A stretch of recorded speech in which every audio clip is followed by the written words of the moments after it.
Hello, this is a guy who likes fanfiction and is too lazy to read, so here is an eagle among lions in audio form. Check the description for the links to the author.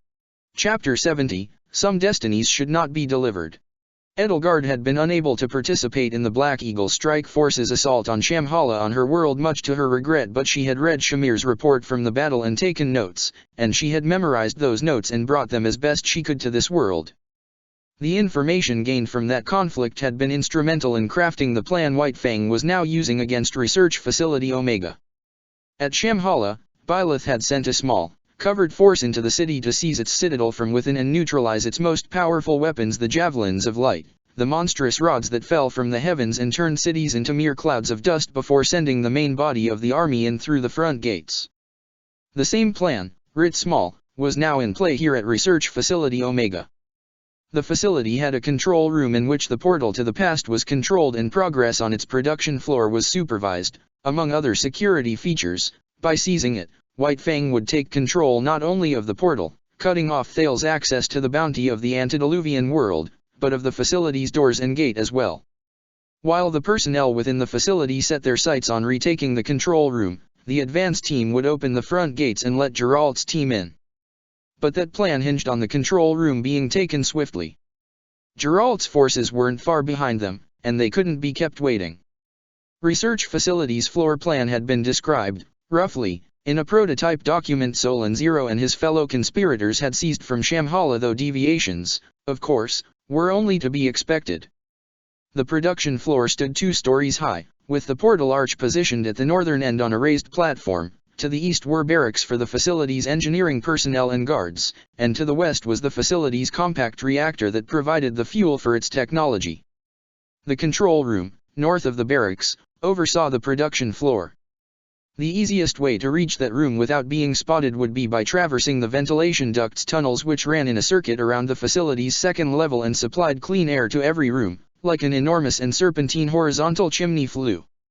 A maintenance hatch on the northeast corner of the rooftop would allow passage into the ducts closest to the control room. This would be Byleth's team's point of ingress.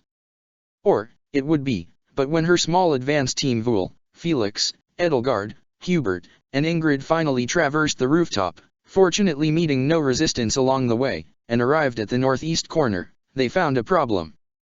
"I've found a problem," Vul said, reaching up and taking Byleth's hand as he hauled himself up through the aperture. "What is it?" Byleth asked him. Her voice was muffled by the black-beaked face mask she, like everyone else, wore. Vul removed his face mask and wiped beads of sweat from his pale, tattooed brow. "The ventilation shafts are smaller than they were in the schematics, significantly so." "Oh, great," Felix grumbled. "They might have anticipated that people could sneak through them in the original floor plan," Edelgard reasoned. "How significant of a reduction is it?" "I can say with certainty," Vul replied, grunting as he rose to his feet, "that I, Felix, and Hubert are most certainly not going to be able to squeeze our way through without risking getting stuck." "That would be unpleasant," Byleth said, nodding. "I'm glad you figured that out instead of forcing your way through." "So, then, Professor," Hubert asked, "what do we do now?" "We see if anyone else can fit," Byleth said. "Once they're inside, they'll find another way for us to get in from the roof." Edelgard nodded. "Well said, my Professor. Owing to my stature, then, it makes sense for me to go first." Hubert laid a gloved left hand on her shoulder. Its grip, despite its casing of new flesh, was still overly hard and overly firm. "Lady Edelgard." "I'm the smallest," she argued to him, sensing the content of his unsaid argument, "so if I can fit, then at least we've found one person in this group who can." Byleth nodded. "Are you sure?" Ingrid asked. "The professor and I are roughly the same size. If one of us can fit, then that means all 3 of us can go in." "You can try," Edelgard said, "but it'll save time if the smallest person goes first." "That's right," Vul said, stepping aside from the hatch and clearing the way for her. "Good luck, Your Highness." Hubert relented and stepped back. His hand crept to the makeshift arcane crystal radiation detector hanging on a pendant on his neck. "Be mindful of, ER." "Of course," Edelgard said. "I'll find a way for the rest of you to come down as soon as possible." With that, she lowered herself into the hatch. Instantly, she was struck by how swiftly everything went dark. One moment, as she descended the rungs of the ladder built into the tunnel, she was seeing the strata of various metals and non-metals that comprised the roof like the layers of a cake. A moment later, and everything around her was dark, with only a little light leaking through above her head and none of it penetrating into the pit she now found herself in. She felt as though she'd just lowered herself into an open grave and was now waiting for somebody to start shoveling dirt on top of her. She shuddered, feeling a chill run up her spine, and slowly lowered herself to her knees, feeling around with her palms in the dark for the passageway that ran through the facility. If there was a tunnel leading westward, and there should be, then it would take her directly over the control room. She found it where her hands met empty air. But they also met the sharp corners of the aperture. It was all metal paneling, all cold. Trying not to shake, she reached her hand into the aperture and set it down on the floor. It was metal, too, and thin. She could feel the panel very slightly bend under the pressure of her palm. With a deep breath to calm her nerves and slow her racing heart, Edelgard eased herself into the tunnel, slowly and carefully, shimmying along with the languid patience of an earthworm. She felt her shoulders brush the walls of the tunnel. Voul had been more right than he'd hoped. The ducts were just wide enough that she could barely fit in them, which meant they'd be too small even for Ingrid and Byleth to squeeze into. Only somebody the same size or smaller than her, like Kronia, would be able to fit into these narrow shafts. Edelgard wondered to herself if they had been made this size specifically because a Kronia model replicant would be the largest thing that could pass through them. Nevertheless, she pressed on. The walls pressed on, too, against her shoulders and arms no matter how she tucked them in, and the ceiling brushed against the back of her head. She inched her way onward, and with each inch in the pitch blackness she felt as though the walls were drawing in closer and closer, as though a giant metal snake's throat were closing all around her to crush her and swallow her whole. She struggled to keep her breathing under control as her pulse raced. Her hips brushed against the walls, a tighter fit than her shoulders, and it was then that she truly started to fear that she might become trapped in this tunnel, entombed in this ventilation shaft, and left to slowly succumb to thirst or worse. The dragon inside her writhed and churned, desperate to release itself. The mental exertion of holding it back on top of the omnipresent strain caused by the nearby hole in space and time was enough to make Edelgard clench her jaw and hiss her breath in and out through gritted teeth. She couldn't allow this dark space and her draconic impulses to best her. If she transformed here, then at best she would tear the shaft apart and alert the whole facility to her presence, and at worst she would break her wings' light, fragile bones and probably quite a few in her tail, and alert the whole facility to her presence. And yet, with no other choice in the matter, she fit, after all, and no matter how her panicked senses lied to her, that was objective reality. She still pressed onward, slithering through the tunnel through subtle, back and forth motions of her hips and shoulders. Her heavy breath fogged the lenses of her mask's eye holes, but through the fog she could see dim slivers of light on the floor. An opening in the ventilation ducts. Her heart leapt. Perhaps she'd be able to force her way out there and into the room below. She could hear the muffled sound of conversation in the distance. It seemed to be echoing not only from the aperture but from farther down the way as well. The slivers of light widened and brightened as they drew nearer, until Edelgard found herself at the edge of a grate that spanned the width of the duct and provided a view of the room down below, the room that, if her recollection of the schematics was accurate, and if the schematics themselves were accurate, was directly adjacent to the control room. Ahead of the aperture in the floor, there looked to be another grate that spanned the duct's interior, blocking any possible further progress directly into the control room itself. Careful not to be seen, she peered through over the edge of the aperture. She could see Thales, his back to her as he stepped backward out of the doorway toward a pair of masked guards, one unarmed and the other with a sword at their hip. "Are you having trouble hearing me, Pitacus 12? I said to close the arch and prepare a new set of coordinates." His voice was a slow, contemptuous growl, the tone Edelgard had heard far too many times in her life. Which Thales was this, she wondered, the one who had yet to travel to the past, or the one who had already tied his timeline into a knot? "But sir," a woman answered, "we only have 1 or 2 more sessions left, with only 100 minutes until the colony. You invented time travel, yet understand so little of it." Thales snapped. "So long as our coordinate calculations are correct, we can reopen the gate a day earlier. Why do you think Liam's weapons cache was so empty?" "Sir, we found a full squadron of mobile A mere squadron. Between them and the Titanus units, we've merely doubled the size of our mechanized forces. I am not impressed. Think, Pittacus, we only found a single squadron because we'd already cleared out the rest of the cache. Now, close the arch. Edelgard could hear muffled footsteps as Thales stood by at the threshold and waited. He crossed his arms impatiently and tapped his foot. She could feel the hostility radiating out from his body like a baleful aura. It made the dragon inside her want to explode. She forced herself to wait, though the tight confines of the shaft and her own impatience were weighing more and more heavily on her with every second that passed by and every idle tap of Thales' foot. To make matters worse, with the portal active, her bones felt like they were humming, and she feared if they rattled any more they might start rattling the duct's thin metal walls as well. There was a sudden spasm of Thales' left hand. It flew from his chest, his arm flinging itself out. He struggled to force it back to his side, as though some invisible beast had taken hold of it and was trying to drag him along with it. His right hand was clasped over his left eye. "Is something the matter, sir?" Pittacus started. "Cease your prattle," he snapped at her, still clutching his eye as he struggled to control his disobedient hand. "It is merely a reminder of how quickly you should work."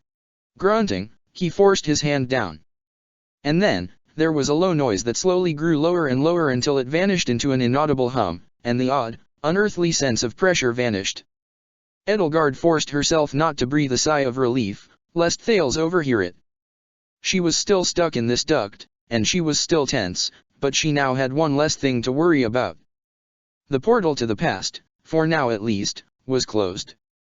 A flat, passionless female voice drifted through the air, echoing from room to room, so sudden and so loud that shock nearly seized Edelgard and threw her head into the ceiling. The voice's each syllable was clipped, terse, and oddly portioned out, as though the speaker had no awareness of what the words they were saying meant. Portal disengaged. Session operational uptime, 52 minutes, 13 seconds. Cooldown cycle engaged. "Thank you, Pittacus," Thales sneered, his voice dripping with contempt. His breath was heavy from his duel with his hand, and it seemed by its spasms that it was still not fully under his control. Edelgard was suddenly reminded of the way her signet ring would be drawn toward the time-displaced copy Ingrid kept with her. Ingrid had brought it with her, actually, along with Edelgard's letters, and all the while here Edelgard had occasionally felt pressure from the two rings trying fruitlessly to find their way toward each other. A left hand and left eye, yes, it was truly past Thales, no doubt preparing to close his own personal time loop. But how could those body parts be reacting here and now, if the hand and eye Destinova had taken from his future self were still both in Fort Mercers with Hephaestus?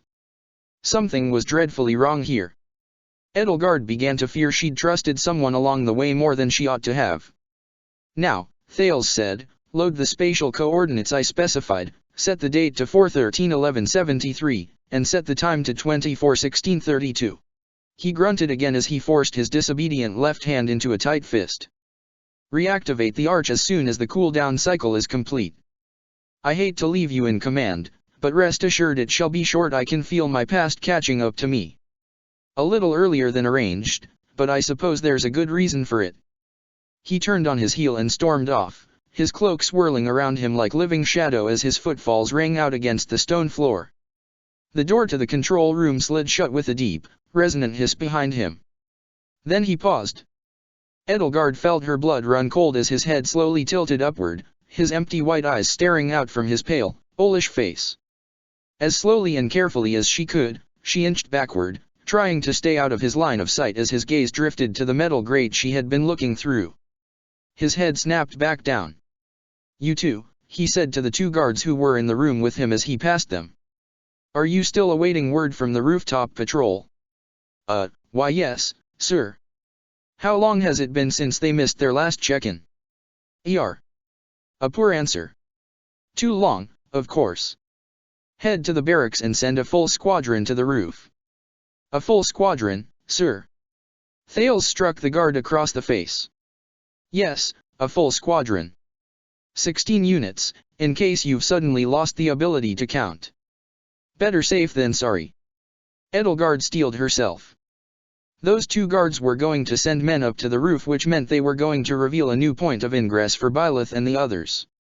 This was precisely what she needed, but in the worst possible way. "Yes, sir. Of course, sir. I'll get right on it." "Good." Thales strolled past the pair of guards, turned the corner, and vanished from sight. Edelgard heard another door slide open, and the two guards followed in Thales' wake, their footsteps echoing for a few seconds on a flight of metal stairs before the door slid shut again. Edelgard crawled over the grate, trying to gain a better view of the room in its entirety. The coast seemed to be clear now.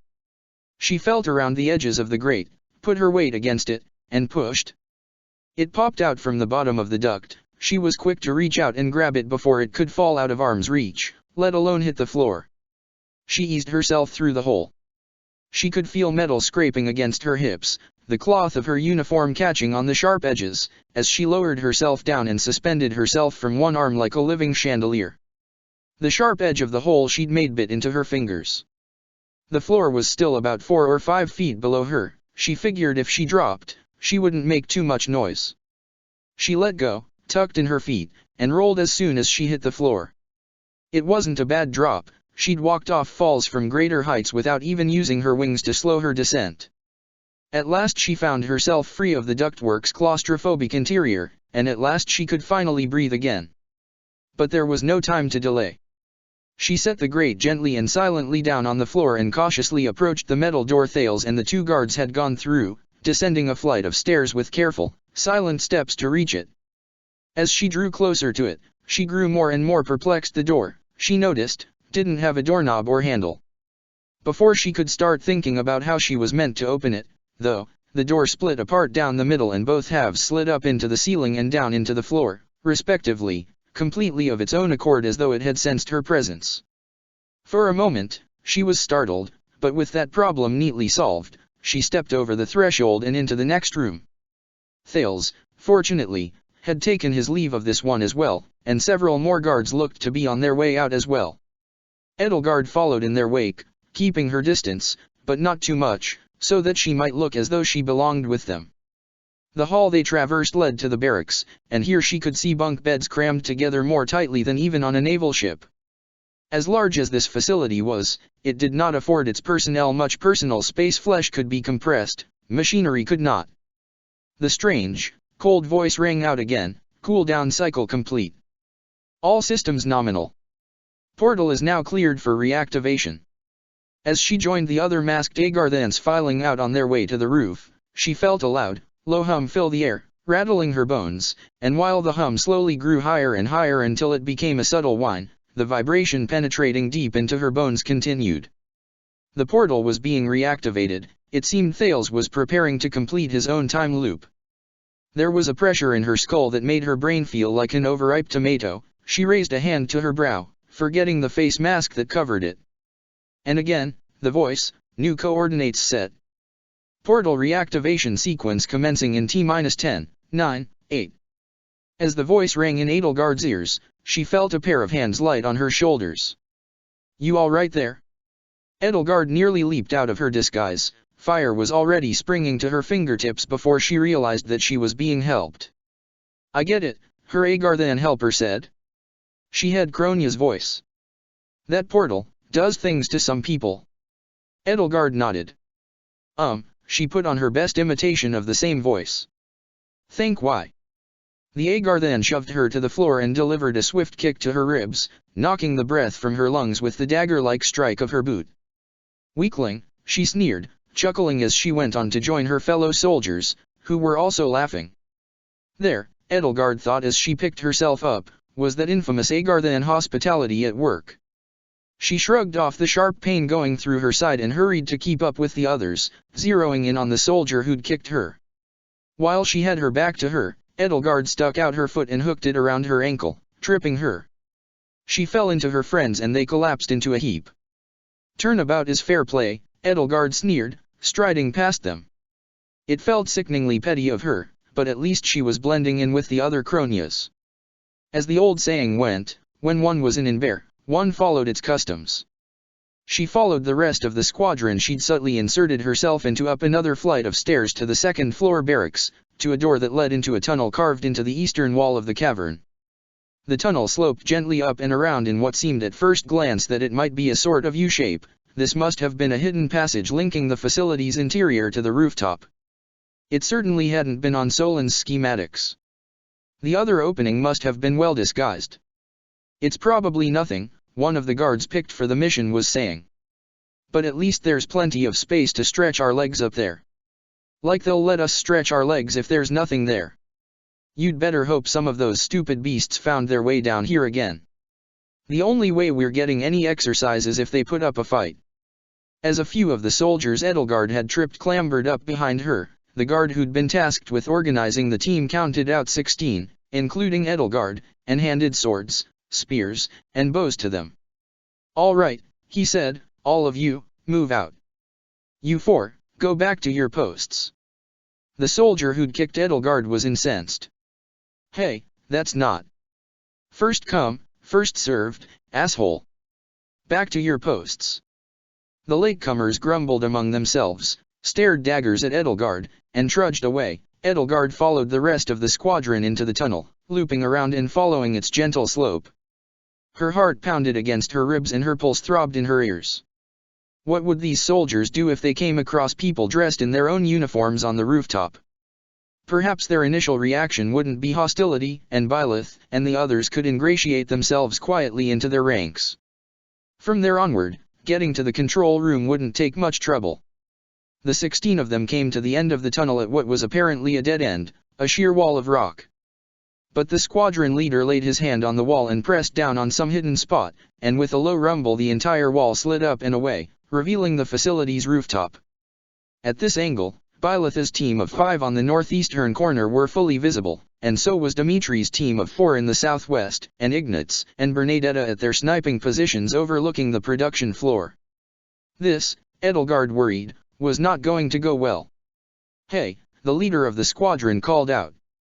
"The hell are you doing up here?" Edelgard saw Byleth give Dimitri's team and the snipers a hand signal to stand down as Vul stepped forward and removed his mask. "Routine patrol," he called back, striding over to meet them. "Nothing serious." The squadron leader crossed his arms. "Routine patrol? First I've heard of it. Who gave the order for you to head out?" Edelgard made a surreptitious hand signal to Byleth, flagging her attention, and gestured to the hidden doorway in the rock wall of the cavern. Byleth gestured back, confirming she understood, and motioned to Ingrid, Felix, and Hubert. "Where do your orders come from?" "I'm asking the questions here, smartass. I'm here on Thale's orders." The tension between Vul and the squadron leader as they stood face to face was so thick that one could cut it with a knife. And here Edelgard stood, at the back of the group, with 14 armed and dangerous Agarthan soldiers between her and her comrades. "Well, that's news to me," Vul said. "You should be in engineering, anyway," the squadron leader chided him. "A Vul unit on patrol?" "Sure, my specialty is theoretical physics, but you'll have to take it up with my boss," Vul bluffed. Byleth slowly began to move the rest of her team, sans Vul, around the rest of the squadron before the situation escalated. The electric tingle in the air, the sense of pressure, made it clear to Edelgard that the situation was going to escalate and soon. A sinking pit opening up in her stomach told her that Vul had already made a terrible mistake. "Are you telling me Elin sent a squad out and didn't inform Thales?" "I'm sure he meant to, perhaps the message was lost in transit. Either way, there's no need for you to be up here, we've got everything under control." Unimpressed, the squadron leader's hand reached out and took hold of the pendant around Vul's neck. "What's this, some kind of surface world jewelry? Is there a problem?" "It's non-regulation." Edelgard curled her gloved hand around her own pendant and tucked it into her cloak just as a few of the other squadron members who'd no doubt glimpsed that same pendant on her neck glanced at her over their shoulders. "And these little color strips on your uniforms, too. We'll have to have a chat with Elin about unnecessary modifications." Vul nodded. "Yes, sir. I take full responsibility." "Good. Well, as long as you're up here," the squadron leader made an about face. "False alarm. We're heading back inside." There was a chorus of groans from the rest of the impromptu squadron, most of which were in Kronya's voice. "One more thing, though," the squadron leader said, just as Vul had reapplied his mask and had been about to turn around and walk away. He whirled around. There was a gleaming flash of steel, a light that suddenly showed and was just as suddenly extinguished. Vul let out a sharp, gurgling gasp and doubled over, and just as quickly as he had plunged it in, the squadron leader ripped a dagger out of his gut. Ilan is still in Shamhala, the leader sneered. They're liberationists, he shouted to the rest of the squadron. Fan out. Don't let th. A bloody arrowhead burst from the side of his head and he collapsed, crumpled in a heap like a mound of soiled clothing. Across the rooftop, Bernadetta and Ignatz were both already rushing for cover and knocking new arrows to their bows. The rest of the squadron leaped to action against the intruders. Miasma and dark fire flew through the air. Flames leaped to Edelgard's fingertips as two of the squadron's members turned on her. She's one of them, one shouted, short sword drawn, just before Edelgard hurled a fireball into her chest and set her cloak alight. The other lunged at her, but stopped dead in her tracks as a blood-streaked spear of ice pierced her heart. A tall masked soldier rushed to Edelgard's side. Lady Edelgard, he rasped. Thank you, Hubert. Edelgard relieved one of the two soldiers of her short sword just in time to raise it against another soldier's sword. While she parried the strike, Hubert made short work of the foe. I think it's time to leave before we draw any more attention. This way. She would have to let Dimitri, Sylvain, Happy, and Hilda deal with the rest of the squadron now that their infiltration had been interrupted. They had to make for the control room now. She and Hubert dashed into the tunnel, followed closely by Felix and Ingrid. Byleth lagged behind, carrying Vul over her shoulder. While shouts and sounds of battle rang out from the rooftop, and the sound of tearing metal cut through the air followed by the sound of gallons of rushing water, Edelgard reached the tunnel's U-bend and led the rest of Byleth's team around it. This way to the control room, she told them. Professor, is Vul okay? Keep going, Vul gasped. As he hung over Byleth's shoulder, he kept one hand pressed to his gut, and Edelgard could see the dark blood seeping between his fingers, leaving invisible black stains on his black glove and dripping onto the smooth-board stone floor. We can rest once we've seized the control room. Go. They emerged into the barracks and found several more Agarthans meeting them. What's going on up there? One asked. This man's injured, Byleth said brusquely, shoving past them. Who the fuck cares? One of the others asked. Another drew his axe. What the hell's going on here? Hubert's left hand slammed open palmed into his chest, knocking him backward into the wall. His head jerked back and slammed against the metal wall with a dull, resonant bang. He went as limp as a ragdoll and crumpled to the ground. There was a flash of steel and a spark of lightning. Felix drew his sword and just as quickly sheathed it. The other two Agarthan soldiers crumpled to the floor to join their brother, dark blood pooling out underneath them. All those teacups you've shattered are finally coming in handy, Felix huffed to Hubert as the two of them brought up the rear. That metal arm of yours is almost as strong as the boar's. At least it isn't a total nuisance, Hubert grumbled to himself.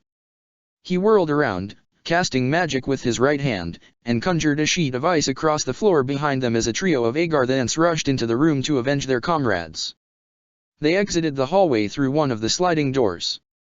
One guard moved to intercept and was cut down by Ingrid's lance for her trouble. Another door, a flight of stairs to take them up to the second floor, and Edelgard and company finally found themselves right outside the control room. Felix, Ingrid, watch our backs, Byleth ordered, crouching down and resting Vul on the floor. Hubert, heal Vul's wound. Hubert nodded and rushed to Vul's side as Byleth took her lead, parting the gash in his cloak to reveal the wound in his abdomen. It was a deep, ragged, ugly, bleeding slit, gaping like a mouth and staining the pale flesh around it bright red. Nevertheless, Hubert laid his right hand upon it and wreathed it in the soft, gentle glow of healing magic. Meanwhile, Byleth strode up to the door to the control room and rested her hand upon it. Nothing happened. Must be locked, she murmured, and with no hesitation she swept aside her cloak to reveal the sword of the Creator hidden behind it. As soon as she put her hands to its hilt, the bony blade began to glow a fiery red-orange, lit from within. She drew back her blade, her arms as tense as though she were drawing a longbow. Edelgard could feel the resonance of the crest of flames prick cling the hair on the back of her neck.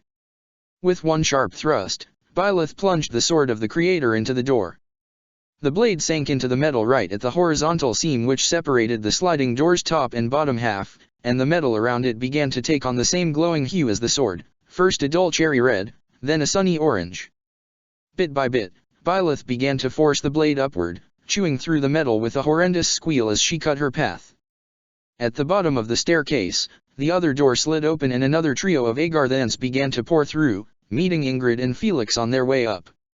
Edelgard joined them in repelling the assailants, hurling spells over their heads while their sword and lance cut down any who climbed too close. Ingrid's lance clashed with a soldier's axe, and as she struggled to repel the blade, a spear of congealed miasma ripped through her thigh. With a pained cry through gritted teeth, she staggered back and fell to her knees, her hands pressing against the gushing wound as her blood spattered the floor. Before the Agarthans could seize the opening they'd created, Edelgard swooped in to fill it, picking up Ingrid's lance and skewering the offending soldier on it. "Are you all right, Ingrid?" she called out, not even wasting the time to glance over her shoulder. Her stomach churned. If she wasn't so preoccupied, she'd be sick with worry. That wound had looked deep. In the split second she'd seen it, and if it had landed in just the right place. "I'm fine," Ingrid gasped, her voice wavering. "I'll be okay." "Hubert, how's Vul?"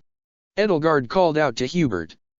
Without waiting for an answer, she called out, "Give him a vulnerary and see to Ingrid." One of the two remaining soldiers came too close for comfort, the blade of his own lance glancing off the brow of Edelgard's face mask and shattering one of its glass lenses. Felix flung out his hand. An arc of lightning struck the soldier and felled him, and his lifeless body tumbled down the metal stairs. The distinctive scent of lightning, of burnt air metallic, sweet, pungent, electrical stung Edelgard's nostrils through her mask, mingling with the unpleasant odors of fire, blood, singed flesh, and odious miasma that filled the room. She conjured a wave of dark magic to deflect the spearhead of miasma hurled by the one remaining assailant. The spike sailed over her and Felix's heads and struck the wall behind them, gouging out a chunk of stone. Before the first spell had even landed, the mage had already begun casting another one, and a luminous black mire began to crawl up the staircase, its eldritch sludge dripping thickly from each metal step as tendrils began to leap up from its surface. While the mire crept onward, the mage began to hurl a deluge of dark magic. Meanwhile, Byleth continued to struggle with the door, using her sword as leverage to slowly wrench it open. The pained, sustained groan that leaked through her gritted teeth, rising in pitch to a whine, was a testament to the incredible strength she was applying to the door. She got it open just enough to plant her boot in the crack, and with another point of leverage she forced the door open. A torrent of black fire shot through the open doorway as soon as the way was cleared. Byleth's reflexes were just barely enough to pull her out of its path, cutting a smoldering hole in her cloak. The sword of the Creator's glowing blade broke apart and whipped through the air. Two men cried out and were instantly silenced. "This way," she shouted out, and Edelgard and Felix beat a hasty retreat, grabbing Ingrid roughly by the shoulders and hauling her along with them. One of the mire's tendrils curled firmly around Edelgard's boot, crushing her ankle and yanking her backward. Felix severed the tendril with his sword, but the moment's distraction was enough for a glancing blow from an orb of dark magic to strike him, enveloping his head in a cloud of black and violet miasma. Freed, Edelgard grabbed him and Ingrid both and hauled them along through the doorway. Not a split second later the ruined halves of the door slammed shut with a thunderous crack. Edelgard felt the edge of the door knock against her boot as it clapped shut on the hem of her cloak. Two dead Agarthan mages were slumped over a large metal cabinet, both bleeding onto the frame from the deep gashes the sword of the Creator had made in their chests. The room's third occupant, Pitacus, stood strong, though, her feathered battle dress whipping around her as a vortex of white light and black fire encircled her, a glittering, ethereal barrier of hazy, translucent interlocking crystals hung in the air in front of her, blocking more effectively than any shield the strikes of Byleth's blazing blade. Edelgard sloughed off her cloak and let it hang from the door, letting Felix and Ingrid fall as gently as she could manage it to the floor. Hubert did the same to Vul and with a flick of his wrist summoned a vortex of icy wind to strike at Pitacus' shield. "Felstar," Pitacus snarled, curling the fingers of her upraised hands into clenched fists as she poured more of her magical reserves into maintaining the shield. "Operation Antediluvium is our last hope to salvage our future. We won't allow you servants of the false god to interfere." Edelgard called upon a Luna spell, wreathing her arms in spiraling helices of writhing shadow and glistening moonlight, and loosed a beam of moonlight that ripped through Pitaka's shield, shattering its crystalline face and striking her in the chest. The tip of Byleth's blade shot forward, weaving through the glassy remnants of the shield, and buried itself deeply in Pitaka's shoulder while Hubert's conjured blizzard built up a thick coating of ice over her legs, rooting her to the spot. While she reeled from the attack, Hubert reached into the bag at his side, drew a paper sealing ward from it, and rushed in to wrap it around Pitaka's other wrist. With her single good arm, she tried in vain to strike him as he struggled to knot the ward securely in its place. The opaque veil that covered her face shifted at times, revealing glimpses of a corpse-pale visage and burning ice-white eyes. While Byleth finished stabilizing Vul and went on to treat Ingrid's wound, Edelgard took stock of the control room.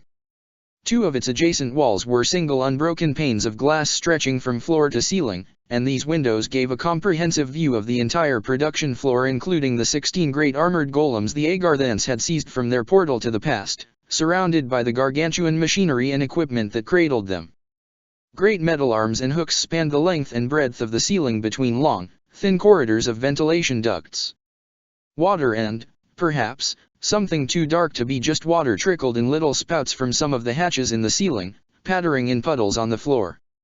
On the other side of the glowing, pulsating arch opposite the control room was a raised mezzanine, upon which several guards had been overlooking the facility. At the sight of the skirmish in the control room, though, they'd begun to turn tail and hurry to alert their comrades.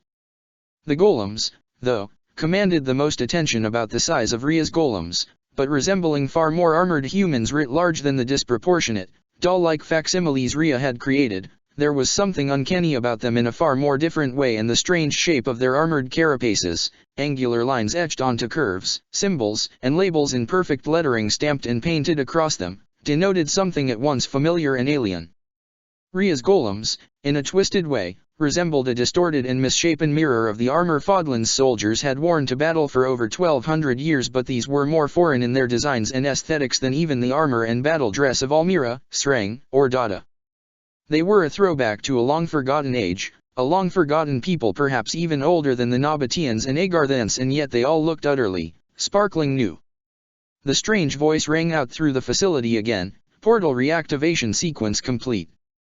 All arch components functioning nominally. Plasma window integrity at 100%. You're too late, Pitaka sneered at Edelgard as Byleth and the others settled into the seized control room. Look upon those, yeah mighty, and despair.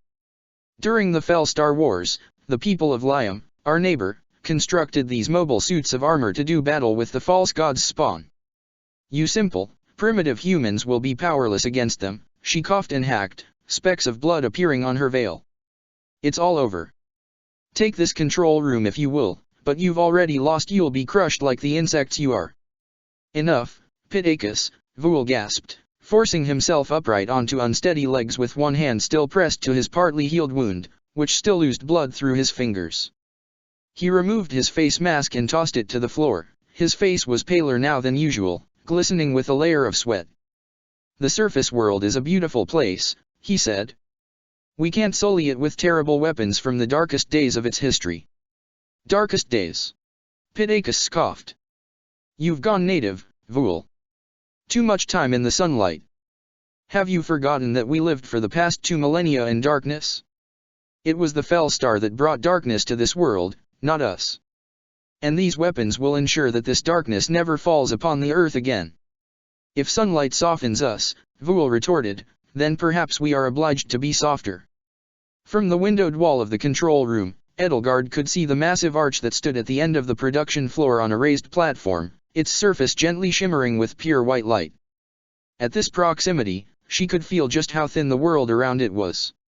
If she closed her eyes and shut out everything else, she could see vague impressions of worlds that were and never were dancing upon the backs of her eyelids, and the humming vibrations she could feel coursing through her body were stronger now than ever. She could see from the way Byleth carried herself, on pins and needles, that she was affected as well. Edelgard found her gaze drawn, though, not just to the arch but to the man standing in front of it. He'd tossed aside his ornate and feathered cloak and deigned to wear a nobleman's suit and coat in furs and fair gus blue. His face was Thal's sharp, owlish visage, pale as a corpse and sharp as a dagger.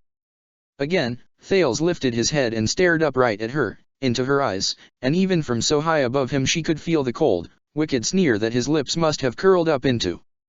He couldn't possibly have known, thanks to her disguise, who she was, but Edelgard found that nevertheless, she could easily believe that he could, and she could sense a far deeper malice and mirth in his grin because of that. Then, as she heard footsteps and the sound of pained breathing behind her, she realized that no, he wasn't grinning so evilly at her. She turned and saw that Felix had come up to her side. He'd removed his mask and pulled back his cowl, and his breath was light ragged from the miasma he'd inhaled earlier. His golden eyes narrowed at the sight of Thales, his lips curling back in a silent snarl. There was a fury on his face that was far more common of a sight on Dimitri's, not his own. Thales was sneering at him, a wicked grin that was an omen of all the wicked things he knew his future self had already done, and a promise to relish every last moment of it. He waved to Felix mockingly, then stepped into the portal and vanished. And with that, one time loop had instantly been closed. The gravity of it struck Edelgard as she stood there, the rest of the world seemed to fade away. Thales, still fresh from his experiences in Edelgard's world, eager to set new plans in motion in this world, had stepped into the past, where he would take the form of Rodrigakil Frildarius, where he would tear Felix's family apart, orchestrate the tragedy of Duskur, torture Dimitri, and twist him into a weapon the same way he had done to Edelgard, wipe out Didu's people, and set this whole awful plot of Operation Antediluvium in motion. From the first time he and Edelgard had met, brushing shoulders briefly in Arianrod, to their confrontations in Garagmach and in the cellar of Regan Manor, all of those things had yet to happen to the Thales who had just walked through the portal, and now they all would. Inevitably. And she had stood by, knowing he would have gone on to do all of those things and place his terrible mark upon this world, and had done nothing to stop him. The sick swirling in her stomach and the bile that rose in the back of her throat laid the blame for all those horrible deeds on her lap. She had let them happen. Just like when Thales' past self, who was now no more, had torn out Dimitri's eye, she had let it happen because it had to happen, because all those horrible things, those things she had sworn in her heart would never happen again under her watch, had happened again. The sound of Felix's hand slamming against the glass wall snapped her out of her reverie. Thales, he roared, his voice hoarse. Damn it! He threw another impotent punch at the glass wall, which vibrated from the force of the blow but did not so much as crack, and stormed off, picking his sword up off the floor as he headed for the door. Byleth intercepted him. Where are you going? After him, Felix snapped at her. As long as the portal's still open, we can still go after him. She shook her head. We can't. He's going to kill my father. I know. He's going to kill Glenn. And the Dimitri I knew. His grip on the sword tightened. Professor, let me go. I can stop Thales from turning him into the boar. Behind her mask, Byleth's expression might have softened noticeably. Her shoulders loosened by a few degrees, but she stood firm. Felix, Vuul said, his voice soft, time loops are time loops. We can't break them. Unless we're supposed to, Felix retorted. Isn't that right, Edelgard? The time loop with the dagger was meant to be broken. What if this one is, too? We can't take that risk, Edelgard said, though it broke her heart anew to hear the words leave her mouth. He wrenched up his face, his nose wrinkling and brow furrowing. You're all disgusting. I'm going to stop that dastard. Byleth took hold of him, making use of her decade of combat skills to hold him down. No. It won't do you any good. No, fuck you, he snapped at her. His outburst was striking even at his most furious. He usually remained cold and aloof, but now he was aflame with a rage that did not suit him. That's my father. That's my father he's going to fucking murder. I have to stop him. He might have been a good man if he'd had a chance to live, and Dimitri he might not have been the boar. Ingrid lifted her head and tried to sit up, propping herself up off the floor with her elbows. Felix, calm down. We all need to stay on task here and not get distracted. Distracted? Felix scoffed. By what? Our enemy getting away?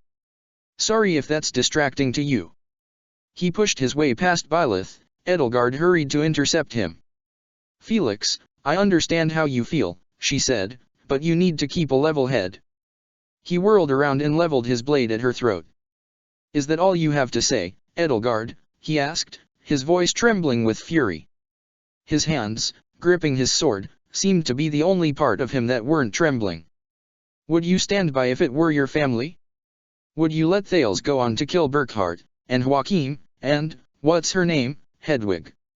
Edelgard was not prone to fits of rage, but as she felt her nails bury themselves in their palms, the dragon within her supplied the hot flash of burning fury it thought was appropriate.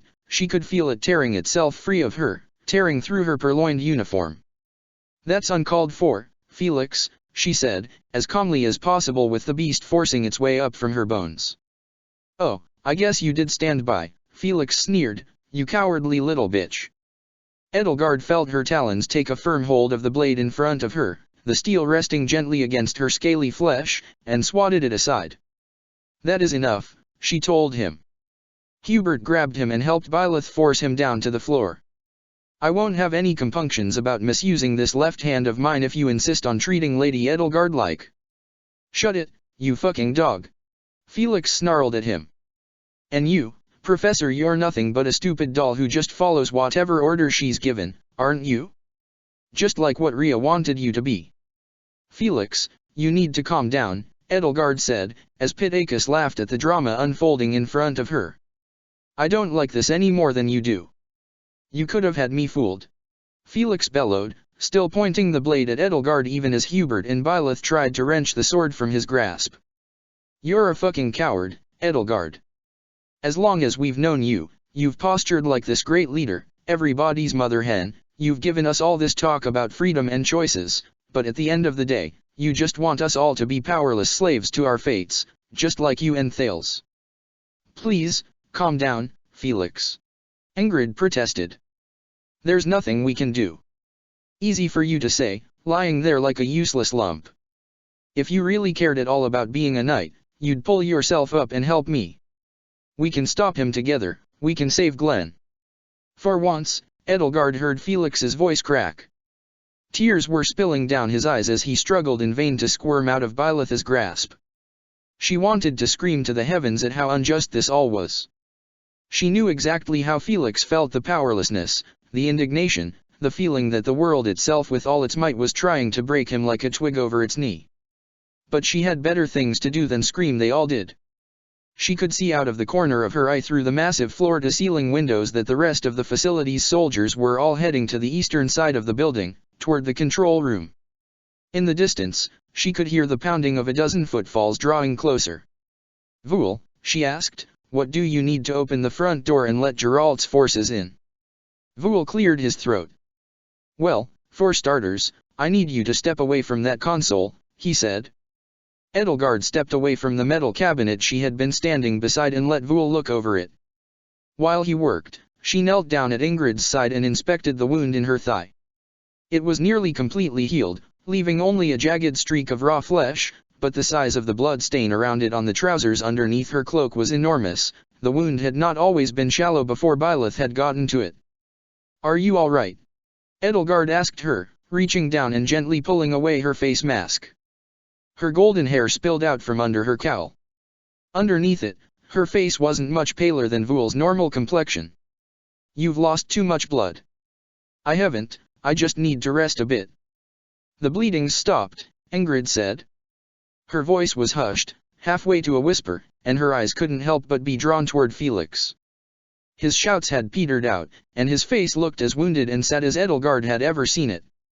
Ingrid frowned. She tried to force herself upright, but struggled so much that Edelgard didn't even have to try to hold her down to keep her from overexerting herself. I'm so sorry, Felix. Fuck you. You don't care, Felix snapped at her, his voice choked. Tears cut twin channels down his cheeks. You stupid, selfish bitch. She's badly hurt, Edelgard told him. None of you care, none of you dastards care, none of you fucking care. Pitacus snickered at them all. Pathetic, she sneered, looking over at Voul while he busied himself with technology Edelgard didn't even know how to explain. Throwing your lot in with a bunch of dirty, emotionally stunted little apes. I don't know how a proud Agarthan replicant could fall so far. Try it, you might like it, Voul grunted as he continued to work on the console one-handed, the other still pressed to his side. From the dour look on his face that seemed to be growing more so by the second, things were going nowhere fast, and the sound of an approaching stampede of Agarthans eager to retake the control room was growing louder. "Felix," Edelgard said, lifting herself up from Ingrid's side, "I know it hurts, but you need to set it all out of your mind for right now. We need to be able to defend this room while Vul works the controls. They're going to force their way into the room, so we need to make a barricade." Felix finally wormed his way out of Byleth and Hubert's grip and tore himself away from them. "I'm going to stop that monster," he snarled at them. Byleth, Edelgard, and Hubert all rushed to pull him back as he forced open the door. "And I don't care what the consequences." A sharp whistling sound filled the air, the door he'd just opened snapped shut again with a conclusive clap, and before another angry word could leave Felix's mouth, he fell backward into Edelgard's arms, the long shaft of an arrow sticking straight up from between his eyes which now gazed, sightless, their golden hue dulled and tarnished, up at the ceiling. His mouth hung agape, jaw slack, as a slow trickle of blood oozed down his nose and trickled across his cheek, rolling under his ear and vanishing into his deep indigo blue hair. A single arrow that had been loosed at just the right moment, at the instant the door had been pried open, and had hit a target the archer hadn't even known existed with pinpoint accuracy. No sniper could have asked for a luckier shot, but for Felix, it had been the unluckiest shot of his short life.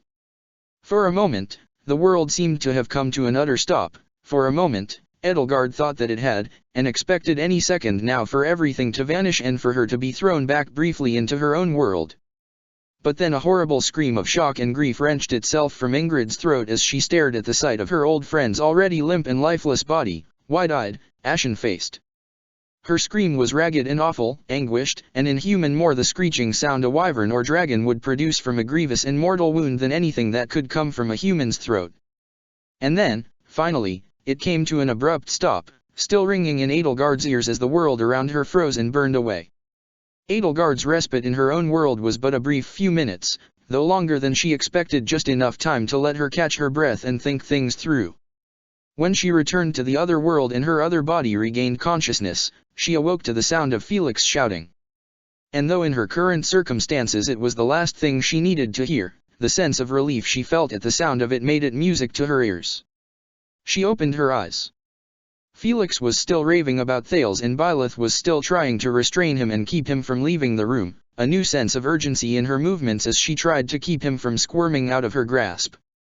Vul was still working on the console, Pitacus was still immobilized in the corner of the control room. But Edelgard found Hubert at her side instead of helping Byleth, and in his stead it was Ingrid, despite her wound and her ashen complexion, who was trying to reason with him. "Let go of me. You fucking emotionless doll, maybe if you'd lost your father, you'd understand. We have to do this. We can't leave this control room, Felix.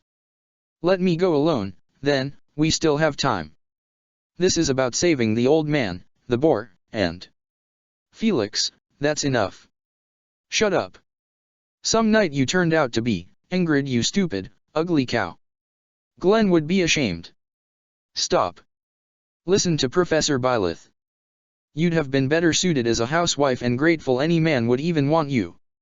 Ingrid had been supporting herself against the side of one of the metal cabinets, but at Felix's words, she threw herself at him, though it was more a stumble than a lunge, and struck him across the face. "I said, that's enough." He tossed her aside, and she all but flew into the wall. Byleth tried to pin his arms down behind his back. "Felix, I'm not just your professor, I'm your commanding officer," she sternly reminded him. "If you leave this room, if you even survive, you'll be disciplined. Go ahead and discipline me. I care about my family."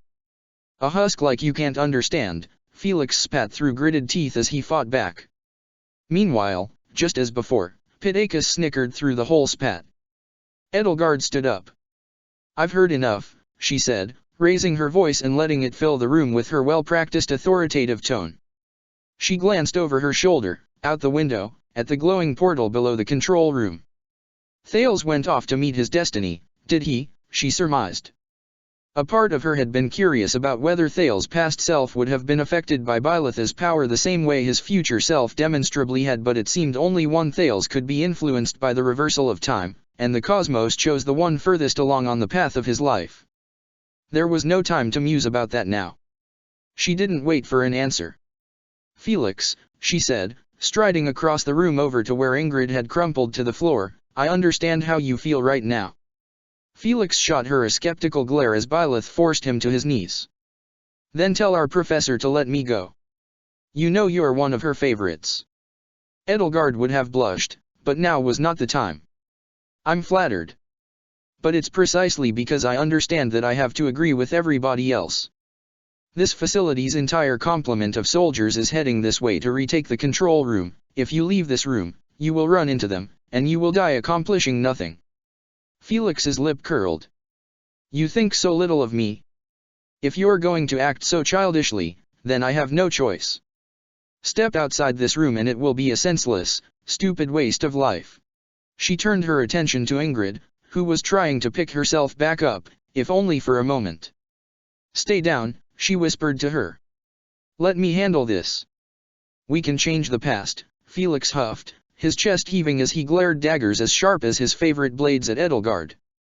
Think about it. All those lives Thales is going to end, aren't those senseless, stupid wastes, too? It's tempting, the idea of changing the past, she said, knowing it sounded like sour grapes. She lifted herself back up and stood over him. If I could undo everything that was done to me, to my siblings, her mind turned to the scars that littered her original body in her own world, the bleached, bone-white tresses that had spilled from her scalp, the aches, the pains, the moments of fatigue, the feeling as though her mind itself had been mutilated, amputated, and cauterized. It's tempting. But like all temptations, its promise is poison. You can't afford to lose yourself in the past asking yourself, what if only, letting it consume you, ensnare you, imprison you in self-forged chains. But we can change the past, he snapped. I'm not going to lose myself, like the boar. Listen to yourself, she retorted, and tell me, honestly, how much you sound like everything you hate about the boar right now. This is different, you stupid, hypocritical chicken hawk, I'm nothing like. You know that breaking a time loop here and now could destroy all of Fodlan, past and present alike. There's nothing that can possibly make that risk worth taking. Felix took a deep breath. His nostrils flared. You don't know what you're talking about. I know that it's better to keep your eyes on the future and keep moving forward, than to fixate on the past. In truth, if Edelgard had to be honest, the thought of having such power to alter history to play goddess with the shape of reality itself actually frightened her. Too much of the mechanics of time's flow were unknown to her that the prospect of wielding such power struck her as a vast, dark ocean that all too easily could consume anyone who ventured too far across it. Even the Agarthans seemed afraid of it, afraid of the prospect of undoing the present by rewriting the past. Byleth was the only person she could trust with that temptation. And as she found her gaze shifting toward Byleth, she asked Felix, ask yourself, who could possibly handle the grave responsibility of reshaping the past? The entire control room seemed to shake. Edelgard's speech was punctuated by a dull roar as wisps of black flame and violet miasma spilled from the hole Byleth had stabbed in the door. They're going to blast their way into the room, Edelgard said, picking up Ingrid's lance. The door rattled again. We need to give them bigger problems to worry about. Don't let yourself be distracted from our true enemy. Vul, Byleth called out, letting go of Felix and picking up the sword of the Creator. How long until the front gate is open? Edelgard glanced over her shoulder at Vul, who was still working the controls, his face wrenched with frustration. Vul, what's wrong? Pitacus threw her head back and laughed. Go ahead. Tell them what's wrong, Vul. Vul slammed his fists down on the console. The controls, he spat through gritted teeth, shoulders heaving, are biometrically locked. You can't access them, Hubert surmised. Vul's voice trembled. His shaking hand returned to the wound in his gut and pressed down hard against it, fresh blood oozed through his fingers anew. They require a handprint and retinal scan from an authorized user. Pitacus locked down the controls as soon as the room fell under attack. There was another low rumble as another barrage struck the door. There has to be something we can do, Edelgard said. If they couldn't access the controls and get that gate open, the mission would end in failure. She glanced over at Pitacus. Hubert, Byleth, grab her and bring her over to the console. She was using the controls after Thales left the room, so they must be tied to her body. We can chop off her hand and cut out her eye, Felix suggested, finally opting to be cooperative. No, it has to be living, Voul said. Don't you dare, Pitacus snarled as Hubert and Byleth seized her and hauled her up off the floor, freeing her legs from the encasement of ice that had been used to restrain her. She struggled and fought, but it was fruitless. Voul stepped aside, took her by the hand, and mashed it against a panel on the console while Byleth tore off her veil and pulled her eyelids back. Voul's frown grew deeper as his fingers danced once more over the controls. Still nothing. Pitacus, despite the undignified position she'd been forced into with her hand and face pressed against the machine, began to giggle, which soon enough became full-throated laughter. I expected as much from you primitive beasts, she sneered, but a fellow Agarthan ought to know better. Why isn't it working? Byleth asked. No sense of urgency, anger, or frustration bled into her voice, which simply made the way she tightened her grip on the scruff of Pitacus' neck seem even more threatening. Because, Pitacus said, the scanner has systems to monitor the user's vital signs, to determine that they fall within normal standard deviations, in other words, to make sure the user isn't being drugged or coerced into accessing the system. You ignorant little humans so readily make fools of yourselves when faced with a higher power. Damn it, Felix swore. Then what do we do? Voul stepped back from the controls, dazed. His stare, once so intense, had suddenly gone blank and distant. I don't know. Byleth and Hubert let go of Pitacus and let her fall to the floor with an undignified thud. A slow, creeping horror dawned on Edelgard. She shared a glance with Hubert and saw from his own look of horror that he was having the same thought. Lady Edelgard, he asked, you don't think that Claude let us have Thales' hand and eye for this purpose? Edelgard finished. The possibility wasn't one she wanted to consider, but there was no other alternative. Instead of asking Hephaestus to build a prosthetic, she and Voul ought to have asked him to graft Thales' hand onto his arm and replace his eye with his. Beginning to tremble, Hubert clenched his left fist, then banged it against one of the cabinets forcefully enough to leave a dent. Curse this blasted metal arm, he snarled. Pitacus kept laughing. That's it, Felstar. This room is going to be your tomb, a fitting end to the avatar of that false god, Suthes. As soon as that door bursts open, all of you will die in fire and blood, she cackled as the door to the control room rattled again under the continued onslaught. That's it, then, Ingrid said, lifting herself up. This plan was doomed all along. We need to use our return tags and retreat. Byleth nodded sadly. Edelgard wondered, was it at all possible for her to turn back time all the way to the point when Voul had led them to Hephaestus' cabin in the woods? If Byleth could even theoretically go back that far, its application would surely strike her dead, given how much it fatigued her to even go back 2 hours now. You first, Ingrid. Ingrid reached into her cloak and produced the envelope containing the spell paper inscribed with the warp spell. You, too, L. I'm not leaving unless I know you'll be safe. The door rattled again, and this time it buckled, large dents warping its metal halves. The seam between the halves opened just a little, like a pair of lips puckered into an O shape. Ingrid swallowed hard and grasped the letter in both hands. Edelgard took out her own return tag. They couldn't retreat not like this. If Operation Antediluvian wasn't stopped, then Thales' most powerful weapons would have free reign across Fodlan. Nothing would stop them. Not the Empire, not the Kingdom, not the Alliance, and certainly not the Church. And they wouldn't stop there. Almira, Srang, Brigid, Albania, Morphais, Mach, Dada, and even more distant lands as yet unknown to Fodlan. Agartha would set its sights on all the world. But what could they possibly do besides retreat?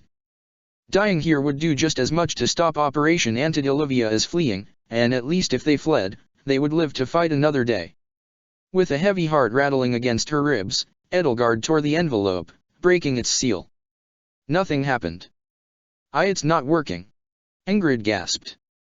Without skipping a beat, she thrust her envelope into Edelgard's hands. Try mine, maybe they messed up that one's seal. Pitacus chuckled. Do you really think we would allow anybody to warp into or out of this room? Does that sound like something we wouldn't think of? We have no choice, Felix said. We'll have to fight our way through the hallway. We have to completely rethink our approach, Byleth said, and Edelgard knew her thoughts were turning toward how far back she could reverse the flow of time, knowing that for the duration, both she and Hilda would be completely unconscious and especially vulnerable. Edelgard scanned the room for another point of egress. There was a duct that ran through this room, but that was blocked at one, perhaps both ends, to prevent people from crawling into the room and bypassing the door, and besides, she was the only one here who could fit into it. However, hold on, Professor. There might be another way to escape. The blade of a lance ripped its way through the widening gap between the door's two halves, followed by another one, and the two lances both began to work in concert to pry the door open. Hubert conjured a hail of ice and hurled them at the door, where they blossomed into spiny crystalline growths that formed a thick shield over its buckling surface. The ice immediately began to crack and splinter as the soldiers on the other side of the door began to work through it. Lady Edelgard, Hubert said as he frantically applied another coating of rime to the door, if you have found a way out, then please let us know now. The walls, Edelgard said. The windows. Tempered, laminated glass, Pitacus informed her. You can't break it. Well, I'd like to see it hold up to umbral steel. Professor. Byleth readied the sword of the Creator and nodded, a grim and determined frown pressing her lips together. That was the look Edelgard wanted to see, the look that told the world that Byleth Eisner was going to do the impossible, the look that, if Edelgard were to be perfectly honest, always made her fall in love with this woman all over again. But there was no time to swoon. Start hammering, Edelgard told her. Byleth drew back her sword and struck the glass window. Even the sword of the Creator, made by Suthi's bones and said to be able to cleave a mountain in twain, bounced off, and the glass merely shook, but it couldn't be invulnerable. Surely it would just take a few more hits. At the door, one of the lances ripped through the shield of ice that had grown over it. Hubert cast another spell and grew another blossom of rime atop the hole, though it was a losing battle. Felix lifted one hand from the hilt of his sword. Edelgard, he said, as soon as they break through, melt that ice for me. I have an idea. Ingrid said, resting against one of the cabinets, give me my lance back. I need it to. You're not in a position to defend me, Edelgard bluntly informed her, her voice swallowed up by the sound of Byleth striking at the window and the Agarthan soldiers striking at the door. Just looking at Ingrid, the way she favored her leg, the paleness of her complexion, the way she swayed back and forth as she tried to keep herself upright, she wasn't healed enough yet to fight and live. I haven't given all I have to give. You have, just look at yourself. Don't worry, I'll defend you, Ingrid. Ingrid mustered a smile. You're too stubborn, El. Pitacus laughed. The drama is touching. Shame it's coming to a close. I'll enjoy it while I can. Finally, a crack formed in the window under Byleth's assault. A small one, but a crack nonetheless. It would give out soon, and this room would no longer be a makeshift tomb for White Fang's advance team. There was hope. It was just a matter of what would give out first, the window or the door. And the door seemed to be winning that race. And then, suddenly, Pitacus stopped laughing. Edelgard found herself following her gaze, which now drifted out the adjacent window and over to the production floor, where a massive red jaguar the size of an Albanine moose, easily 7 feet from paws to withers, had burst out from the barracks, carrying 3 instantly recognizable people on its back. Dimitri, Happy, Sylvain, and Hilda, it seemed, had grown tired of waiting. What? Pitacus gasped. The hell? The door burst open, showering everyone with flecks of ice. Edelgard hurled a fireball down at the floor, flash melting the broken icy barrier and sending up a cloud of steam across the threshold as Felix cast a lightning spell and sent its current arcing through the puddle of water that now bled into the hallway. There was a chorus of shrieks and shouts as several of the soldiers on the other side succumbed to the electric shock. Byleth's next strike shattered the window, sending a shower of tiny fragments of glass down onto the raised platform with the arch and portal. We need to go. Edelgard whirled around, took Ingrid and Vul by the waist in each arm, unfurled her wings, and leaped out of the shattered window, guiding herself into a long, arcing glide as she pointed herself toward Dimitri's team. Behind her, Byleth threw Pitacus out the window to the floor, then took hold of Hubert and Felix and threw herself out the window with them.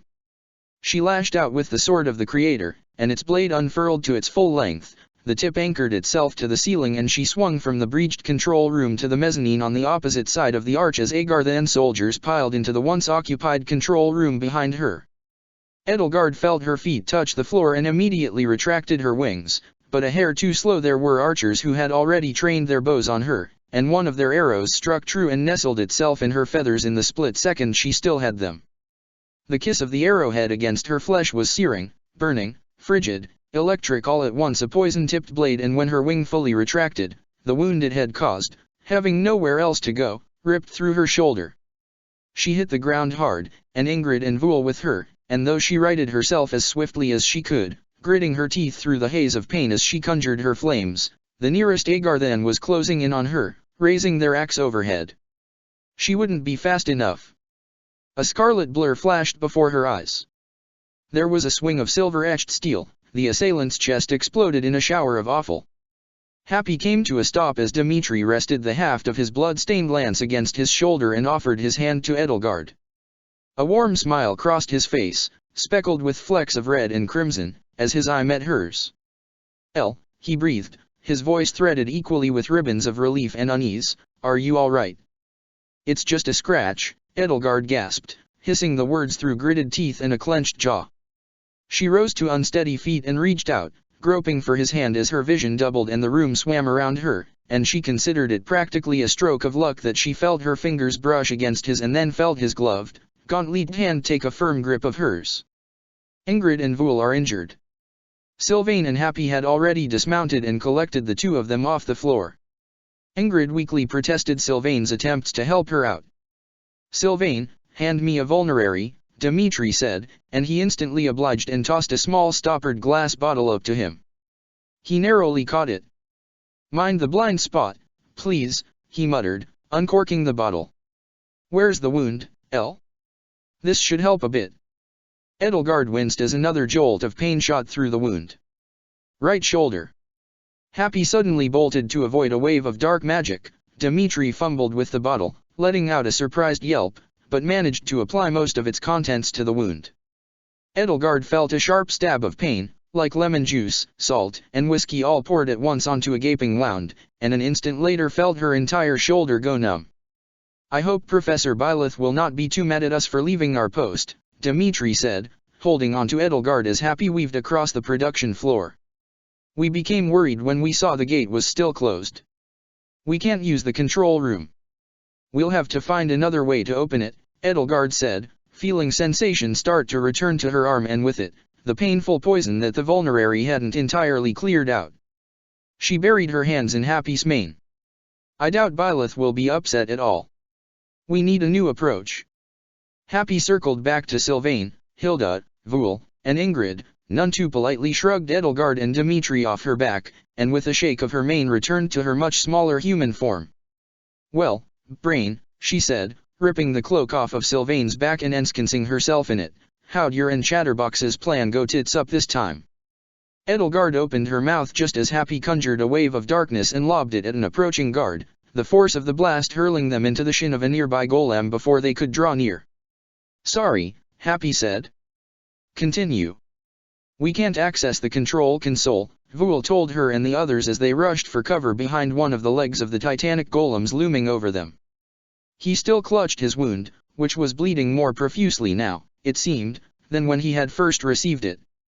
It's completely locked down. Great, she said. I think this might be the fastest time a plan's fallen apart. No plan survives contact with the enemy, Edelgard retorted, reciting the time-honored quotation. Right. Happy raised her eyebrows. Guess it's just a matter of how mangled its corpse is. Actually, yes. The soul of tactics is seeing what you can salvage from your plan's remains.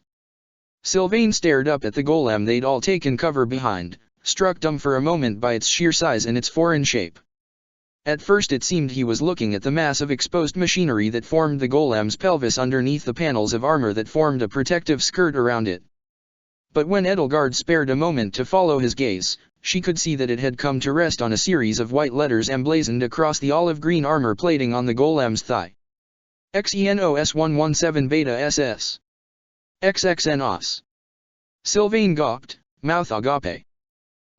These things are. Stay on point, both of you, Ingrid chided him and Edelgard both. With the color finally returning to her cheeks with the help of a few bottles of vulneraries, she picked up a discarded sword from the floor. There has to be some other way to open that gate. That stuff we used to blow up Cornelia. Hilda's eyes lit up. Oh, right. We've got 6 of those bricks, she said, rummaging in the bag at her side and producing one of those Semtex bricks. Do you think 1 or 2 will be enough to punch a hole in that gate? Edelgard asked Vul.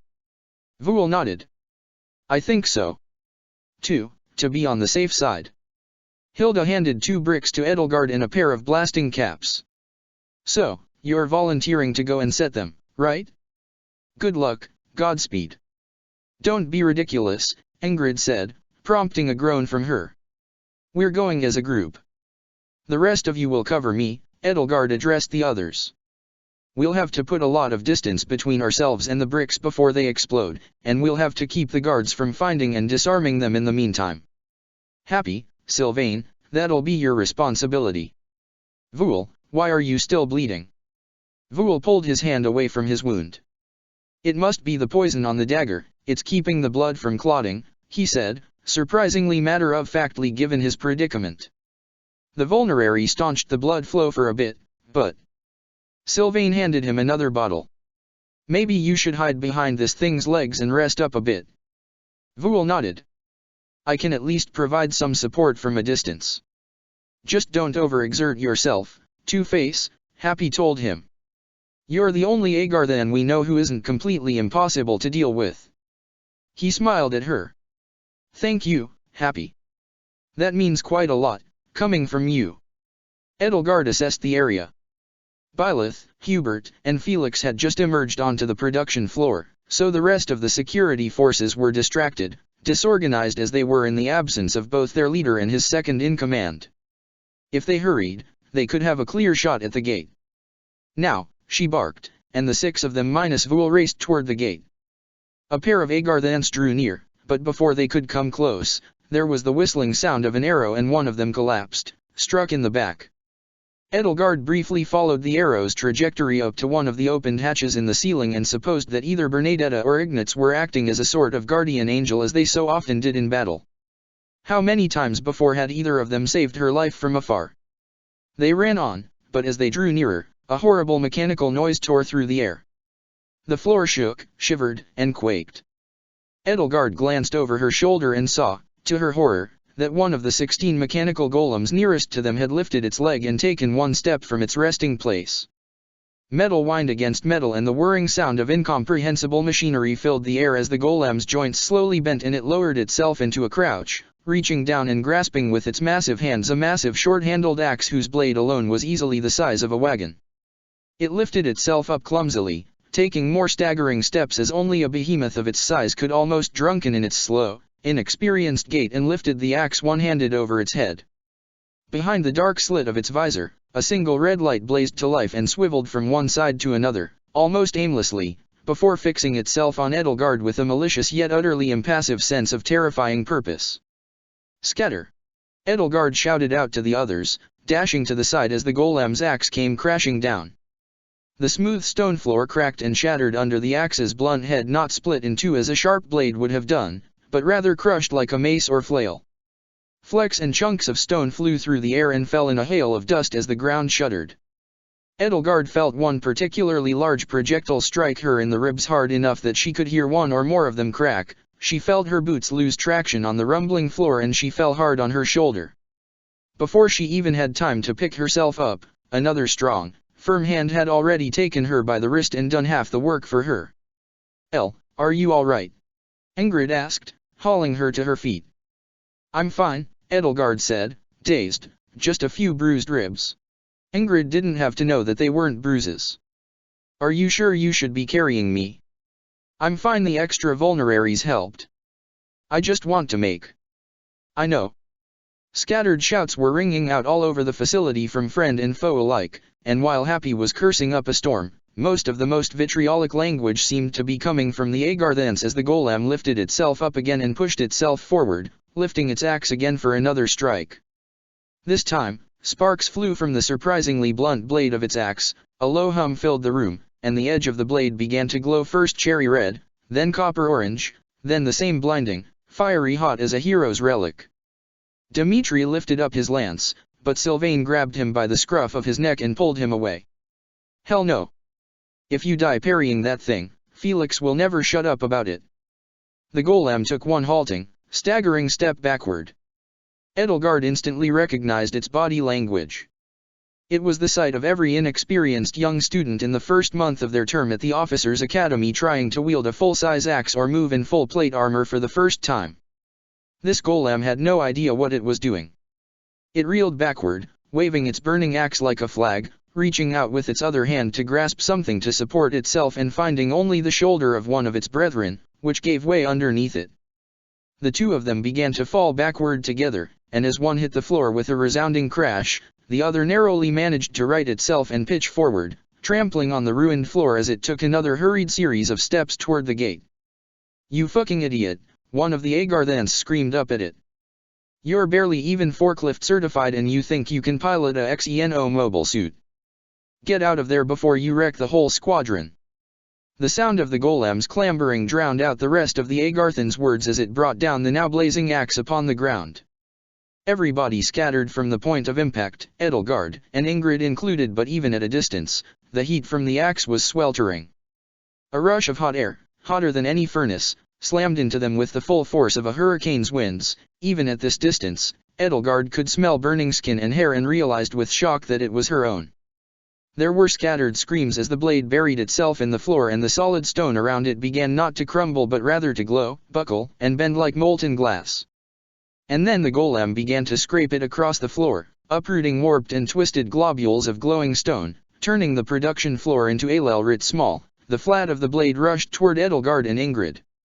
Edelgard's reaction was immediate and instinctual, and if she were being honest, it was entirely the dragon and not her human sense of reason that propelled her into the air, that made a comfortable armor of scales ripple up from her skin, that made her wings unfurl to their full spans and fly on the hot updrafts of scorching air left in the axe's wake as it tore itself free from the floor and cut a searing arc through the air. The blade swung with terrifying speed and strength until it struck the shield affixed to the shoulder pauldron of one of the other, as yet inert golems. For a split second it cut through the thick metal like a hot knife through butter, but then the fierce glow faded from the blade and the axe was left half buried in its cohort's shield. The golem began to struggle to wrench it all free, and it would have been almost comical if its thunderous steps had not been deadly enough on its own. Edelgard could watch from up in the air Agarthans as well as Happy, Hilda, Sylvain, and Dimitri scattering from its drunken path and the thunderous stamping of its feet. The violent updraft of superheated air carried Edelgard aloft faster than she could flap her wings, and shot her like a boulder from a trebuchet up toward the ceiling. Instinct took hold of her. She leveled herself out and managed to perch on the spindly steel buttress scaffolding that supported the ceiling, using her talons to anchor herself. A flash of panic tore through her mind. Where was Ingrid? In the heat of the moment. You flew. Ingrid cried out in her ear, and it was only then that Edelgard realized that the arms around her midsection were hers. You just flew. Like a Pegasus. Edelgard craned her neck, only now fully aware that she had fully and completely transformed into a dragon, to see Ingrid clinging to her side. And even though her hair was a frizzy mess, its tips singed black, and her face was as red as a boiled lobster's shell, and a fraction of one of her eyebrows might have been missing, she was wearing an ear-to-ear grin. "There'll be time to celebrate later," Edelgard assured her. She returned to her human form, save for her wings, and patted herself down to make sure the Semtex and blasting caps were both still on her person. "I think we can reach the gate quite easily from here." Below the scaffolding, the golem let go of its axe and lifted its green head, a mechanical whine accompanying its every move and the shifting and sliding of metal beneath its armored carapace. Its red eye slid back and forth across the length of its visor a few times before coming to a stop, staring directly up at Edelgard and Ingrid, and a hiss of steam emerged from the vents on its piggish snout. An arrow shot from the aperture in the ceiling glanced harmlessly off the top of its head. Unsurprisingly, the golem didn't seem to feel it. Dark magic and fire slid off its armor like water off a duck's back, leaving little more than superficial scorches or dents at most. A hero's relic probably was the one thing that could do serious damage to its body, but due to the small scale and delicate nature of this mission, those gaudy and cumbersome things had been left behind.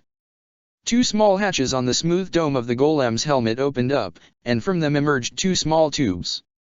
Edelgard found herself recalling the black powder cannons the Amirans used in their navy and wasted no time in jumping from the scaffold into the air. Not even a second after she jumped, a deafening series of thunderclaps split the air, throbbing and pulsating in a steady staccato rhythm. The sound of metal striking metal resonated underneath the guttural pulse.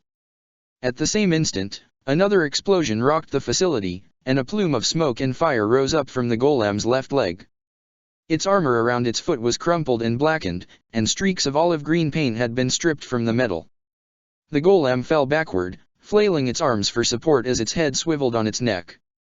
As Edelgard glided off of her perch with Ingrid and began her descent, she could see throbbing flashes of light coming from the apertures on the golem's helmet and speckled lines of dozens upon dozens of pock marks forming across the ceiling and up and down the farthest wall.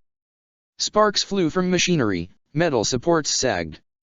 Edelgard found she had little to do but hope that the weapon the golem was using would not set its sights upon her, but as she and Ingrid descended, she noticed for the first time that there was an open hatch on the golem's chest, just as there had been in the golem's Vul and Hanuman had been researching at Gareg Mach, and it seemed there was another Agarthan soldier buried deep within it, and judging from the shouts of his peers, it seemed he had put himself there willingly.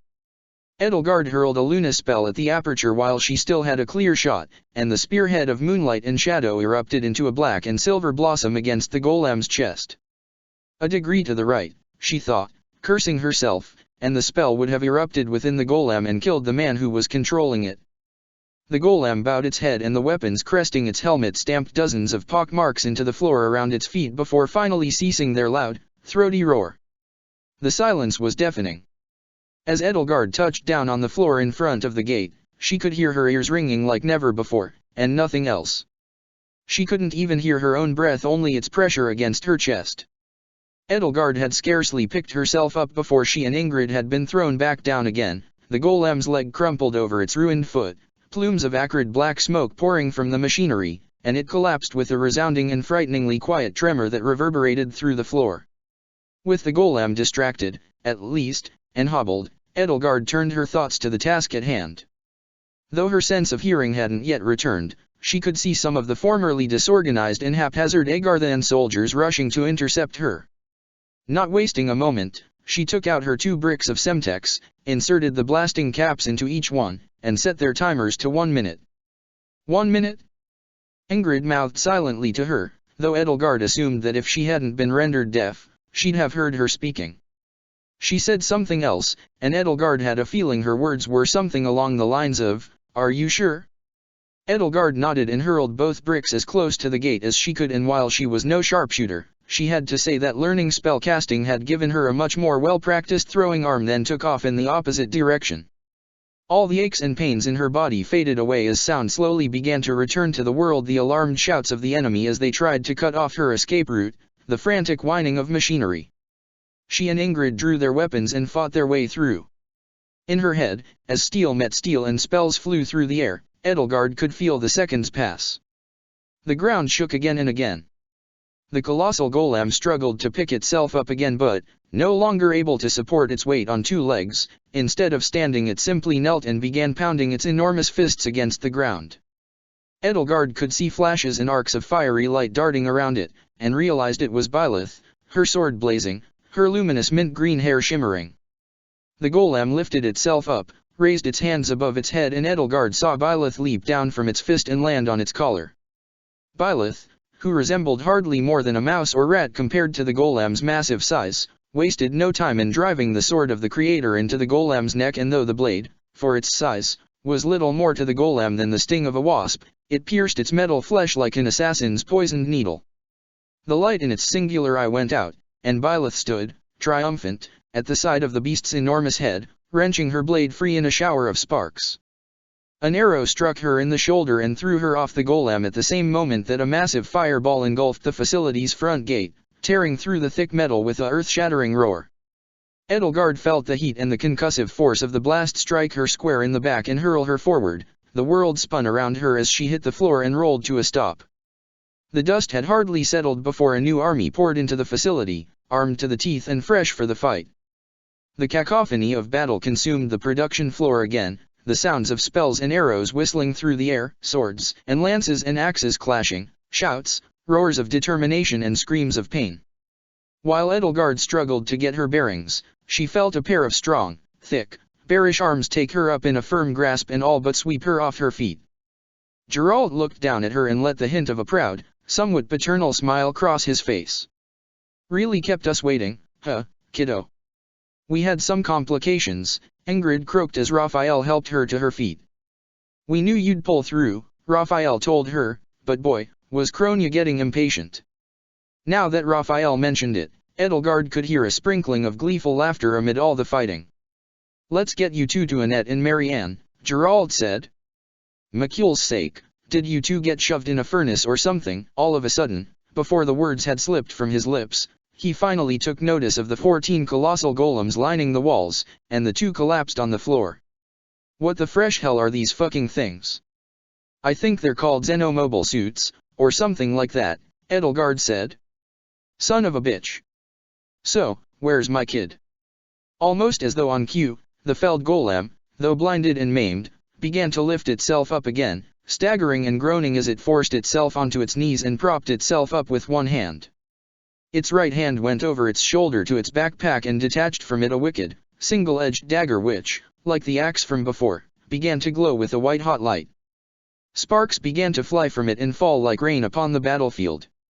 The Agarthan soldier who'd taken up residence within the golem was leaning half out of the aperture now, as though he had to act as the golem's eyes now that its head had been damaged. "Felstar," he bellowed, his hoarse voice carrying across the cavernous room. "Surface spawn. Die. Shit." Geralt dropped down and huddled over Edelgard, holding the shimmering blue surface of the shield of Seros over them both as the searing rainfall fell over them. "What the fuck is that thing?" The Agarthan ducked back into the golem's chest, but not so much as a second later a lance of dark magic, swirling black and violet and engulfed in ribbons of crackling lightning, tore through the air with an all-too-familiar roar and struck the golem's heart dead on. A gout of flames shot out from the aperture which had previously contained the unfortunate Agarthan soldier. As smoke billowed from the hole in its heart, the golem slumped over and crumpled to the floor, finally inert and as utterly lifeless as its brethren.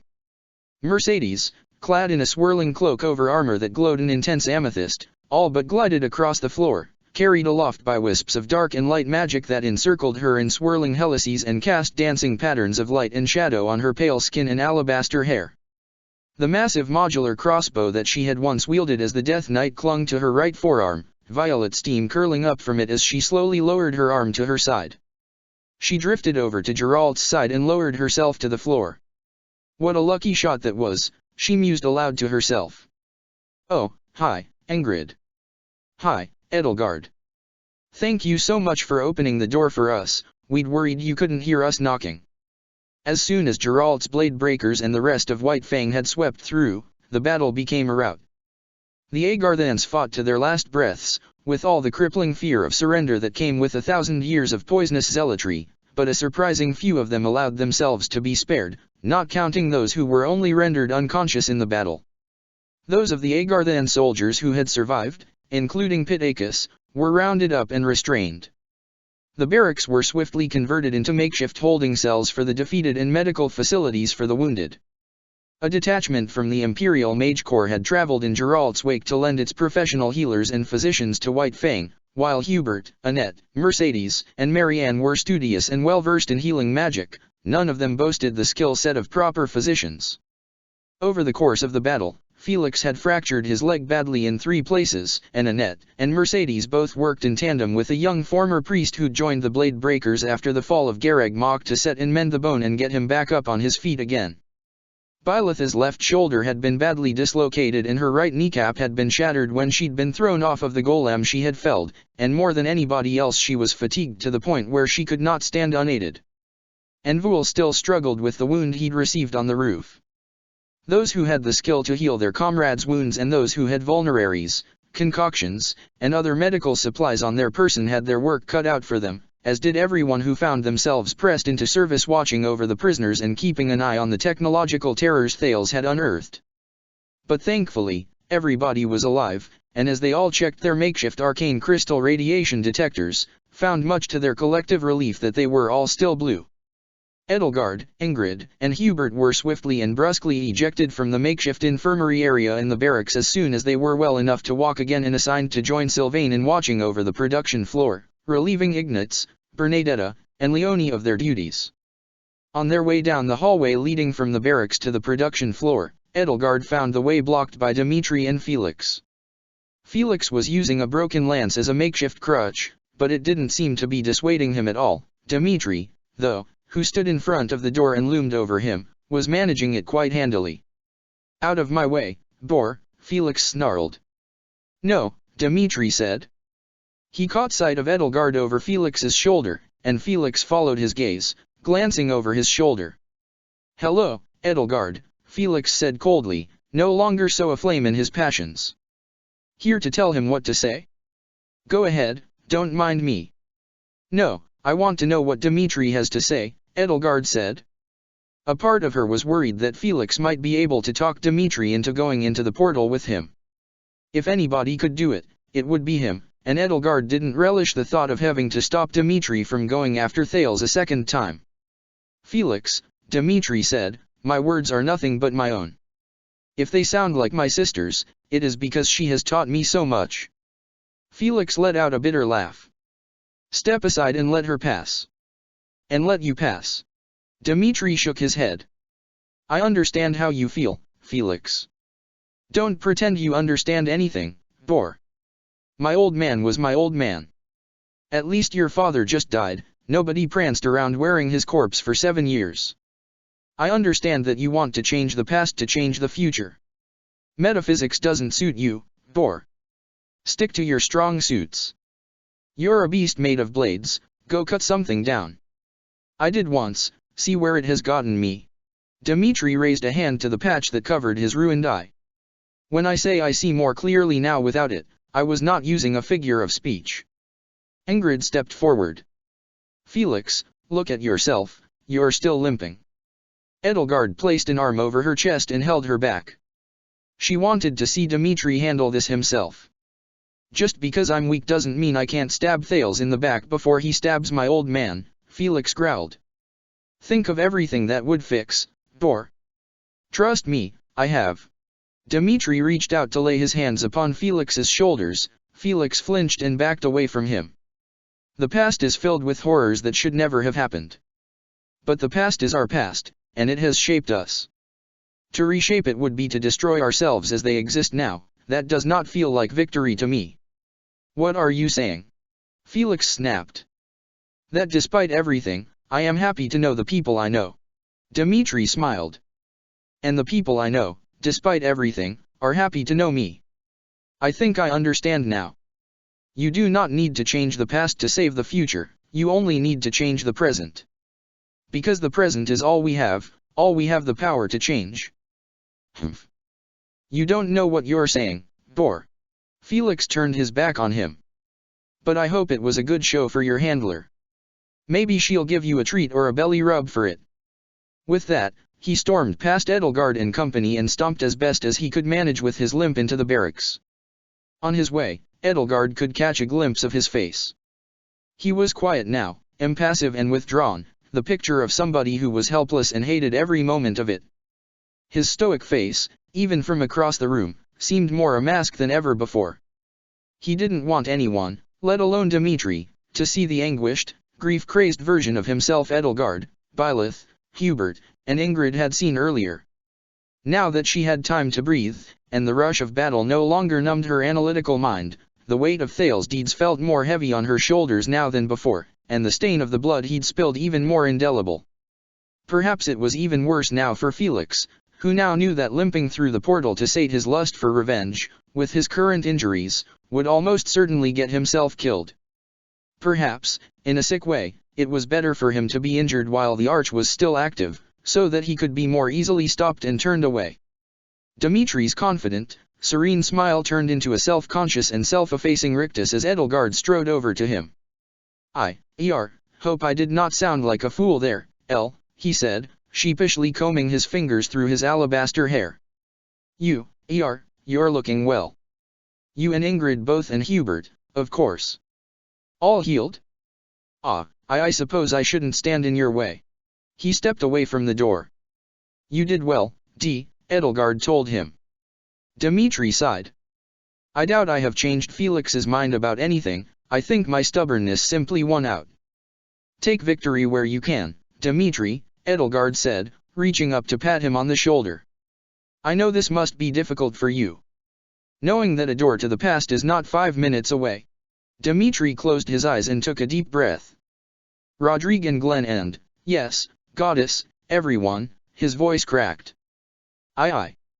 If I truly could fix everything, save them all.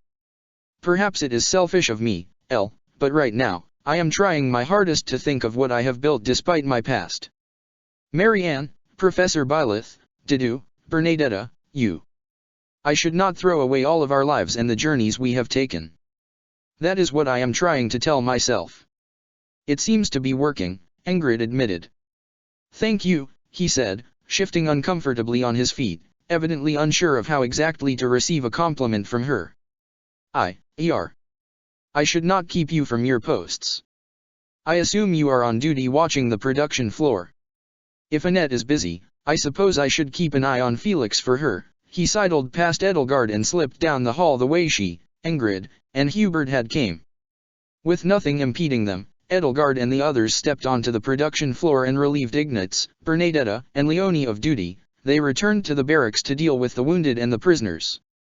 Research Facility Omega bore the scars of battle now, and nowhere showed it more clearly than here. The golem's rampage had torn up, burned, and melted the floor, and only the inexperience of the Agarthan who'd activated it had prevented its arsenal of alien weapons from causing a total bloodbath.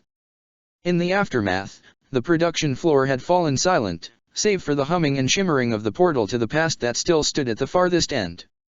Edelgard knew it wouldn't last, though. Now that past Thales had completed his time loop, present Thales was undoubtedly on his way and perhaps closer than he appeared, if his past self's behavior earlier had been any indication. It was probably the one thing that would keep the Javelins of Light, if they were to fall out of the Liberationists' control, from pulverizing the facility and everybody in it into dust.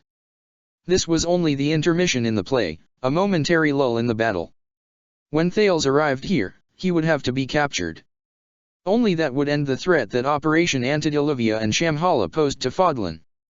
To her surprise, she found Voul talking with Sylvain near the crates of radioactive and biohazard material. It's a miracle, Voul was saying, that these weren't disturbed in the battle. We'd have all died horribly if a single crate had been breached. Sylvain groaned. Okay, I get it. We can't just use the Semtex we have left to blow them up. Ideally, we'd redirect the portal, Voul said with a nod toward the portal, which continued to emit its pulsating white glow, to wherever and whenever these weapons were taken from in the first place and put them back. Right, but non-ideally. Where exactly did all these things come from, anyway? Edelgard asked him, gesturing to the strange golems. Also, should you really be up and about, given your wound? Voul drew aside his open cloak and pressed his hand to the fresh bandages that now encircled his bare torso and covered the still oozing wound in his gut, but he ignored her second question. These? I don't have a clue. Pittacus said the people of Liam built them, didn't she? He mused to himself, idly stroking his chin. What's Liam? I've never heard of it, Sylvain asked him. It was one of the 4 great nations that fought in the Felstar Wars, he explained. The Nis, Malum, Septon, and Liam. Our records of their histories, or even their locations, are spotty, but Thales has obviously been privy to some very exclusive knowledge about them to find this. He waved his hand at the golems. These. They don't look like Agarthan technology, Hubert noted. They do look something like Ria's golems, Ingrid thought aloud to herself, examining the golems with a scrutinizing squint, but that armor looks like nothing I've ever seen. No, of course they wouldn't look Agarthan or Fodlanish, Voul explained. We don't know much, but we do know that in the war, each nation pioneered its own brand of specialized weapons against the fell star. Thanos made its replicants and the javelins of light. Liam made these mobile suits. Who knows what weapons the other three nations invented that have been lost to time. I'm starting to worry that if you say that, we'll find out, Sylvain grumbled. He sat down and leaned against the wire fence that enclosed the crates, sighing. Are you sure you should be sitting next to such toxic material? Edelgard asked him, having half a mind to drag him away from it. He shrugged. I kinda feel like I belong here, he said with a sly wink and a smirk that made it seem like he was only half joking at best. He lifted his head, though, and his eyes found the shimmering glow of the portal. Damn, he muttered. Last time we saw something like that. Ingrid bowed her head. She hadn't been there in Remire. She'd been felled long before the Blue Lions had descended into that hell and lost Ash, but she had borne such a heavy burden from his loss. I know. Oh, falling through it wasn't so bad, Voul said.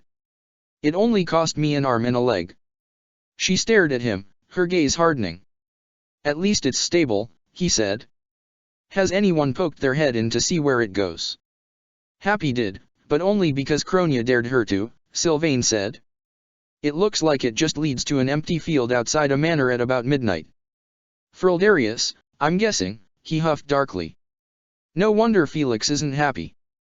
So, did he really try to run off and kill Thales before he could do everything? Edelgard nodded. He did.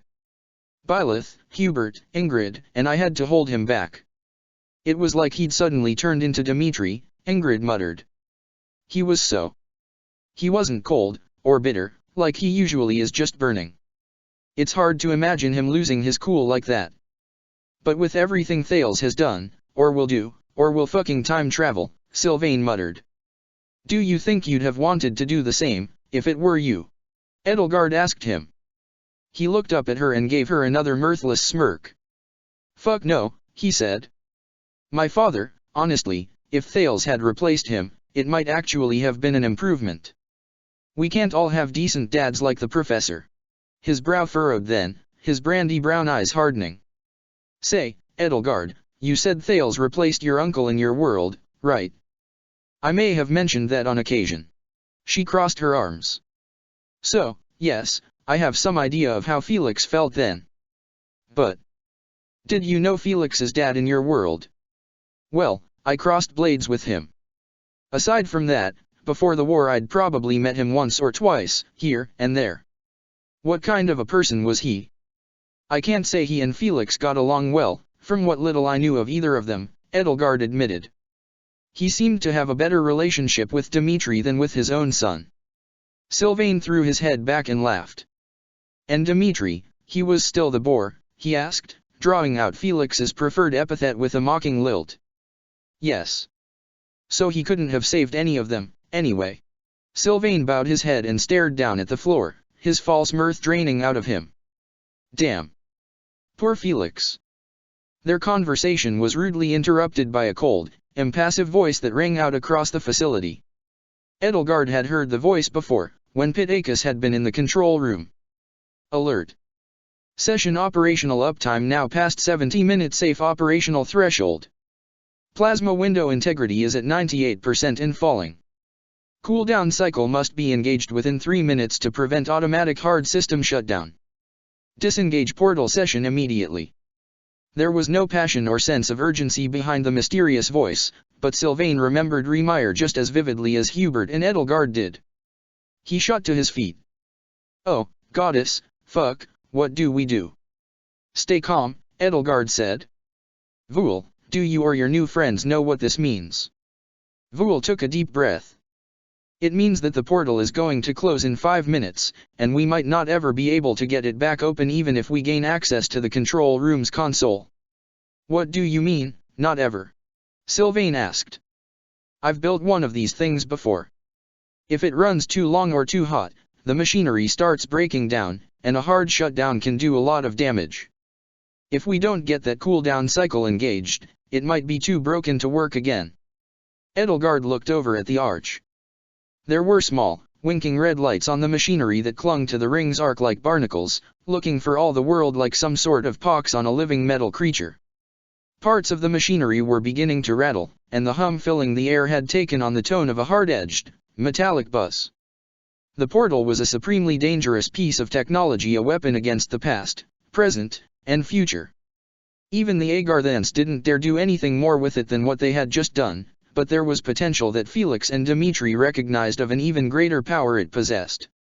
It deserved to be destroyed, but with so many time loops left unfulfilled and so many questions left unanswered, the idea of destroying it filled Edelgard with as much fear as the thought of allowing it to continue to exist. "And we don't have the authority to shut it down," she summarized. "What else can we do?" "Well, can't you, Gwyn, and Alpin repair it?" Sylvain asked Voul.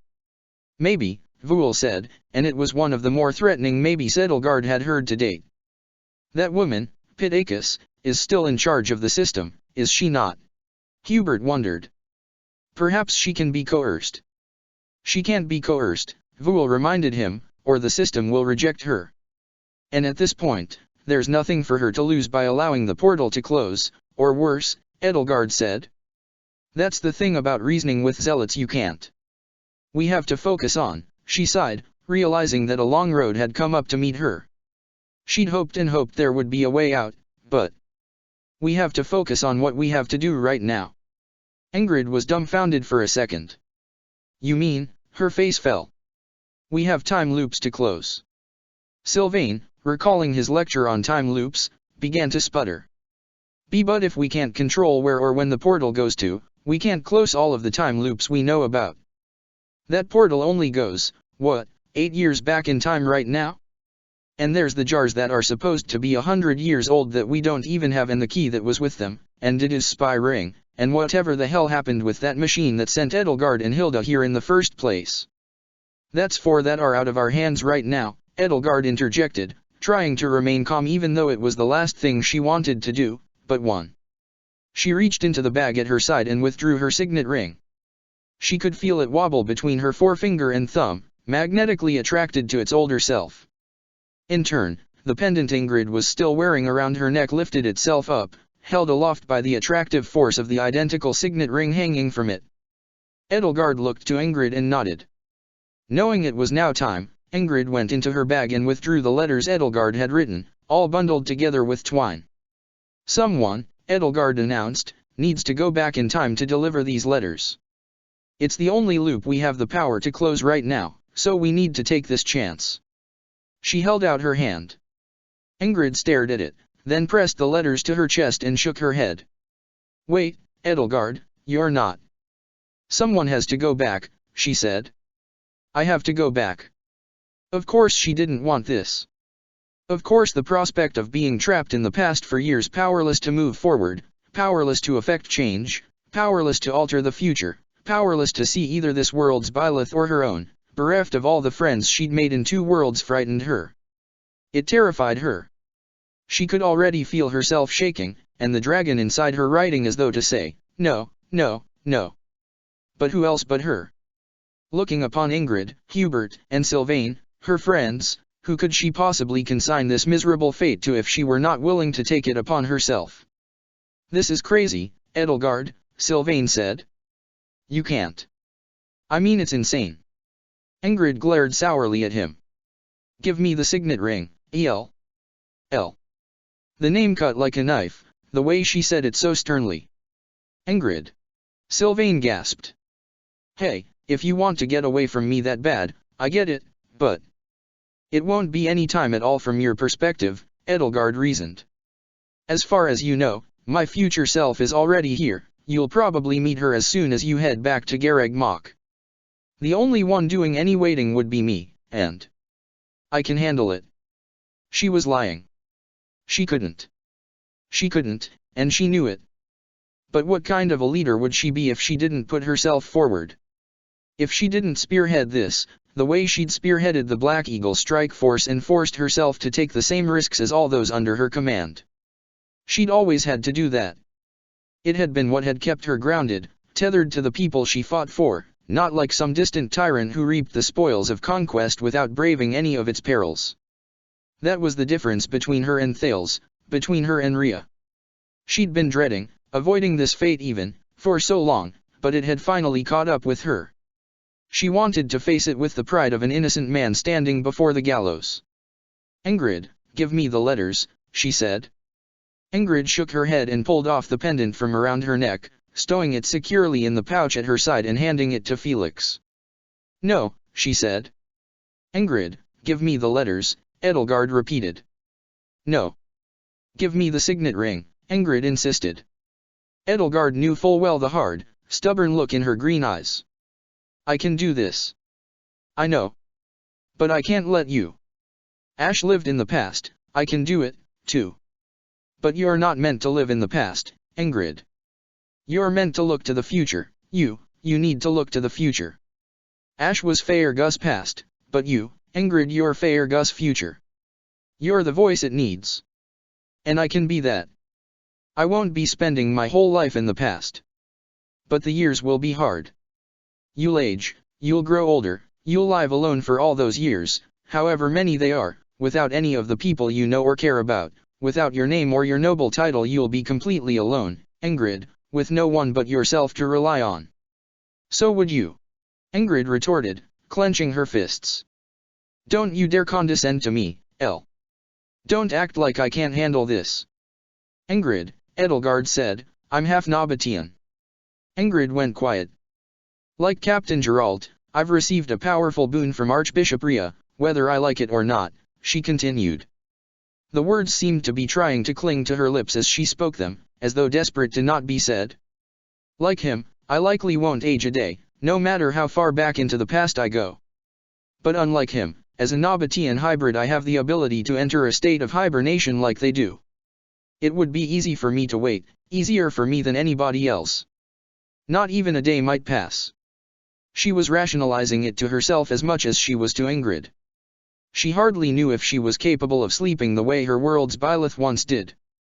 She was simply trying to sweeten the bitter pill she was forcing herself to swallow, grasping at any possibility to make her choice or perhaps the lack thereof a more palatable one.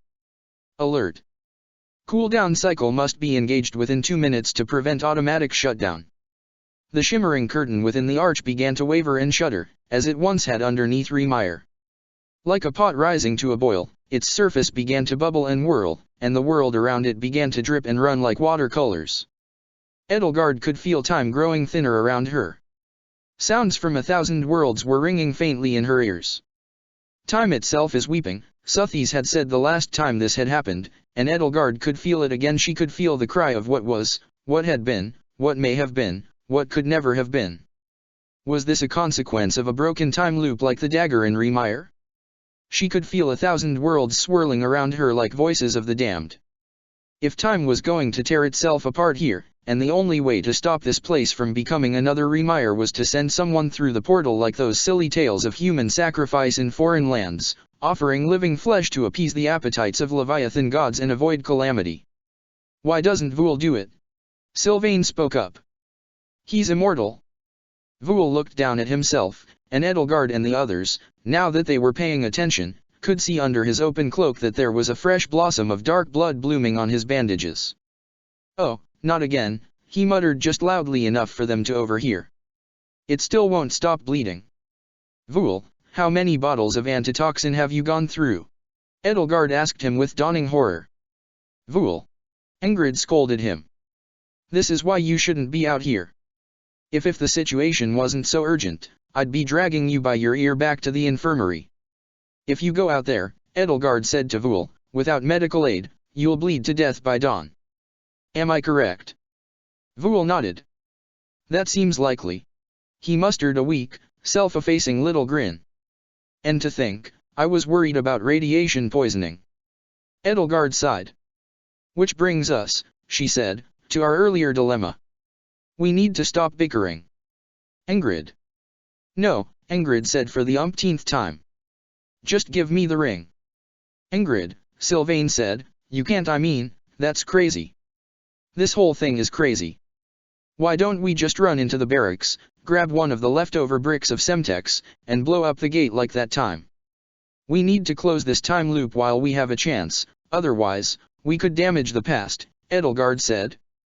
The door to the barracks burst open and Byleth barreled through as best she could, staggering on a half-mended leg. "What's going on out here?" she shouted out. "We've had our hands full with Felix, but the portal's been active too long," Vul explained. "It's about to." Byleth lifted her head and looked over at the swirling and distorted world surrounding the portal. Edelgard could see the color draining from her face. She'd felt it already, Edelgard could tell. It was all happening again, and the thought of it terrified her. "It's not as severe a temporal resonance cascade as it was in Remire," Vul explained, "but the emergency shutdown might permanently damage the arch. We need to complete one of the time loops, at least, before the gate shuts down just in case we can't get it working again afterward," Edelgard added. "Professor, please, speak some sense into Edelgard," Ingrid pleaded with Byleth. "She wants to go herself." "I can do it," Byleth said. "No, Professor," Edelgard said. "I know, you can't. You're hardly in peak physical condition yourself.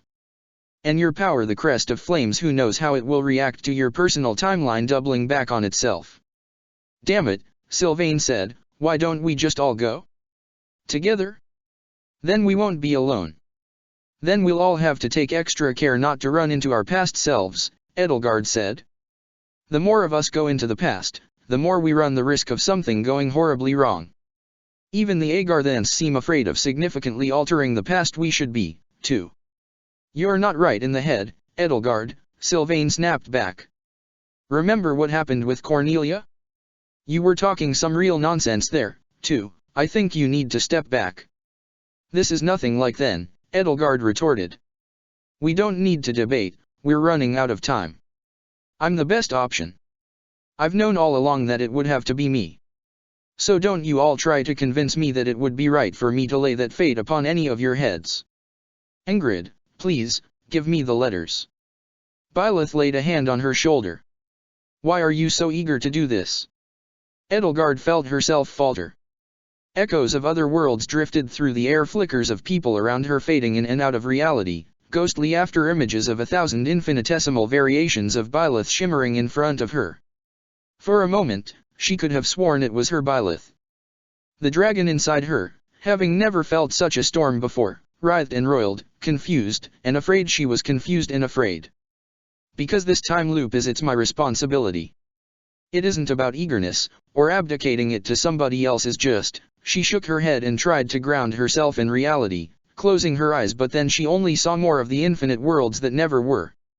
"None of us are going to let you do this," Byleth told her. "I won't let anyone else carry this burden for me, least of all you, my teacher." "Edelgard, think for a moment. Clear your head," Sylvain chided her. "You've dreaded this for so long, how can you just lie down and accept it now? Because sometimes the things we dread are the things we must accept. We don't have time. Every second we delay. None of us know exactly what will happen, or how much slimmer our chances will be." "Will be of what?" Byleth asked her. "I don't know," Edelgard said, "but there are far worse things we could do to this world than erase a dagger from it." "Isn't that what she would say, Professor?" Byleth was taken aback. "I'll call the rest of White Fang." "We can't drag this out, Professor," Edelgard said. "If we can only complete one time loop, and damn the consequences for the rest, then it has to be the one that brought Ingrid back to us, the one that saved us all in Deirdre. Without that..." Ingrid could do nothing else but stare at her, jaw agape, eyes wide. Alert. Cooldown cycle must be engaged within 1 minute to prevent automatic shutdown. Plasma window integrity at 70% and falling. Disengage portal session immediately to prevent irreversible system damage. Edelgard could feel other worlds bleeding into this one again, just like the first time. She could see, even without closing her eyes now, unfamiliar battlefields, familiar enemies, foreign armies. "Lady Edelgard," Hubert spoke up. Edelgard felt his left hand, still cold despite his new skin, curl around her hand and rest over her signet ring. "Your sense of self-sacrifice once more goes too far for me to accept in good conscience." "Lady Ingrid," he said, holding out his right hand to her, "give me the letters." "That's not fair," Ingrid said. "The clock is ticking." There was a moment of hesitation, but with trembling hands, she passed the bundle of envelopes on to him. "No," Edelgard said, shaking her head. All she could see in front of her was the young boy who'd promised to cut a bloody path for her and sully his hands in her stead, and that wasn't this world's Hubert at all. "Hubert, you've done enough for me. You've given me your hand, your ear. You've given me pain, you've given me comfort, you've given me far more loyalty than any sane person would ask for." He smiled. "I am a proud son of House Vestra. It is only my duty." "To hell with your duty, Hubert," Edelgard snapped, pulling her hand away from his and clenching her fist around her ring. "All this time I've been here, I've burdened you so unfairly, and to saddle you with this I couldn't so much as dream of such a thing. The duty of one noble house to another means nothing to me, only the duty of one person to another. And I owe you more than you could ever owe me, for everything I've forced you to do." Hubert looked her dead in the eyes, brushing away his forelock from his brow so that both of his could meet both of hers. He leaned in closer to her, his cold fingers wrapping around her wrist. "Your Majesty," he whispered, "after everything you have endured, 8 years of solitude will break you. And I will not deliver a broken Edelgard to my counterpart. Does he not deserve more respect than that?" Edelgard couldn't tear herself away from his gaze. She'd seen bravery in them before, and this was as brave as she'd ever seen his pale eyes get. He wasn't doing this for her, but for himself, for his counterpart, for her Black Eagles, for her Byleth. Her Byleth. 8 long years without her Byleth. 5 years had been long enough then, and she had not been alone then, either, nor had she been forced to languish in the prison of an immutable past. She couldn't bring that pain back to her world to unduly burden her wife, who alone shouldered so many of the burdens Edelgard had left her with already. "I won't break," she insisted. "I can't ask you to do this, Hubert." "Then do not ask me. Simply allow me. After everything you've suffered, for a woman who isn't even truly your liege." "It is not about suffering, Lady Edelgard," he told her. "You cannot keep taking every burden for yourself. You know that." "Not when the life of 2 Edelgards rests in my hands." Edelgard nodded. "But all the same, I cannot ask my friends to suffer for something I am unwilling to do myself." "You have proven that," Hubert said. He raised his cold fingers to her cheek. "If I may be so bold, Lady Edelgard." She nodded, swallowed hard, and let him rest his hand there. "The ring," he said, "Your Majesty." Edelgard pressed her signet ring into his palm. 3 words left her lips, each one more difficult than the last. "Thank you, Hubert." With a melancholic smile, he withdrew from her, ring in one hand and letters in another. A fraught look passed by his eyes. He took a deep breath. "I'll be back," he promised her, the words coming out flat and monotone as he bit back the emotion that so clearly played on his face. And with that, he marched up onto the raised platform that held the arch, silhouetted against the portal's soft and rippling white glow. He turned to cast one last look back at Edelgard, knowing it would be the last he would see of her for 8 long years. He was so engulfed in light now that it was nearly impossible to see him, and his shape was twisted and malformed by distortion of light around the portal, and even his silhouetted shadow was dwindling away against the vast and bright whiteness, but Edelgard could sense the sad nod of his head. "Wait, Hubert," Ingrid called out. She paused. "I know chivalry isn't as much of an Adrestian value, but, for what it's worth, Lug, Kifon, and Ash would be proud of you." He might have said something in response, but if he had, no one had heard it. A moment later, he vanished into the white void. "Sethleen's tits," Sylvain muttered. "He actually did it." They all watched the portal throb and pulsate as the whirling maelstrom around it began to level out. The strange bending of light around the arch began to grow less severe and its shape and proportions began to relax. The portal's surface, which had been boiling, was now merely simmering and rippling. The beast, it seemed, had been satiated, terrible as its appetite was. No one else said a word, no one else even breathed. Edelgard only realized then that she'd been holding her breath, and releasing it felt as painful as a knife to her heart. Alert. Disengage portal session and engage cooldown cycle immediately. Automatic system shutdown will cause irreversible damage. Shutdown in T-10, 9. It was then that Edelgard realized how much she still could say to Hubert. Was she an idiot, taking it for granted that he would last the entire 8 years, or assuming that it had really been him delivering the letters. What if this had been her last chance to say goodbye? What if this had been Ellie's last chance? If she ran as fast as she could, would she still have time to shout something through the portal at him? How could she stand here and do nothing? Byleth and Ingrid both grabbed her by the shoulder, as though sensing she was about to do something reckless. 8, 7. The door to the barracks burst open. Dimitri and Hilda both stumbled backward through it, struggling to hold back a furious and frenzied Felix. Out of my way, you idiots, we still have a chance. 6, 5, 4. The omnipresent hum that had consumed the room deepened to a low rumble and then stopped as the portal diminished itself and shrank away to nothing. At once, Edelgard felt the pressure leave the room. The sensation of time being thin here no longer swirled around her. Replacing it was the feeling as though a part of her heart had vanished into the ether, just like Hubert. He was gone. And the vastness of his absence, Hubert was gone, felt like an ocean. Interrupting the somber atmosphere that for a scant few moments had fallen over the room, the strange voice rang out one more time, the sharpness and suddenness of its proclamation explosive. Portal disengaged. Session operational uptime, 72 minutes, 57 seconds. Plasma window integrity at 62.5%. Extended cooldown cycle engaged. Silence fell yet again. Vul let out a relieved sigh. That's not so bad, he murmured. It might still work after this. Edelgard took a breath and felt a sharp pain in her chest. Her eyes stung. The world around her shimmered and wavered.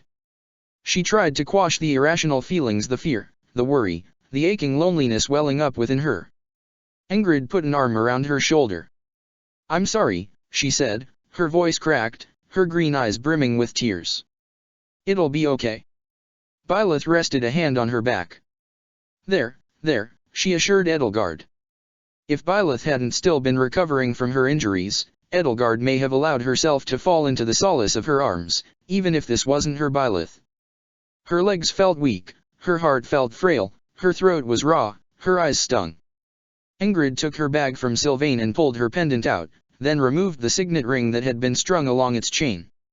Here, Elle, she said, taking Edelgard by the hand and slipping the signet ring a little older, a little more worn, but still emblazoned with the seal of House Hresvelg and Edelgard's initials as clear as day onto her finger. The ring made its journey, the letters, too. Hubert's all right, she assured her. People began to trickle out of the barracks, following in Dimitri's wake. Hey! Geralt gasped urgently, rushing toward them with several of the others in tow while Dimitri and Hilda released Felix and let him mourn the immutable past. What the hell just happened out here? Happy gave a cursory glance around the room. Hey, Brain, she spoke up. Where's the bird? Most of the rest of White Fang had made their way over by now, and all of them quickly picked up on the somber atmosphere that had fallen over the room. Byleth explained to them what had happened, and everyone else began to mutter or mumble their condolences. Dimitri, battered, bloody, bruised, burned, put his arms around Edelgard and held her close, and his chest had never felt so warm against her cheek. We could have all been here, Ignatz mumbled to himself. Any one of us could have chosen to do it besides him. I'd have volunteered. He'll be back, Raphael assured Edelgard. I mean, Hubert's a guy who keeps his promises, isn't he? I mean, I didn't know him all that well, but as far as I know, he's never broken one, so I'm sure he'll be waiting for us back at Garreg Mach. We'll have to have a feast for him, right, Annette? Of course, Annette said, flustered. Of course. We'll throw a welcome back party. You don't have to worry about a thing, Edelgard, Mercy, Bernie, and I will plan the whole thing. In any other circumstances, Annette's chipper enthusiasm might have been infectious, but Edelgard barely felt it. The thought struck her that she may have just let one of her closest friends and companions, her retainer, her comrade, who had promised to stand by her side through thick and through thin from the day she had turned 4 years old, fall down the gullet of some inscrutable evil god. With the painstaking and careful tenderness only a man with his incredible brute strength could possess, Dimitri set a hand to Edelgard's head and let his fingers slip through her hair. Don't hold back your tears for our sake, Elle, he whispered hoarsely to her. But she found that, though her eyes misted and burned, no more than that would come. Beneath the aches and the nauseous twisting of her gut there was a vast ocean of numbness. Even the touch of Dimitri's hand felt a world away from her. She broke away from him, stepped back, and turned her gaze to the now empty arch standing in front of the wall. The ring's lights had turned from an angry, pox-pimple red to blinking amber and green, but the space within the arch was as still as a windless sea. To think that Hubert had walked through a door that no longer existed. The fact that Edelgard couldn't just walk up there and follow him was one her rational brain had to force onto her basic instincts. Something inside her, perhaps something with scales and feathers, just couldn't wrap its head around the idea that he had walked 8 years into the past and nobody could follow him. Her eyes drifted, and out of the corner of her field of vision she caught a flash of movement from above. Her head snapped up, eyes drawn immediately to the shattered glass window of the control room above. Bernadetta had seen it, too. "Look, up there," she cried out to everyone else, pointing up at the control room. Everybody followed with their eyes the arc of her outstretched arm and saw what she and Edelgard had seen. Standing over the control console was a figure shrouded in a black cloak and robe and adorned with a beaked mask that hid their face. Every move they made seemed to be under great duress, as though they were fighting a powerful force with every step that wished to tear them asunder. "Thales!" Dimitri gasped, taking up his lance and gripping it so hard that the haft began to splinter. Byleth drew her sword. Geralt rushed to steady her before she could keel over. "Bye, kid. Watch it. You're not ready to be waving that thing." As the bony blade of the sword of the Creator began to glow, the cloaked figure standing high above the arch removed a familiar-looking envelope from within their robes, ripped it in half, and promptly vanished in a pillar of sparkling red light. The silence that fell now was no longer oppressively dour, but tense and fraught. Everybody was on high alert now, and rushed to arm themselves in a clatter of swords, axes, lances, bows, and arrows clattering in their quivers. "Shit," Sylvain grumbled, picking up a spear of his own. "He really picked the right time, didn't he? If it's all of us and one of him," Raphael asked everybody else, "then it'll be easy to overpower and capture him, right? We got this. Right?" White Fang and Geralt's mercenaries waited for an attack with bated breath, no longer granted the time or presence of mind to grieve the abrupt departure of one of their own. Now, all other thoughts had been pushed from their heads but a sense of frantic anticipation and expectation that an attack could come from any direction. What nobody was expecting, though, after what felt like hours had passed, was for the same cloaked and masked figure to walk through the facility's ruined front gate, stepping gingerly over and around the debris scattered across the floor.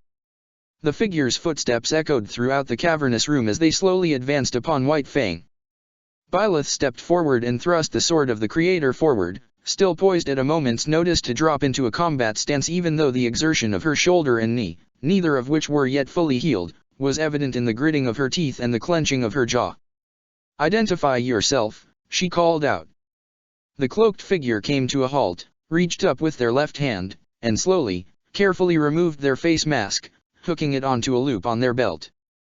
The face beneath was tanned, olive-skinned, and framed with short, messy locks of alabaster hair. Claude von Regan, the man known as Destinova, pulled back his hood. A bright amber bandana encircled his brow, slipping over one eye. The other eye, though, gleamed coldly underneath it, indifferent to the smile that curled his lips upward. "Hey, Teach," he called out. "What did I miss?" Chapter 71, For the world is hollow and I have touched the sky. Claude von Regan Destinova stood before the weary, battered, bruised White Fang assault team, the alabaster hair upon his head gleaming like the snow upon a mountain peak as he brushed it out of his eye. He stood like an omen, a harbinger of unknown portents, an avatar of dread given human form. His very presence felt somehow wrong, as he stood there expecting an answer unwelcome, not in the sense that an uninvited guest would be, but in the sense that an inauspicious murder of crows or a red sky at dawn would be. There was a heavy, fraught feeling hanging over the burnt air that he had brought with him nothing but trouble. Raphael lifted one of his big, meaty hands and waved at his former house leader. "Hiya, Claude. I didn't know you were planning on coming here. How'd you find this place, anyway?" Edelgard spared a glance at Kronia, who was staring ahead with a tight-lipped frown on her face, eyes wide, as though she were concentrating very hard on not looking suspicious. She looked more suspicious than she ever had before. Edelgard wondered, was she still feeding information to Destinova? It was certainly the simplest explanation for how Claude could have discovered Research Facility Omega's location. Or perhaps she was simply surprised to see Claude here, of all places and now, of all times. Everybody here was on edge, after all, still expecting Thales to show up and make his bid to retake the facility at any time. Raphael. Claude's voice was flat at first, but then it came to match his smile. Good to see you here, old buddy. When I heard the Blade Breakers and an Imperial Mage Corps were on their way to Galatea, I figured I had to see what the big deal was. He lifted his head and turned his gaze to and fro, from one of the massive golems to the other, to the inert arch, to the scars riddling the building. You did have a party without me. At least I remembered to wear the proper clothes, right? He asked facetiously, picking with gloved hands at the black fabric of his Agarthan cloak and noting with a nod of his head the similar attire Byleth's initial infiltration team had worn. He continued to study them. And Ignatz, Leonie, Marianne. Hilda. Hilda looked pointedly away from him and crossed her arms.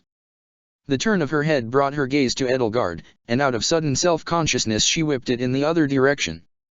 If we had Arcturus and Lawrence here, it'd be a proper Golden Deer reunion, huh? Now, Teach, he said with a jocular chuckle, turning his gaze back upon Byleth, how about you put down that sword? I'm not used to having it pointed at me. Recalling one of her visions of Destinova's past, Edelgard wondered just what that it was meant to mean, if, of course, those visions had been at all accurate and not simply the concoction of a hallucinatory stupor. Byleth slowly lowered the sword of the Creator's blade and let its tip rest on the floor. The fiery red-orange glow lighting its bony form from within gradually faded away until the relic rested in her hands, cold and inert save for the infrequent, intermittent twitches of its spinal segments. Emboldened, Claude made his way farther across the floor, gingerly stepping over or around debris and bodies and other detritus of battle. So, this is Operation Antediluvian, huh? All these golems must be what Thales was angling for. A sense of fascination lightened his voice. He sounded and looked almost childlike, the way his eye glimmered and his lips curled.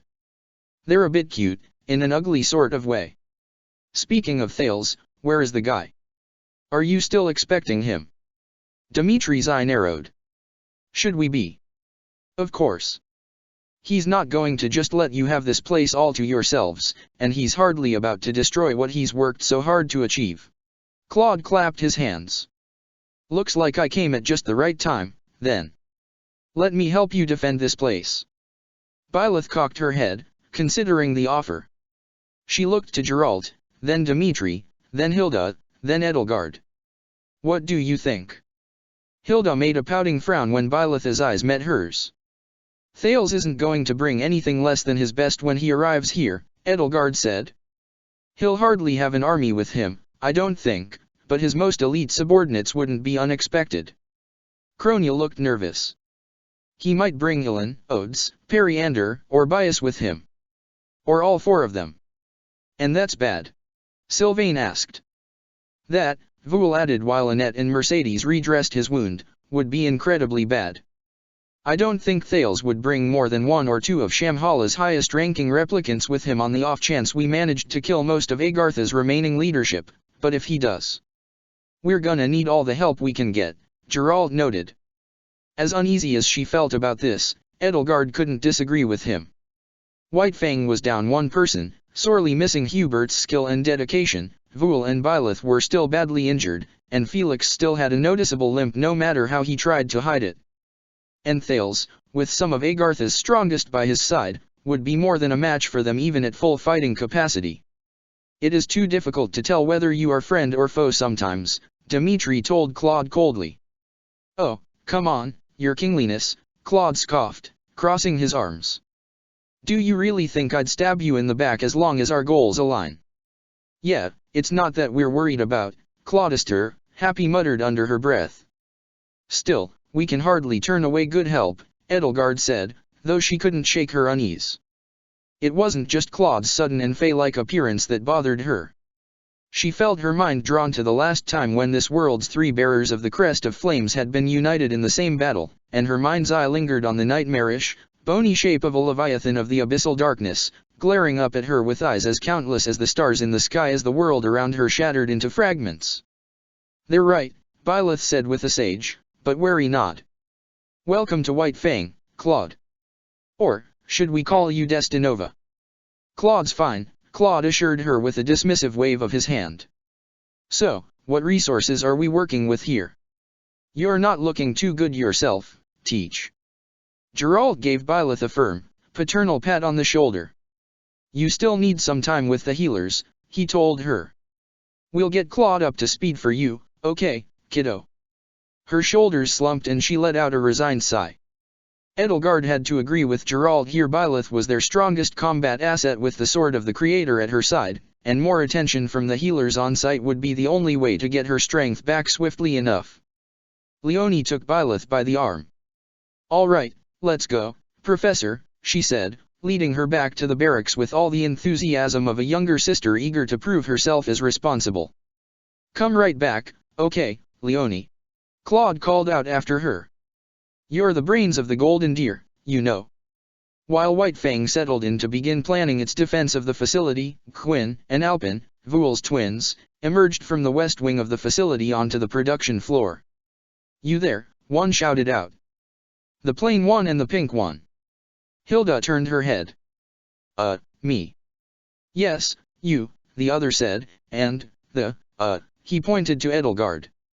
As far as epithets went, Edelgard found that, lacking her distinctive alabaster hair in this world goddess, she'd almost gotten used to having brown hair again. It was harder to object to plain than something else an Agarthan might have chosen for her. She and Hilda crossed the production floor and strode up to them. "Simply Hilda and Edelgard will do," she told them sternly, placing her hands on her hips. There had been something almost endearing about Suthi's inability to remember her name, but she couldn't say the same about these Agarthans. "What is it?" "You said you wanted us to take a look at the facility's computer systems," Gwyn said. "I believe we've found something of interest to the both of you." He turned his back on them and with a crook of his finger beckoned them on. "This way." He and Alpin led Edelgard and Hilda through the door into the western corridor. Ahead was a sharp right turn in the hallway that led to the mezzanine, and just ahead of that a left turn through another door into a larger room filled with arcane scientific equipment that called to mind Hanuman's workshop and all his crest analysis and research tools, only far larger and more complicated. A handful of Agarthan soldiers were slumped against the far wall, dead. Edelgard idly wondered if the strange capsule bearing that lethal salt might have come from this very room. Another staircase brought the four of them upstairs to a balcony that clung to the four walls of a two-story room, and at the bottom of the room sat a massive metal torus, looking for all the world like a slightly squashed sphere with a hole through the center, braced with metal ribs and a skeletal scaffolding in red, blue, and yellow. A wire mesh cage encircled it, with a gate on one side. Forests of pipes and tubes covered it like moss over a cairn, and massive, thick cables and wires snaked out from it and ran up the walls. A resonant hum filled the air, and Edelgard could sense a cloying heat emanating from the strange device. Gwyn and Alpin paid it no mind whatsoever and led Edelgard and Hilda past it as though the sight of it was the most normal thing in the world. Edelgard couldn't help but be curious, though. "What's this?" she asked them. "It's a compact tokamak," Alpin said matter-of-factly, not even glancing back over his shoulder at her. What?" Hilda asked.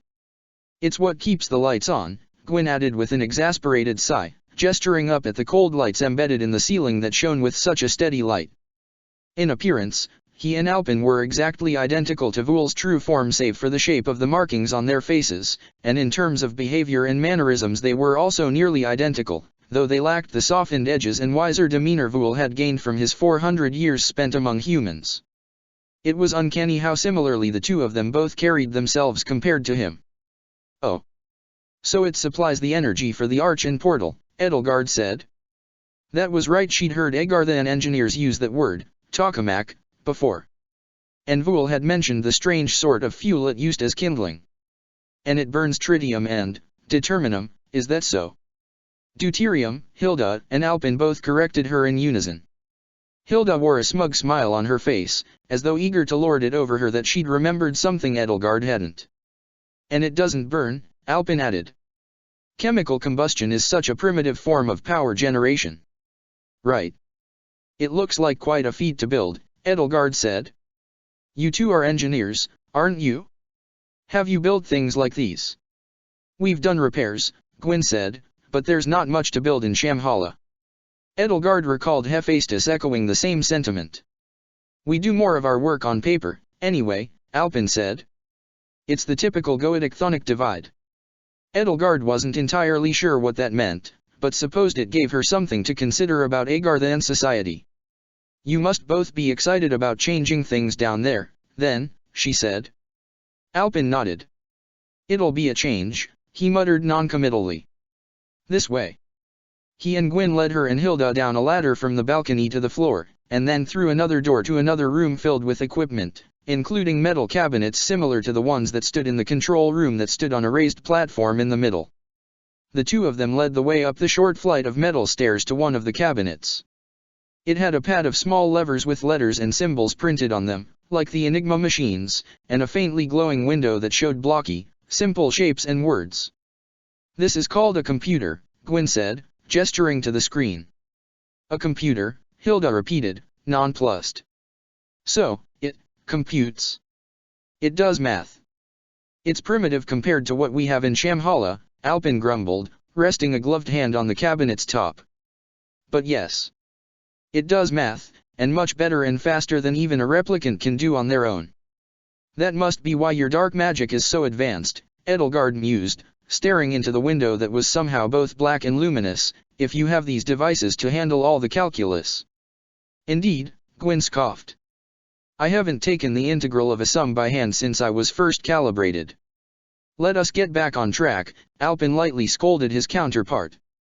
Now, you humans won't understand this, but computers can reduce anything to simple mathematical operations, and thus reproduce any sort of text or image. This facility's intranet could hold more text than Gareg Mach's pitiful little library. Edelgard couldn't help but let out an impressed little whistle. Gareg Mach's library was more expansive than even the one in the Imperial Palace in Inver, and that was in spite of all the books that came into its possession that ended up in bonfires instead of on shelves. This little thing can contain hundreds of books. Yes, well, this and the other terminals, Alpin said, gesturing to the row of other metal cabinets lined up across the platform. Now who's getting off track? Gwyn scolded his counterpart. That's a roundabout way of saying that for the sake of the project, these computers have a record of all the telemetry data sent from Research Facility Epsilon. He tapped a few of the pedals on the cabinet, and fragments of words and symbols in a strange shorthand appeared on the window, crude and blocky amber text on a black field. Suddenly, a row of ledger items scrolled across the window. Edelgard could immediately make out strings of numbers stretching downward for what felt like minutes at such a fast pace that they could hardly be distinguished from each other. All of them were accompanied by a single phrase that remained constant, though, data transfer successful. At last, the ledger came to a halt. Gwyn manipulated a few other pedals to move the ledger entries up and down on the screen. The ledger came to a halt on 18.01.5060 with a line that read, unlike the others, I/O transfer error, signal lost. Research Facility Epsilon should have been transmitting since the end of the Fel Star Wars, Gwyn said, but Shamhala only began collecting and recording information from Epsilon about 7 years ago, when Thales first began to put Operation Antediluvian into production. From there, temporal analysis and telemetry readings were recorded on a weekly basis. Except Shamhala stopped receiving readings midway through January. Hilda furrowed her brow. January. Gwyn sighed. The guardian moon, he groaned, forcing the words out as though they were the most tedious words he'd ever said. He pressed a button that made the text of the last ledger entry flash, then filled the window with a page full of Fodlanish letters that may as well have belonged to a completely different language for how intelligible they were. See here, the error message specifies it's a failure of Epsilon's comms, not Shamhala's. Edelgard would have to take Gwyn's word for it. She couldn't make sense at all of the words on the page, even though they were in her own language. Nonetheless, she watched Hilda's face fall and could feel a curdled lump of dread of her own in her stomach. Is it possible that whatever device was transmitting the information ran out of energy? After all, your tokamak needs a constant supply of fuel, if I'm not mistaken. That's possible, Gwyn admitted. It's been about 2,500 years since Epsilon was abandoned, Alpin said.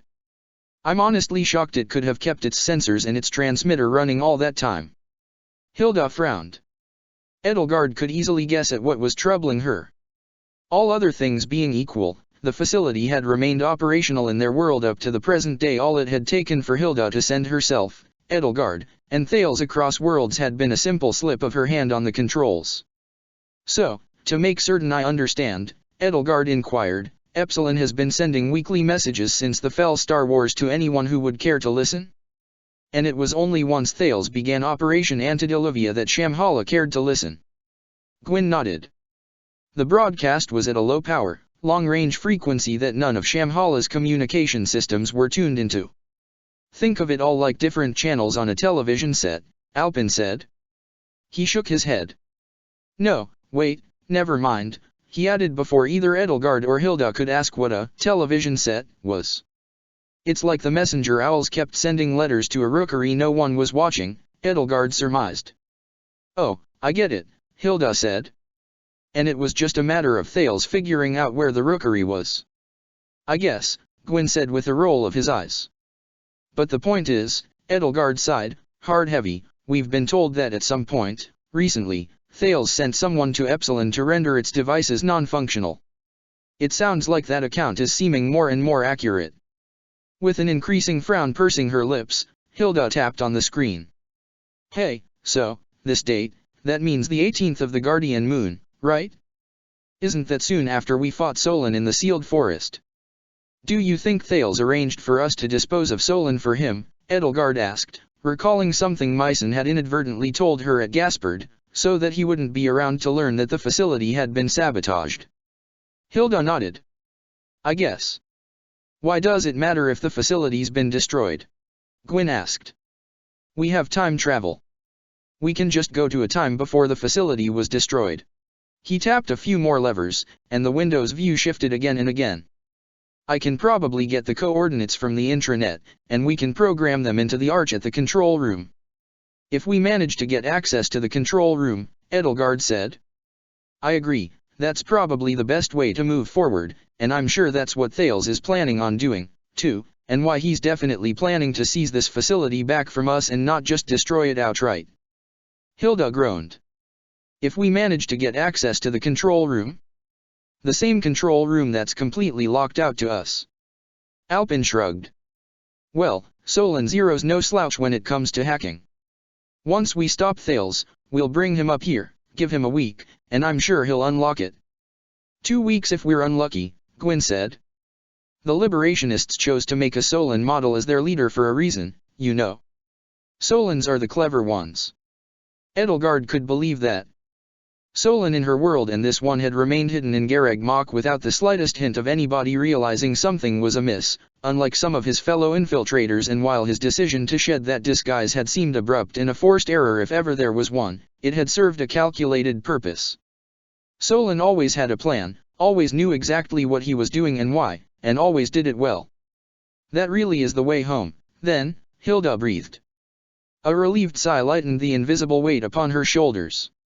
Edelgard felt the same way. She'd had faith that she would find a pathway home here at Research Facility Omega, and here it was. To think she'd be thanking Solon of all people for this. But it wasn't time to get comfortable or complacent yet. This was heartening news, but it still relied on a great many ifs, and just how trustworthy their Agartha and allies or Destinova could truly be. Cooldown cycle complete. All systems nominal. Portal is now cleared for reactivation. New coordinates set. Portal reactivation sequence commencing in T-10, 9, 8. The cold female voice rang out through the air. Edelgard felt an icy spear of dread cut down her spine. Her pulse instantly began to race as once again a sense of eldritch pressure descended upon her, and her head and blood and bones began to painfully throb, and whispers of things that never were began to creep into her ears. What was going on here? How could someone have reactivated the portal, if its controls were tied to Pittacus and Thales' bodies? What's going on? Hilda gasped. Her words had hardly left her mouth before Edelgard had grabbed her by the wrist and hauled her along off the platform and across the room to the southern door to the facility's production floor. Gwyn and Alpin trailed behind them. The mechanical arch at the other end of the room was beginning to reactivate now, its many beady little eyes blinking green and amber in rhythmic, irregular patterns. The air within it was beginning to waver and shimmer as a low, resonant droning hum filled the air. For a moment, Edelgard felt as though she were in a cathedral, the low hum like a choir of monks at their weekly vigils, the soaring ceiling overhead, the vast and cloying emptiness, the expectation that some great and unfathomable power would make itself known here. No, not just a cathedral. Instead of a dais, an arch. Never one to let Rhea have all the fun, Thales had built his own holy tomb, a house of naked machines and grey stone instead of eldritch jade vaults. White Fang was in a panic, but there seemed to be no enemies about, and Edelgard found her sight drawn to the control room, and the two figures visible within it through the broken glass, Claude and Kronia. Of course, they would be causing an uproar. Edelgard made her way to the barracks, made her way gently yet firmly and urgently past her fellow comrades, and found Dimitri and Geralt standing at the door to the control room. "What the hell are you doing, kid?" Geralt chastised Claude through the doorway. "Voul was telling me about those crates he wanted to dispose of, and I wondered if I couldn't give him a helping hand." "What happened?" Edelgard asked, tapping Geralt on the shoulder. Geralt noticed her and stepped aside. "Oh, hey, kiddo. Claude here somehow got the arch working again and gave us all a hell of a scare." "You activated the arch?" she asked, scrutinizing Claude with a careful gaze. Something about the way he was carrying himself was suspicious, far too suspicious, even for him. Claude rubbed his brow, obviously afflicted by the same symptoms the portal's activation caused in the other time travelers. "Well, not exactly. I activated it," Kronia muttered, "somehow." Dimitri crossed his arms. "Somehow." Hilda placed her hands on her hips. "Somehow. You don't know?" Edelgard inquired. It was very easy to be skeptical of Kronia, especially given how she was staring down at the floor. Kronia shrugged. "Claude wondered if maybe my hand and I would pass the biometrics scanner," she said, still muttering her words as though ashamed, "and she sighed." "You what?" She crossed her arms. "Wanted to be useful," she pouted, hissing the words out under her breath. "Really?" Edelgard turned her focus back onto Claude. Her hand and I unlocked the controls. He shrugged. "Someone must have told the system to let her in." Dimitri bowed his head and stroked his chin, lost in thought. "Could it have been that stranger who closed the portal for us?" "Claude," Edelgard said, the voice said new coordinates had been set. "Do you mean to say you and Kronia put them into the console?" Claude nodded. "Coordinates to where? How did you come up with them?" He produced a slip of paper from under his cloak and showed it to Edelgard. On it was an inscrutable series of numbers written in his handwriting. "I figured if I should trust anyone, it'd be myself, right?" Edelgard took the slip from him. Upon closer inspection, the coordinates didn't look like single numbers, but rather a set of complicated equations. "Where do these lead?" Claude winked, although with his bandana covering one eye, it was hard to tell whether he was actually winking or simply blinking. "Where do you think I'd want them to lead, Your Highness?" "Do you mean to say you were the stranger who closed the portal?" He shrugged. "No," he said plainly. "Maybe." Gwyn snatched the paper out of Edelgard's hand. "Hey, these aren't map coordinates," he snapped. "They're vectors." "Equations," Alpin corrected. "To be more specific, orbital mechanics equations." "Yes, so why would they be that and not latitude and longitude?" Gwyn stopped in his tracks, his train of thought suddenly broken. He looked to Alpin, and his ice-white eyes lit up. "They're taking the planet's orbit and rotation into account," each said to the other in unison.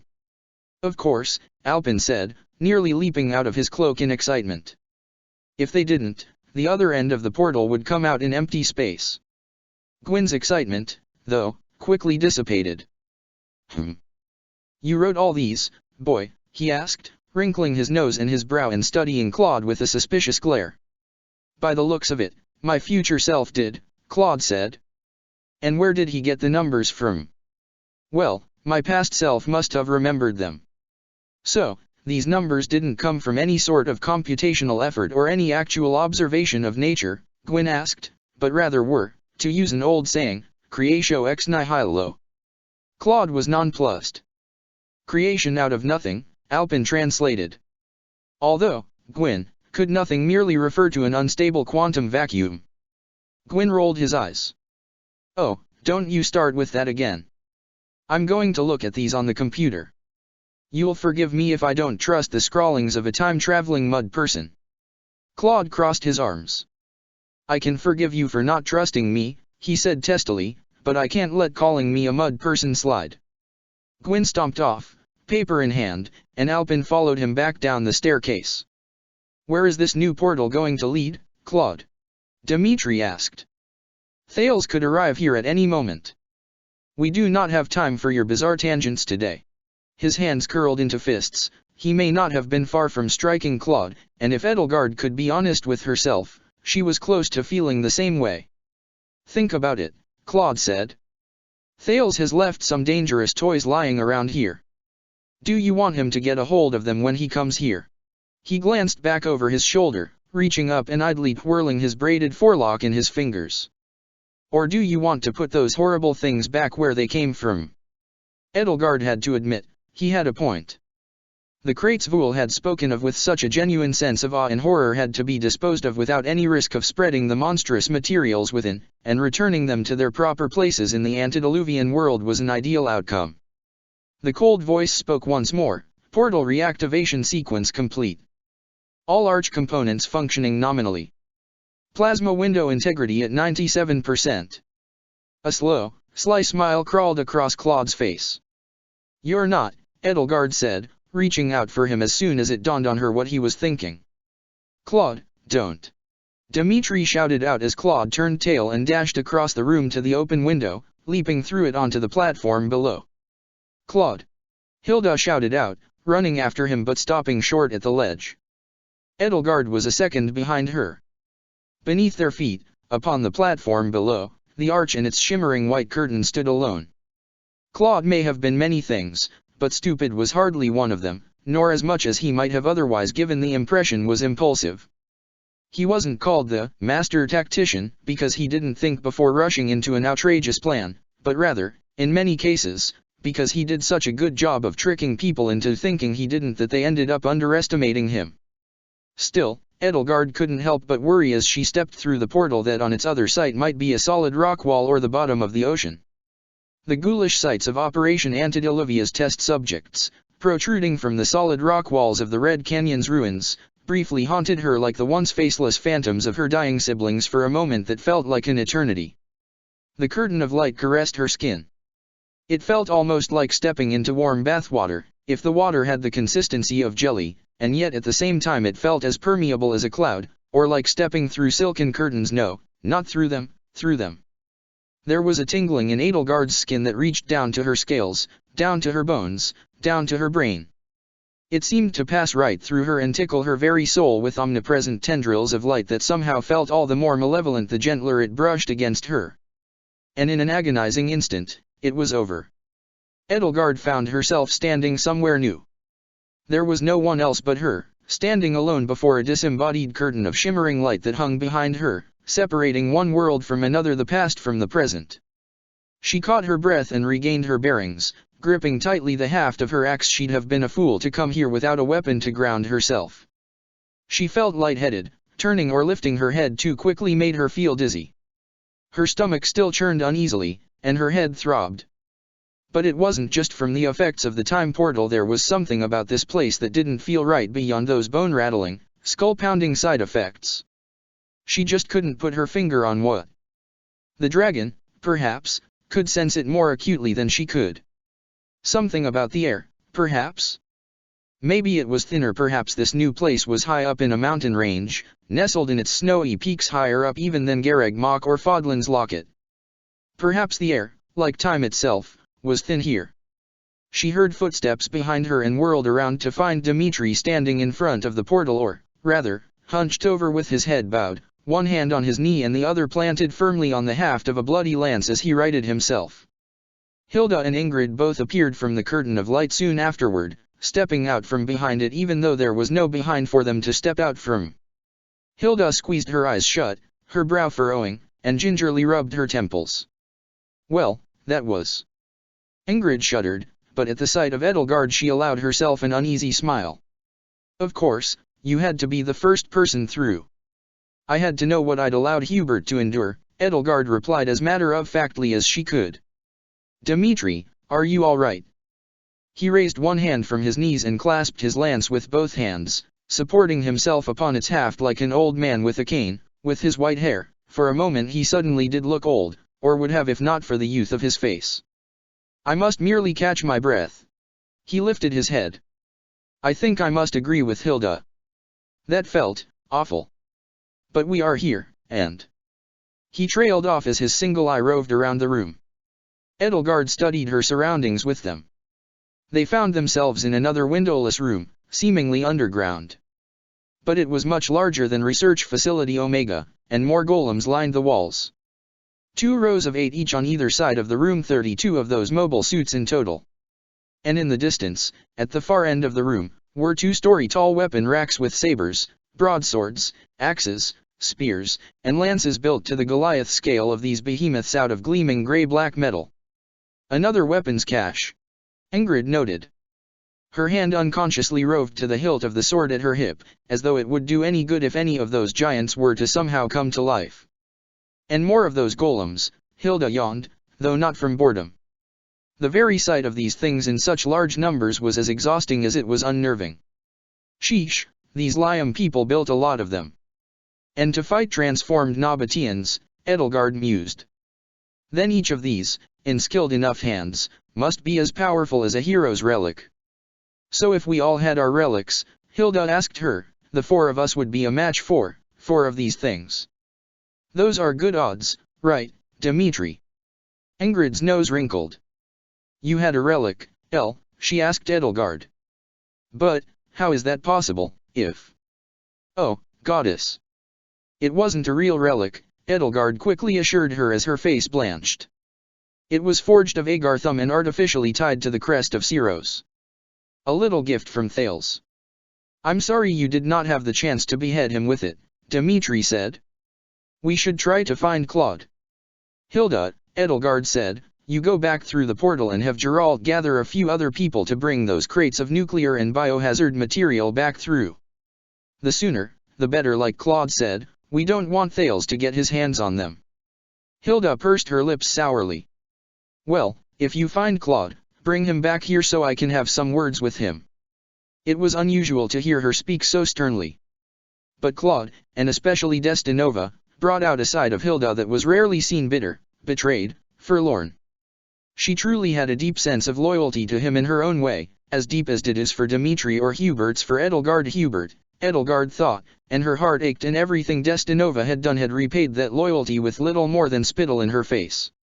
Alel hath no fury quite like that of a lazy daughter of Goneril scorned.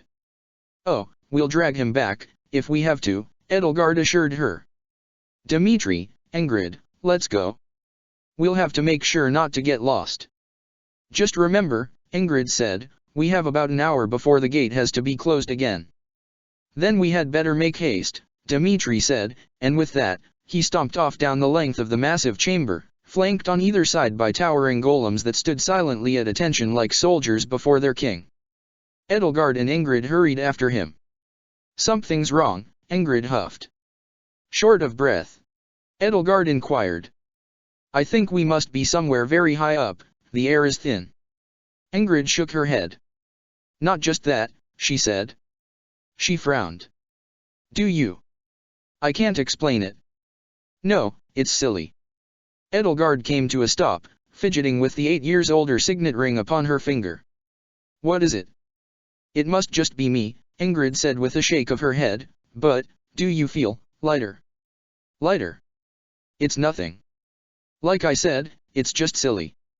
Now that she mentioned it, Edelgard did feel quite a lot less encumbered, as though her axe had somehow grown just a little lighter. No, I don't think it's nothing. Dimitri, she called out, does your lance feel lighter, all of a sudden? Dimitri, who'd been striding ahead of them, came to a stop, glancing over one shoulder, remembering he couldn't see through that eye, and turning around to face them. I supposed it was simply my imagination, he confessed, but yes, my lance is. And my boots, I feel as though they are not quite so securely connected to the floor. I cannot quite explain it, but the thought occurs to me that if I leaped into the air, I may not come back down. With everybody else putting words to their discomfort, it became easier for Edelgard to discern what exactly about this place felt so unearthly and unnatural. The air was thinner, gravity didn't seem to pull quite as strongly, and her signet ring slipped off her finger and clattered to the floor.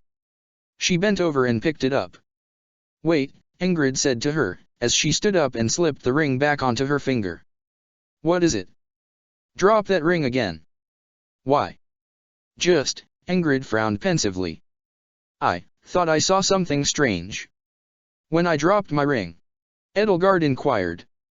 "It's nothing," Dimitri said, turning his back on them and pressing forward. "We should not let ourselves become distracted." Edelgard dropped her ring again. "There," Ingrid said, pointing to where it fell. I swear it didn't fall straight." "What do you mean, it didn't fall straight?" Edelgard asked, picking up the ring again and putting it back on. "Somehow. I swear, it moved a fraction of an inch to the left when you dropped it." Ingrid closed her eyes, put a hand to her brow, and let out a weary, frustrated sigh. "Never mind. It's this place. Something about it just feels so wrong. I must have just imagined it." She hurried along after Dimitri, and Edelgard hurried along after her. Ingrid might have doubted her senses, but Edelgard wasn't so sure. This place felt so wrong in so many other ways. It was indeed possible that things here might not fall straight down, although she couldn't even begin to theorize why. At the front of the chamber was a gate, just like the one in Research Facility Omega, but to its side was a normal human-sized door that was easily opened. It split open down the middle and slid open to either side, unlike the doors on the other side of the portal, and on the other side was a wall of blinding light. Edelgard, Ingrid, and Dimitri stepped outside, all blinking against the sunlight. Edelgard felt like a particularly ornery owl that had been forced to awaken in the middle of the afternoon. The light stabbed at her eyes as if she were drunk.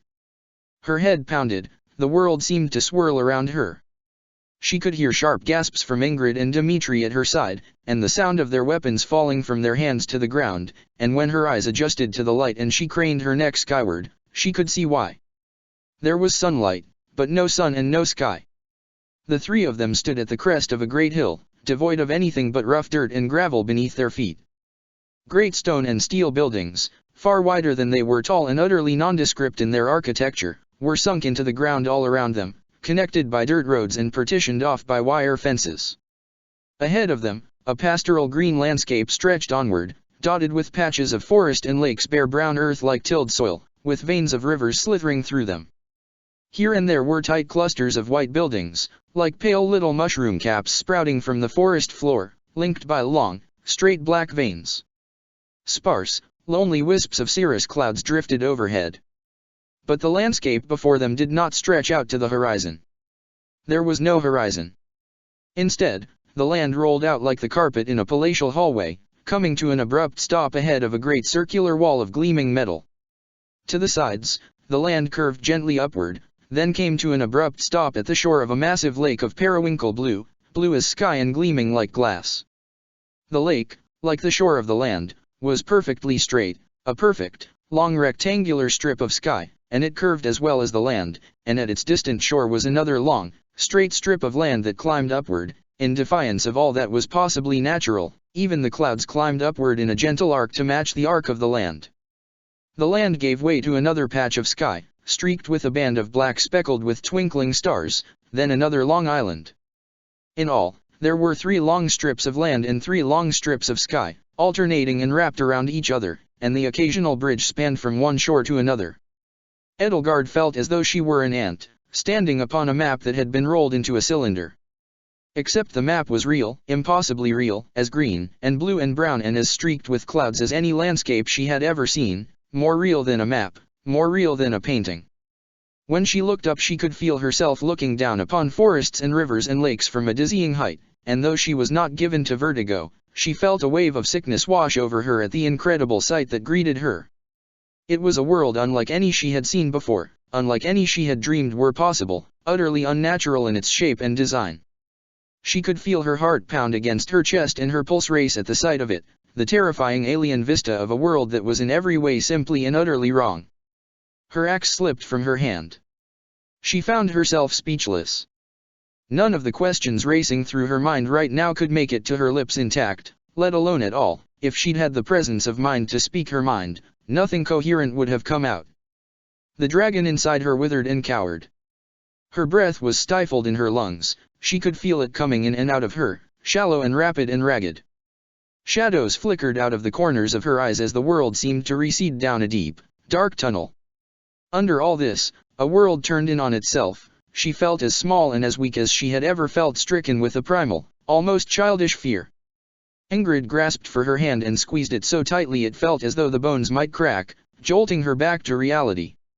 "Where's the sky?" she asked, her voice warbling and cracking as she stared up past the clouds into a world that turned inward on itself.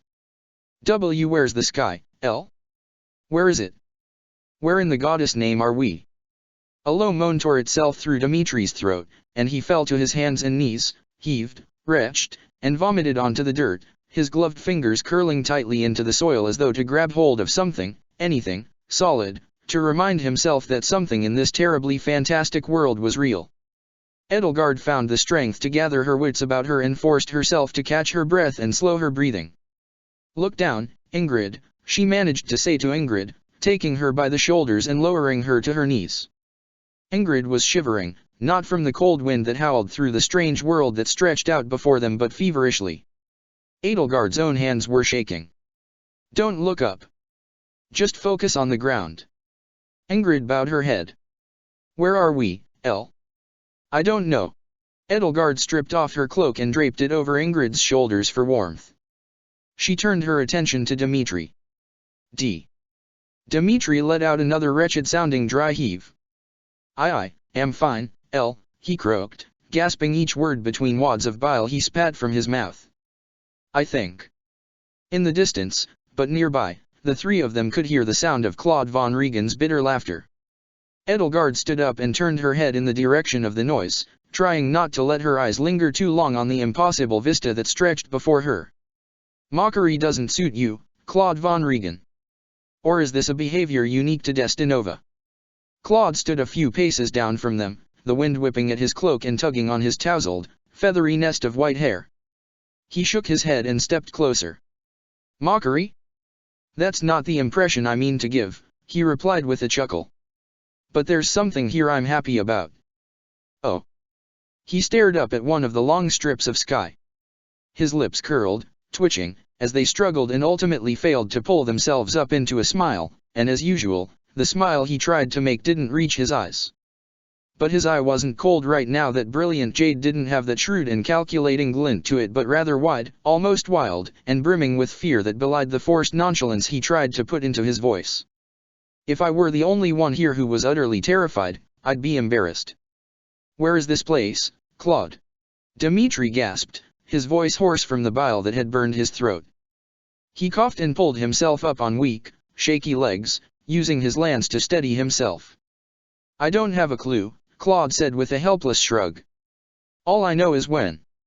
According to the Agarthan calendar, our present year is 5060, not 1181.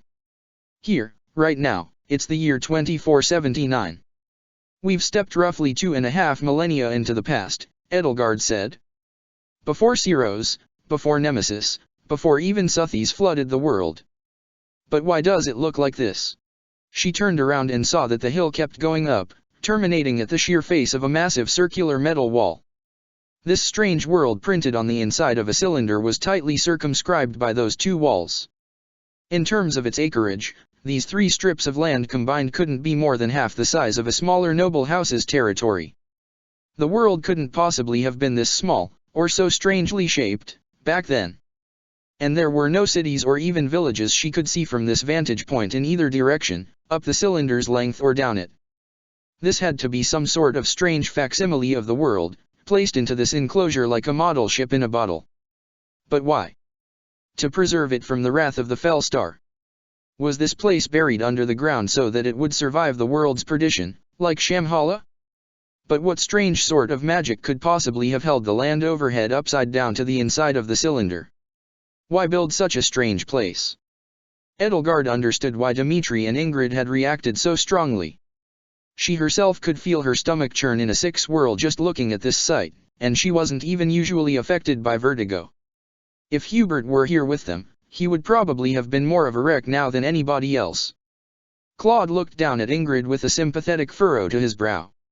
In Almira, he said, a sober and serious tone tempering his voice now, the sky really does feel like it goes on forever, stretching over the desert, the steppes, and the mountains. His voice cracked as he looked up to the sky that wasn't there. A world without a sky, it's perverse, isn't it? All this grandeur, and it's so disgusting, I can hardly look away. Edelgard's thoughts turned to the dungeons, and she felt she could quite easily assume that Dimitri's and Claude's thoughts had turned to their own subterranean hells, when nothing had been over their heads, no sunlight, or moonlight or even storm clouds, save for a stone ocean. What was a world without a sky but a world without hope, without freedom, a world without a future? Edelgard, Claude said, I think your friend Ingrid should go back inside and rest a bit. Dimitri wiped his mouth on his sleeve. I think we all should. No, Claude said, and he began to take his first steps down the slope of the hill. Claude, Edelgard asked, what are you doing? Where do you think you're going? Somewhere we can chat in private, he replied without even a glance over his shoulder. I'm sorry, I know she's your friend, but Ingrid isn't invited to our little parley. Dimitri headed after him. Claude, come back. Can we not speak right here? Edelgard's gut feeling told her that Claude was luring her and Dimitri somewhere. But if he'd never been here before, and didn't know the lay of the land, then what could he be luring them to? Was he truly so allergic to the thought of speaking frankly and openly to the two of them that he had to do it in the remotest place possible? Don't get too far ahead, Dimitri, she called out, reaching down to pick up her axe. Ingrid, go back to the portal. Let the others know what's going on. Ingrid shook her head.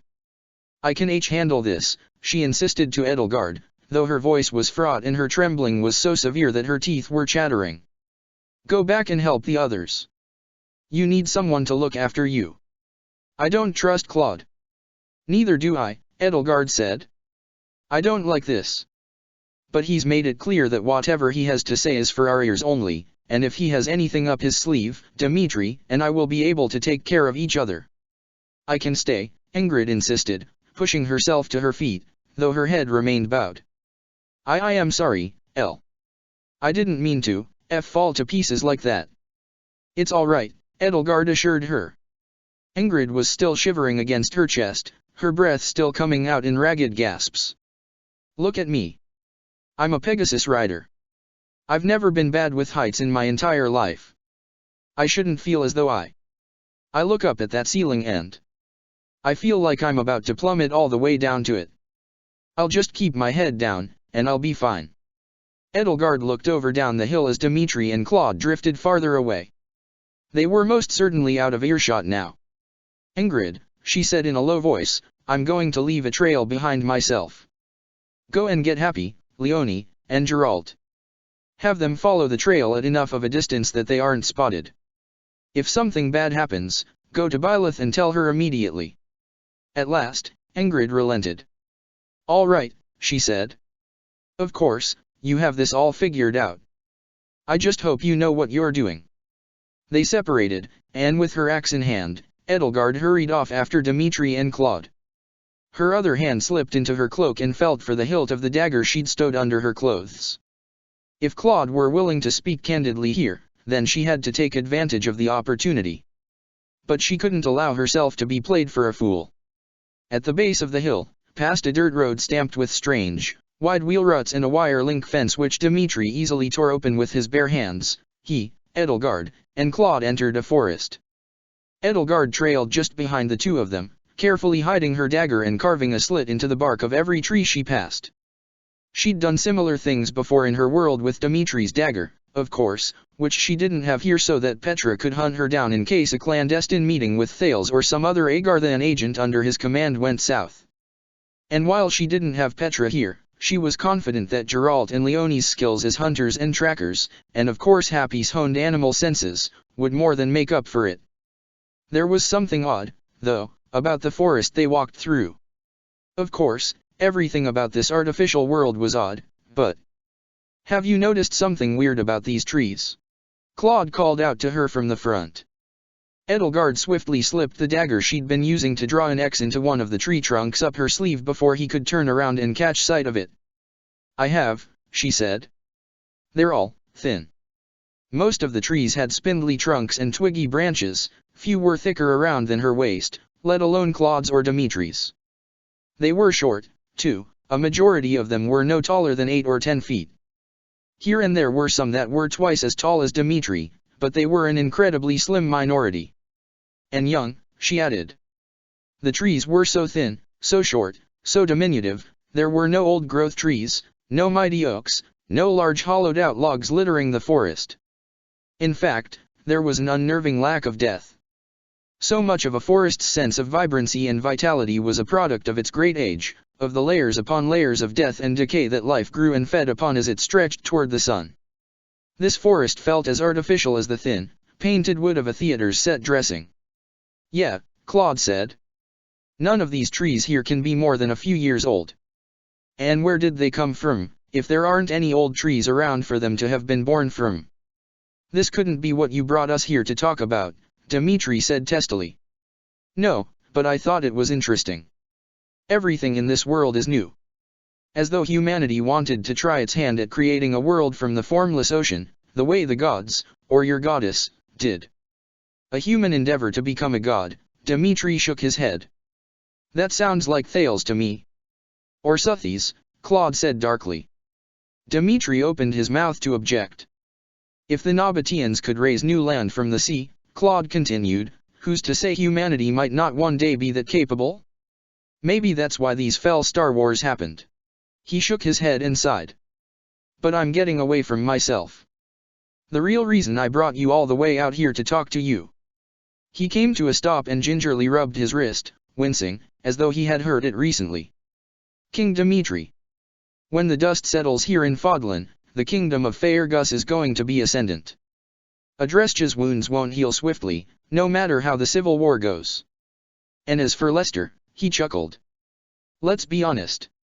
For all its prosperity, the alliance could never be unified enough to match either of its neighbors in military or political might. Once Thales and Rhea are both out of the picture, you're going to be the most powerful man in Fodlan." "You flatter me, Claude." Dimitri shook his head. "But Faerghus has much healing of its own to do, and I intend to lead that healing as best I can, not flex my might outside our borders. The Faerghus that bays for the blood of its enemies should not continue along that path any more than I myself should have. Surely, as a friend to Dedue, you understand." And, Edelgard mused, surely Claude as himself a friend of Dedue had to know that he would be the most powerful man in Fodlan, albeit one who did his work in the shadow of Dimitri's throne. Claude smirked in response. "And you, Edelgard, perhaps it was only a shadow of the sparse canopy above, but perhaps there was a wistful twinkle in his eye. I've heard a few of the rumors about you." "I can assure you," Edelgard said coolly, "they are only rumors. I haven't developed a taste for raw meat." With Rhea out of the picture, Claude asked her, "Who do you think will become the holiest woman in Fodlan?" "A new saint for a new age." He stroked the thin, trimmed white sideburns that traced his jawline. "I think they might call you the Saint of Liberty, Edelgard of Adresja. They'll probably make your birthday a feast day." Is this a joke?" Dimitri interjected. "A saint is the last thing I want to be," Edelgard said, recalling her time spent at Fort Mercers. The knowledge that across Fodlan, people may have already started praying to her was a dreadful one to hold in her mind. "I did not cast down one false saint simply to make another. Besides, you forget Byleth. If anybody is close to the goddess, it is our professor." A thought occurred to her. Had Claude secretly been able to see and hear Suthies, the same way she and Hilda had gained that awareness? If he had, then he had done an incredible job of hiding it. "The point is," Claude said, "that you two are about to become very powerful in the eyes of the people. Dimitri, the earthly king who struck down the corrupt church, and Edelgard, the heavenly being who freed herself from its control. All those weak people who have nothing to cling to but their goddess will rely on you just like they used to rely on Rhea. Like Nemesis before you, you're going to be the heroes who brought liberty to Fodlan after 1,000 years of subjugation. The world will be yours. Dimitri's frown deepened into a scowl. That comparison would flatter us, he said, his voice lowering to a growl, if we did not know the truth about the things he did in that liberty's name. A new Nemesis would be a terrible thing to behold. Claude crossed his arms and leaned against the nearest tree. No, you're right, he said with a little laugh. You're better. You're going to be better. In 100 years, they'll forget about Nemesis, because they'll have had you. Edelgard shook her head. That's enough, Claude. You didn't bring us all the way here to butter us up, did you? Surely this isn't the honest conversation you wished to have with us in private. If you have a point, I expect you to come to it. Claude ran a hand through his locks of white hair. A little smile brightened his face. There's that sharp tongue I knew you for, princess, he said. Honestly, it's nice to be alone with the two other people who can understand me. The three of us, Thales living weapons, feels like a family reunion, doesn't it? I didn't have anyone else like me in my world. Edelgard thought about Lysithea, and about Mercedes. In her world and this one, Thales had made his prototypes and discarded them when they were complete, and in both worlds he had grown to regret that tactical error when both had chosen to stand beside his renegade weapons. Clearly, in Destinova's world, he had learned from his mistake. If there had been a prototype, he had disposed of them more thoroughly. She thought about what she could say to him or ask him now. She'd seen brief windows into his life, supposedly, but until now she'd had no way of verifying that what she had seen was real or simply her imagination. Surely there was some line of questioning she could use to determine the veracity of those visions without letting on that she could peer into his past life on a whim. A sharp tongue, you say? I can't help but wonder what kind of a person my counterpart in your world was. She doesn't sound like the one I replaced here. For a moment, an almost genuine smile seemed to flash across Claude's face. He rested his chin on his hand, gazing out wistfully through the young trees. Well, honestly, it was pretty dull when I first met her. Like a good sword that's gone without maintenance for so long that it can hardly cut butter. But a good sword with a dull blade is still a good sword, deep down, isn't it? Dimitri nodded. When she'd honed it, Claude went on, she was as skilled with it as any duelist. She could almost make you believe that a quill pen could get the better of a sword. Dimitri stared at him, incredulous. See, could it? Slowly turning toward him, Claude narrowed his eye and clenched his jaw. No, he said brusquely. Edelgard let out a relieved sigh. Well, it seems, she said, slightly hating herself for what she was about to say, that one way or another, in whatever world, Edelgard von Hresvelg learns to stand on her own 2 feet. For just a moment, Claude looked as though a dagger had been jabbed up to its hilt in his side. Edelgard, it seemed, had made exactly as poor a choice of words as she'd expected to make. But that's beside the point, he went on, tossing aside that moment of discomfort as one might toss aside a stained handkerchief. He began to walk on. Dimitri struck a tree trunk with his fist and shattered it to splinters. Then what is the point, Claude? He snarled. 3 times now, we have asked you why you brought us to this place, and all you can do is go on one tangent after another. Edelgard could see every muscle in Claude's body tense like a deer who'd caught sight of a hunter and was preparing to bolt. Dimitri, she said, stepping between him and Claude. I understand your frustration, but there's no need to lose your temper. She could only feel some sympathy for Claude. From what she knew about his world and the mechanism by which he'd been brought here, he had come here with nothing and had left behind nothing. It was easy to see how the Claude she had known, who danced with frustrating deftness around his secrets and practiced a caginess as well honed as an assassin's blade, could have grown into someone so used to or rather resigned to relying on no one but himself that the very idea of setting all those layers of armor and deflection aside even for a moment was unthinkable. On the other hand, though, he was wearing the body of this world's Claude von Regan as a hollow shell, not unlike what Thales had transformed Volkhard von Arundel and Rodrigakil Frildarius into, and though perhaps he'd had no choice in the matter, the thought of it sickened Edelgard. The stronger mind wins out in the end, he'd said, or something to that effect, and the picture those words had painted of a mind slowly dying within its body as an intrusive consciousness took control was a nightmarish grotesquerie. You, Dmitri said, taking a deep breath, his chest rising and falling, have more patience than me. Perhaps we should start with what we know, Edelgard went on. Claude cocked his head. What do you know? You came here with nothing, and you left nothing behind. You've expressed a vested interest in seizing Operation Antediluvian for your own ends. And ever since you came here, you've been asking yourself, what would you do, if you found yourself in a world that had everything you wanted? A genuine smile split Claude's lips. Go on. You want the same thing either of us want, the world you've dreamed of and the means to shape and defend it. And so you've brought us here, Edelgard concluded, crossing her arms, where we can see with our own eyes what Thales sought to obtain, in the hope that we would change our minds about taking it for ourselves. You want us on your side. Claude kept walking. Keep up, you two, he said, leading them further onward. With a sigh, Edelgard began marking trees again. Looking ahead, though, she could see something beyond the clusters of thin, young trees, and as the three of them came closer to it, she could see that it was a house of some sort, constructed from white stone and standing on the border of the forest in a shallow creek. As soon as Claude approached the door, it opened. We are not going inside, are we? Dmitri asked, balking. Have you seen or heard any people around? Claude asked. If someone lives here, maybe they can tell us about this place. Edelgard marked one last tree. Her footprints in the dirt would lead the rest of the way to the building, and if Claude tried to stall them in this strange house, then Ingrid's search party would have no trouble reaching them. Then let me go in first, Dmitri said, pushing past Claude, in case of trouble. He entered the building, followed by Claude, and then Edelgard. Hello. Claude called out. Anybody home? Edelgard scanned the area. The building's interior was much like its exterior, bland and white and flat. The floor was tiled, but it wasn't stone, rather, some hard stone-like material. There was a long counter at the front of the room, and spanning the rest of it were rows of desks, each with a white box that may have been a computer sitting upon it.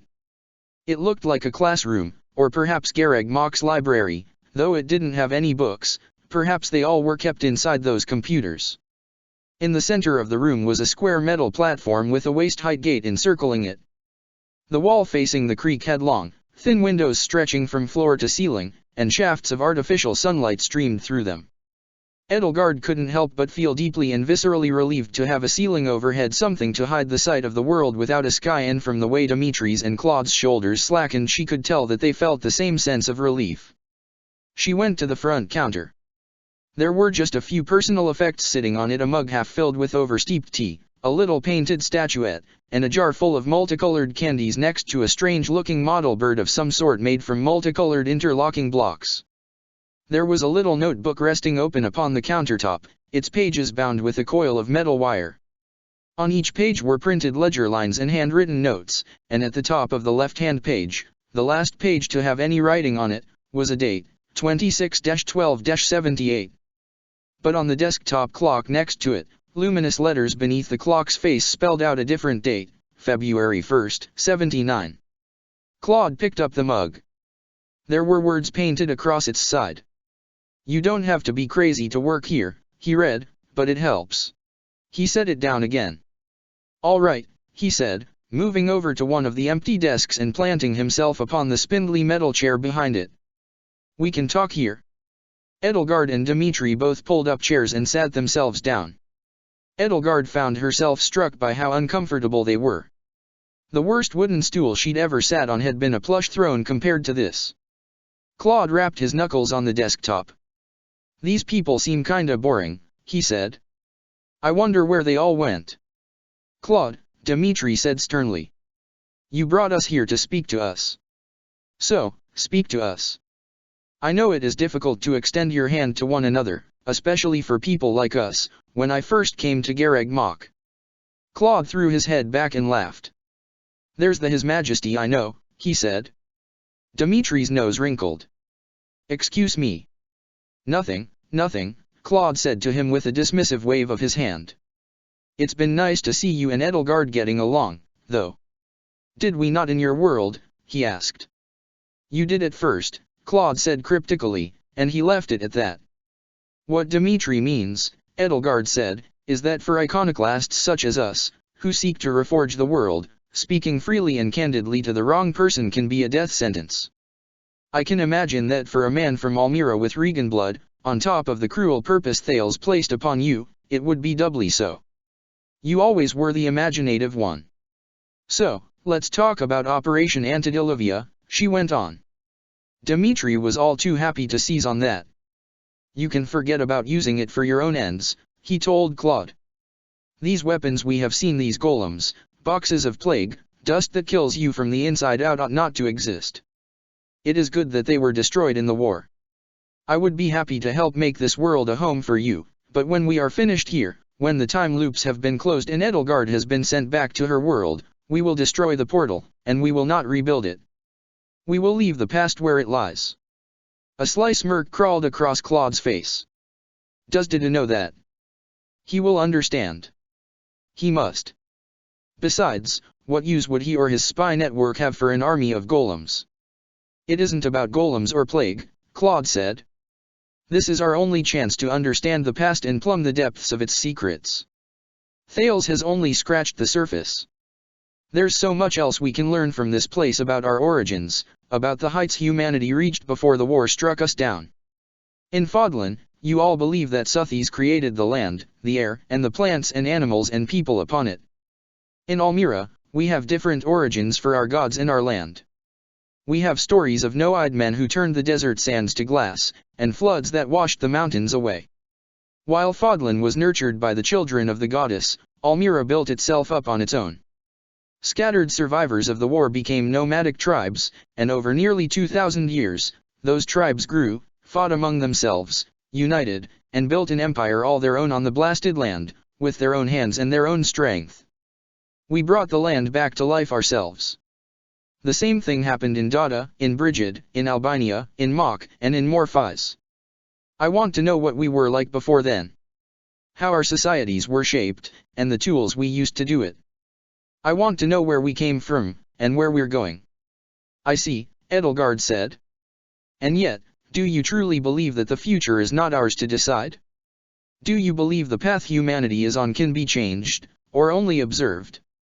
I lived and died in a world whose future was already written before it even came into existence, Claude said with a bitter smirk. And you know it now, too, don't you, Edelgard? I can see it in your eyes. There's a spark missing to them that used to be there. He leaned in closer to her. She could feel the dragon inside her squirming as her own thoughts felt themselves bend to the arc of a dark whirlpool in her mind. She forced herself to remain firm, though. You've seen it firsthand now, haven't you? He asked her. You know. You know that fate is like gravity. It pulls everyone toward it. His words echoed Thales' own. And as discomforted and disquieted as she was, the memory of the days of hidden anguish that had followed her from Deirdre and had left her thoughts so distressed they had nearly torn her head open, she began to feel sorry for him. She was looking at Thales' greatest triumph, a living crest weapon who had internalized his sick way of viewing the world. This is all too abstract, Dimitri said, shaking his head. There is a war. People are suffering from fighting, poverty, and oppression. Whether or not our paths are set, we must focus on what is in front of us and who we can help. There was something refreshing, Edelgard thought, about somebody who stood before a titan and whose attention was instead drawn to a flower which sprouted at its feet. Dimitri had never been a big-picture thinker like her or Claude, and Edelgard had often endeavored to show him the limits of such a blinkered mindset. But it was not always wrong for one to shut oneself out from the wider world and focus only on what lay directly in front of oneself. Sometimes only a sword could untie a knot. And you can defy gravity, Edelgard said, emboldened, with wings. You of all people, Claude, should know that. A sly, almost amused smile made the corners of Claude's lips twitch. A wyvern can't stay aloft forever. What about the moon? Dimitri asked. Claude stared, bemused, at him. The moon. The moon hangs in the sky and orbits our world, he continued. Is there a chance that the moon could tomorrow fall upon our heads? Of course not. Claude laughed. I didn't know they taught you the world was round, Your Majesty. It doesn't seem all that practical to Faerghus culture. Claude, Edelgard asked, irked, what is your plan, once Thales has completed his own loop and fled to your world? When he has left this one to its own fate, what will you do here? He stared at her with a wide, bemused eye. His hand reached up to rest against the tilted bandana that hid his other eye. There was suddenly a touch of vulnerability to his face and the way he carried himself. Parts of the future may be set, but only the parts we know of, she said. Beyond those areas, those points of terrible light in the darkness of the unknown, nothing constrains our movements. When we put a stop to time travel, and the creation of these time loops, the future will be ours to shape again as we see fit. That is why we must strike Operation Antediluvian from the world once it has served its purpose. Will it be? It must be. The world doesn't care about musts and oughts. Then we will make it. No matter how narrow the path to freedom is, or how thorny, or who desires for me not to walk it, I will walk that path, Edelgard concluded. Because there is one. I may not have faith in gods or bloodlines, but I have faith in the future. My teacher taught me that. A shame she could not teach it to you. For a moment, Claude simply stared at her, his eye wide and mouth hanging slightly agape, as though shocked by her words into a brief stupor. Then he bowed his head, and slowly, softly, laughter began to bubble up in Claude's chest and burst from his lips in sharp, ringing peals. His teeth flashed behind his lips. You really are the Edelgard I once knew. Fine, then. When every loop is closed, when there's no more need for time travel, you can smash the arch to pieces. And I'll look to the unknown future with you. Edelgard tried not to show it on her face, but something felt wrong to her. It couldn't have been that easy to change his mind. Was he really so sentimental? Or was this an act? If an act, then for what purpose? Still, this conversation had run too long, and for too little gain. I'm glad we could come to an agreement, Claude, she said, masking her discomfort. Now, we should head back before the portal closes. Everyone else must be worrying about us. Dimitri stood up from his chair, wincing as he did so. I am glad we could finally speak, Claude, he said. I know what it is like to feel trapped within one's past and set on an immutable path. No, please, do not laugh. He offered his hand to Claude. I do not mean to speak solely of my own experience, but merely to find a point of common ground with you. There was a skeptical, almost contemptuous narrowing to Claude's eye. But it lasted for only a moment. He stood up, but did not take Dimitri's hand.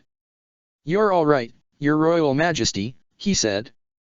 I'd love to poke around a bit more, but I guess I can put that off for now. Oh, and Edelgard, what's your plan? Edelgard stood up, and she was happy to be standing again. As short as this conversation had been, her back and legs were already stiff. You'll have to be more specific than that, Claude. He laughed. Of course. I'm just saying, you know Thales destroyed the device at Research Facility Epsilon, right? Yes, but I also know that he still needs to use it.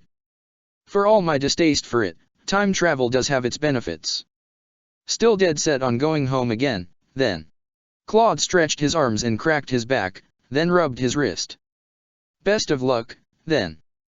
The three of them made their way to the door. Claude, I could not help but notice, Dimitri said, eyeing the wrist he was cradling. Did something happen to your hand? And your eye? I sprained my wrist recently, he said. My crests helped with the healing, but it's still a bit sore. As for the eye, it's just a fractured socket. It's not fully healed yet, but I've got a lovely bruise. He raised the bandana a fraction of an inch, revealing the edge of a large splotch of purplish black, then lowered it again. He smiled. Did you all think I was hiding something? Dimitri laughed. We are all too used to you hiding things, though I suppose we do not have much room to talk. I've been wondering the same thing, Claude, Edelgard said. I'm sorry to hear about your clumsiness. As I recall, you badly injured your leg once doing cool knife tricks. Claude frowned. The problem with him, Edelgard thought, was that like most smart people, he often found himself to be the smartest person in the room, which meant he was constantly running the risk of thinking he was much smarter than he was, since there was nobody to correct him. She had cherished so much the intelligence, perspective, and wisdom of her fellow Black Eagles and Byleth for keeping her grounded and holding that impulse at bay, and even the Claude she knew had his own allies to set him straight, but the Claude who called himself Destinova was intellectual ego unfettered. He had spent so long running in circles around others and making it look easy that he had forgotten, in fact, that it wasn't. Again, Thales had taught him too well. "I've been meaning to ask," she said. "When you encountered us in Deirdre on our way from the Four Winds Bar, you could have taken back the hand and eye we'd found, but you allowed us to keep it. What were you intending for us to do with those body parts?" He raised his eyebrow. "You couldn't figure it out. Humor me." Claude stepped up to the door and was mildly startled when it slid open of its own accord.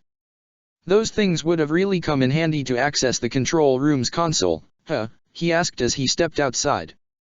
Edelgard and Dimitri followed him out. The artificial sunlight greeted them.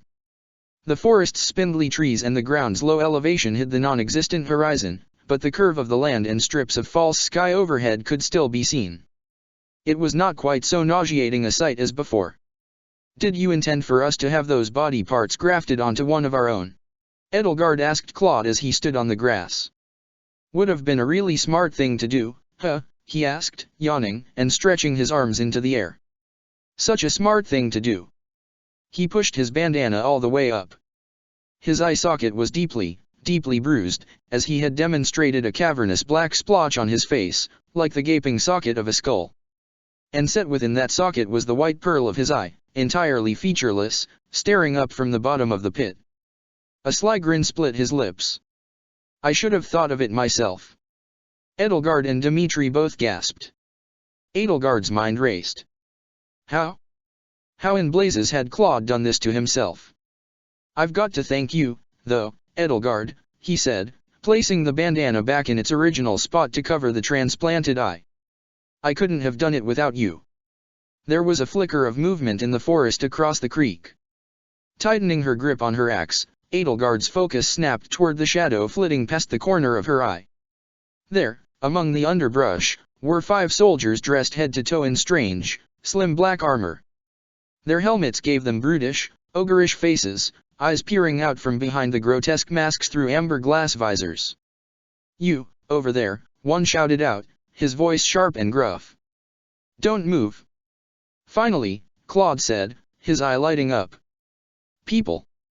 "Not now, Claude," Edelgard said. All this business with Thales' body parts would have to be settled later, much to her disappointment. "I think we should take a page out of your book." "Run." They ran.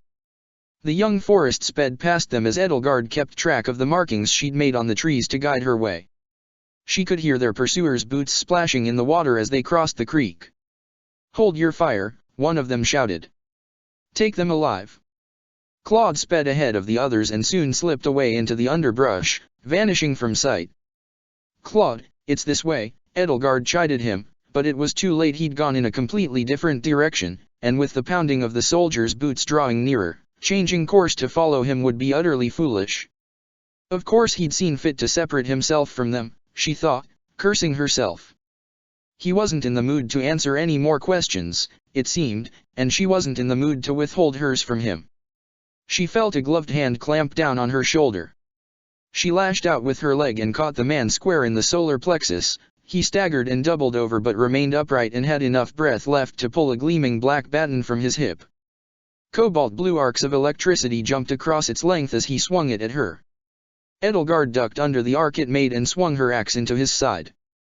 The blade barely bit through his armor. Before he could bring his baton down on her, Dimitri struck him with his lance. The blade shattered against the armor, but the haft, fueled by Dimitri's incredible strength, kept going and slammed so hard into his chest that the soldier was thrown off his feet and into a tree. "Get up!" Dimitri barked as the remaining soldiers closed in. He swung his arm and cut through the trunk of the nearest tree with his forearm, then grabbed the trunk and brought the rest of the tree down upon the remaining soldiers like a mace. Rustling leaves swirled in little cyclones through the air. "Run. I'll slow them down." Edelgard grabbed him by the collar. "You'll do no such thing," she snapped, yanking him along, and the two of them pressed forward. It hadn't been a long walk, it couldn't be much farther through the woods before they reached the hill. Flames leaped to her fingertips, and she hurled them behind her into the underbrush and canopy. Perhaps there would be some drier kindling amid this young forest she could set alight. Sure enough, there was just enough tinder within these young woods, and the fire found purchase in it, licking greedily and hungrily and growing. Twigs and leaves cracked and snapped in its searing maw. The soldiers in pursuit ran through the flames, nearly undeterred, some simply swatting aside the tongues of flames that clung to their armor as though they were ridding themselves of flies. There were more than there were before. Edelgard could spy behind them another half-dozen enclosing on them, and more still heading off to match Claude's random tangent through the woods. Edelgard dodged a swing of one of the soldiers' batons and struck her axe against his neck. The cut wasn't deep, but it was enough to incapacitate, and as the soldier collapsed, she ripped his helmet enough and hurled it at another. She swiped his baton just in time to parry another soldier's strike and drove its electrified end into his gut. He spasmed and threw himself backward, limbs jerking and flailing. Dmitri felled another soldier and drove the ends of two batons into a third's chin, electrocuting him as thoroughly as a strong Thoron spell and snapping his neck at the same time. The two of them pressed onward, leaving the straggling soldiers behind before they could catch up. They were lucky to have finished off the soldiers who caught up with them so swiftly. They both knew that next time, though, they may not be so lucky if they allowed any others to close the gap between them. Then Edelgard felt her boot slip and slide into the ground. Dmitri pitched forward and crashed to the forest floor as a slick pool of luminous dark magic crawled across it, hungrily devouring the twigs and leaves in its path. She wrenched her boot free of the mire, conjuring a Luna spell and striking with blades of silvery moonlight at the tendrils which leaped from the magical muck to ensnare her, but it was too late. The remaining 4 soldiers had already caught up. Her mind raced. Was there a mage nearby? Had one of the Agarthans been hiding in these woods the whole time? Another 5 soldiers approached. One wore a black and red cloak over his armor, and sparks of black flame and arcs of violet lightning crackled around his gauntlets. A magic seal traced itself in the air before him, and spears of black light coalesced around him, swirling around him in lazy arcs. One by one, the magic spearheads threw themselves from his orbit. Edelgard parried each one with her own dark magic and, while the mage prepared himself to summon another volley, she grabbed Dmitri and helped him back up. As she hauled Dmitri up to his feet, a soldier careened into her and tackled her. She felt the mire suck at her boots as she staggered back under his weight. Dmitri tore him off of her, and with 2 strikes of his baton pushed him backward. While Dmitri beat back the approaching soldiers, Edelgard kept her attention on the armored mage, and the two of them continued their duel. Her eyes kept careful track of his position as he darted between the trees. The only way to reliably move forward was to eliminate him. One of the remaining soldiers, though, one more heavily armored than the others, brandished his baton and a wavering blade of pure violet light burst from its tip. At last, Edelgard hurled a lance of dark magic straight through the mage's chest, felling him. The mire around her and Dmitri's feet dissipated and freed them just in time for them to both distance themselves from the swing of the swordsman's luminous blade. Dmitri braced his 2 batons against his forearms and parried 1 strike, 2, 3, before driving his boot into the soldier's kneecap. The soldier staggered, but did not fall. Dmitri struck his wrist with one of the batons, knocking the luminous sword from his grasp. The soldier's other hand went to a pack on his breastplate and withdrew a dagger, the edge of its metal blade blurring as it began to vibrate. Out of the corner of her eye, Edelgard saw one of the soldiers pull a strange-looking weapon made from black metal from his hip. She'd never seen such a thing before in her life, but she recognized with ease the intent in the soldier's body language and movements as he grasped its handles in his gauntlets and took aim. "Dmitri, get down," she shouted out, grabbing him and shoving him out of the way with all of her might. At the very moment an ear-splitting thunderclap rang out through the air. That exact moment, far swifter than an arrow could fly, so swiftly that it took Edelgard a moment more to realize cause and effect. A searing, agonizing pain blossomed in her shoulder, burying itself in her bone. It was sharp and sudden, like a hornet's sting, but far more penetrating. It was the shock and bewilderment that had struck her, though, far more than the pain. From the soldier shooting the projectile to its impact, no time seemed to have passed at all. Edelgard had never before encountered such a swift-ranged weapon, nor one that could so easily penetrate so deeply. Dmitri cried out as two more soldiers rushed to pin him down. He drove a fist into one's face, snapping his neck backward through sheer force alone. The second soldier jabbed his baton into the side of his neck. The remaining soldiers surged forward. Edelgard felt the tip of another baton drive itself between her ribs. Every muscle and sinew in her body seemed to explode at once. She felt feathers and scales burst from her body as her jaw snapped shut, and she choked and gasped through gritted teeth as hot blood flooded her mouth and spilled down her throat. Her flailing talons raked across the soldier's black helmet, rending deep gashes through it and shattering the glass visor protecting his eyes. She tried to focus enough to cast a spell and free herself, but the waves of lightning coursing through her flesh were so intense that she could hardly string two coherent thoughts together. As she fell, Edelgard felt the butt of the baton slam into her heart. Sight and sound vanished from the world. An instant later, she awoke. The world around her, though, had changed. Slate-gray walls surrounded her, all of them gently humming, the ceiling pulsed with a harsh white glow. She picked herself up off the floor. She felt her claws scrape and scratch against the cold metal. Her wings clung to her like a black cloak. Every part of her body ached, from the tip of her snout to the tip of her tail. There was a throbbing, dull pain in her shoulder. She shook the grogginess from her head and tried to clear it of its fog and revert back to her human form. Panic was beginning to set in as she grew more aware of her situation. She was in a prison cell. Her heart sank even as it pounded and throbbed against her aching chest. The portal connecting the future and the past had to have closed by now, judging by how unfamiliar her environment had become. Once more, she found herself imprisoned, but not just in a dungeon, rather, in a dungeon over 2,000 years in the past. 2,000 years into the past, during humanity's war against Suthies. And here she was a dragon, by any metric a child of the goddess and spawn of the fell star, the worst thing she could be at this time, in this place. Edelgard tried to return to human form, but it didn't come. The concentration she tried to summon remained just out of reach of her still foggy mind, and calling upon her crest felt like trying to run while waist-deep in a bog. She picked herself up as best she could, though her limbs felt like bags of wet sand, especially her right foreleg, which felt so weak it was nearly immobile. Her shoulder was wrapped tightly in gauze speckled with flecks of dried, browned blood stains. A flash of memory ran through her, of men in white coats holding her down to a cold metal table, lights glaring in her eyes, a scream tearing through her throat as their cruel tools mercilessly probed the wound running through her shoulder, ripping something out of it, basting it with searing concoctions, scraping and scrubbing it. She pushed as best she could the thought from her head. It seemed more time had passed since she'd been captured than she'd initially thought. She focused instead on her surroundings. There was little in this room for her to study or examine, just featureless gray walls made from panels of metal, a bench with a silver-colored blanket folded on top of it, an odd-looking sink in one corner, and a vent adjacent to the ceiling that seemed hardly large enough for a rat to squeak through. But the walls and the floor all rumbled and hummed. Something beneath the cold metal sheets was making a noise not unlike the resonant thrumming that had filled Research Facility Omega. And, faintly, beneath the humming and the faint, low drone of distant machines, she could hear voices.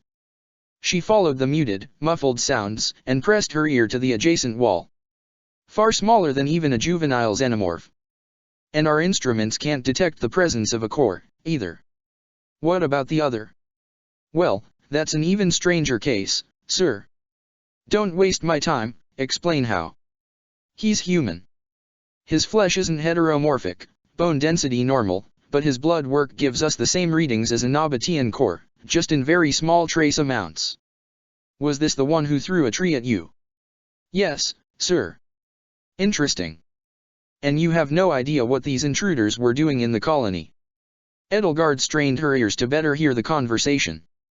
One voice in particular struck her as worryingly familiar in its dry, sardonic tone and firm air of command. Its curious familiarity sent chills down her neck.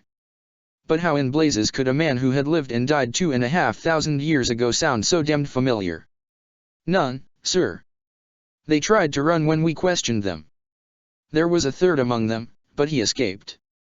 If he does not turn up by 1200 hours tomorrow, there is no point in fussing about it. Still, I'm curious. As far as we know, Only Malum is still investigating xenotransplantation. Liam never told us anything about any hybridization efforts of their own. You think these are some sort of clandestine biological experiment that escaped from the labs? Something they kept secret from the Federation? Perhaps. Now, I'd like to see this odd creature you've discovered for myself. I assume she's still sedated. Of course, sir. Good. Return to your quarters for the day, you've done good work here. Yes, sir. The sound of footsteps faded into the distance. Edelgard braced herself and backed away from the wall just before the panel she'd been leaning against slid back and receded into itself. A man stood on the other side of the door, looming over her. He was a young man, tall, and clad in a black frock coat simply but sharply accented with stark gray ornaments in angular geometric patterns across his lapels, epaulets, cuffs, and hem. A long cape, deep blue with a blood-red inner lining, and feathered mantle hung over his shoulders. A sword sheathed in an ornamental black scabbard rested at his hip. His head was crested by a shock of blue that fell over a sharp brow and framed a lean, owlish face, and his sharp eyes were an icy silvery aqua that gleamed like opals. The angle of his nose, the curve of his jaw, the arch of his eyebrows, it was all unmistakable. This face may have been far less weathered and wrinkled, and had a far rosier complexion, but it was clear to Edelgard that she was looking up into the face of a very young Thales. Her breath froze in her lungs. Fear seemed to still her heart for a moment. "My apologies for the accommodations," he said, stepping into the cell. His voice dripped with a clinical, detached contempt she knew all too well. The wall shut itself behind him, and once the two of them were closed off from the rest of the world, he looked down at her and studied her the way a butcher might study a piece of meat. "What a strange little creature you are, though, almost cute, in a way." Edelgard backed away from him. Her mind raced as much as it could in her current state. What could she do to protect herself? What could she say? "Some introductions are in order," he said. "I am Thales Unit 14, Batch F-07, Captain of the Yamato." He raised his fist to his chest in a stiff salute. "I hope my men have not caused you any undue distress. You and your white-haired friend are safe here, though there was a third among you who, unfortunately, remains unfound. Before I get too ahead of myself, though, do you have a name?" Edelgard stared up at him. He cocked his head. "No. I was under the impression that Nabateans had names." "Don't be shy, I mean you no harm." She took a deep breath. Her thoughts kept racing fruitlessly in circles. A scowl pulled itself across Thales' face. "Answer me," he growled, losing his patience. Edelgard felt her back press against the opposite wall. There was a flicker of shock across Thales' sharp features. "It's a simple question," he said, stepping closer. "Or at least, I hope it is. And as I have already assured you once, I mean you no harm. I even saw to it that the bullet was removed from your shoulder. I only need to know who you are and what you were doing on New Babel. You do know what we are going to do with it, don't you?" Still, Edelgard kept her mouth firmly shut. "No?" Thales asked. He stroked his chin. "I think I know what is wrong. Wait here for a moment." He stepped out of the cell and let the door slide shut behind him, leaving Edelgard once again alone. As soon as the panel slid away and hid the sweep of his cape and the faint glimpse of the hallway outside, the world became a white void again. As the strength slowly returned to her weakened muscles, Edelgard half-dragged herself over to the bench lining the adjacent wall and hauled herself onto it. There was a cushion on the bench, like a mattress, and one end was upraised to form some sort of pillow. The blanket was secured to the bench-cum-bed with a strap. With her talons, she didn't dare touch it and risk ripping it. She closed her eyes and collected her thoughts, trying to block out the world around her. She could feel them spiraling down a deep, dark hole in her mind. She was stranded over 25 centuries in the past, beyond anything she had ever known, in a world beyond her understanding in every way, and she was here alone, confined to a cell, and Thales was here with her, the sardonic cruelty of his voice, the cold curl of his sneering lip. She pushed those thoughts away. She had to look forward in whatever way she could. Was there a path forward? The swiftest way to return to her own time would be by going to the future through a portal. The portal had probably long since closed by now. It had to have been well over an hour since it had opened. When would it open again? If Gwyn and Alpin could work out how to manipulate the coordinates, and Kronia could still access the system, then Byleth and the others could reopen the portal whenever they wished in the same location, and could do so again and again, provided the Arch could handle the strain.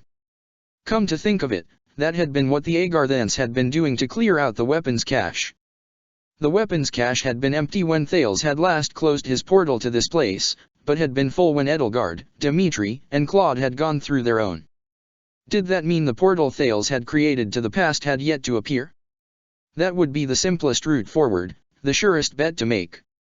She took a deep breath, and another, and gathered her strength. It all depended, then, on escaping this prison and returning to the site of the portal. She could bide her time for it to open, slip through when nobody was looking. She buried her head in her scaly paw. If she did that, then she would have run into her past self at Research Facility Omega, and she would have felt her future doppelganger's presence, so that was impossible. She would have to count on Byleth creating a new portal sometime in between when the Agarthans opened theirs, or even perhaps sometime afterward. And if that never happened? No, she couldn't give in to despair. She had to hold on to hope. It all began with escaping from this cell. And she couldn't do that without Dimitri. When Thales returned to interrogate her, she would turn the tables on him, and glean from him as much information as she could about her situation. As time passed and she waited for her captor to return, she could feel more of her strength return to her, and the fog cleared from her mind. When she felt well again, she reached down within herself. She was starting to feel all of her muscles again, and the mental muscles beneath those muscles that governed her magic and her transformation, feeling those respond to her mind's commands. She gathered her will and focused on her human form, burying scales and feathers, wings and tail and all, under her skin. It hurt. The wound in her shoulder ached twice as much when scales and skin rippled across it, and the shifting shape of her body disturbed and unraveled the bandages wrapped so tightly around it. Pain blossomed in her shoulder, and from its locus it traveled all the way down her right arm to the tips of her fingers. But the pain gradually passed. She'd felt much worse pain before than this. She sighed and took stock of herself. There was still something weighing heavily in her body, likely whatever soporific and muscle-deadening tonics and salves had been applied to her in surgery, the exertion of transforming, which had become so effortless since she had mastered it months ago, now left her exhausted and with a thin sheen of sweat chilling her skin, as though she had just finished her daily exercises. She reached for the blanket, fumbled with the strap tying it down, and freed it. There were actually two. She found one, a thin woolen bedsheet, surprisingly much softer than she'd expected, the other, an even thinner sheet of gleaming silver that loudly rustled when she touched it and was as thick and sturdy as canvas tarp. Thankful at least to have something to cover herself, and perhaps even to keep herself warm, it had only just now fully occurred to her that she'd been stripped of her clothes while transformed. She wrapped herself in the woolen sheet, and then in the silver tarp. It was shocking how instantly warming the two blankets together were. Feeling a bit more human in more ways than one, she laid herself down on the bench and closed her eyes. There was nothing to do now but wait and idly let the minutes pass. The light bled through her eyelids, so she pulled the blankets over her head. In the ensuing darkness, she tried to picture Byleth. It was like painting in her mind the sea teal hair, dark as the ocean and lustrous as the waves cresting in the sunlight, those big, open azure eyes that seemed to receive everything, accept everything, a mouth that could with a simple smirk brighten her face as much as an ear-to-ear grin. She tried to recall, with the paintbrush of her imagination, the curve of her chin, the shape of her nose, the gentle arch of her eyebrows. She began to feel warm again, and her mental exercise began to soothe her aching heart for as long as it blotted out the world around her. There was a knock on the door, or rather the wall, and a moment later the wall panel hissed open. "I see you've transformed," Thales sneered at her. She heard something soft and something less than soft hit the floor in front of her. "A good thing, then, that I had the sense to bring these." Edelgard pulled the blanket away and opened her eyes. Lying on the floor at her feet were a folded set of clothes and underclothes, along with a pair of black knee-high boots. There was also an odd-looking white patch lying on the floor. Thales was blocking the doorway, but had his back to her. "Take that medical patch first, peel the backing off, and stick it over the wound." It will assist with the healing process and dull the pain somewhat. Edelgard did so, removing a thin, transparent film from one side of the patch and smoothing it against her shoulder, then assessed the clothes. We weren't prepared to take any foreign prisoners, and all the jumpsuits are in the wash, so all I could find for you was a spare junior officer's uniform. It may be a little big for you, he told her. His voice was like nails on a chalkboard, so cold, so dismissive, so casually contemptuous. Yet, Edelgard had to remind herself, this man was not the Thales she knew.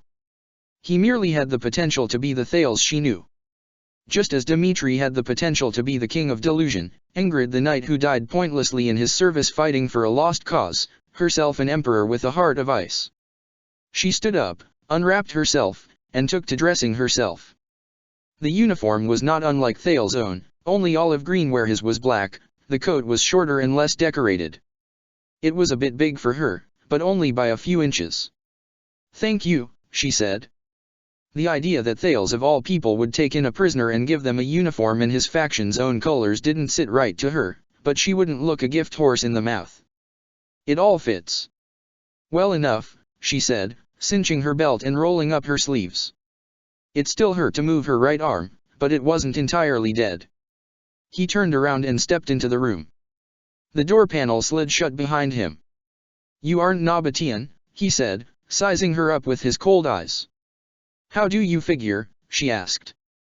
"Your hair and eyes aren't green. And for that, I'm grateful. Green isn't my color." "Then I apologize that I could only give you a junior officer's uniform." There was a sardonic, insincere bite to his words that Edelgard had to admit she completely expected. "I have something else for you." He handed her a small package wrapped in thin, metallic paper and a metal bottle. Edelgard took them from him. "What is this?" "Dinner," he said. "Assuming, of course, you have to eat." "I do," Edelgard said, realizing only then how hungry and thirsty she was.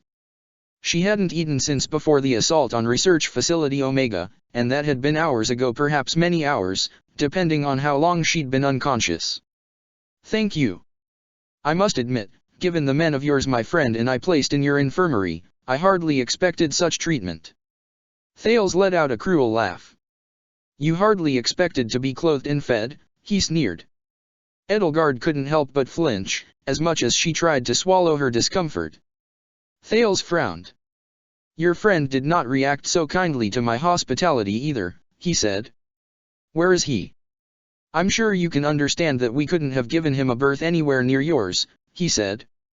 "If we had, though, you may have heard him screaming bloody murder. He didn't cease his bellowing until I told him you were alive and well, though not before he put some sizable dents in the walls with his bare fists." "Well, thank you for telling him," Edelgard said. Poor Dimitri, of course, he must have been utterly terrified, more so even than she was. "If possible, I'd like to see him." "Perhaps that can be arranged," Thales said. "We'll see. I ought to apologize, though, on both of our behalf for our initial impressions of you," she admitted, hoping to butter him up as much as she could, if only to see how far it could get her. "He and I have had bad prior experiences with a Thales model." His brow furrowed. "Bad experiences?" She nodded, wondering how she would respond if he asked for details. "There were problems," she said as clinically as possible, "and a few deaths were involved." "I'm shocked," he said. "It must have been an older batch." "Yes," she lied. "The Thales she knew certainly was older than this one." "I don't suppose you know the serial number?" She shook her head. "Well, the A2S always were a bit twitchy," he said. "Rest assured, though, that every subsequent production batch is 3 laws compliant. It is impossible for one of us to harm, or by omission of action allow to be harmed, a human being. And, judging from our doctor's initial results, you and your friend appear to at least be partially human." His lips twitched in a sardonic little smirk. "Until further tests prove otherwise, you are under my protection." Edelgard returned to her bench and sat down on it. That was right. Replicants had been originally created to protect and serve humanity. She wondered, what if she could somehow explain her situation to this Thales and make him believe her? Would he help her and Dimitri return to their own time out of obligation? It almost sounded silly, but could it have been the best available path forward? Thales turned around and the door slid open in front of him. I'll be back tomorrow morning. You and I are going to have a long, interesting conversation in my ready room, or, at least, I hope it will be. Rest well. Oh, what was your name, again? L.E. Her name froze on her lips. Telling her name to Thales felt like a trap, for some reason she couldn't quite explain. If he somehow recorded her name, and it persisted through 24 centuries until the Thales she knew uncovered it, what effect would it have on the present? Short for Eleanor, she lied. I see. Good night, Eleanor. If you dream, then I wish you pleasant ones. He stepped out of the room and the door closed behind him, leaving Edelgard once more alone. The light on the ceiling gradually began to grow dimmer, duller, and yellower of its own accord, as though to emulate the setting sun. She stood up from her bench and went over to the door panel, looking for the seam between it and the rest of the wall. There was, she found, a smaller panel next to the door panel, which came away from the wall in her hand. Underneath it were two knobs, one amber, one red. She depressed them both, one after the other. Nothing happened. A soft, high-pitched whirring sound filled the air. Edelgard looked up and saw what looked at first glance like a little black bird with a single large, round glass eye staring down at her from one of the corners of the room where two walls met the ceiling. She stared up at it and it stared down at her. Hearing the murmurs of distant voices from the other side of her door, she again leaned against it and pressed her ear to the cool metal. Cargo bay is completely full. We only had to leave behind one squadron, but we have 3 times that many in reserve now, plus the flight-capable prototype. I think they'll complement our Titanus division nicely. Do you? I'm skeptical of the merits of these mobile suits. They aren't even autonomous. With skilled pilots, I'm certain they'll prove their worth. But that's for our superiors to decide.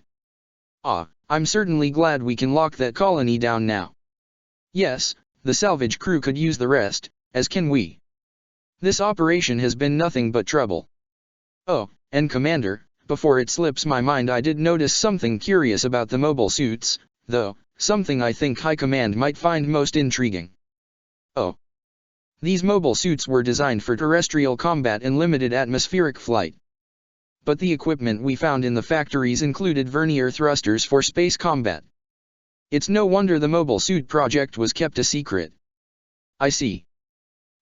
Between you and I, Lieutenant, perhaps the Fellstar did us a favor by. The two voices trailed off and became indistinct as the conversation's participants grew farther and farther away from the door. Edelgard had recognized the voices, though Solans obviously had far more in common with the younger counterpart she had recently met than the one she had known best. So, there was a young Solan and a Mycen here, in addition to a young Thales. She wondered how many high-ranking replicants were in this place, younger and somehow more innocent models than the ones who reigned in Shamhala in her time, oddly and almost impossibly benign compared to the ones she knew. No mention of any sort of strange portals or meetings with any strangers from the future, though. If the replicants had been clearing out the weapons cache all evening, and had nothing to say about that, then Byleth and the others must have been unable to reactivate the arch and generate a portal so soon after the first one's closure. Could something dreadful have happened? Could the machinery have become irreparably damaged, or did anybody remain who was capable of using it? Edelgard knew that it was far too early still to give up hope, but the lack of news was far from hardening. And if she was becoming disheartened, then she feared all the more for Dimitri. With little else to do and a growling stomach, she unwrapped the package Thales had given her and found inside it some sort of dense, porous shortbread shaped into an unappetizing blue-green brick. Her appetite was quick to leave her, the memory of thin gruel and stale, moldy bread, her repasts during her captivity beneath her own palace, churned her stomach. It should have occurred to her sooner that any food or drink she was given could very well be laced with some drug to keep her sluggish and docile. She rewrapped the brick without even giving it a nibble and set it and the bottle down on the floor. She couldn't say she trusted this new Thales enough to accept food from him quite yet, though, setting aside her own prejudices and past experiences, she wasn't sure what to make of him at all. 3 times now she had endured imprisonment, once in squalor by Thales and Duke Agir, surrounded by filth and death, once in opulence, draped with the finery of the church and smothered with cloying, poisonous affection, and now in a world foreign to everything she knew, separated by a vast gulf of time and surrounded by people and things she did not understand and who could kill or spare her on a whim. She had no idea what to expect from her new captors. She laid herself down and wrapped herself in her blankets, then closed her eyes and tried to rest as the light overhead continued to dim. She felt her thoughts drift to Hubert, who had fallen on her sword to spare her the pain of being lost in the past and torn from everything she knew and held dear. And yet he had only gone back 8 years, well within a mortal lifetime and a blink of an eye in the span of 24 centuries. Had she let him sacrifice himself? Had she let him throw 8 years of his life and his youth away for nothing? This was the first time all day that the world around her had actually slowed enough for her to properly process what he had done for her. Now that the world had come to a stop around her, and her mind and body was left idle, there were no distractions, no urgent matters to consume her attention. Her mind was free to wander to Hubert's fate and mourn his loss and the sacrifice he had taken upon himself to make. Once more she tried to picture Byleth's face, the touch of her fingertips against her shoulders, the weight and pressure of her hands upon her cheeks, but her thoughts kept turning to Hubert, and all the terrible fates he could have met in the past, all the things she could have avoided if she had gone in his place and he had remained in the present. To think that she could have thrown away any world's Hubert for nothing, least of all the one belonging to a world that wasn't hers. How could she have been so foolish? How could she have been so callous, so selfish? He'd never been this far away from her before. Not even when she'd been in Thirdiad, not even when he'd been imprisoned in Garreg Mach. She had never before felt his absence so acutely and so agonizingly, like a limb shorn from her body, like an eye plucked from her skull. And Ingrid, her apple-green eyes and straw-gold hair. She felt the void in her heart grow to consume her and wrapped both sheets tightly around herself, the bedsheet and the strange metal blanket. At least on the outside, she was warm. She hadn't expected to sleep well, but the nightmares that struck her that night made it a relief to wake up, even if the only thing that could greet her eyes were the same cold, featureless gray walls. Her heart pounded in her chest, her shoulder ached more than ever, and a cloud of dread hung in her mind. The nightmare was already fading from her memory, but its lasting impressions slithered in her mind and under her skin like an unctuous film, a layer of scum over water. She felt filthy. There was a knock on the door. And judging from how impatient the knocks sounded, whoever was on the outside had been waiting for some time for her to awaken. Edelgard sloughed off her covers and pulled herself to her feet. "I'm awake," she announced. The door slid open immediately. The man who stepped through, Edelgard recognized immediately, was Myson, albeit with a much healthier complexion and close-cropped black hair swept back from his high brow, clad in the same uniform as Thales but colored scarlet. "Good morning. Lieutenant Myson here. Captain Thales insists on seeing you." "I wouldn't keep him waiting." He tossed an olive green cap at her feet. "Put this on and do something about your ears." Edelgard picked up the cap, set it upon her head, and tucked in her hair as best as possible to hide the points to her ears. "Will this do?" she asked him. "A little more on the right." He crossed his arms and rolled his eyes, obviously quite upset to be babysitting a prisoner. "Faster. You've already overslept." She kept adjusting her hair. "There. Is this better?" "That'll do. Come here. Give me your wrists." That was the last thing she wanted to do. But she hardly had a choice in the matter, so she presented him with her wrists and he slapped a slim, silvery set of monocles linked by a slender black cable over them. "Just a precaution," he said. "They're tungsten and carbon fiber. If you try transforming out of them, they'll crush your wrists." "Noted." Edelgard tried to set her growing discomfort from her mind. Simply having her wrists bound made them ache terribly, and she could even feel her ankles ache in sympathy. She was glad, at least, to leave the room and step into the hall in Myson's wake. The hallway stretched on straight in both directions, with periodic numbers painted in black on the walls every dozen or so feet, and branched off at several points. The walls all had a groove running through them at roughly waist height, and handles placed every 6 feet or so within them. There was nothing much else to see. The rest of this place was about as drab as the inside of her cell, from what she had seen. "Those were impressive spells you cast, by the way," Myson told her as he led her along the Yamato's corridors. For a ship, it seemed an awfully large one, larger even, it seemed, than the Adrestian Navy's finest destroyers. "You were the armored warlock back there?" he scoffed. "Where the fuck are you from?" Edelgard chose not to answer that question. "I thought I'd killed you. My apologies. Fortunately for you and your friend, your body count was low. I'll admit I've never seen anybody hold their own against modern soldiers for so long with such medieval weaponry, though color me begrudgingly impressed. It's no wonder the captain has taken an interest in you, despite your, well. Anyway, who taught you dark magic? It's quite a new discipline. I'll tell Thales, if he asks. And if he sees fit to tell you, he will." Mycen led her to a small room with cylindrical walls at the end of the hall. The door slid shut behind him, and his fingers flew across a panel of colored lights next to it. The tiny room shuddered, and then, like the platform that connected the holy tomb to the rest of Garreg Mach, it began to move. Edelgard felt her stomach drop out from under her. The walls hummed for a few seconds before the room shuddered and once again came to a stop, and the door slid open to show a completely different corridor. The numbers on the walls were painted red instead of black. "The captain's ready room is this way," Mycen said, leading Edelgard into the corridor and turning the next corner to follow an L-shaped junction into a larger hallway.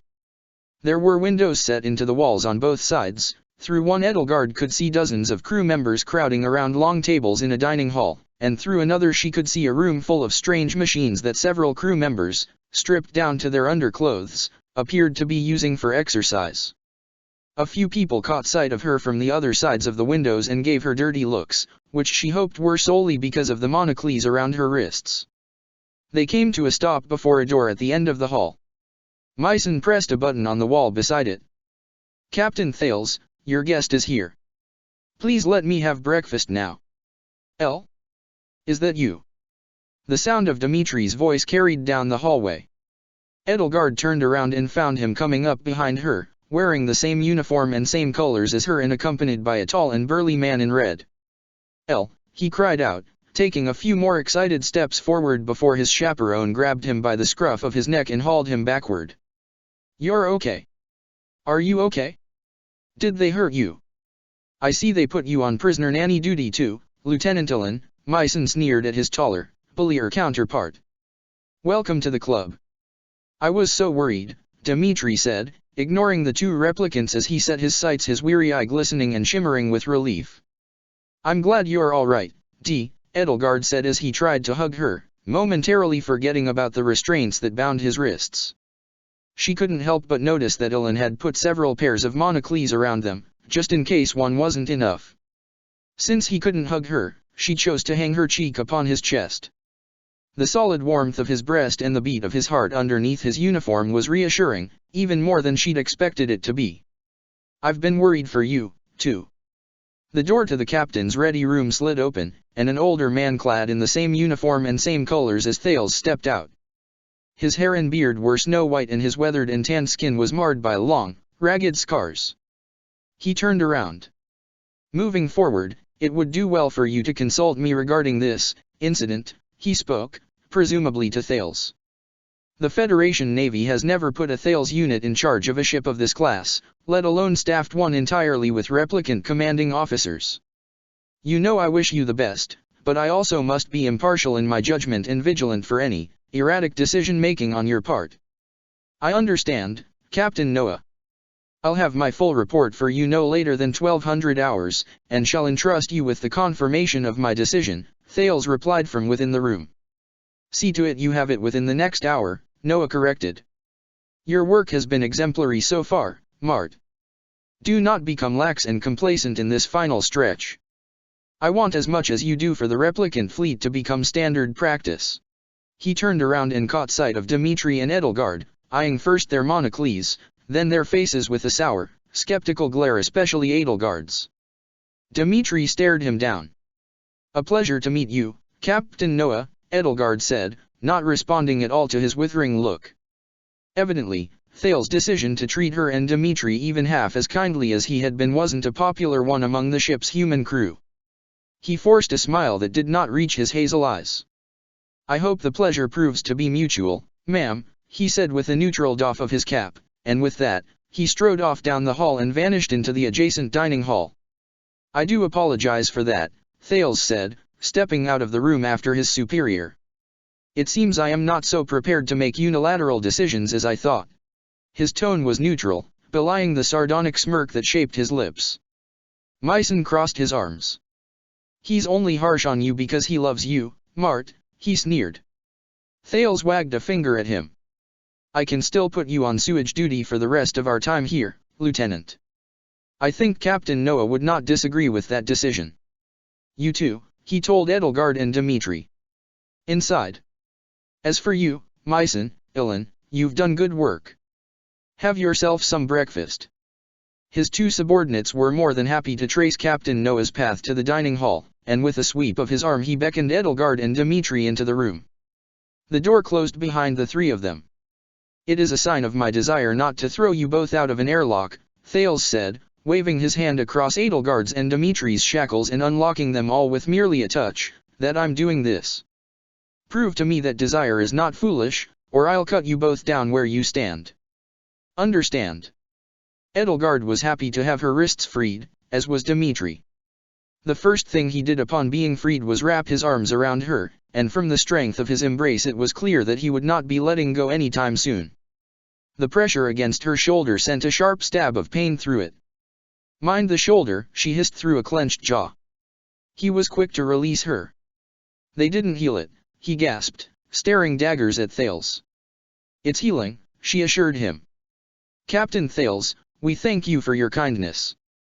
She studied the room. It was austere, but not quite so severe in its decor as everything else. A long desk with two chairs sat in the center of the room. Mounted upon the desk's front was a plaque which read, "EFS Yamato, CC 0076.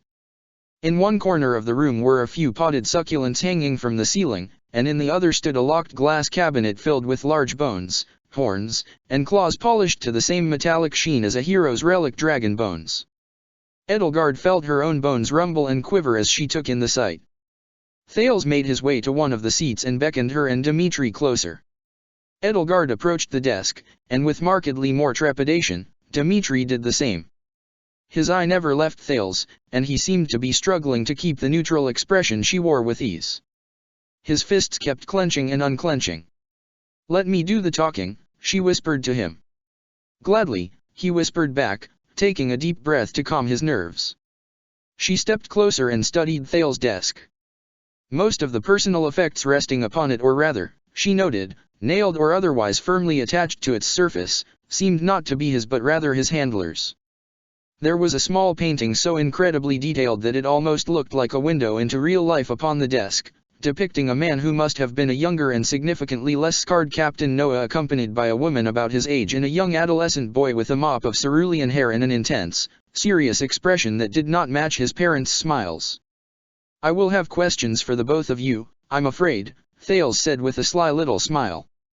"You are going to tell me everything you know about who you are, and what you were doing in a restricted area of New Babel a full week after its evacuation during a classified Earth Federation military operation."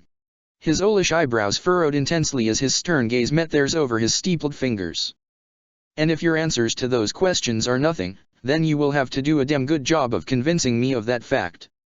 Or else." The wall behind him split apart across the middle and its two partitions began to recede into the ceiling and floor, revealing behind them a single long bay window that stretched across its length.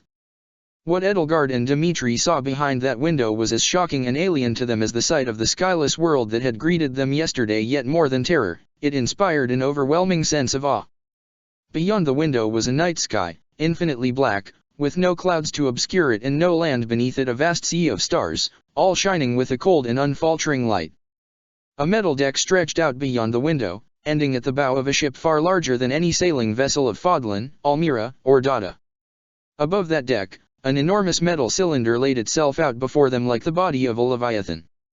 Its circumference alone seemed to be miles and miles, and its length dozens and dozens more, and a strip of windows running all the way down that length to the end showed a glimpse into a verdant world within the cylinder.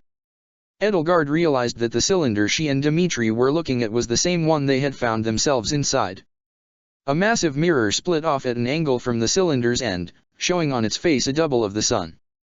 And past the cylinder's end, further in the distance, was a blue marble resting in the starlit ocean between the Leviathan and the ship, brown and green splotches of land across its azure oceans and under the swirls and whirls of its clouds.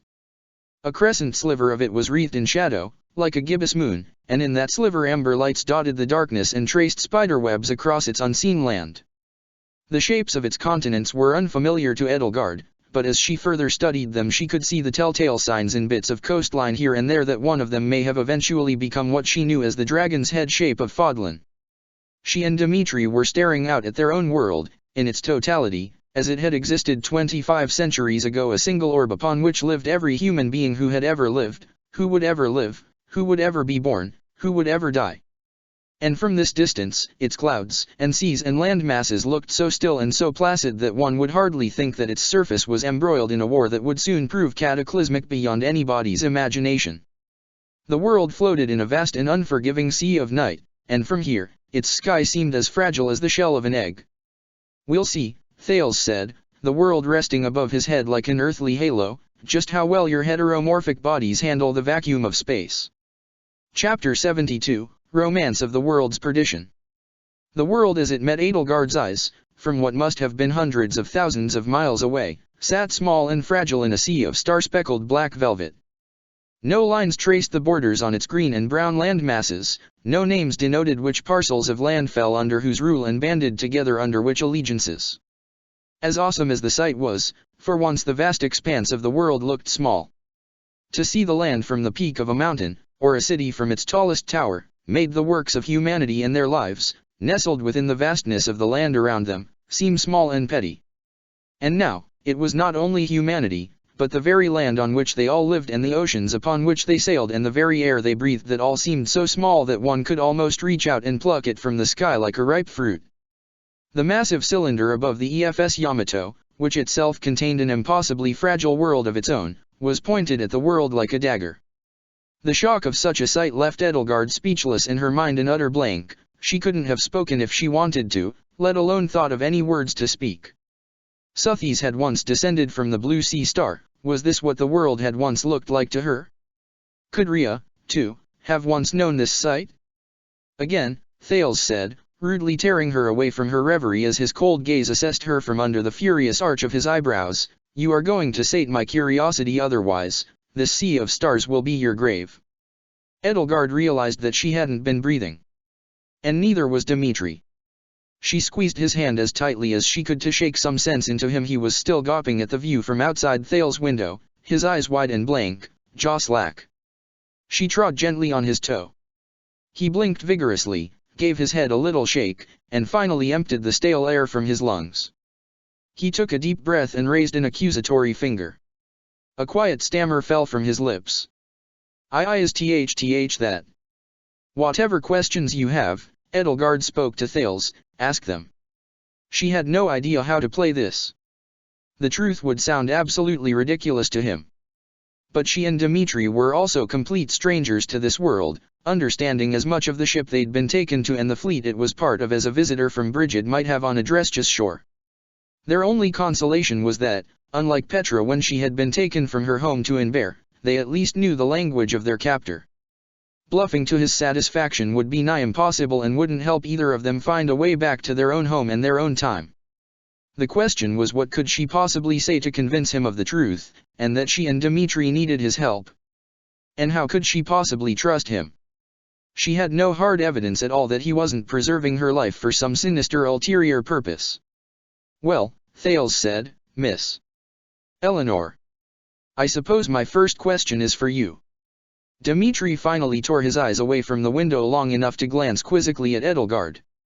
"Eleanor?" he mouthed. "What are you?" "I'm human," Edelgard insisted. "At the very least, I was.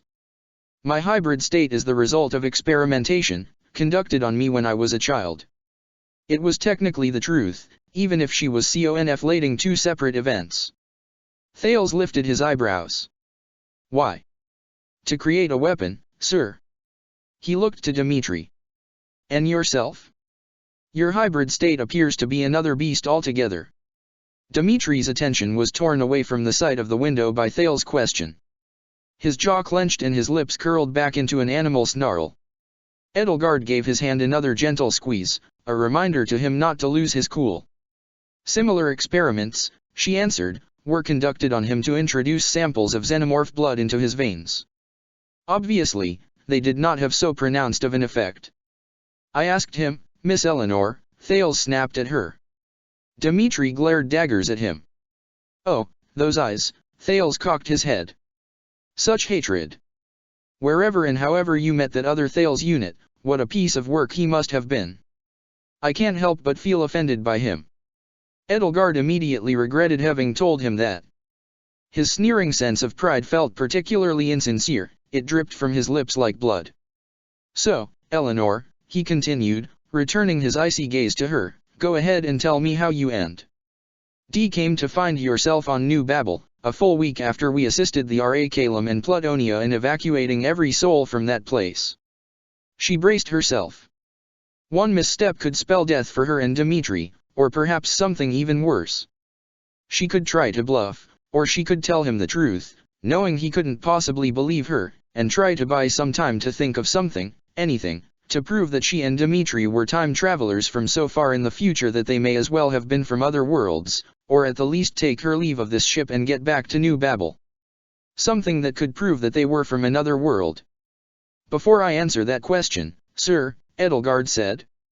The clothes my friend here was wearing, the cloak, the robes, he should have had a letter in a sealed envelope among his belongings. Have a look at the letter, and you'll understand. I'll understand, what? What I am about to tell you. Wherever you've put his clothes. They were burned, Thales said. They what? Burned. Incinerated. As is done with waste. You didn't seize any of his belongings first. Why would we? Thales leaned forward, glaring over his steepled fingers. You two put nearly a dozen men in the infirmary, some with injuries that will lead to them being discharged at the next port. 2 of them died on the spot. You killed 2 men, both equipped with state-of-the-art urban pacification gear, with your bare hands and a pair of primitive weapons. You're lucky we didn't throw you both into the incinerator along with your clothes. Now, answer my question, Eleanor, before I begin to seriously reconsider my decision to have your lives spared. Edelgard knew the tone in Thales' voice well. She'd heard him deliver these threats far too often, though the Thales she knew had never threatened bodily harm to her, knowing, given their arrangements and those who slithers tendrils penetrating addressed her ruling class, that while she was untouchable, everybody and everything around her was not. This Thales, though, had no such circumstances to stay his hand. He would kill her if he deemed it necessary, and he would deem it necessary far sooner than his counterpart in the future ever would have. She was walking along a knife's edge now and was getting no closer to safety. It was Dmitri who forced her hand. You won't harm a hair on her head, Thales, he snarled, throwing himself at the desk with reckless abandon. One arm was already drawn back, fist clenched, crest of flames surging through his veins. You will not hurt Edelgard, you will not hurt my L.D. Stop. Edelgard cried out, throwing herself into him with all her might, and thank goodness the crest of Ceros multiplied that might considerably to at least knock him off course. The impact against her injured shoulder as she tackled him to the ground was excruciating, but the pain served its purpose. Rather than shatter Thales' desk, and his face, to pieces, Dmitri careened with full force into the glass cabinet at the side of the room, carrying Edelgard with him like a rider hanging for dear life to the neck of a wild horse. The shattering of glass filled the air, a whirlwind of tiny shards like razor snowflakes. Edelgard could feel them against her skin, their touches just barely gentle enough not to slice her cheeks to ribbons. Bones of umbral steel flew in all directions, a maelstrom of claws and knuckles and ribs. Dmitri was back on his feet in a flash, raising a lacerated fist. In the commotion, his eye patch had been cut away from his head, blood oozed from his knuckles and trickled down his brow, tracing the long scar that bisected his one ruined eye. Do you wish to know how many men I can kill? Harm her, and I will take every life aboard this wretched ship. In a flash, Thales had withdrawn the sword from its sheath at his hip. Its long blade began to glow and vibrate, blurring its edges and filling the room with a low, sonorous, menacing hum as he raised its tip to Dmitri's throat. A loud, angry noise filled the air and the lights overhead turned blood red. Kohler fled from the room in an instant, save for the omnipresent, smothering crimson curtain that fell over it.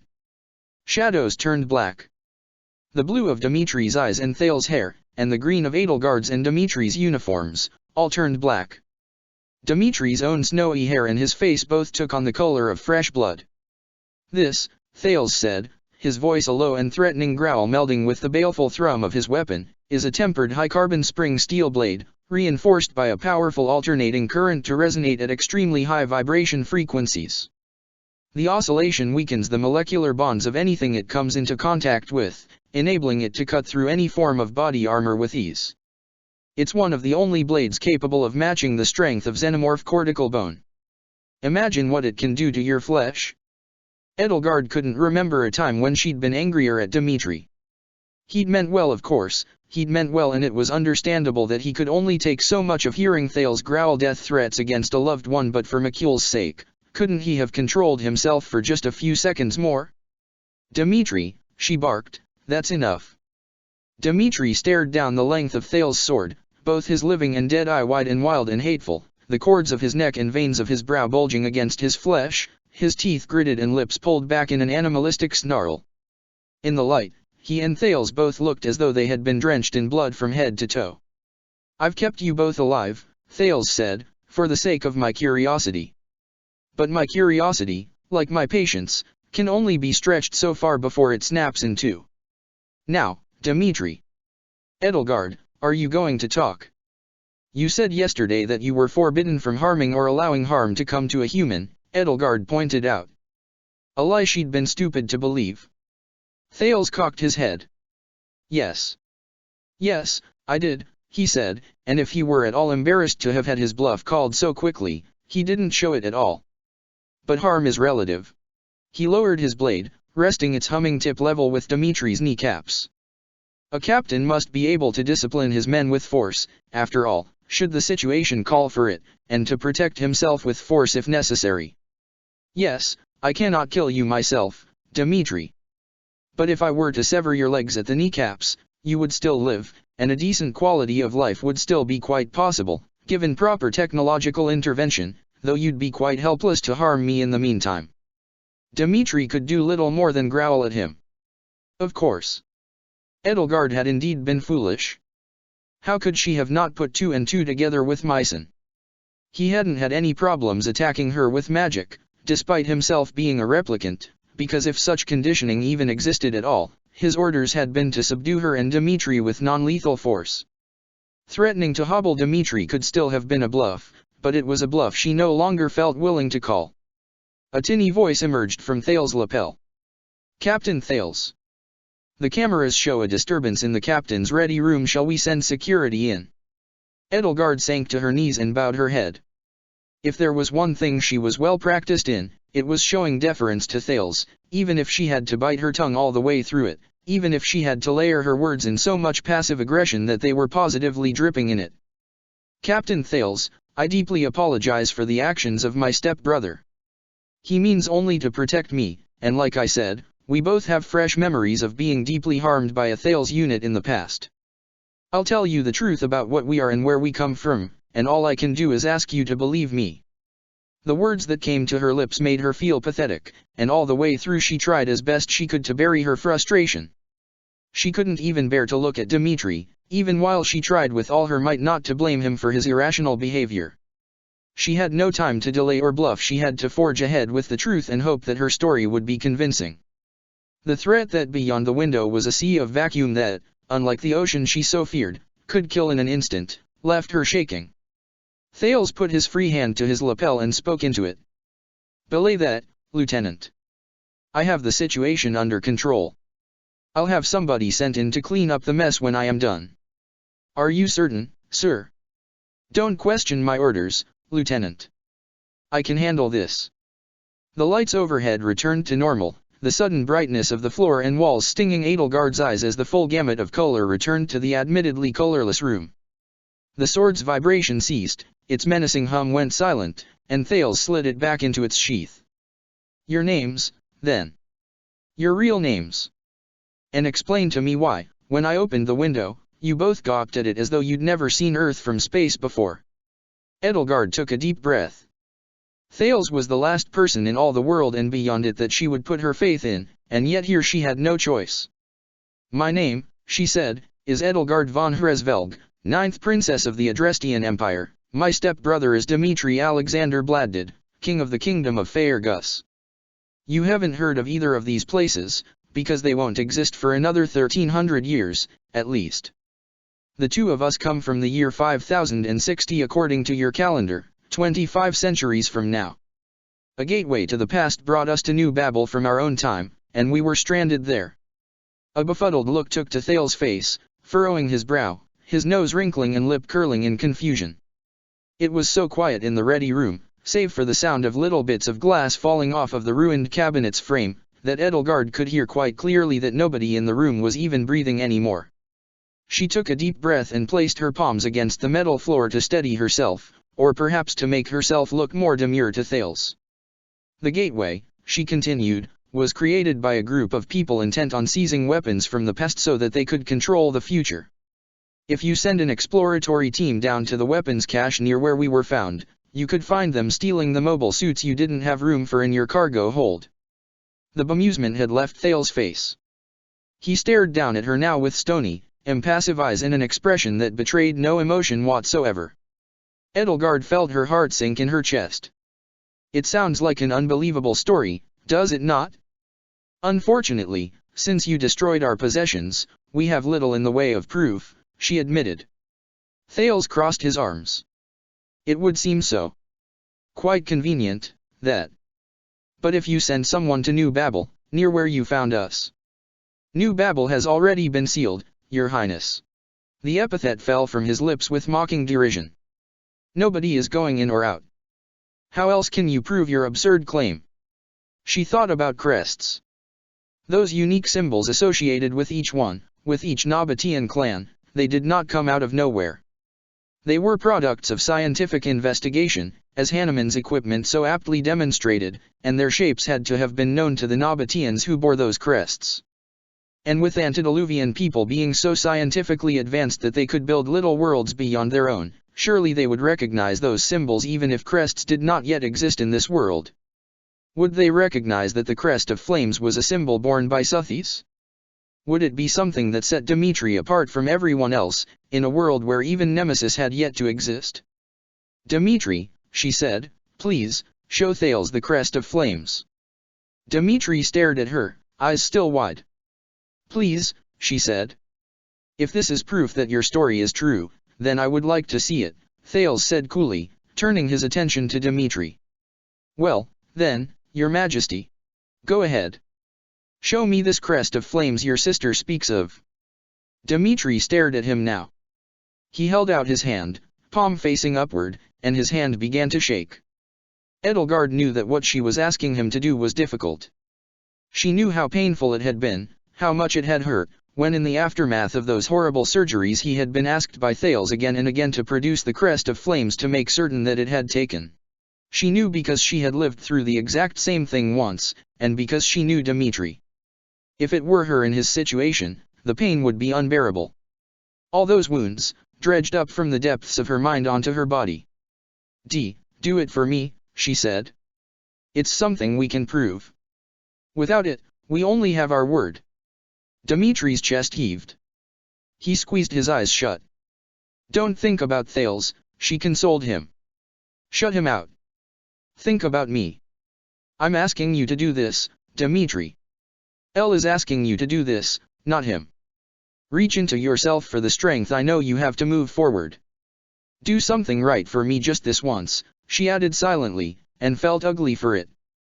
Slowly but surely, an arc of shimmering blue light traced over his palm, a ring in the air, and a ring within that. Arcane symbols inscribed themselves equidistantly between the concentric rings, and in the center, flowing tongues of blue fire curled into the distinctive butterfly wing shape of the crest of flames.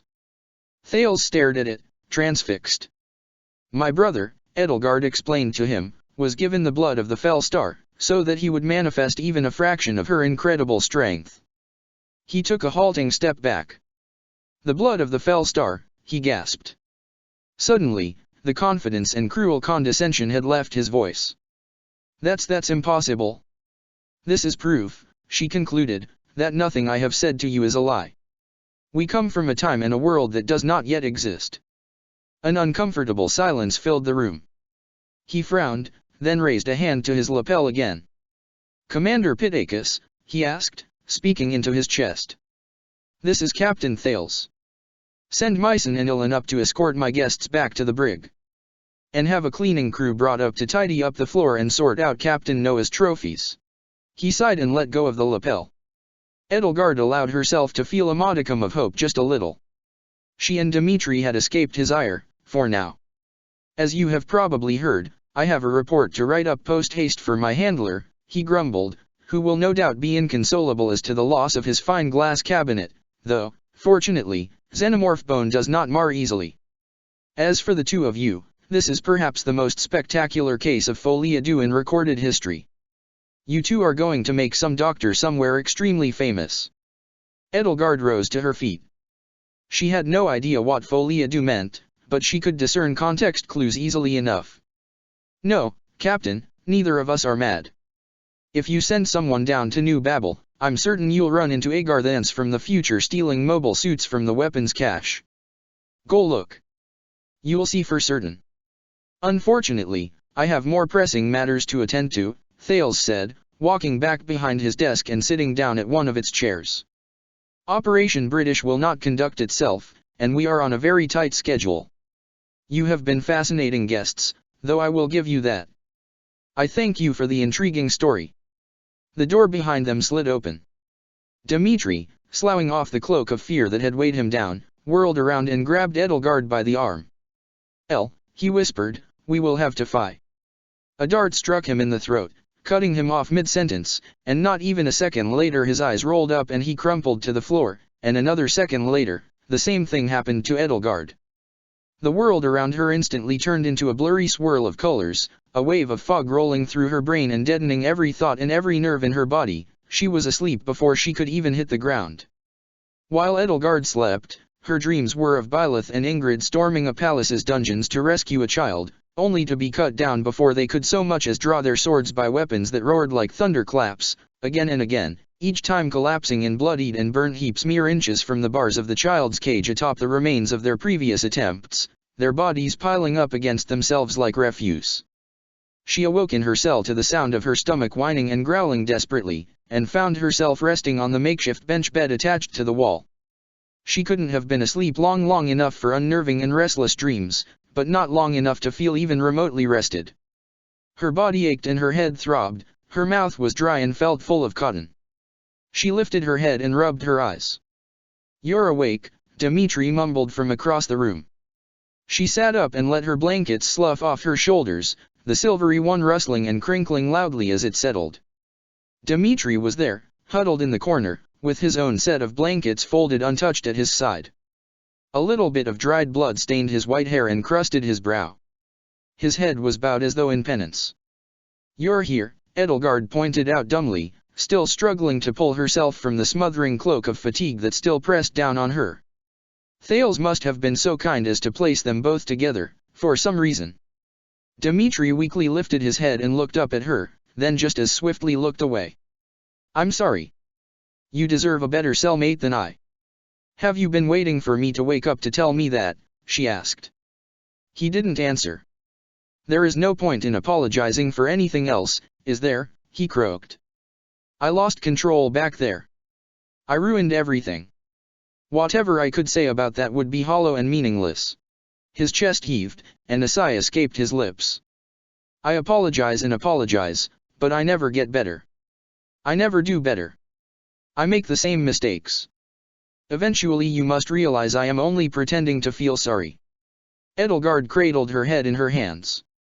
It was true that Dmitri's explosive loss of control had made things much more difficult and, yes, she was angry about that.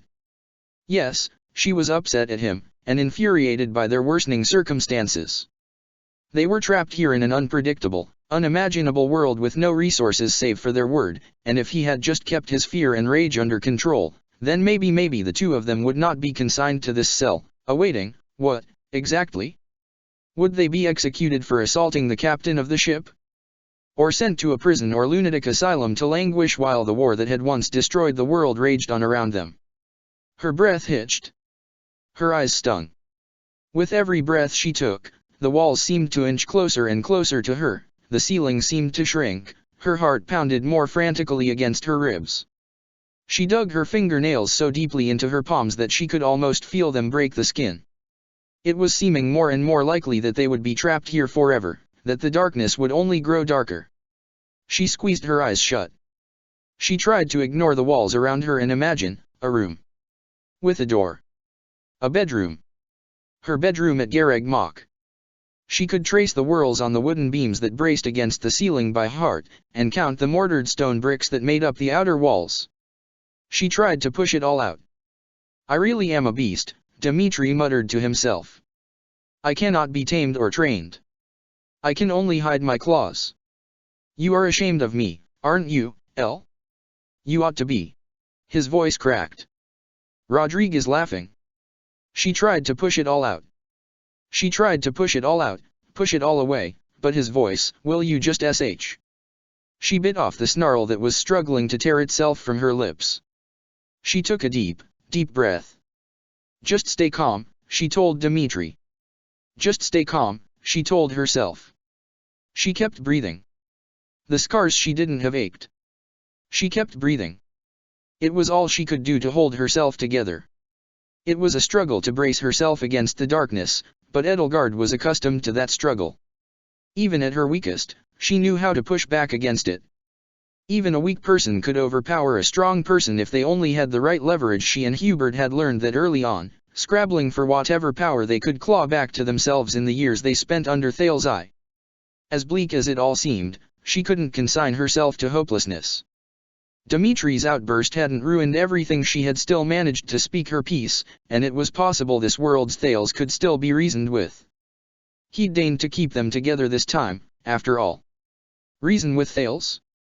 Something within her slithered with revulsion. Thales had presented a kind face to her before. He'd given up adopting Arundel's mannerisms quickly, as soon as he'd no longer required them to ensnare her. There was no reason to expect this Thales could be any different. But what else could she do? She could feel her stomach knotting itself against the back of her spine. It was enough to make her double over from the pain. Her gaze drifted to the metal bottle and wrapped up brick of food resting on the floor, both of which were now accompanied by twins. She'd starved herself once in the dungeons under Inver, or at least tried to. They'd rammed a cold metal tube down her throat after a few days of her continued refusal, and that had been the end of that, convinced at the age of 11 that the guaranteed bliss of death would have been infinitely preferable to enduring life. She'd grown since then, though. Death made defeat certain. Life, so long as life remained in her body, there was some faint hope that she could find a way forward. She left the bench and crouched down on the floor, picking up one of the bottles first. There was a flare of pain in her shoulder as she tried to move her right arm, but she managed to get her left hand around its cap. With a little trial and error, Saint fucking McCule, it shouldn't have taken so long for her to figure out how to open a bottle. She twisted off its cap and raised it to her nose. It smelled like water, which was a heartening sign. She put its lip to hers and drank. It wasn't awful, but that was the nicest thing she could say about it. It was thicker than water, it had a consistency more akin to swallowing a mouthful of blood, and its taste was chalky and metallic. She gagged and choked down the first mouthful, then the next, and a few more before she couldn't bring herself to do it anymore. The water didn't taste unclean, just, oddly and unpleasantly like medicine. She set the bottle down and twisted the cap back on, coughing as she tried to rid her mouth of the horrible aftertaste clinging to it. At least her thirst was sated. Perhaps the liquid was something like Voul's touted hangover cure. She unwrapped the unappetizing blue-green shortbread wafer next and wolfed it down. It had no taste to it and quickly took on the consistency of paste in her mouth, but it mercifully cleared away the lingering aftertaste of that water. All things being equal, though, at the end of it she at least felt as though her hunger and thirst had been sated. She took the other bottle and the other wrapped wafer, scuttled over to Dimitri's side, and placed them in front of them. "Eat," she told him. "Drink." He lifted his bowed head another inch, letting his hands fall from his ears.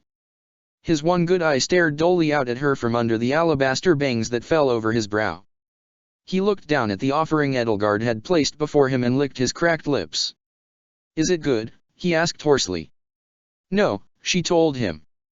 "But it's filling, and it's better than what the other Thales fed us." Dmitri took the bottle and tried to pull the cap off. "You twist it off." He gave it a twist.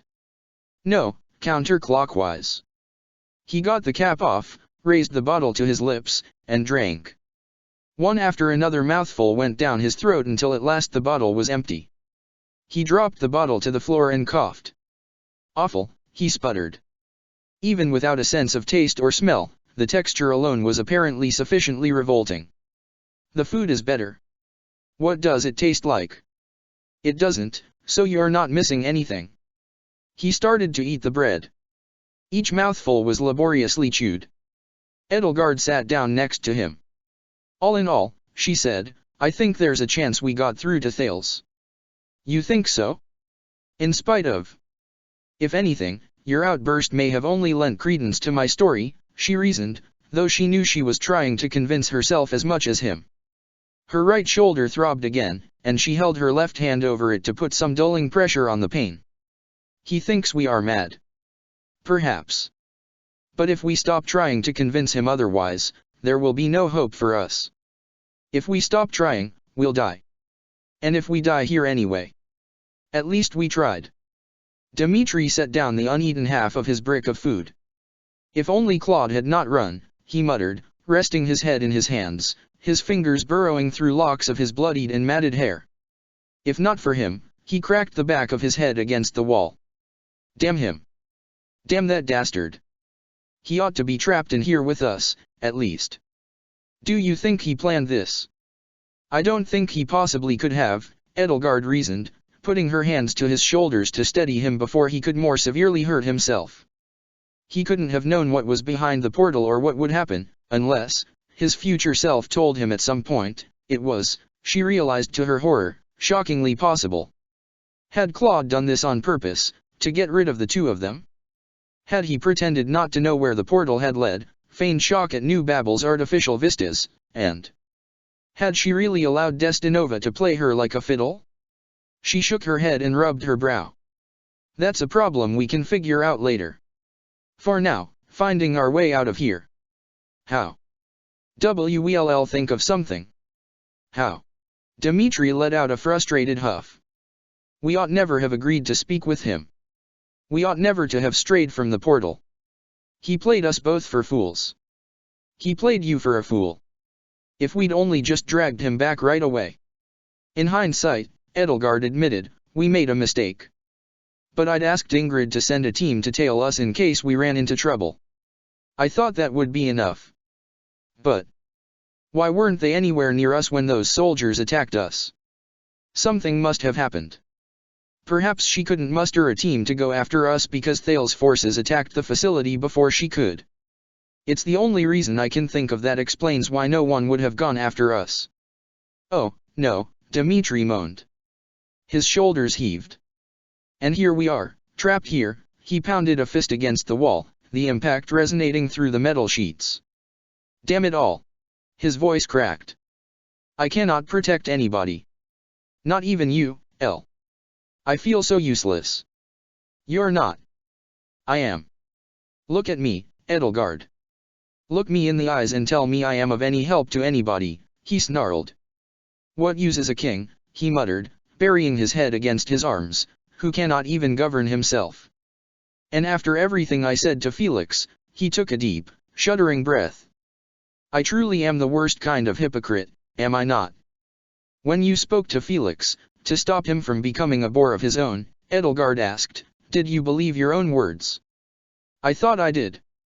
But then I stood there as Thales threatened you, and all I could imagine was the sight of you with hair as white as mine, and how hideous, and awful, and revolting a sight. Stop. Nothing enrages me more than the thought that in another world, you're as ugly as me." "Shut up. That's enough." He stopped, taken aback by her outburst, stunned into momentary silence. Edelgard took a deep breath. She had to focus. Losing her temper would help nobody. Byleth likes people with white hair. What? I always took good care of my hair. It was all I could do to control the scarred, bleached body I had been forced into. I was careful to comb it, to clean and condition it, to make it as lustrous and well kept as possible. That was how I told myself that my body still belonged to me. And yes, for the longest time, I did think I was hideous.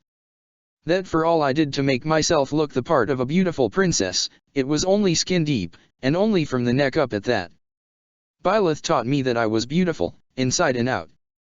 That was why I fell for her. That was why I married her. Dimitri didn't respond. We're not ugly people, Dimitri. Not you, not me. Edelgard lifted a hand to a stray lock of her brown hair and put it back in place. I can't say I don't relish the thought of getting my natural hair color back, she added, but I was beautiful with white hair, too, and it was more than empty artifice. I didn't see it that way. Then you didn't see me. What do you think Marianne sees in you? Dimitri stared at her, taken aback. He looked away. We are both cursed to misfortune, he mumbled. She sees the beast I am and knows only she can understand. No. He turned again and his eye, under a furrowed brow, met hers. No. She likes you because both of you spent your lives being told that you were less than human, and both of you find your humanity in each other. The crest of Maurice doesn't make her a beast. Your crest of flames doesn't make you one, either. Then she can find someone better, he sighed. I am not like you, Edelgard. I am a beast who sometimes takes the form of a man. You are a woman who sometimes takes the form of a beast. Marianne is neither. Perhaps it would be for the best if I remained here, and she found somebody more worthy of her grace. That isn't true. Stop playing dumb, Edelgard. At last, he raised his voice. Tears were welling up in his eyes, the brilliant blue one that could see her and the milky white one that saw nothing alike. You are an intelligent woman. You know better. You know better than to accept the same apologies for the same offenses, again and again, each one as insincere as the last. I have nothing positive to offer the world, neither as brother, nor lover, nor king. You were right to strike me down in your own time, no benefit would have been had in letting me live even a second longer. You're wrong, Dimitri. Edelgard pulled herself to her feet and set a hand on Dimitri's shoulder. Get up. He lifted his head and stared bemusedly up at her. Stand up on your feet, she told him sternly. Get up.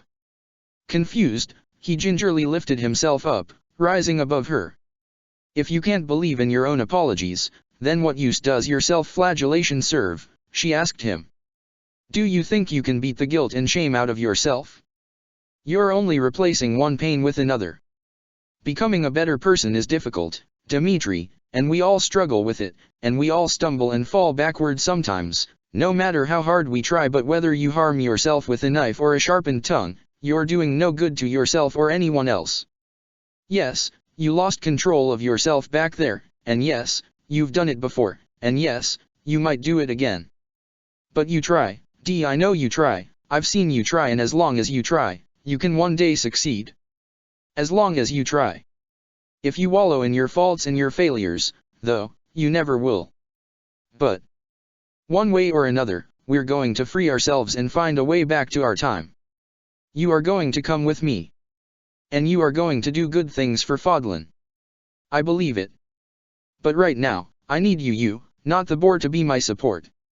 Dimitri opened his mouth, as though to make another retort, but no words came out, and he slowly closed it. His tears were rolling down his cheeks now, and his face was fraught and red, lips quivering as they struggled to pull his mouth down into a frown. Edelgard put her hand upon his heart. What's inside you isn't a beast, D. It's the boy I taught to dance, even if you don't remember him. Just as the girl who taught you is still alive in me, even if I don't remember her. But, he said, I wish I could believe you, but I have tried and tried, and there's no use in trying to pretend I am anything other than a. Stop using the word beast. Go a day, at least, without calling yourself one. Catch yourself when the word comes to your mind. Strike it from your vocabulary. He opened his mouth again. For a few moments, all he could do was take sharp, sudden breaths. Would that it were so easy, he croaked with a sad shake of his head. Of course, it won't be easy. You are always so logical and composed, you hold your worst thoughts at bay so well. Every time Thales opens his mouth, I do not just remember the dungeons. I remember Rodrigue, the Rodrigue I thought I knew, the one who showed me kindness and supported me when I had nothing. I feel angry, and I feel foolish, too. I still feel so foolish. I cannot help but hate him. And when I do, I hate myself just the same. I'm sorry. I'm sorry I can't be as charitable to him as you. Charitable. You, of course, it comes so easily to you, to treat him like his own person, unprejudiced. But I still remember being tricked into trusting him once, and he pretended to be my uncle, D. Silence filled the room. Dmitri looked away from her, ashamed. This man isn't the same Thales, but I still don't trust him at all, she admitted. Not in the least bit. I can't. But we have to hide that, get him to trust us, if we want to get out of here. I know it's hard. But you can put on a performance, too. I'm sorry, he said. Edelgard could feel an awful churning in her stomach. It's all right. I don't mean to snap. She raised her hand from his chest to his cheek, feeling short white bristles under her palm. Take a deep breath. Sit down, she said, and she guided him to the bench. Breathe for a while. You'll feel better. He sat down and breathed deeply, in and out, the livid color began to fade from his cheeks and brow. That's it, Edelgard said. So, I am useful to you, he muttered. I give you something to take care of. He let out a sigh. If we are not left to rot here, he added, we may face Thales again. How do I stand up to that awful monster without breaking again? How can you remind yourself that he isn't the Thales we know, but his own person with his own past? Perhaps if you focus on his hair, she suggested, or his eyes, or something else that's different. He bowed his head, thinking to himself once more.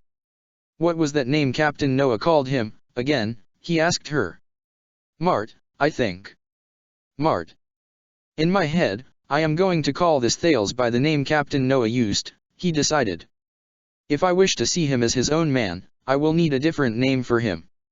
I know it is rude not to call a man by the name he goes by, but it will make it easier for me to speak to him without wanting to vomit, or hurt him, or hurt myself.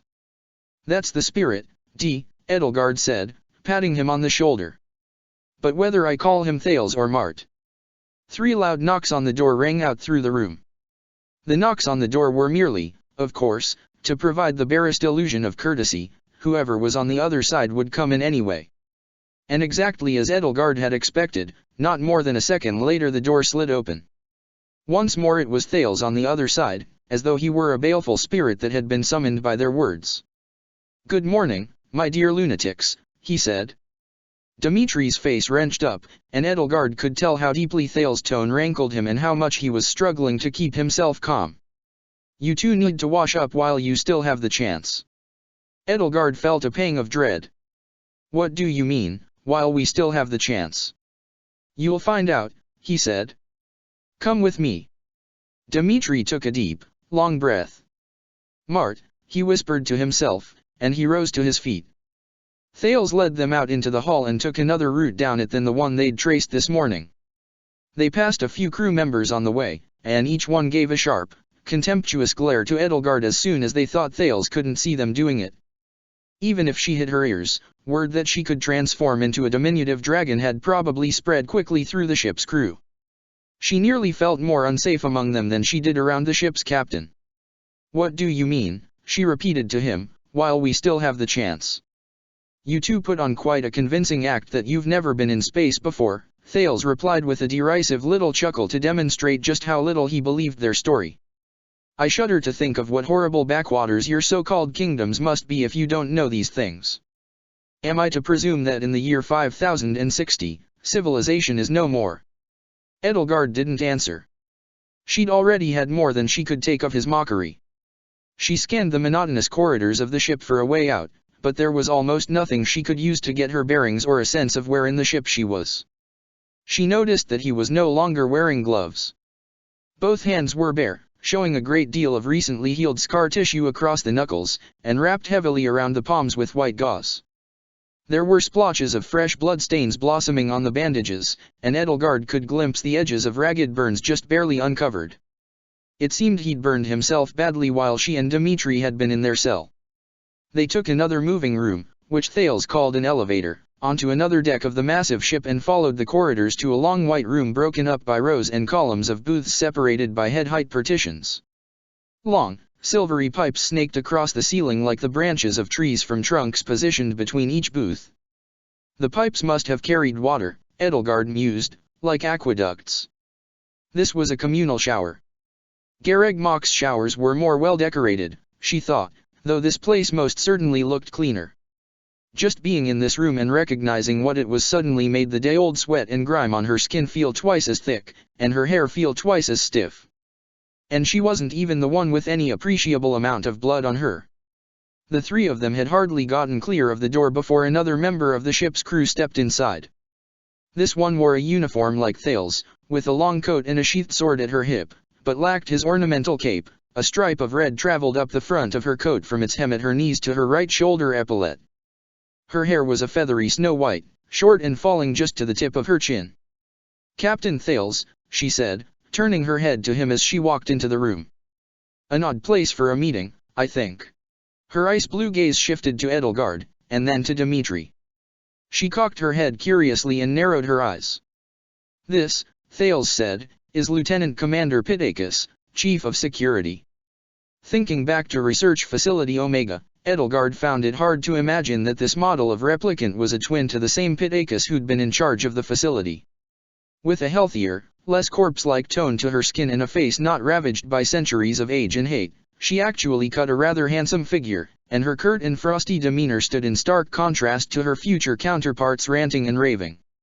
Of course, they likely weren't the same Pitacus 25 centuries apart, but the drastic difference was still striking when Edelgard considered how similar most of the Kronias and Vuls she'd met had been to each other. Dimitri kept his fists clenched and his head bowed. Edelgard could feel the tension in his muscles radiate out from his body like the heat from an open oven. Pitacus looked to Thales. "Are you sure you know what you're doing, Captain?" Thales nodded. "Of course, Commander. I am always in perfect possession of my faculties."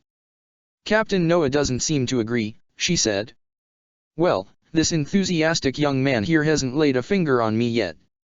The door behind them opened again, and this time it was a younger Solon who stepped through the door. His black eyes lit up as he spied Edelgard and Dimitri, looking them hungrily up and down. "So, these are the xenomorph hybrids our commanding officer was so insistent on sparing." "Commander Solon, Executive Officer of the Yamato. A pleasure to make your acquaintance," he said with a polite bow. "I see you have already met our Chief of Security, Lieutenant Commander Pitacus." Another woman followed after him. Willowy and slender yet steely in the way she carried herself, she wore a shock of frail, wispy white hair that fell down her back to her hips, streaked with a single long dash of brilliant mint green. Close behind her was another man, short, stocky, and stony in his build and countenance, with close-cropped saffron hair falling lankly over a bronzed brow. Thales gestured to both in turn. "This is our ship's second officer and operations manager, Lieutenant Commander Periander," he said, as Periander saluted politely. "And this one here," he said, moving on to the replicant who'd entered the room with her, "is Commander Cleobulus, our chief medical officer. He's the one who was so kind as to remove the bullet from your shoulder." Cleobulus studied Edelgard with hawkish scrutiny. "And you're lucky it was me, girl. To the right man, your scapula would have made a nice souvenir," he growled, and Edelgard had more than just a feeling he was referring specifically to Captain Noah. She couldn't help but bristle, though, rather than feel any sort of gratitude toward her surgeon. "So, what's this about, Captain? I know you like your communal showers, but we all exercised and washed up first thing this morning." Thales rolled his eyes. "Considering we are about to leave port, I thought you would all like to indulge in one last terrestrial shower. Also, the senior staff shower room and the observation deck are the only rooms in the ship with no cameras or microphones." Solon stroked his chin. "And why, Captain, is that necessary?" Thales turned to Edelgard. On a whim, I decided to send one last scouting team to New Babel's manufacturing ring after our meeting. Do you know what we found? Edelgard wondered if he really could have caught the Agarthans in the act. If he had, then it would have already happened, and her Thales would probably have said something about it. It had been a long shot, but she'd only ever thought it had the slimmest possible chance of paying off. Enlighten us, please, Captain. Lieutenant Myson and his team found another straggler. This one, dressed exactly as you two had been, he said. Claude. Dmitri gasped. Thales furrowed his brow. Who? Never mind. Unfortunately, this interloper was shot and killed, but Myson had the body brought back to the ship for examination. Commander Cleobulus. Cleobulus nodded. Yeah, he said, crossing his arms. As it turned out, the body belonged to a replicant. We were able to read the serial number. It was A, he frowned. A. Chronia model, 5th generation, unit number 294. A Chronia unit, thankfully, Edelgard thought, not any of the ones she knew. This one must have been stranded in the past by the closure of the portal, just like she and Dmitri had been, while the Agarthans had pillaged what was left of the weapons cache. Pittakis' brow furrowed. What? Now, there are 3 things wrong with that, Thales went on. 1. Most obviously, there are no 5th generation replicants in the world. 2. Batch numbers go from 0 to 64, so the numbering system is completely wrong. 3. Neither I nor anybody else have ever heard of a Chronia model. Isn't that right, Commander Solon? Solon nodded. A most curious dilemma, Captain, he hissed. A replicant from the future, Edelgard explained. We're well acquainted with Chronia models. In our time, they're typically used as foot soldiers or for menial labor. Perhaps. It's a shame we weren't able to interrogate it, Thales said. But its date of manufacture was the year 5059. Isn't that right? Cleobulus nodded. I thought it had to be a transcription error at first. But I checked and double-checked, and, yeah.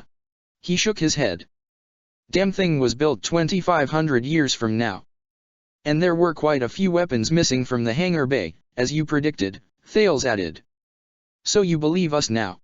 Edelgard asked him. Do you believe we're from the future? The more your story checks out, the more I believe, Thales said, a smile crossing his sharp face. Have your brother show my compatriots what you showed me. Edelgard took Dmitri by the hand as he sized up the replicants gathered before them. Show them. With a sigh, Dmitri closed his eyes, held out his hand, and conjured the symbol of the crest of flames. That's damn near impossible, Cleobulus gasped. The hard blue glow of the crest made Solon's black eyes gleam like obsidian. Fascinating. To think that when you took his blood, you were holding a vial of the blood of the fell star itself. If you still have it, Pittakis said, a wry inflection seeping into her flat voice, you could sell it to the NIS High Command and retire off of the profit. Cleobulus looked away sheepishly and mumbled something as non-committal as it was unintelligible. Thales walked over to one of the shower stalls and turned a handle built into one of its 3 shoulder-height walls, then backed away as a spray of water shot forth from an aperture in the pipe above. Captain! Periander protested, rushing over to him. You hands your bandages, sir. No need to worry, he said, moving on to the adjacent stalls, one after another, and doing the same thing. A torrent of rainfall began to fill each stall, and the air became hot and humid. We can get the water the way we like it on our own, sir, Cleobulus informed him as he walked back to rejoin them. Now, Thales said, pressing his hands to his coat to dry them, I hardly think I'm alone in saying I want to know more. I want to know everything about the terrible, primitive, revolting future you two come from. Princess Edelgard and King Dmitri. Edelgard looked over to Dmitri. He shook his head. He was, of course, uncomfortable with the thought of telling Thales much about their world, and she could hardly blame him. Still, if there was any way home, making an ally of the ship's captain would be a productive step toward it. If she and Dmitri could somehow grant themselves more free rein about the ship, escape would be all the easier. She would have to be prudent, though, and judicious about which details she included and which details she omitted. Perhaps she'd given away too much already, but it was merely good operational security. To ingratiate themselves with the ship's captain had already kept them alive thus far. She would have to find a way to make that carry them back home as well, whatever it took, and whatever she needed to say to make it happen. She began to speak. She kept her story to the essentials. This world's young Thales and his peers did not need to know about how Nabateans had ruled the reconstructed Fodlan, about Nemesis' genocidal campaign and the War of Heroes, about the Church of Ceros, crests, heroes' relics. She wasn't even comfortable, if she were being honest, to tell him about his descendant, but that bridge had already been crossed. So, Thales summarized, the nations of the Earth and the xenomorphs of Nabatea destroy each other in battle. The world is plunged into a new dark age. And the only remaining Thales unit becomes the petty tyrant of an old military bunker. A petty tyrant who tortures children, Periander added. That is the gist of it, Edelgard said. Damn, said Cleobulus. Thales pulled a small black box from the pocket of his coat and pressed his thumb to its side. I hope you won't mind that I recorded our conversation for my own purposes, he added. We will be referring to it on our own time and making a note of whatever follow-up questions we'd like to ask, won't we, Solon? Solon nodded. Of course. It will take time to sift through such a testimony. Of course, Captain, Edelgard said, smiling, though on the inside she couldn't help but feel a little concerned. So, when he had said that nobody else would be listening in, what he had meant was that nobody would hear their conversation without his permission. She wondered who among his ranks he was planning to share what he had learned with, or if he had much of a choice. His handler, the ship's human captain, seemed to be the true highest authority on board this ship by sole virtue of his species and was more than willing to pull rank on him. Thales went back to the stalls. The rest of you, come over here and dampen your hair. Make it look as though we have actually used these facilities, otherwise, people may wonder what we've been up to. All this cloak and dagger business seems a little unnecessary, sir, Periander suggested, her fingers nervously coiling themselves around the long lock of emerald hair that stood out from her white mane. Is it because you're on Captain Noah's shit list now, sir? Cleobulus asked. When I give orders, I expect them to be followed, Thales told them curtly, and without further ado, each of his replicant peers removed and hung up their coats on racks on the walls and joined him in wetting their hands and dampening their hair. Periander insisted on helping Thales, lest he use his hands too much and dampen the bandages over his wounds. As short-lived as her mirth was, Edelgard couldn't help but snicker a little at the sight of it, putting her hand over her mouth to muffle the sound in case it carried over the rushing water. It was most definitely the kind of thing her Hubert would often come up with when he needed to disguise a clandestine meeting as something completely mundane. Dmitri raised his eyebrows at her. That's funny. It reminds me of Hubert. Oh. He laid a comforting hand against her back. Oh, I'm sorry. When Thales was done, he closed the pipes in all but 2 of the stalls and shepherded his cohorts out of the room. As for the 2 of you who actually need it, go ahead, he told Edelgard and Dmitri before exiting the room and letting the door slide shut behind himself. Once he and Edelgard were alone in the room, Dmitri let out a long, relieved sigh. I cannot believe you told them all of that, he said, his shoulders slumping as the tension drained from his body. Or that they believe us. Do you really think they will help us return home? They will, one way or another. Edelgard removed her coat, pulling it from her shoulders as gingerly as she could without inflaming her still throbbing shoulder or causing too much pain to shoot through her right arm. They won't earn our trust, but maybe we can earn theirs.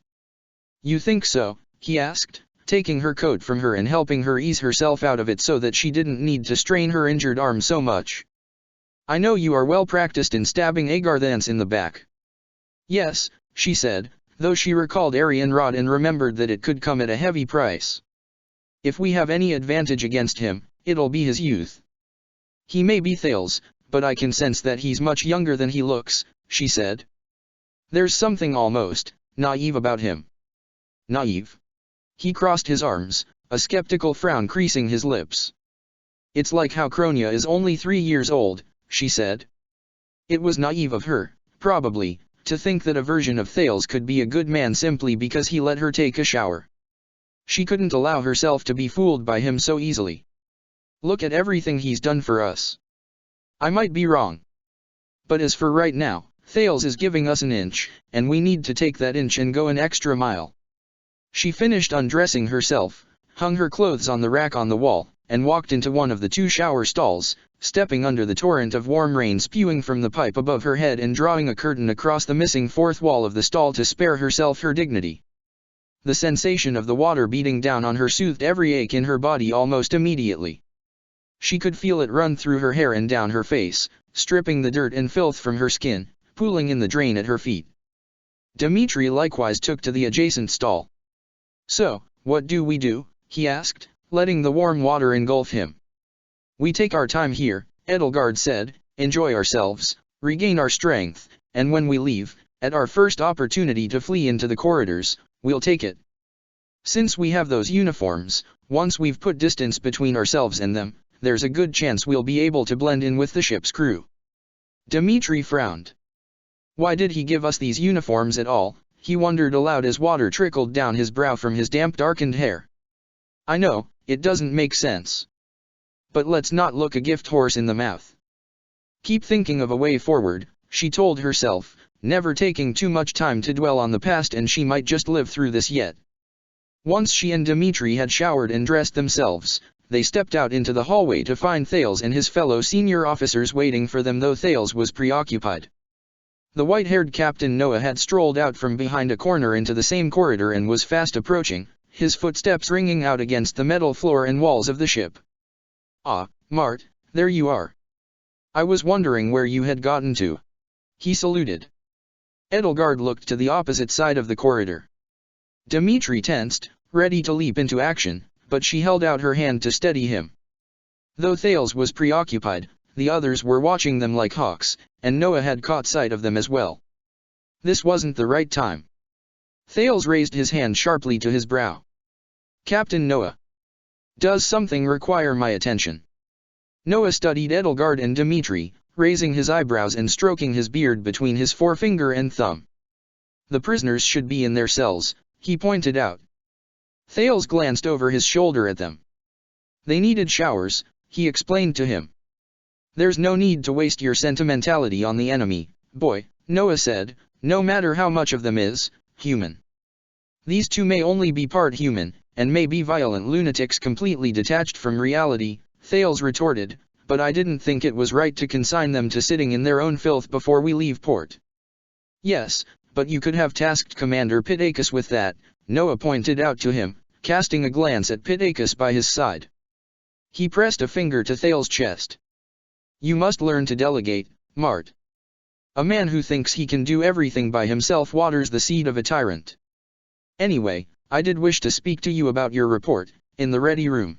He spared one more irritated glance over Thales' shoulder at Dmitri and Edelgard, no doubt silently blaming them for the destruction of his glass trophy cabinet.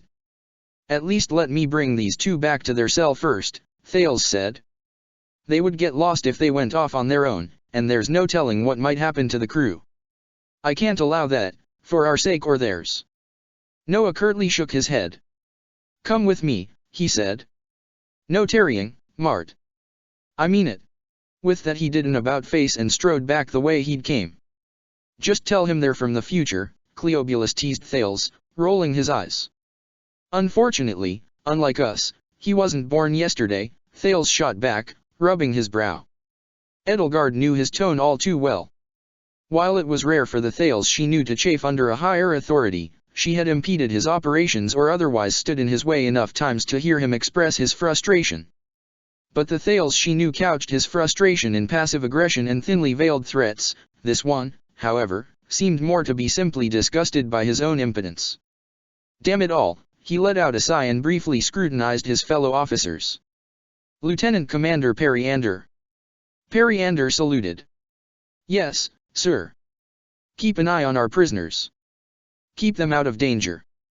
Give them a chance to stretch their legs while they still can. But sir, as second officer and operations manager, I shall prepare an excuse for you, should you need it. Sir, Pitacus spoke up, as chief of security, I would. The chief of security has other duties to attend to, Thales curtly reminded her. Edelgard felt a cold, anxious cloud settle on her shoulders. Anticipation made the scales under her flesh squirm. Thales was plotting something, but whatever he was plotting, how could this make any sense? Was he baiting them? That had to be it. Even giving them uniforms last night had to be part of it. He was desperate for the two of them to let their guards down and make an escape attempt, which meant he had to have a card up his sleeve, and one he'd been itching to use. "These are your orders, Commander Periander," Thales said. "Everybody else, with me." With that, and a sweep of his cloak, he took off down the corridor, and the rest of the ship's senior officers, minus Periander, followed him. Periander sized up Edelgard and Dimitri. "You look tense," she said, and it took Edelgard a moment to realize she was being addressed. "I think you can forgive us for being on edge," Edelgard replied icily. She took stock of Periander. She didn't seem at first glance to be physically strong, but she of all people knew that a slight stature could be deceiving, and there was a chance that she, like Mycen, was well suited with magic-based combat. However physically strong she may or may not have been, though, she carried a sword at her hip that looked to be the same make as Thales. Dimitri was champing at the bit, clenching and unclenching his fists, but Edelgard couldn't say the two of them were ready to cut and run just yet. "Of course," Periander said, leading them both the opposite way down the hall. "But good replicants follow orders, so there's no need to feel unsafe around me. Come along this way." She turned the corner at a T-shaped junction where two corridors met. Dimitri looked down the part of the corridor that continued onward, likely considering making a break for it. Edelgard shook her head and motioned for him to follow along with her. An idea was already coming to her. The two of them had one severe disadvantage in that neither of them knew the lay of the land. They would get lost. If Periander would be so kind as to show them around, they could make up for that disadvantage, and if she lowered her guard, there was a chance Edelgard and Dimitri could overpower her and take her sword, which would give them weapons and a hostage. "This way," Periander reminded them. Edelgard could see the twitch of her sword hand, mere reflex, or a more purposeful gesture. "This way, Dimitri," Edelgard said, and they followed. At the end of the hall, the walls came to a stop and gave way to ragged black cavern walls of naked machinery. A metal platform lined with a waist-high fence sat atop two parallel rails in front of a sheer wall of black steel. It looked like a dead end. Periander slid aside a portion of the fence surrounding the platform and stepped onto it. "Right here." Edelgard and Dimitri followed her.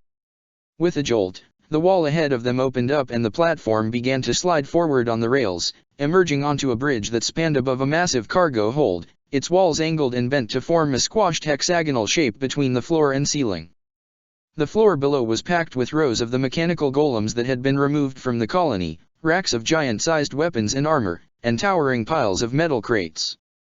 In a clearing sat another type of golem of a different design than its peers, more angular and bird-like and half-covered haphazardly in plates of white armor that left much of its black and gray metal innards and skeleton showing. There were massive scorch marks on the floor in some places, and near the half-dressed golem was an enormous axe half-covered by a canvas tarp and surrounded by technicians. Periander stared down at the sight silently, her fists curling around the platform's railing as she bit her lip. It seemed to dredge up painful and fresh memories. She had a sad face, Edelgard noted, and her eyes, unlike her fellow replicants, who all seemed to share an opalescent, icy blue-white hue, her irises looked like rings of shattered glass, some shards scintillating azure and others gleaming emerald.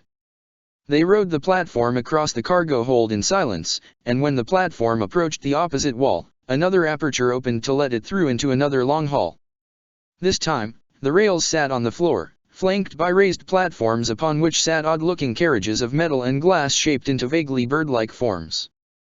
Long, narrow slit windows ran halfway down the angled walls from the ceiling, showing beyond the glass the vast expanse of the starry night sky and the edges of the massive Leviathan floating above the ship.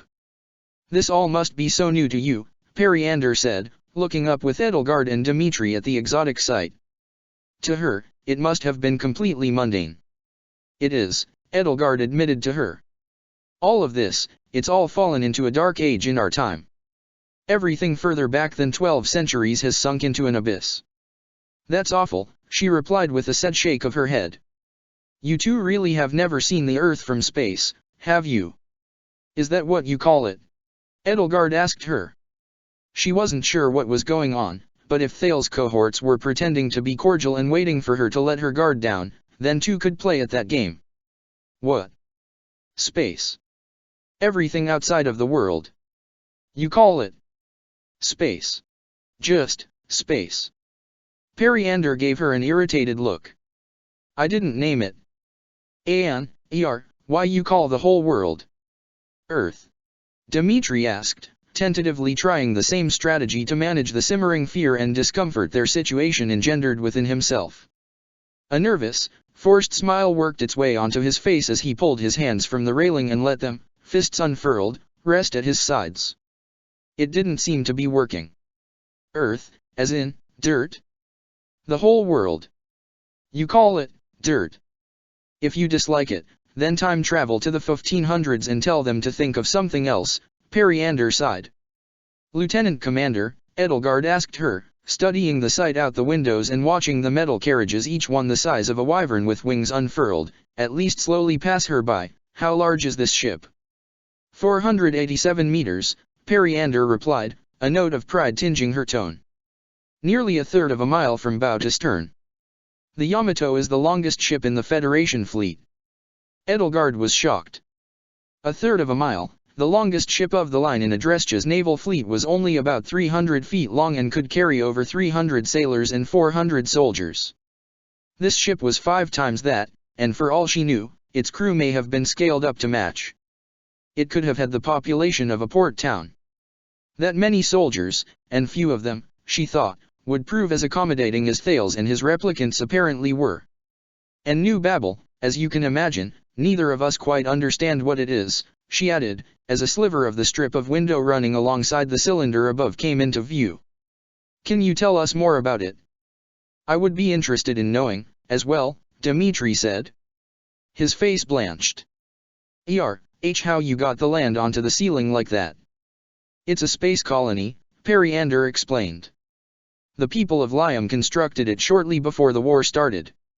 It was meant to be a long-term habitat for humans, but when the war began, it was repurposed for weapons testing and manufacturing. And now, of course, with Liam gone. Gone? Dmitri asked her. What do you mean, gone? You say that as though the entire country has ceased to be. It has, she said. So this colony is the only one of its kind? Edelgard asked. I'd thought that with these ships, you could sail to the stars. Of course, that was the intention, Periander explained. Colonize the Earth's sphere, then the solar system, then move on to interstellar space. The Nabateans had their own opinions regarding that. That's why the war started? Edelgard asked. Because so the Felstar didn't wish for humans to begin colonizing other worlds. She had to admit that she couldn't see the Suthies she had known starting a war to stop humans from sailing into the stars and finding new worlds to call home, but that had only been a tiny fraction of the real Suthies. And given that Edelgard knew that she herself could also easily be called a warmonger by people who didn't have both sides of the story, she had to admit that she couldn't pass judgment here just by hearing what could have been nothing but human propaganda. Yes, Periander said. The Nabateans have always been afraid of our potential. Humans can even create life now, just like the Felstar. She looked down at her hand and curled it into a fist. Replicants were designed based on xenomorph anatomy studies. Our bodies are made of the same heteromorphic matter. We must terrify them. Edelgard nodded. She knew this well enough from Vul. Then. You cannot turn into dragons, can you? Dmitri asked her. The idea clearly troubled him as much as it troubled Edelgard. Periander shook her head and let out a nervous little laugh. No, she said. Well. Dr. Zaras has been trying to replicate that feature, she added, her fingers once again splaying themselves out worryingly through the strand of mint green that ran through her white hair. In a way, you two xenomorph hybrids aren't so different from us replicants. I think that's why Captain Thales is so vested in treating you well. You think so, Dmitri muttered. I've never met a replicant who cared more about his service to humans than him. And I've never met a replicant who cared more about replicants than him, she sighed wistfully, a smile tweaking the corners of her lips. He's a teddy bear, really? She sounded earnest, though that wasn't quite enough for Edelgard. Is he? I'm sorry about what his descendant did to you too. It's despicable. The Thales I know would never. Even if he didn't have the 3 laws, those things would be beyond the pale for him. You sound like you know him well. The platform reached the end of the hall and another aperture slid open in front of it, allowing it passage into another one of the ship's tight metal corridors. Periander slid aside the fence on the opposite side and led Edelgard and Dimitri onto the floor. I do, she said, bringing them both down the corridor. Captain Thales and I were brought online at around the same time, and we served in the same unit on the Pacific Front for a few months before we were selected for the Federation fleet trials. He's always looked out for me. He told Captain Noah and Admiral Keyes he wanted me as his second-in-command, but, of course, me being. She trailed off. You being, what? Edelgard inquired. A part of her had already devised a theory that would complete that sentence. No, forgive me if I inquire too much, I ought not to pry. Are you part Nabatean? Dimitri asked. Or, part xenomorph, I mean. More so than a typical replicant, that is. Periander didn't answer. If I hadn't been able to distinguish myself through service, she said instead, a faraway gaze in her fractured eyes that lent a vulnerable air to her cool demeanor and even seemed to diminish her willowy frame, I'd have been marked as defective and decommissioned months ago. Thales gave me every opportunity he could for me to prove my worth. Now, even someone like me can be a lieutenant commander. The corridor branched a few more times before opening out into a wedge-shaped room with long floor-to-ceiling glass windows and a triangular segment of a glass ceiling all meeting at the far end. Beyond the glass, the EFS Yamato's length came to an end at the ship's bow. The Leviathan of New Babel loomed overhead, and in the space between, the Earth was rising up above prow like the moon above the evening horizon. There were a few round tables and chairs in the room, none of which were occupied. This, Periander said, guiding Edelgard and Dimitri with her to one of the tables closest to the windows, is the observation deck. I thought you might like to see it. Edelgard took a seat, briefly noting that each chair was firmly fixed not by legs but by single sturdy pillars to the floor, and upon these pillars each one could rotate freely, before her gaze drifted and became fixed on the earth. Now that she was not in such immediately dire straits, she could allow herself to be captivated, and what a captivating sight it was. She could let herself be lost in it. The swirling clouds, the fields and mountains, the seas, the caps of ice. It was everything. Everything that was, that had been, that would be. The land didn't have borderlines drawn across it or names to denote ownership or political allegiance. From up here, there were no such things. Human, animal, dragon, replicant. Fodlanish, Almiran, Nabatean, Agarthan, poor and rich, crested and crestless, noble and commoner, man and woman. From this vantage point, there were no distinctions that mattered. There were multitudes who went to bed hungry every night and cried away their hunger pangs while emperors feasted, and from here it struck Edelgard in a more visceral way than ever before how arbitrary the separation of one from another was. All the injustice, the poverty, the conflicts pervasive throughout the world, all of it sat on this little jewel, and all of the obstacles to solving all those problems, to setting those wrongs right, that loomed so high, noble greed, petty selfishness, casual cruelty were so small that they may as well not have existed. And her own place in it, too, seemed just as small. Everything was reduced to a fragile blue marble. One could feel as though one could simply reach out and pluck it from the sky like an apple, and hold it in the palm of one's hand. It was an island in an endless sea, an oasis in an endless desert, a jewel in a velvet void, a vulnerable little ball of life, and if Edelgard closed one eye and held up her thumb, she could blot out all of it in an instant. Her heart throbbed painfully in her chest at the sight of it. She could feel tears stinging her eyes. The awe that struck her overwhelming, more overwhelming than standing in a cathedral and feeling the crushing presence of the divine. To think of how small the Church of Syros and the Adrestian Empire were, in the grand scheme of things, how small, how inconsequential, how conceited. And even Suthes, for all her power, could only shape a small portion of the earth's thin skin. If there were truly a goddess in this world, Edelgard thought, then she must have been looking her in the eye. If only Byleth were here to see it with her. Any Byleth, either Byleth. Or even Suthies, too. What would that adorable, fey little brat think if she could see this sight again? Nostalgic? Homesick? She felt so very small, and so very alone.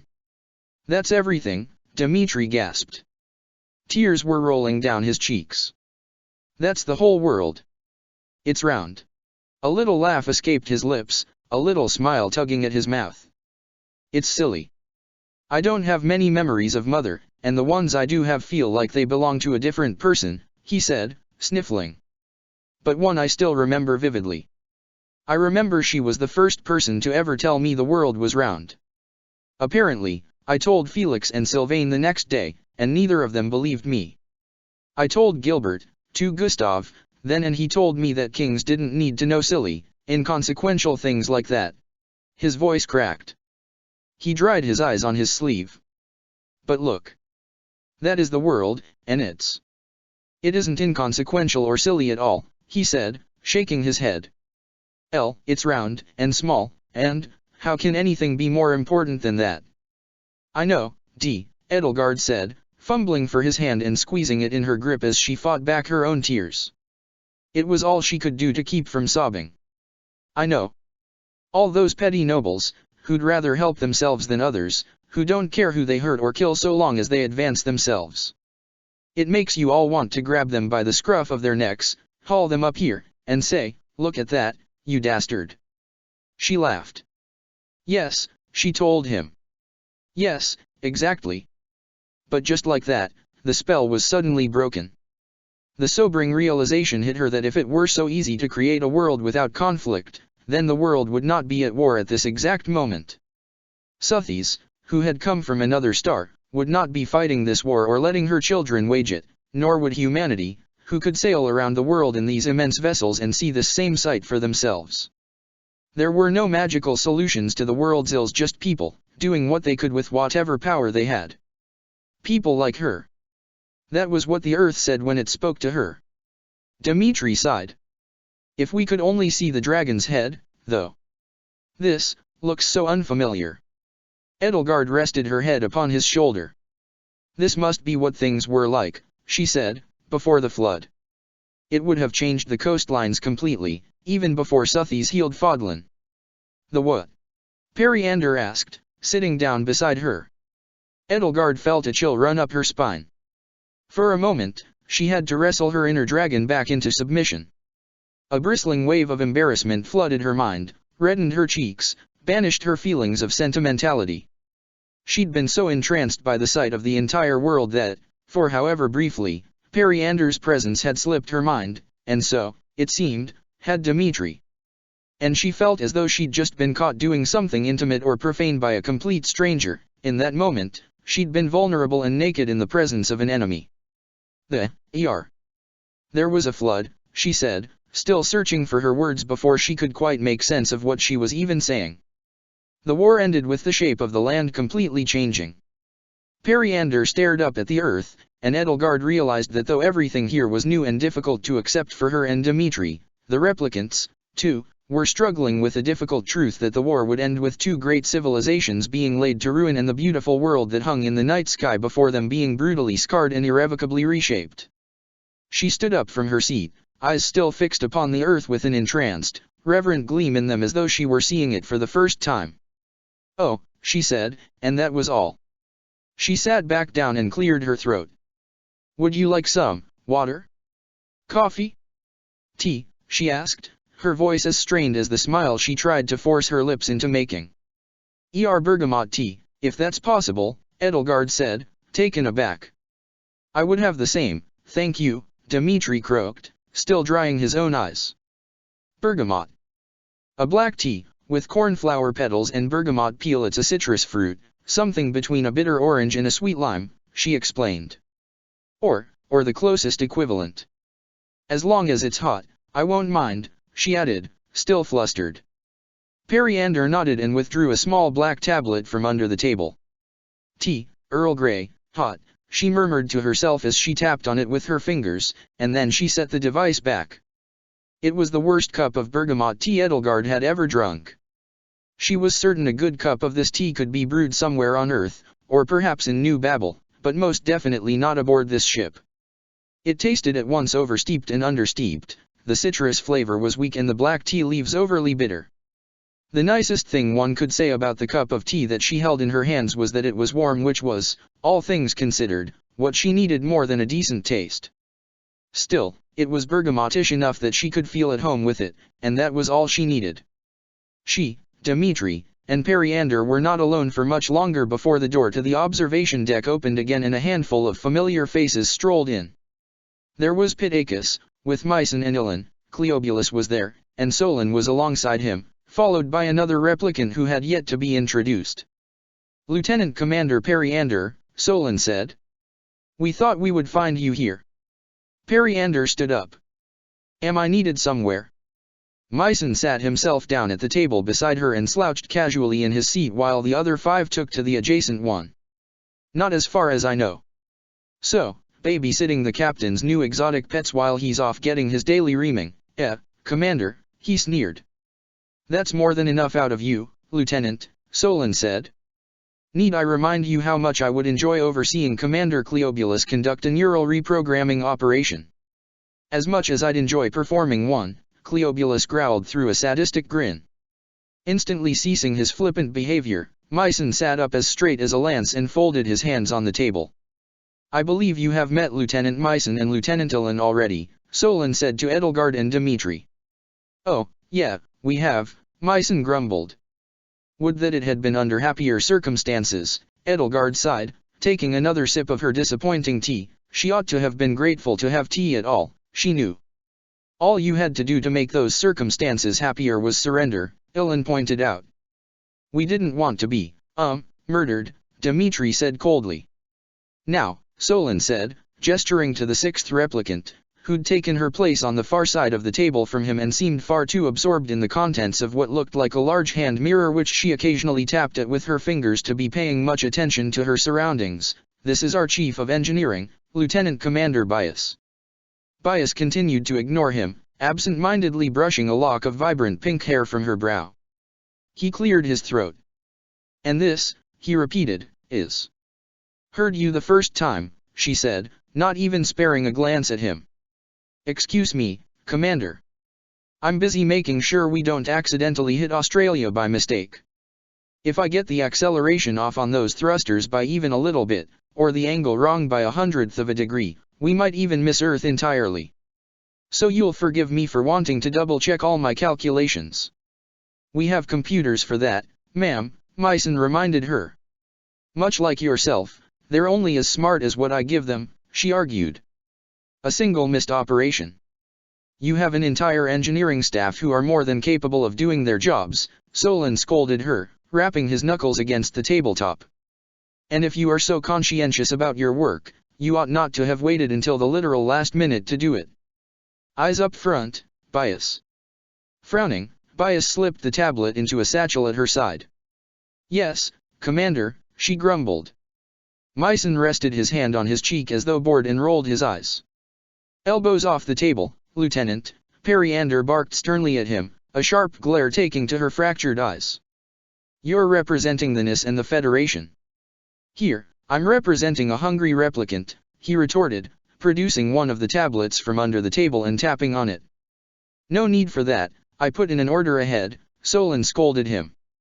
"Of course you did, Commander," he sighed. The replicants made small talk among themselves for a little while, taking little effort to engage Edelgard and Dmitri, which, frankly, Edelgard didn't mind at all. She couldn't help but observe them, though. All of these people or their descendants, rather, identical in form but warped over the centuries by a life without light, would one day be the screeching zealots of a hateful, vengeful cult with Thales at its head, but here, now, these replicants almost called to mind how it had felt to step into the Black Eagle's common room on her first day at the Officers' Academy. If Thales was ever anything like her, as he'd once claimed, then these people could have been his Black Eagle strike force. They hadn't been waiting long before the light chime of a bell rang out through the room. "There is our lunch, comrades," Solon announced. "Commander Bias, if you would." Bias sighed and somehow both slouched and stood up from her seat at the same time. "Yes, sir," she sighed, walking over to the door and letting in a trio of uniformed men, who promptly set plates, napkins, and glasses of water and wine at each seat and set down at the center of each table a large metal platter. Upon each platter sat a thin disk of baked flat bread, one topped with red sauce, slices of tomatoes, globs of melted white cheese, and basil leaves, another carrying thinly sliced cured meats, peppers, and little bits of what looked like tropical fruit atop a bed of cheese. Myson stared at the spread, a disappointed frown crossing his face. He looked over to Solon. "Really, Commander? What were you expecting, roast duck and champagne?" Ilan teased him, reaching out and pulling a wedge away from the flat bread nearest to him and placing it on his plate. Long strands of melted cheese trailed away from the slice. This food certainly had a lot of cheese in it. This is how humans celebrate. He scrutinized the slice he'd just taken, his brows arching and lips curling in an offended snarl. He shot an accusing glare toward Solon. "What the fuck? Did the cooks really use our only pineapple for this?" "Some people like the taste, Lieutenant," Pitacus said, calmly switching her empty plate with his. "Some people are defective," Ilan muttered, reaching for a slice from another platter. "Should High Command seek to place a replicant in the galley at some point, I shall recommend you for the position. Then you can torment everybody with your gastronomic idiosyncrasies," Periander told him, a defensive tone to her voice as she took a slice of her own. "I'll trade you one of ours for it." "Gladly," he said, taking her plate and handing her his. "It's just that it's not even 1100 hours, Myson grumbled, taking a slice of the basil flatbread, "and that's a bit early for pizza, I'd think." "Blame whoever decided that noon would be 0 hour, Bias mumbled, grabbing some food for herself. "Wasn't me, by the way." Edelgard took a sip of her water and it was indeed water, much to her relief, though its aftertaste was a bit odd. Looked down at her plate to note the lack of utensils, and watched the others eat. Were they really meant to eat with their hands? In Inver, she supposed, one should abide by Inver's customs. With that old aphorism ringing in her ears, she reached out for a slice of the basil-adorned flat bread. She held it in her hand by the outer crust, as the others did with theirs, and bit off a corner. She had fully expected a piece of bread slathered with melted cheese to taste utterly overbearing, like all the worst excesses of local delicacies in Gloucester, but the surprising notes of rich, acidic tomato sauce underneath and the brisk scent of basil completely offset it. The flat bread crust was at once crisp, soft, and chewy. "Is it good?" Dmitri asked her. "It's just okay," she lied, and she took another bite. "Go ahead and find out, Your Majesty," Ilan said to him. "I'm afraid I haven't much of a sense of taste or smell." Cleobulus clucked his tongue. "Shame. Give me an hour with you in sickbay and I can fix that." Dimitri's face paled. I mean no offense, Commander, when I say I've little interest in going under a replicant's knife again," he said, flustered. He took a slice anyway. "But I do thank you for the food." Everybody dug in, and the food quickly began to vanish off the table. The replicants began to speak among themselves as they ate, and the more they spoke with each other, the more Edelgard felt, just a little bit, as though she were in the dining hall at Garreg Mach with her black eagles. These people truly did only bear a passing resemblance at most to the replicants she'd known. The more she listened to them, the more she felt sorry for Cronia and her brethren, who looked up to their superiors and saw nothing but rabid, ravenous hatred. This, as Vul and Hephaestus had demonstrated to her, was what it looked like when replicants were allowed to live in the light. Perhaps, she thought for a single naive moment, Periander's assessment of Thales was accurate. "You seem to have little respect for humans," Dmitri noted coldly, as he couldn't help but overhear Bias and Cleobulus discussing their difficulties with their human subordinates in frank detail next to him. "Oh, we respect them," Myson said. "We're all conditioned with the 3 laws. We're just not stupid, is all." "What 3 laws are these?" Edelgard asked, recalling Thales mentioning the same thing in passing a few times. "The 3 laws of replicants," Periander explained. "First, we may not harm a human, or through inaction allow a human to come to harm. Second, we must obey the orders humans give to us. Third, we must protect our own existence." Edelgard felt her skin crawl. A fitting ethos for a slave race. They spoke of it so matter-of-factly, but it struck her as heinously cruel in the extreme, to create people inherently imbued with such beliefs. Dmitri squinted skeptically at Myson, no doubt remembering how he had attacked them back in the forest. The original prototype replicants were built to follow the laws to the letter, Cleobulus explained. But the government realized the problem with that when they tried to make one a judge. It turned out he was completely incapable of handing down a guilty verdict because he thought sending someone to prison was the same as harming or allowing a human to come to harm. So he just declared everybody innocent. You can see how that would be a problem. Prisons weren't getting their quotas, Myson burbled through a mouthful of wine. For the innocent people, it sounds like less of a problem, Edelgard said, thinking of Hedwig and wondering how many innocents had been unjustly accused through Adrestia's courts by unscrupulous ministers like Count Varley. Well, you can't work for the government if you are not allowed to hurt people, Bias said. So the rules are pretty lenient. Now Edelgard could quite easily see now how Thales had gained the capacity to torture, kill, and rule over humans. All laws, all ethical codes, all systems of belief, all religions, of course, had loopholes. This guiding principle was no exception.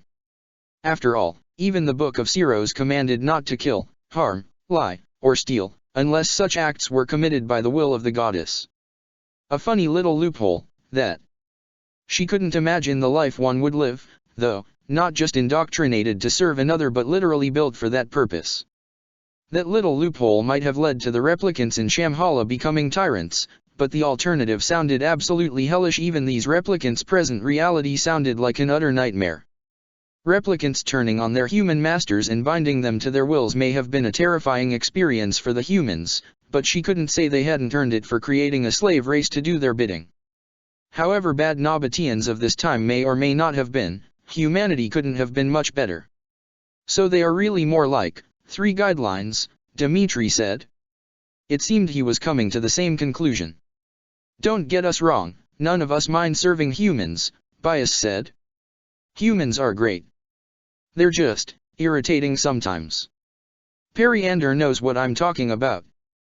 Periander shifted uncomfortably in her seat and looked away, as though irritating was far too polite a euphemism for the kind of word she might have rather used. Right you are, Cleobulus said. I must say, it isn't half bad to be in a command position, though. Some people get a little funny when they realize they have to do what you say for once. Again, Periander seemed uncomfortable with his choice of euphemism. There are better jokes, she muttered. Still doesn't sit right with me, though, Ilan chimed in, giving the orders. It's a new opportunity for us to prove our worth, Pittacus said. Leadership positions suit us. But we're meant for work on the front lines, he argued with her. Me and you, especially, Commander. So why are we sitting in these stuffy conference rooms, making decisions? I think the politicians and top brass are tired of taking responsibility for how many humans they're shoving into this meat grinder, Myson said through a mouthful of food. Just because there's no Senate anymore doesn't mean the people can't get mad. They can't produce replicants fast enough to replace the infantry, so instead they're replacing themselves so they don't have to come up with excuses the next time 5,000 Thanasians all come home from the front lines in little fucking urns. The Federation fleet trials are hardly meant to make us into scapegoats, Periander chided him. Where do you pick up such ridiculous conspiracy theories? Myson gave Solon a knowing glance. I overhear the midshipmen talking.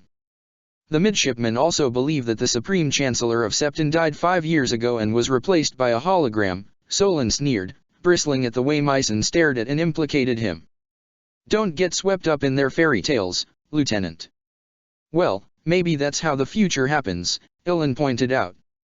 Maybe it's our duty to the future of humanity to fuck up here and make sure the Federation fleet trials fail, so humans don't keep trying to give us a taste for command. We're not the only trial, Pittacus replied. There are other, small-scale trials all across the NIS military army, navy, police. Even if we were capable of sabotage. The door to the observation deck slid open and Thales stormed into the room, a scowl Edelgard and Dmitri knew all too well plastered on his face. All conversation ceased instantly.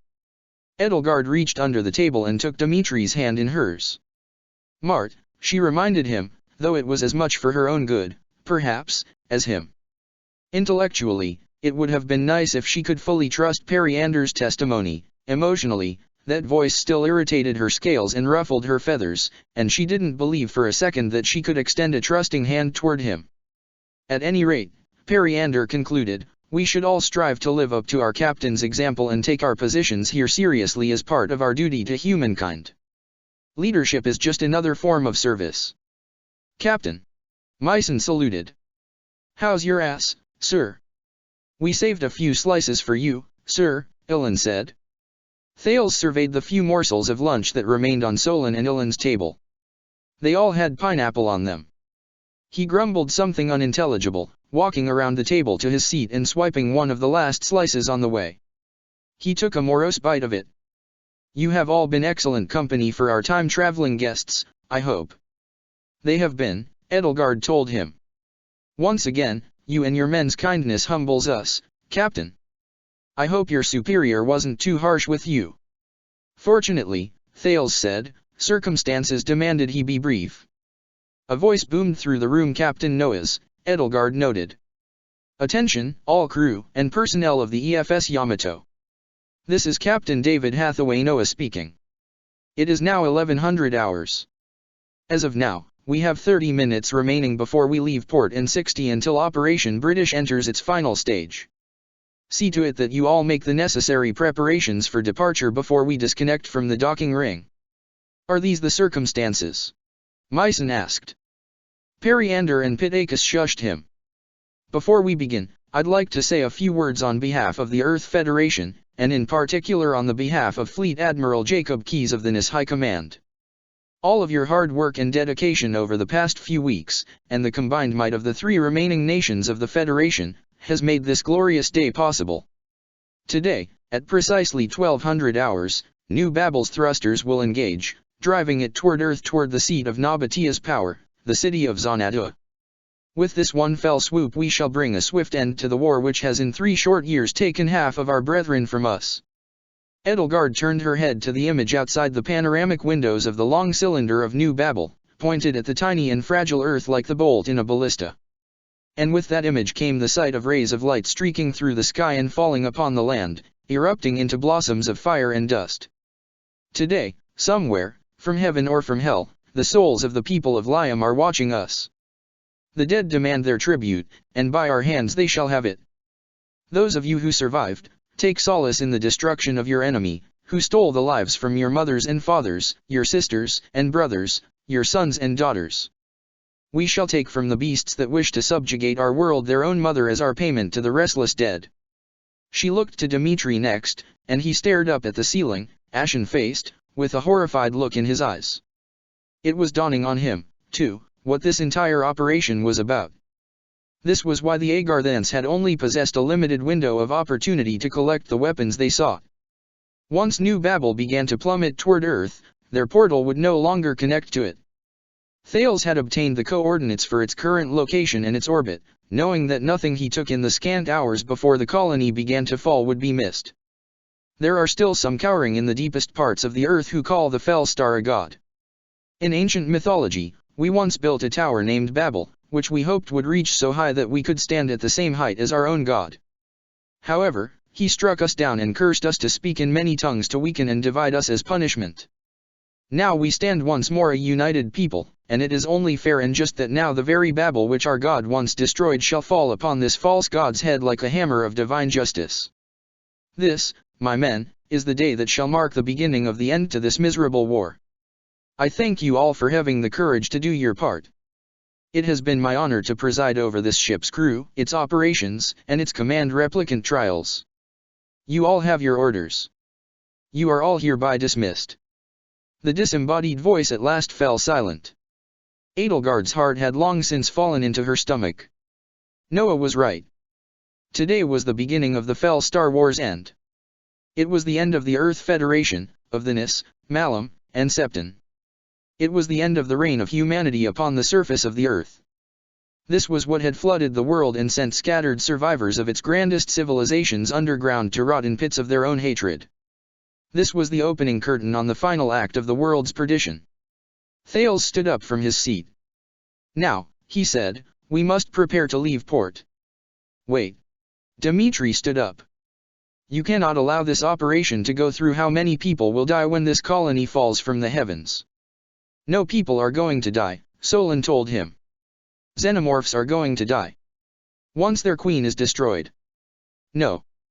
Tell them, he said, taking Edelgard by the shoulder. Tell them what Vul told us once about Alel. About how the javelins of light were deflected. We know the Fel Star can deflect the Javelin orbital kinetic bombardment system, Bias scoffed. And you're trying it anyway, he snarled at her. Why do you think we're dropping a colony, she asked. We've calculated the strength of the shield over Xanadu. New Babel is 5 miles in diameter and 40 miles long, more than enough to make those fucking lizards into the next dinosaurs. How is any of this necessary? You people created a world of your own and now you're going to use it as a weapon. How can any enemy be so vile that this is a solution? Edelgard remained silent. Dmitri was right. Millions of people, or even greater numbers she couldn't even begin to comprehend, were going to die because of this. Human civilization, in all its grandeur, was holding a knife to its chest and preparing to plunge it into its own heart. But what would happen if the two of them somehow convinced Thales and the others to stop the colony from falling upon Suthi's head? If they prevented something so horrific from occurring, how drastically would it reshape this time's future? Would she and Dmitri even have a future left to return to? The only thing she and Dmitri could do was focus on returning to their own time. The thought made her sick to her stomach, but it was simply reality. You cannot let that thing fall to earth. Look at it. Dmitri pointed to the heavens, to the world rising above the ship's horizon as its arc carried it toward the colony. Look at it, as if you are looking at it for the first time. Are you and your human superiors so jaded that you cannot see your world for what it is anymore? So small, so fragile, so desperately in need of your protection and stewardship. You mustn't let this happen. You mustn't. If you care at all about humanity, you mustn't. Even if it means defying your creators, you mustn't. He stood before the replicants, his chest rising and falling in time with the rapid, shallow breaths that hissed from his mouth. Thales slowly began to clap his hands, a bitter grin on his face. King Dmitri, your majesty, I thank you for your speech, he said darkly. He lowered his hands. Tell me, Dmitri, Edelgard, how certain can you be of this? A sour look crossed Solon's face, his black eyes narrowing. Captain. What's the point of having time travelers from the future among us, Thales asked him, if we don't heed their warnings? You two said something about a flood, Periander said to Edelgard and Dmitri, and a world whose surface had been completely reshaped. Bias threw her head back and let out an aggrieved sigh. Ugh. Captain, we've been pulling this useless tube from Lagrange Point 5 for weeks. Yes, it's a shame, I agree, Thales said. Bias, what can we do to stop New Babel? I don't even want to think about stopping New Babel. Rage overtook him. I don't care, he snarled at her as he brought his fist crashing down on the table, perilously shaking every glass of water and wine upon it. I don't want to think about 5 billion people dying for nothing. A stunned silence fell over the tables. Edelgard had been waiting for a distraction like this for a long time. In one fell swoop she hooked her arm around Periander's chest, swiped the sword from her hip, and brought the blade to her throat, ignoring all the while the stabbing pain that shot through her right arm and blossomed in her shoulder. Captain Thales, take us back to New Babel before the ship leaves port, or she dies. If there were 60 minutes and counting until New Babel began to move, then she and Dmitri had 60 minutes to get back to where they'd came from. There would be another portal there to take them back to the future. She knew it. As long as Byleth Eisner still drew breath, she would never give up on them, and this would be their last chance. Chapter 73, The Hammer of Babel. The curtain was rising on the final act of the end of the world. In less than 60 minutes, the Hammer of Babel would be brought down upon the world, and countless millions upon millions would perish. And far more germane to their present situation, in less than 30 minutes, Edelgard and Dmitri would lose their only opportunity to return to their own time. With time running short, a stranger in a strange land, Edelgard had only a small window of opportunity to make her escape. She braced her arm against Lieutenant Commander Periander's chest, ignoring the sharp and stabbing pain blossoming in her injured shoulder as she pinned her in place. Edelgard was well practiced in subduing enemies larger and stronger than her, and Periander was so caught off guard by the sudden attack that by the time she could react, the sword at her side was already in Edelgard's hand and pressed firmly, just firmly enough that a little more pressure would break the skin against the hollow of her throat. "Take us back to New Babel," Edelgard told Thales, clenching her fist around the sword's hilt as she stared him in his scintillating ice-blue eyes, "before the ship leaves port, or she dies." In an instant, Pittacus, Bias, and Solon had drawn their own swords and brandished them. A menacing low hum filled the air from the vibrations of their blades. Edelgard's fingers found a slight nub on the hilt of her own purloined sword and applied pressure to it, and the blade began to hum in harmony with theirs. She could feel Periander stiffen in her grasp. Mycon, Ilan, and Cleobulus had drawn small black devices from their sides, clasping them with both hands with the piercing focus of archers with arrows nocked and bowstrings drawn. And among them stood Thales. His hands did not reach for a weapon. In fact, for a moment Edelgard could have believed that he seemed genuinely shocked. Dmitri stared at her, just as shocked. He said, "We need to return to New Babel," Edelgard reminded him, taking a step backward with her hostage in tow. "Everything else is secondary." Pittacus, Mycon, and Ilan turned their weapons on him. "Put the lieutenant commander down, Your Highness," Cleobulus said. "You've got a hole the size of a dime drilled in your scapula. This can't be comfortable for either of you. If you think you can walk out of here and use her as a living shield," Pittacus threatened, "you're wrong. Put down that sword," Thales ordered Edelgard. "Don't do this, Edelgard," Periander hissed in her ear. "Men," he said, "lower your weapons." Pittacus' grip on her sword tightened. "Captain. That's an order." She lowered her weapon, and the others did the same. "However you feel about my descendant, you are not my enemy, unless you would choose to make yourself one. If you need to get to New Babel, then certainly we can arrange something. Just put the sword down," Thales told Edelgard again. Edelgard remained steadfast.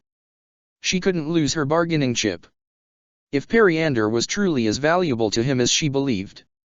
"Holster your guns," Thales told the others. "Sheath your swords." They all turned their heads to gawp at him. "Holster them," he snarled. They did as they were told. "Pittacus is right, Edelgard," he said. His tone was curt and cold. "If you step out into the hallway with Periander as your hostage, the first crewman you meet is going to shoot and kill both of you. I understand you must be in a very trying situation, to say the least, but we can help you. Let Periander go. Please." Edelgard was taken aback. Had he just said please? Whenever the Thales she knew had used that word, it had always been dripping with sarcasm, derision, and sardonic passive aggression. This was the most earnest she had ever heard those words, no matter how clipped and stern his tone was. And even his eyes were pleading. There was no sense of cold malice, of irritation, of disdain. Thales lifted his hands, showing off the bandages wrapped around his palms. "Look at my hands, Princess Edelgard. After our meeting this morning, while I was having Lieutenant Mycon scout out the manufacturing ring, I was in the cargo hold with Lieutenant Commander Periander overseeing an equipment test. There was an accident. I received these wounds trying to keep her safe." "It's true," Cleobulus said. "I treated those burns. If you have ever been burned on your hands, you must know how painful it is," Thales continued. "You shouldn't be using your hands, sir," Cleobulus pointed out to him. "I'm the fucking captain, I've no choice," he snapped back. "If I hadn't intervened, Lieutenant Commander Periander would have died, Princess Edelgard. Do you want to make what I did completely pointless?" Dmitri said quietly, I think he means it." Edelgard braced herself. This standoff was doing nothing but wasting time, and she knew it. But if she let go, then who was to say Thales and his men wouldn't immediately pounce on her? This had to be a ploy of some kind. Just because they'd set aside their weapons didn't mean they couldn't attack her if need be, whether with dark magic or with their bare fists, and any second now, this world's Thales was going to lose his patience and the Thales she knew best was going to rear its ugly head. I know it's hard to believe. I can scarcely believe it myself. Dmitri took a deep breath. But our Thales would never sacrifice himself for his fellow replicants. He only sacrifices them for his own gain. His eye met hers, and he tried to muster a smile, and Edelgard could tell that he was trying to convince himself just as much as her. She could feel her heart beat and her lungs swell against Periander's back. Scales and feathers shuddered under her skin. She had to fight back the dragon to keep it from bursting out of her, lest she make herself an even larger and more desirable target. She knew she was outnumbered and overpowered, that all she had was one sword, one boar, and one hostage, that this ship had hundreds of soldiers with no qualms about harming any of them if they felt it necessary. But even if she had nothing, then she would scrape and claw with her bare fingernails. That was what she had always known. But what would she do next? He took my family, he took my eye, he took my life from me. He used and betrayed me. I cannot hear that voice without wishing to tear out the throat that produces it, Dmitri said. But you were right this morning, El. His descendant cannot be a stain on his soul. We, who were once the Flame Emperor and the Hurricane King, should understand. Edelgard took a deep breath. Even Dmitri was coming around. He always had been easy to fool, easier than her, too earnest, too guileless. He could even fool himself. She was already 2,500 years and a million miles away from everything that she knew. She couldn't die any farther from home than here. And if she let go, she would die. But this was getting her nowhere. And so she let go. The sword fell from her hand and clattered to the floor. Periander stumbled out of her grasp and into Thales' waiting arms. Edelgard stood and waited for a retribution, a bolt of lightning from the heavens to strike her down. That never came. It all struck her then, all at once. The sword that had been grasped into her hand and now rested at her feet, the world staring down at her through the window, the isolation, the urgency that had possessed her and flung her headlong into the course of action she had just taken. It struck her in an instant what she had been doing, where she was, who she was surrounded by. All of the lingering, delayed emotional rush from the past day, what she had seen and faced and struggled with, her distance from everything she knew, it all struck her then, all at once, like a burn that did not register in one's mind until long after one had placed one's hand on the top of a hot stove, delayed, but no less fierce. Dmitri rushed to her side and took hold of her before her legs could crumple beneath her. "You're bleeding," he gasped, and as she sank into his grasp she felt what he was talking about, a blood stain over her shoulder, dampening her undershirt and coat with a darkening blossom. The spike of pain finally reached her, quickening her pulse. The world around her, the cacophony of Thales and his command crew, all blended into an indistinct blur of muted colors and muffled sound. The pain began to fade. She felt as though she had just stepped out of her body and was now hovering just ever so slightly above it. It was all she could do to keep her talons sheathed within her fingertips. A clearer voice broke through. Step aside, Cleobulus grumbled, shoving his way past the others and crouching down in front of Edelgard. He roughly pulled aside the lapel of her coat. With a sigh, a sad shake of his head, and a disapproving cluck of his tongue, he reached into a satchel at his side and pulled out a little white square bandage, which he swiftly slapped onto her wound. It adhered itself immediately. Next he pulled a small needle from the satchel. The sight of it instantly snapped Edelgard back to reality. "Does it hurt?" he asked her. She felt her sense of self return, and with it, the sharp and searing ache in her shoulder. "Will that dull the pain?" she asked, leery to say the least of the needle and the clear liquid sloshing ominously inside the vial it was attached to. "Yes." "What else will it do?" she asked skeptically, even though the stabbing pain was worse now than before. "It won't hurt anymore." "And?" He sighed and rolled his eyes. "Okay, it's morphine, it'll make you a little loopy." She narrowed her eyes. "A lot loopy." "Thank you, Commander, but I'm not interested," she decided. "Just stick her with it, Doc," Mycen groaned, his arms crossed firmly over his chest. "Who'll she try to hold hostage next?" Edelgard felt every muscle in her body tense. "Don't," she hissed. "I don't think His Majesty would allow that," Thales said. "And anyway, Lieutenant Mycen, as the humans say, no harm, no foul." "Captain." Now, Solon, Cleobulus, Pittacus, you three head for the bridge and tell Captain Noah I'm running just a little behind. Solon frowned, his black eyes narrowing as he squinted suspiciously down at Edelgard. Sir. Don't you worry about me, Thales assured him. Go to your positions. If you stay here, you'll become accomplices. Pittacus wrinkled her nose. Accomplices to what, sir? She asked him. If I tell you that, he said, your careers will go up in smoke with mine. And like his majesty said, this Thales doesn't force his friends to fall on his sword. Cleobulus crossed his arms. I'm not leaving a patient. You don't need a physician on the bridge, anyway. I'm not leaving my tactical officers alone, Pittacus added sternly. Or you, Captain. A smile curled Thales' lips. And you, Commander Solon. The XO needs to be on the bridge, Solon said. I'll tell Captain Noah his dear Mart stopped to help a little girl's cat down from a tree. Thales stood up.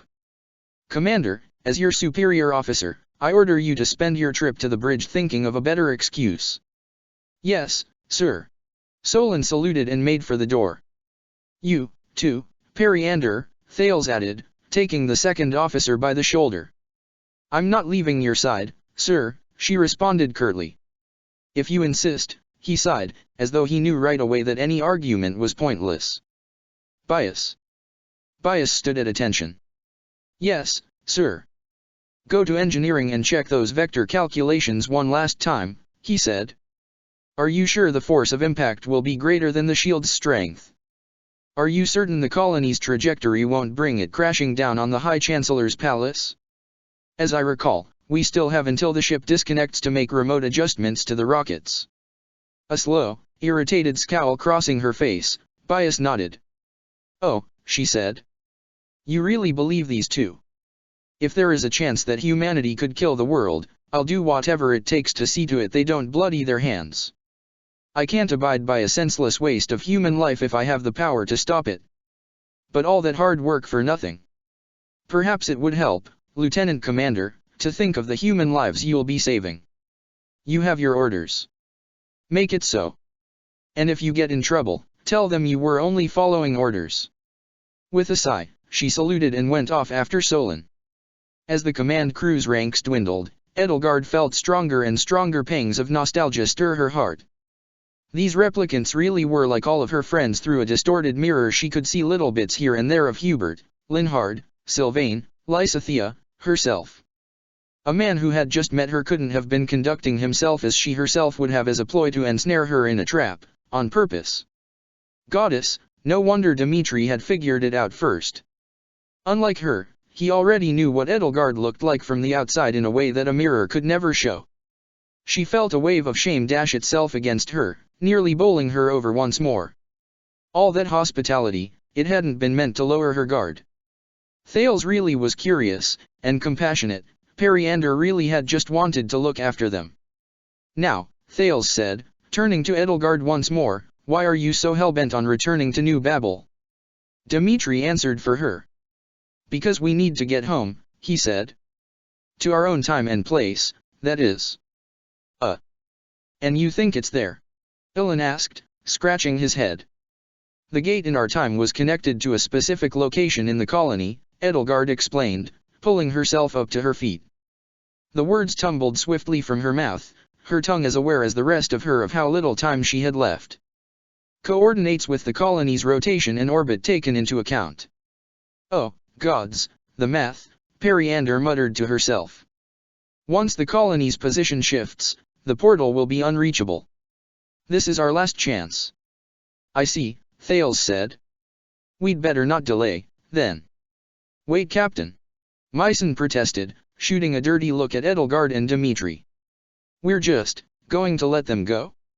They're prisoners, they just held our second officer hostage, there. Pittacus held up a hand and silenced him with a single imperious gesture. That's enough, Lieutenant. We follow our captain. With a gentle touch she pulled Periander to her side. Are you all right, Periander?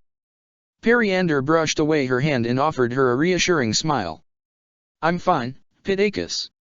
As the captain says, no harm, no foul. The freight elevator, Thales said, is connected directly to the stern cargo bay, and leads directly up through the docking bridge to New Babel's cargo airlock. If we go down into the bow cargo bay and follow the connecting tunnel, we can make it in 10 minutes, tops, assuming, of course, we don't run into too many distractions along the way. With any luck, everybody else will be too busy preparing for our departure to pay us any heed. And with that, and a swirl of his cape, he led her and Dimitri from the observation deck into the corridors outside, flanked by Periander and Cleobulus, with Pittacus, Myson, and Ilan bringing up the rear. Edelgard was still gobsmacked, to say the least, that Thales was helping. It was simply too good to be true. He truly was an earnest man, it seemed, though she'd have to remain vigilant all the same. Things that seemed overly fortuitous most often were. Captain Thales, I hope you and Commander Periander can forgive me for my lack of trust in you, and the actions I took. Forgiveness is trivial, after what you've done for us, Thales replied. He shook his head. Still, though, you travel through time, gaze upon a world in a bottle, see the earth from 250,000 miles away, and yet a Thales who tries to be a decent man is too much for you to believe. I wish I could repay my descendant in kind for what he's done to my good name. So, this is all about pride, Captain? Ilan asked. Let me tell you about some of the problems Myson and I have had with other Thales units. Help us return to our time, and you can repay our Thales in full, Edelgard said. Dimitri and I are the strongest weapons our allies have against him, we're the only hope we have of ending his terrible reign once and for all. Dimitri frowned. We are. It was a lie, but only one of exaggeration. Think about it, she explained to him. His obsession with us is appalling. Generally speaking, and I'm sure you would agree, it's bad tactical practice to be obsessed with something or someone. Yes, I know that better than anyone else, he muttered sheepishly. In other words, we're the strongest weapon against Thales that exists, living blind spots, behind which our allies can act freely. That's why returning to the past is paramount for us. Thales chuckled. Well, Your Majesty. I can see your sister is the brains behind the throne. Do you really think your friends would have another portal ready and waiting? Myson asked, a sneering skepticism oozing over every syllable that passed from his lips. I know they wouldn't give up on us, Edelgard said. We have absolute faith in them. Until the portal starts opening up into the vacuum, he said. Then they'd have to give up on you. Dimitri's brow furrowed. What you do mean? Myson looked at him incredulously. There's no air in space, he sighed, rolling his eyes.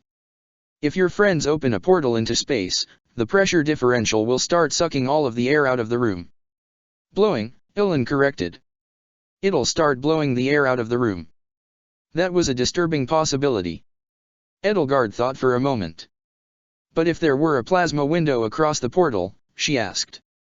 She wasn't sure what that was, but she'd heard that disembodied voice in the facility mention it, so it had to be important. Maybe that could keep the room from depressurizing, Ilan admitted with a shrug. You'll have to ask Bias. She's the engineer, I just read stuff for fun. Fun fact, Myson chimed in. If you find yourself being thrown out into space, the most important thing you can do is empty all the air from your lungs. Otherwise, the air pressure would make them pop like balloons. Your eyeballs and eardrums would rupture.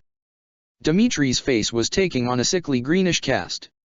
Well, then, I hope we need not worry about that, he said. Don't listen to him, Cleobulus told Dimitri, forcibly tooling Myson's hair against his snarled and ineffective protests. You'll die, but it won't be that grisly. Thank you, Dimitri mumbled.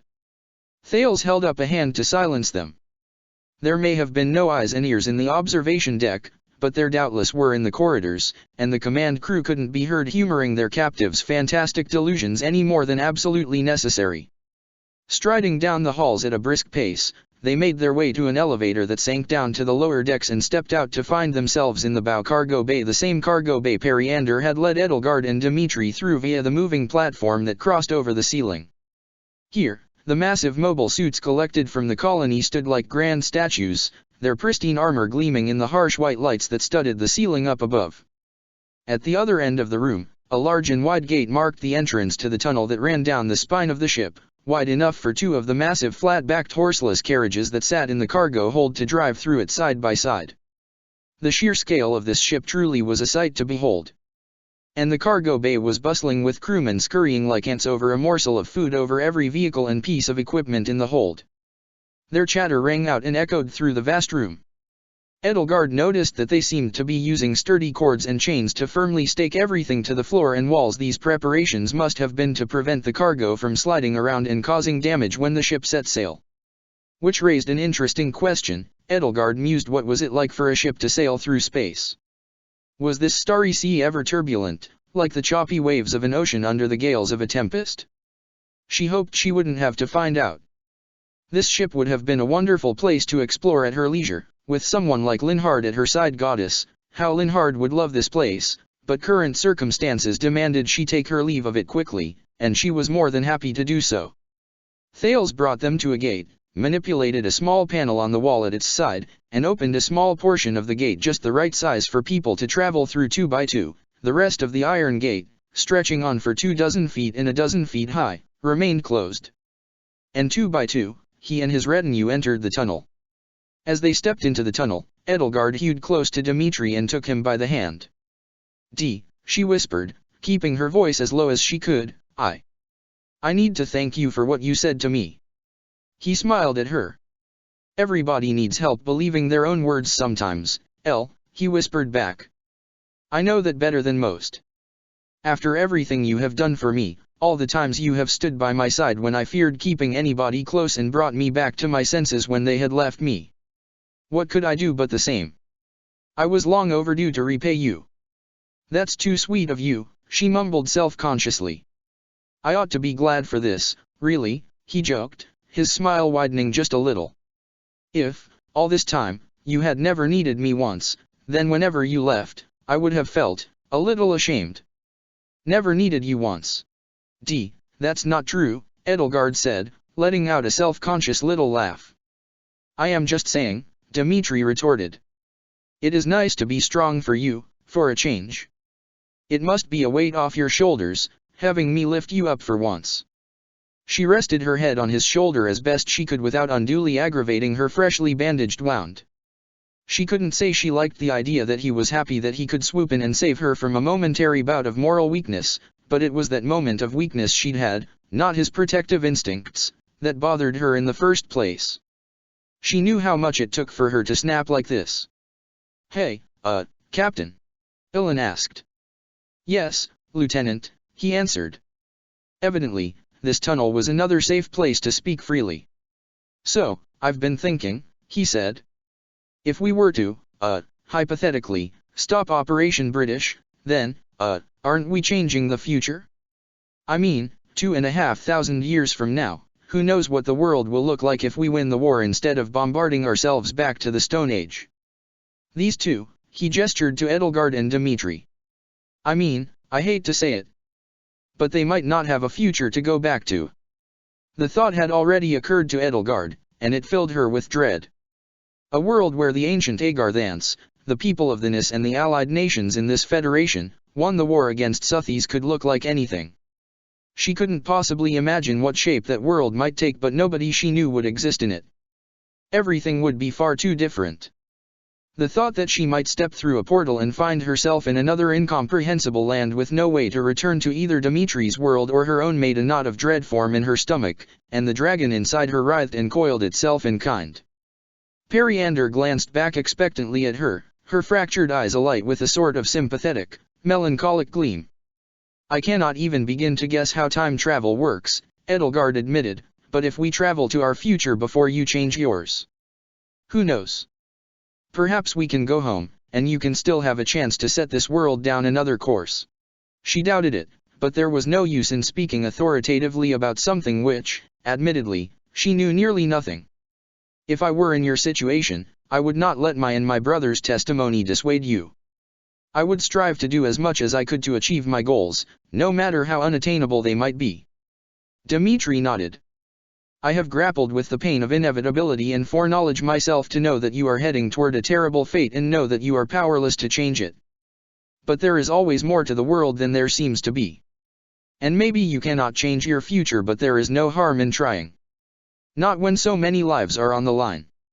Or, Cleobulus said, perhaps we stop Operation British, but something else floods the world and we end up back at square zero. But then, Dmitri retorted, at least you can say you did not stand idly by. Sometimes I feel that is the most the world asks of us, when there are horrors that are not within our power to stop. My sentiments exactly, Thales said. I cannot be a captain of the ship that dooms the world, my pride won't allow it. So, in other words, Myson asked him, is this your resignation, Captain? He didn't answer. Hypothetically, he said, glancing over his shoulder to flash a sardonic smile, if there were any chance our dear lunatics were telling the truth, perhaps. Of course, Myson said. He nodded. Hypothetically. Thales led them all to the metal gate that stood at the other end of the tunnel that linked one chamber of the ship's underbelly with the other. Beyond the barrier, Edelgard could see more vehicles and massive containers filling another vast room, attended by scurrying technicians. In the center of the room was a large platform affixed at its corners to slender metal pillars that she supposed must have been the freight elevator. She quelled the flutter in her heart, lest she let hope lift her spirits too soon. Just before Thales could slide open a segment of the door, his lapel began to speak to him. With a dismissive flap of his hand he motioned for the others to back off and allow him some privacy while his superior's voice began to emerge from the little radio device affixed to his coat. At a distance of only a few feet, Captain Noah's voice came from the device, tinny and indistinct. Captain Noah. Yes, I'm on my way. I'm taking a route through the cargo bays. Just making sure nobody needs help tying everything down. Commander Solon said that? Ah, well, you know his sense of humor, sir. Everybody else gave him a wide berth as he spoke, forming a loose semicircle around him. Tension hung thick in the air. Captain Noah's upset with Captain Thales again, Ilan whispered to the others. Noah's always upset with Captain Thales, Cleobulus sighed. Why does he call him by that name? Mart. Dmitri asked them. Misplaced sentimentality, Pittacus answered flatly. Humans will imprint on anything with a face, Myson grumbled. Though sometimes I think they'd pack bond more with a fucking toaster with googly eyes than a replicant. Captain Noah's a rare breed. I don't think calling a toaster, Toasty von Toastershire 3, is pack bonding, Cleobulus said. I think it's just a human joke. They called it that because it replaced Toasty von Toastershire Jr., Ilan said. He shook his head and raised his hand to his brow in a melancholy salute. Godspeed, you brave little toaster. Probably halfway to Mars by now. What? Edelgard asked. We don't talk about the incident, Pittacus said flatly. No, Dmitri scratched his head. I think what my sister means is, what is a toaster? How the fuck do you toast bread? Myson asked.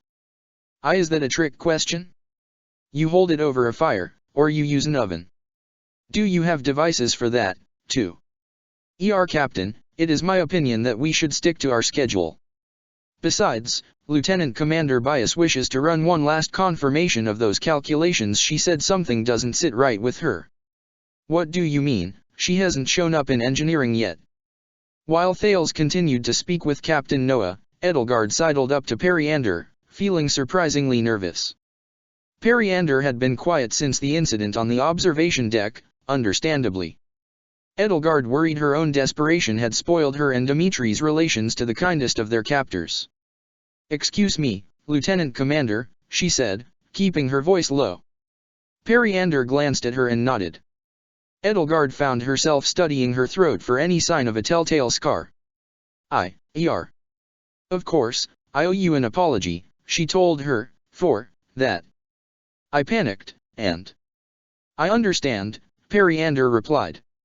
She coiled the long lock of mint green hair that split off from her silvery white mane around her fingers. Considering where you came from, when you came from, I can hardly blame you two for panicking. It isn't something that happens to me often, Edelgard found herself insisting, out of some sense of wounded pride. That is true, Dmitri offered. Hardly anything can break her. These have been trying times for us both. Periander flashed a little smile. I understand. Of course, you can't see Thales like we do. I can hardly blame you for that. I've met some humans I doubt I'd ever be able to trust, even if my life depended on it. Still, there's no excuse, Edelgard insisted. I can accept now that your Thales is a good man. I can see why you have such respect for him. Periander took a step toward Thales.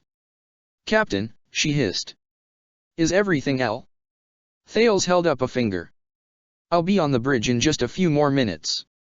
Thank you for checking in on me. I do, of course, appreciate your concern for my well-being. Oh, the prisoners? Yes, Lieutenant Commander Pitacus has them with me. Mycen sidled up to Periander. You know, Lieutenant Commander, he said slyly, you're just too diplomatic sometimes for your own good. If I may speak freely, ma'am. Periander rolled her eyes. You may not. I mean, it's no wonder the captain had to take that blow for you at Lagrange Point 5. Dimitri drew Edelgard aside. Something is wrong, he whispered into Edelgard's ear. I know, she whispered back. But whatever happens, the elevator isn't far. We're almost there. Still, the foreboding atmosphere that choked this tunnel worried her. It wasn't Thales she was concerned about, though not primarily. From whom was this sense of danger emanating, then? I do thank you for your patience, Captain Noah, Thales said. My deepest apologies for the delay. I'll be on the bridge shortly. Thank you, sir. Yes, thank you. Captain Noah, they're planning on sabotaging Operation British. Mycen hollered at the top of his lungs, and in one fluid motion he grabbed Periander just as Edelgard had done on the observation deck and pressed the small black weapon that had rested at his hip to the side of her head. All hell broke loose at the end of the tunnel. Weapons were drawn in a flash and all leveled at Mycen as he held Periander in front of himself. He bared his teeth in an animalistic snarl at his fellow officers, his eyes wide and wild and darting from one to the other in turn as he slowly and carefully backed away from them. Lieutenant, what the hell are you doing? Pitacus spat. I'm doing my job, Mycen retorted. Captain Noah, can you hear me? Captain Thales has gone degenerate, he's trying to free the prisoners and stop new babble. Thales hastily took his hand away from the little radio device on the lapel of his coat. Enough. Lieutenant Mycen, he roared, a familiar fury turning his words into an inferno that poured like dragon's breath from his mouth. Let the lieutenant commander go, or else. Or else what? Mycen jabbed the weapon's muzzle against Periander's head. Any of you so much as flinch, and she dies.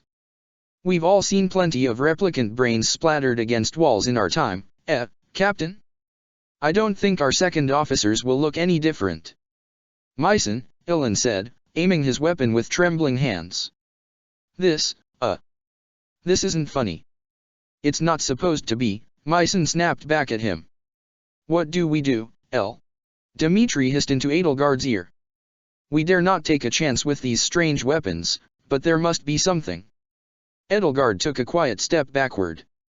Perhaps if she could slink out of Mycen's line of sight while he was distracted, she could line up a shot at his unprotected back. Don't you fucking move, Zeno bitch, Mycen snapped at her as soon as her heel had touched the floor again. Mycen, Thales said. The air around him almost felt hot from the intensity of his fury. His fists were clenched, his eyes narrowed to hateful slits, he hissed his words through gritted teeth. Why are you doing this? Why? You have to ask why. Mycen sneered. Thales, look at yourself. Fawning over a bunch of delusional half-xenomorph freaks. They've got proof. Ilan countered. That Kronia unit you found. Oh, please. A replicant from the year 5059? Come on. Are you all so fucking gullible? How do we know Liam wasn't just making shitty replicant bootlegs? Mycen, as your direct superior, I order you to release the second officer, Pitacus barked. Do it now and I'll be lenient in your disciplinary hearing. I'll at least spare your life. You're in no position to make demands, Mycen snapped at her. And neither are you, Captain Thales. To think you'd roll over and surrender so easily. And I thought you command types were supposed to be the cream of the fucking crop. Do you not have any idea what is at stake here? Dmitri spoke up, incensed. Edelgard could feel the resonance for his crests building up within him, emanating out from him like an aura. Operation British is doomed to fail. You are condemning billions to death. From the day I first heard of the Fell Star Wars, I wondered what monsters could reduce such a powerful empire as ancient Agartha to rubble, and the answer was so obvious all along. Your own wretched selves will kill this world. Mycen looked Thales dead in the eyes. You believe these hysterical lunatics. Why? Because they're defective, mutated freaks. He dug the muzzle of his weapon deeper into Periander's temple. Just like her. That's enough. Thales roared. Hey, Mycen, pal, Ilan said, holding up his hands in the universal gesture of peace and caution. No need to go nuts here. Calm down. You're all traitors, all of you, Mycen retorted. Two half-xenomorphs show up and you all instantly accept it on faith that we're going to lose the war. I'm not going nuts. If anything, I'm the only sane person in this fucking tunnel. Just let him kill me, Captain, Periander spat through her clenched jaw and gritted teeth. If there's a chance we can save billions of lives, I'll gladly die for it. War had taught Edelgard how to make these sorts of terrifying split-second acts of moral calculus when there were no other options. And in that moment, merely a split second after Periander's last word had left her mouth, she acted. Edelgard lunged into Mycen's blind spot while his eyes were still fixed forward on Thales, shadow and moonlight already wreathing themselves around her arms and forming themselves into a shining silvery spearhead. She dived through the air, hurling her ethereal lance into Mycen's unprotected back. She struck true. His arms flailed, a flash of light and a deafening roar filled the air. Edelgard hit the floor and rolled, spears of dark magic shot over her head like a volley of arrows. She could smell singed hair. Mycen regained his footing and waved his arms, a glittering seal appearing in the air before him as more spears of dark magic coalesced around his orbit. And then Pitacus drew her sword, and in a flash Mycen was holding up two stumps, both cleanly truncated at the elbows and gushing out geysers of blood. He began to scream, a keening wail born more of horror than pain. 3 more loud bangs split the air like thunderclaps and silenced him in an instant. He stumbled backward, 3 darts buried in his chest like miniature arrows. His eyes were wide and glassy now, his jaw slack and mouth hanging open in what looked like nothing more than dull surprise. Yet still he staggered again, trying to right himself, his stained white boots skidding on the growing pool of blood underneath him. Pitacus thrust her sword into his chest, piercing it like a hot knife through butter, and at last he went limp, his head lolling forward like a marionette whose strings had been cut. She slid the blade from his chest and let him collapse in a heap next to his severed arms. A stunned silence had fallen over the tunnel. Dmitri rushed to Edelgard's side and helped her up to his feet. "Are you all right?" he whispered. "I think he just grazed me," she told him. "Is Periander all right?" Dmitri looked back. Thales had already swooped down to Periander's side and was checking her for wounds. Judging from the fact that she was moving, she seemed alive, though there was a ragged streak of red in her hair now. "I think so." Ilan slowly lowered the weapon he'd raised against Mycen as wisps of smoke curled from its muzzle, staring in disbelief at the dead body lying before him. "Fuck," he said. His voice echoed, lonely, through the tunnel. Cleobulus set his weapon aside and patted him on the shoulder. There. Her chest heaving, Pitacus glanced over through the gate, then rushed over to her subordinate's fresh corpse and knelt over it. "A few of the crewmen out there have overheard us. Voices don't carry well through this tunnel, but we all need to get our stories straight. If they ask, Lieutenant Mycen violently degenerated and was neutralized by the Chief of Security and First Weapons Officer. Isn't that what happened?" Cleobulus asked. While Pitacus performed a cursory check on Mycen's body, Thales reached down to the little radio on his lapel. "Captain Noah, this is Captain Thales." He took a deep breath. "I regret to inform you that there has been an incident. Requesting we delay departure just a little longer."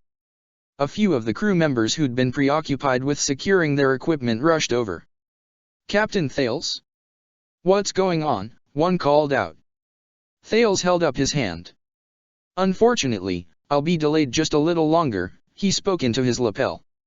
"Have you heard from Lieutenant Commander Bias yet?" Pitacus stiffened. Captain.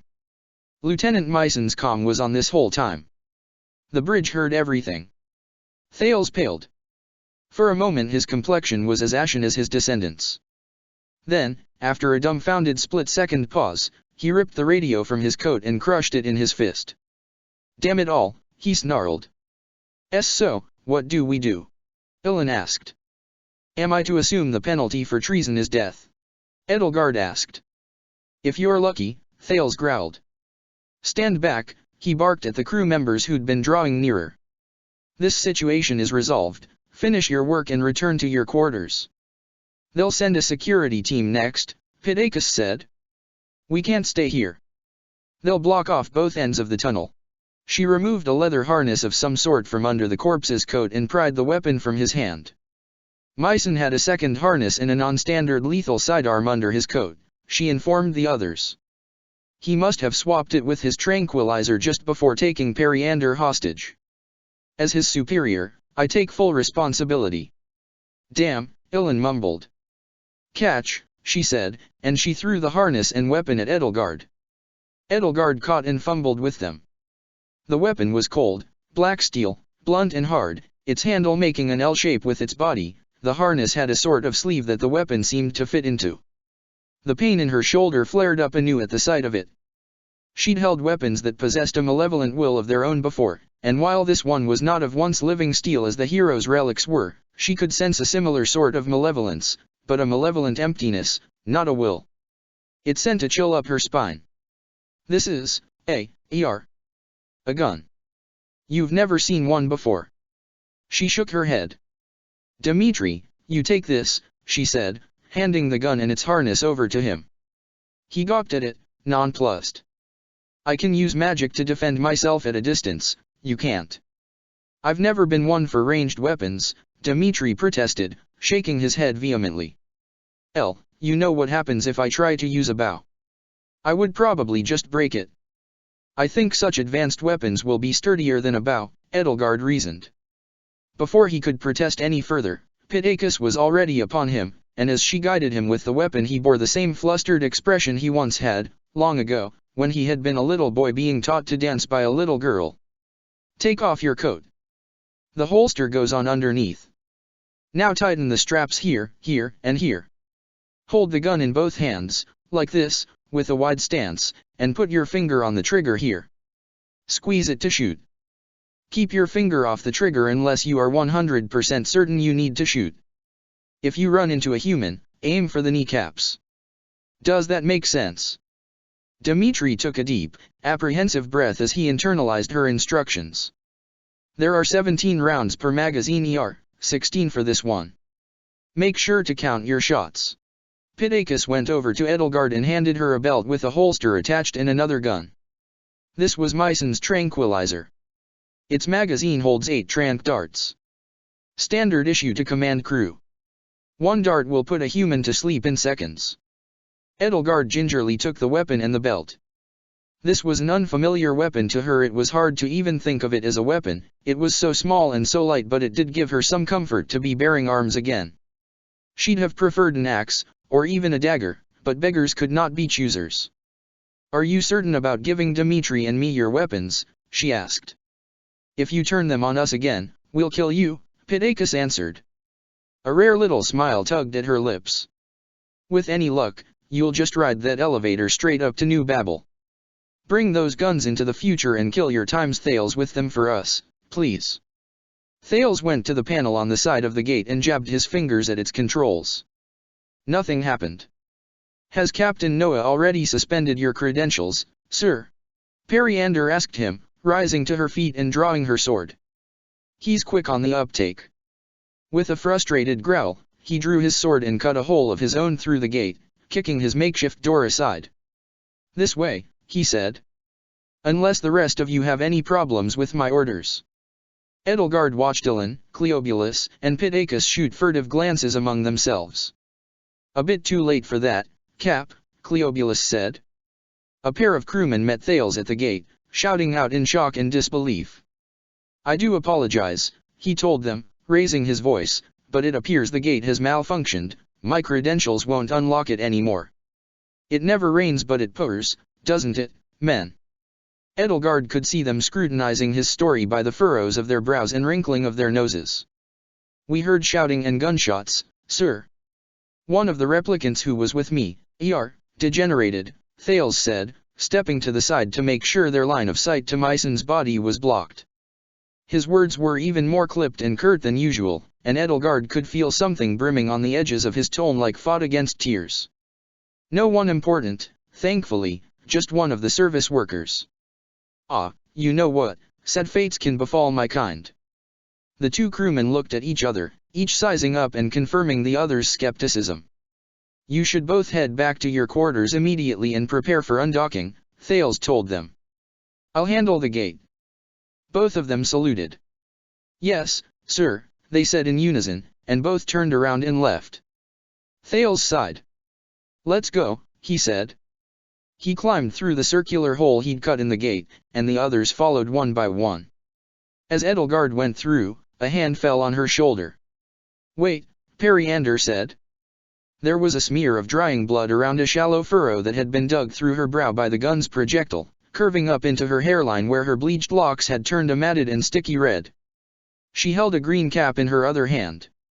Put this back on and do something with your hair, your ears are showing. Oh, thank you, Edelgard said, putting her cap back on and tucking her hair in to make sure it fell just right over her ears. And so it doesn't happen again, Periander added, reaching out with her hands to Edelgard's ears. She pulled two hidden straps down from the sides of the hat and attached them just underneath her chin. Thank you. Are you all right? She self-consciously brushed the bloody splotch over her brow. This? It's nothing. I heal quickly. She added, I suppose I owe you my thanks for helping us with Myson. Gratitude isn't necessary, Commander, Edelgard assured her. It was, after all, entirely her fault that Myson had learned what a valuable hostage Thales' second officer could be, and if she'd been just a little slower or he just a little faster, his weapon would not have merely grazed Periander's brow. Well, Periander said with a cold, snake-like smirk, at least consider yourself forgiven for what happened earlier. The two of them climbed through the hole one after the other and joined the others in the stern cargo bay. Thales was standing at a small podium in front of the room's caged central platform, the apprehensive tapping of his boot on the floor and knuckles against the podium's surface and the rows of dials and switches embedded in it belying the authoritative figure he meant to cut. His eyes were darting around the room as the last of the workers retreated into the corridors. Doubtless he was expecting at any moment for an announcement to ring through the air all across the ship that he was a traitor. The armored soldiers Edelgard and Dimitri had encountered yesterday would be making an appearance any moment now. Captain, Periander said, what if you're locked out of these controls as well? That isn't a problem, he said. The freight elevator's controls are analog and on their own network, so a system's failure can't shut it down. As if to demonstrate, he flicked a switch, and with a low rumble the walls of the cage began to collapse in on themselves and sink into the floor around the platform. Maybe the doors should have analog locks, too, Cleobulus grumbled. While they waited for the cage to fully descend, Edelgard stepped over closer to Thales. Captain Thales, she said, you have my condolences about all this. Especially Myson. He gave her a disarmed, bemused look forced, as if to assert that he had most certainly not been thinking about his lieutenant's betrayal, though the rattled and faraway look in his cold blue eyes and the aloofness that had just possessed him gave it away. Excuse me, he asked. Oh. Pardon me for being presumptuous. You must have been thinking of something else, she said. I was, he said. It has just occurred to me that if I let you two return to New Babel and there is no portal, and the colony begins its acceleration toward Earth despite our best efforts, we will have no way to retrieve you. His voice turned cold, his tone dark and threatening, a gravely chill glazed his words, a stark reminder of the hazards of this course of action, success or death, and no shades of gray in between. There will be a portal, Edelgard insisted. Byleth and the others will have the good sense not to blindly alter the gate's coordinates. We need only get there before the colony begins to move. Thales sighed. I find I must admire your faith in your friends. Professor Byleth is more than simply a friend, Dimitri said. She is a guiding light for us both. Professor. Despite the gloom, Thales raised an amused eyebrow. Is she a Scientist. The pause he left before scientist hinted at an unsaid dismissive epithet, as though the people of Edelgard's time could even know science at all. She's a teacher, Edelgard said. The best we have ever known, Dimitri added. She was our instructor at the Officers' Academy. Well, then, thank you, Thales said, for assuring me that this will not all be rendered meaningless. Your teacher sounds like a good person to have faith in. Now get on. Edelgard took a step onto the platform with Dimitri. Thales flipped another switch, and a square panel of thick black metal on the ceiling the same size and shape as the platform split open and began to recede into the ceiling, revealing a long tunnel ribbed with arced buttresses that ascended up through the ship's upper decks toward the vast megastructure of New Babel. Thank you, all of you, she said to Thales and the others. It's a shame I didn't learn to trust you sooner. For everything you have done, and everything you have cast aside, Dimitri and I can do no less than express our gratitude. The path you walk now will be a path of thorns, and I wish you all the best in following it. May you all live to see a better future. The future for Thales and his men looked bleak, but Edelgard knew what those bleak futures looked like from the perspectives of people like him. She knew because she had led her own friends down the same dark and perilous paths, walking into darkness, wading through blood, with death never more than a step away. Dimitri cleared his throat. If you are all willing to stay behind and try to stop Operation British and change your future, then we can only commend you for your courage. But I feel I should at least offer you sanctuary in our time. You might not have a future in this world, even if you succeed in stopping the operation. But you can still have a place in our future, if you would like, even you, Thales. We've no time for speeches, Your Majesty, Thales said.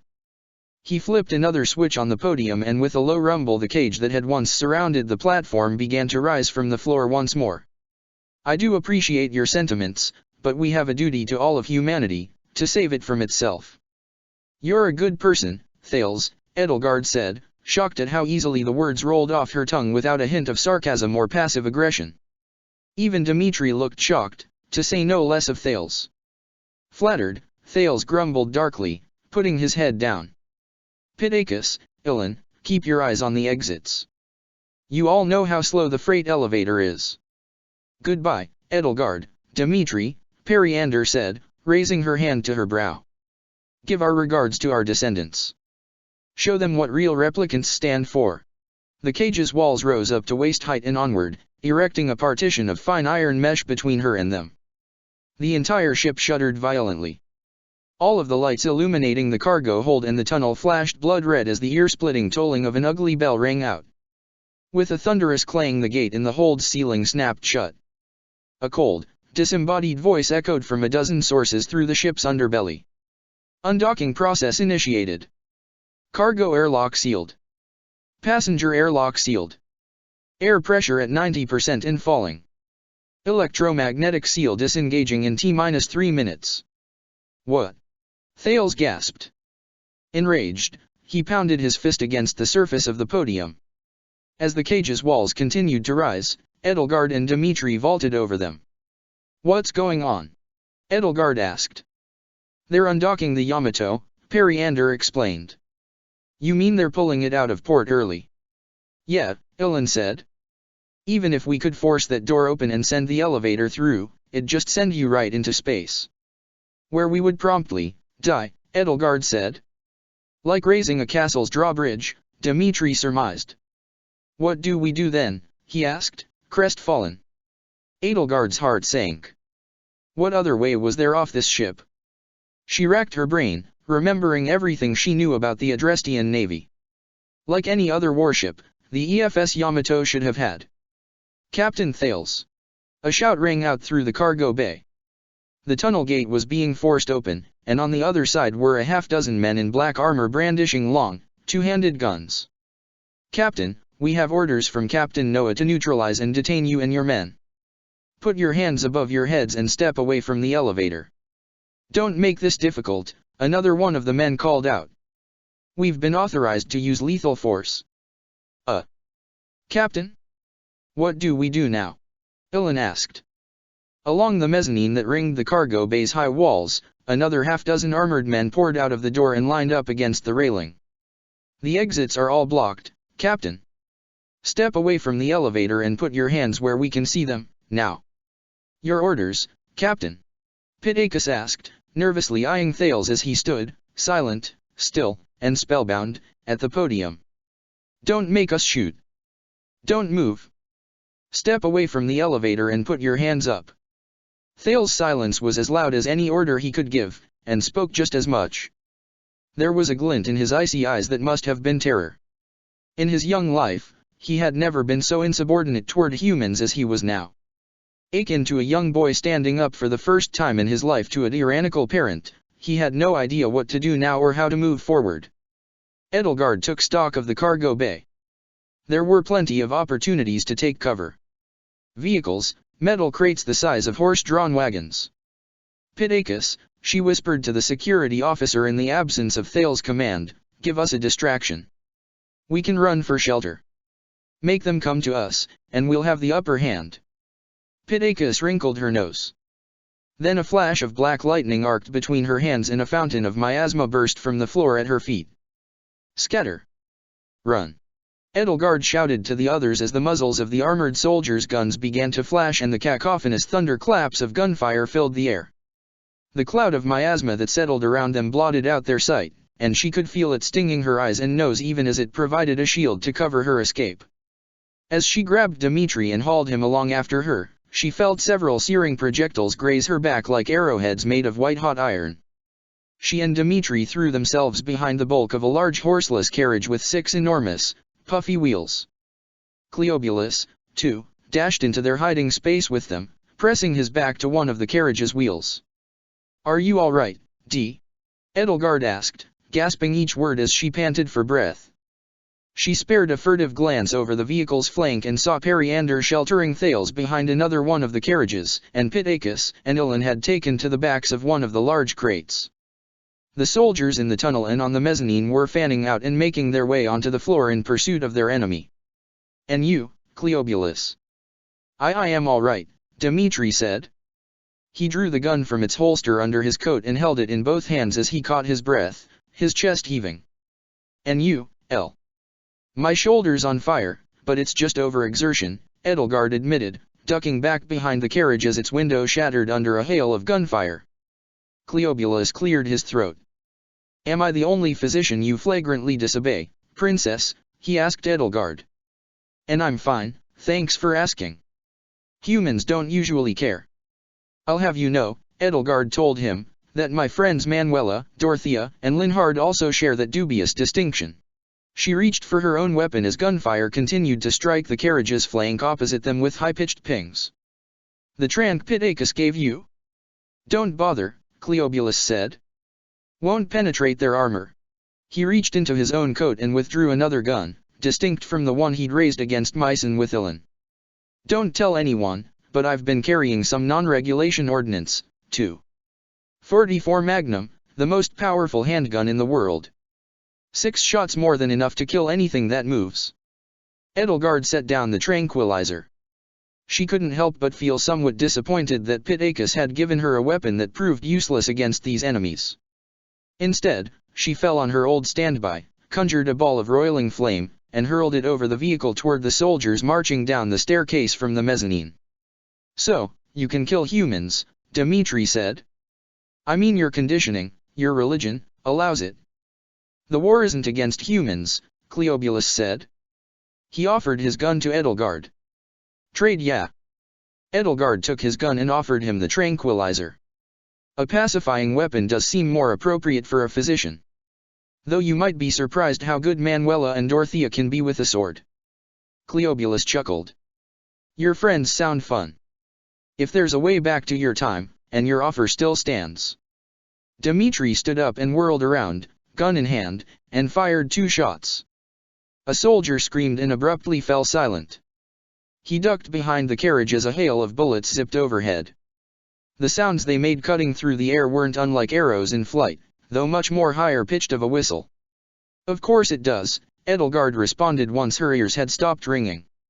We'd be delighted to have you in the future. She popped up over the cover, aimed for one of the soldiers approaching Thales and Periander, and squeezed the trigger. The gun kicked back in her hands so forcefully, like the reverberations through her bones when her axe met the blade of a sword, that she nearly dropped it, shocked that such a tiny thing could be so forceful.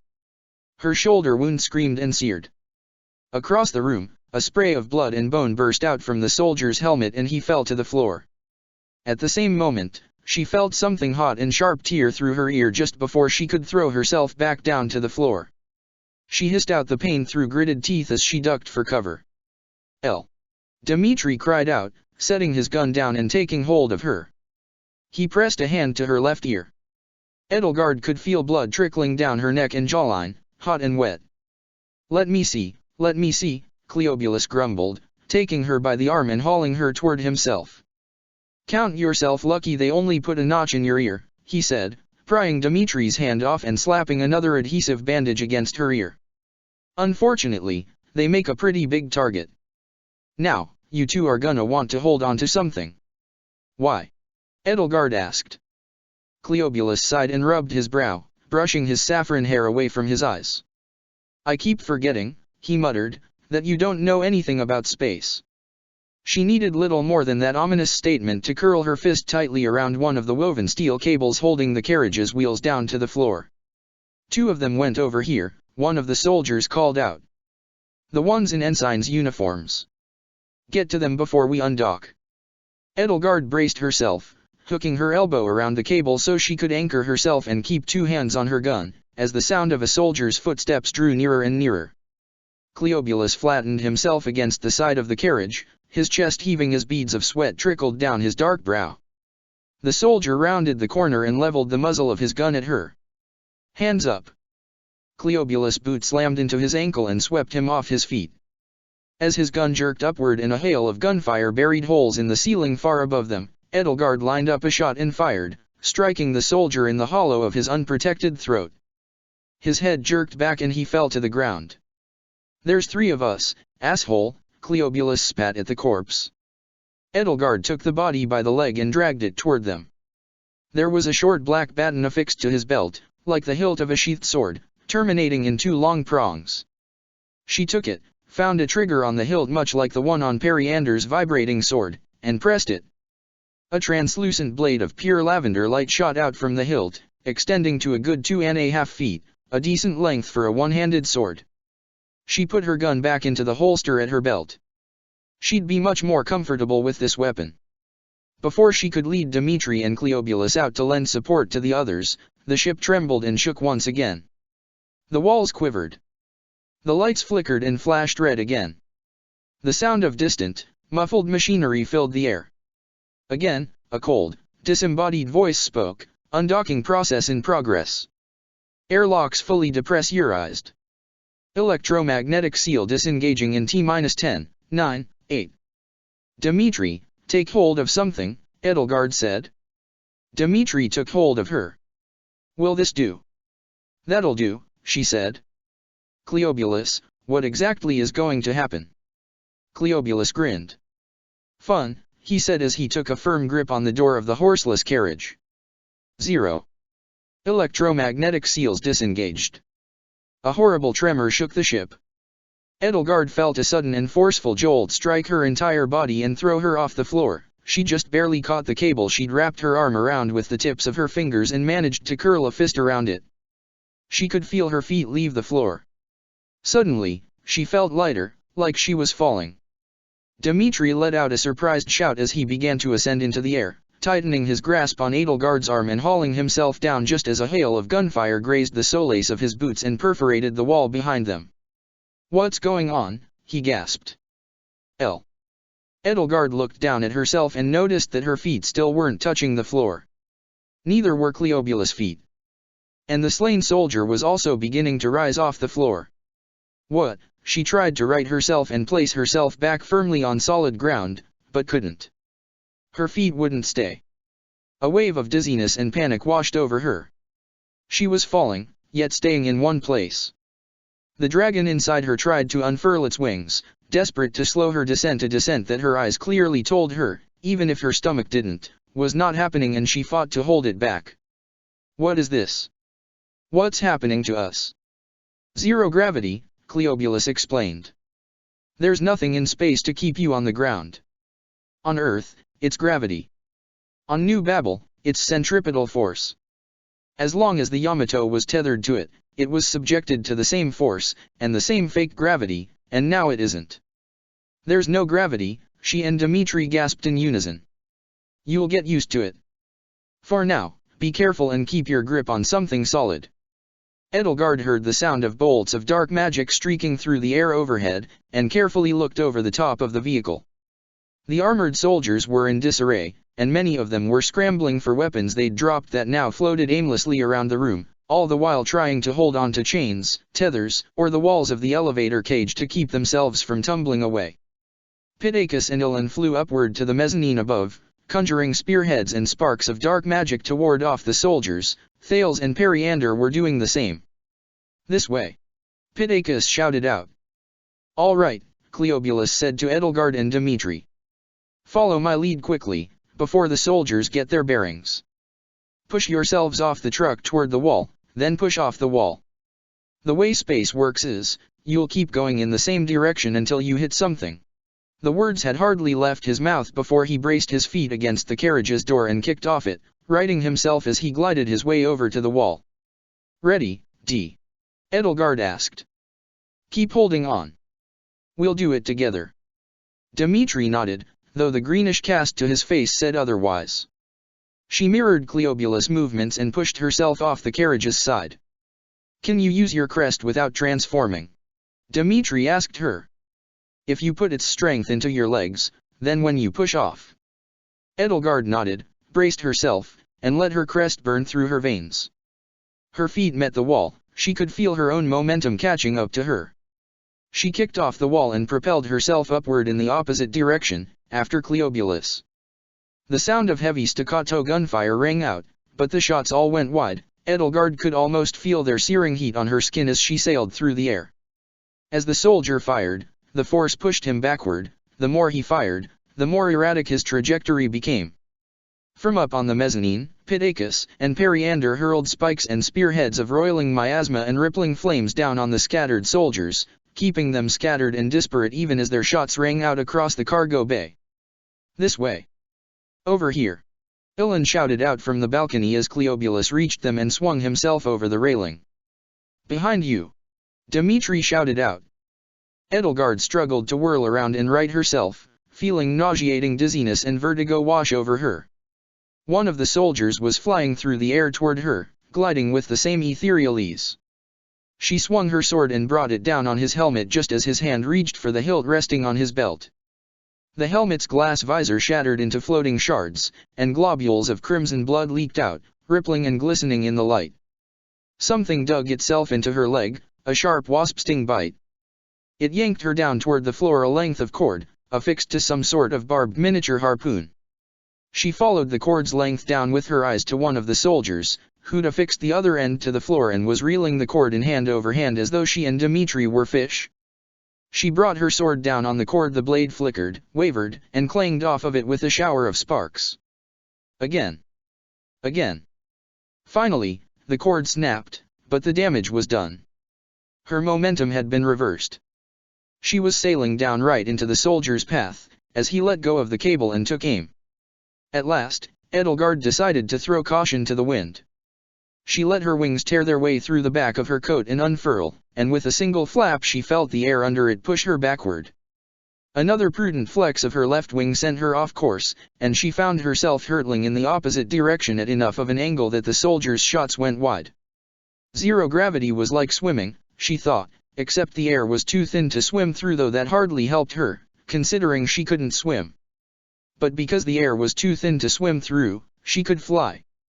That's why these soldiers were still struggling to get their bearings. They were all trying to swim, but she had wings, and those were perfect. Birds, Pegasi, wyverns, dragons, all already knew what freefall felt like. This was what it was like to be untethered from gravity. Edelgard let her wings navigate, each flap adjusting her trajectory by degrees. It was still ungainly, she was still unpracticed, and as the room spun around her and turned itself on its head, she thought that even Ingrid's prized Artemis might get sick in this situation. Another soldier hurled himself toward her, Tumbling through the air as he fumbled with his weapon and brought it to bear, a swing of her sword cut a gash in his armor and spilled a cloud of blood. She flew to the mezzanine, grateful to take hold of a solid metal railing and haul herself, if not onto solid ground again, then as close as she could get. She retracted her wings into her shoulder blades again, ignoring the sharp pain in her right shoulder as best she could. "Edelgard, Dimitri, this way," Pittacus hissed, taking her by the wrist and guiding her along to the nearest door into the ship's corridors. When they were all free, the door slid shut behind them, and Edelgard and the replicants could breathe a collective sigh of relief. "Are we all in one piece?" she asked while the replicants floated around her. Ilan nodded. "By the skin of our teeth," he mumbled. There were a few rips in his coat and singes on his skin. "Good thing those soldiers didn't get enough practice in zero-G combat, huh, Commander?" Pittacus nodded. "If they'd followed my suggestions, we'd have been slaughtered." "Good thing humans hate taking orders from us," Cleobulus said. "And you two are all right." Edelgard dispelled the luminous blade of her sword and clipped the hilt on her belt. "I can only speak for myself," she said, choking back bile as the room swirled around her, "but I'm fine."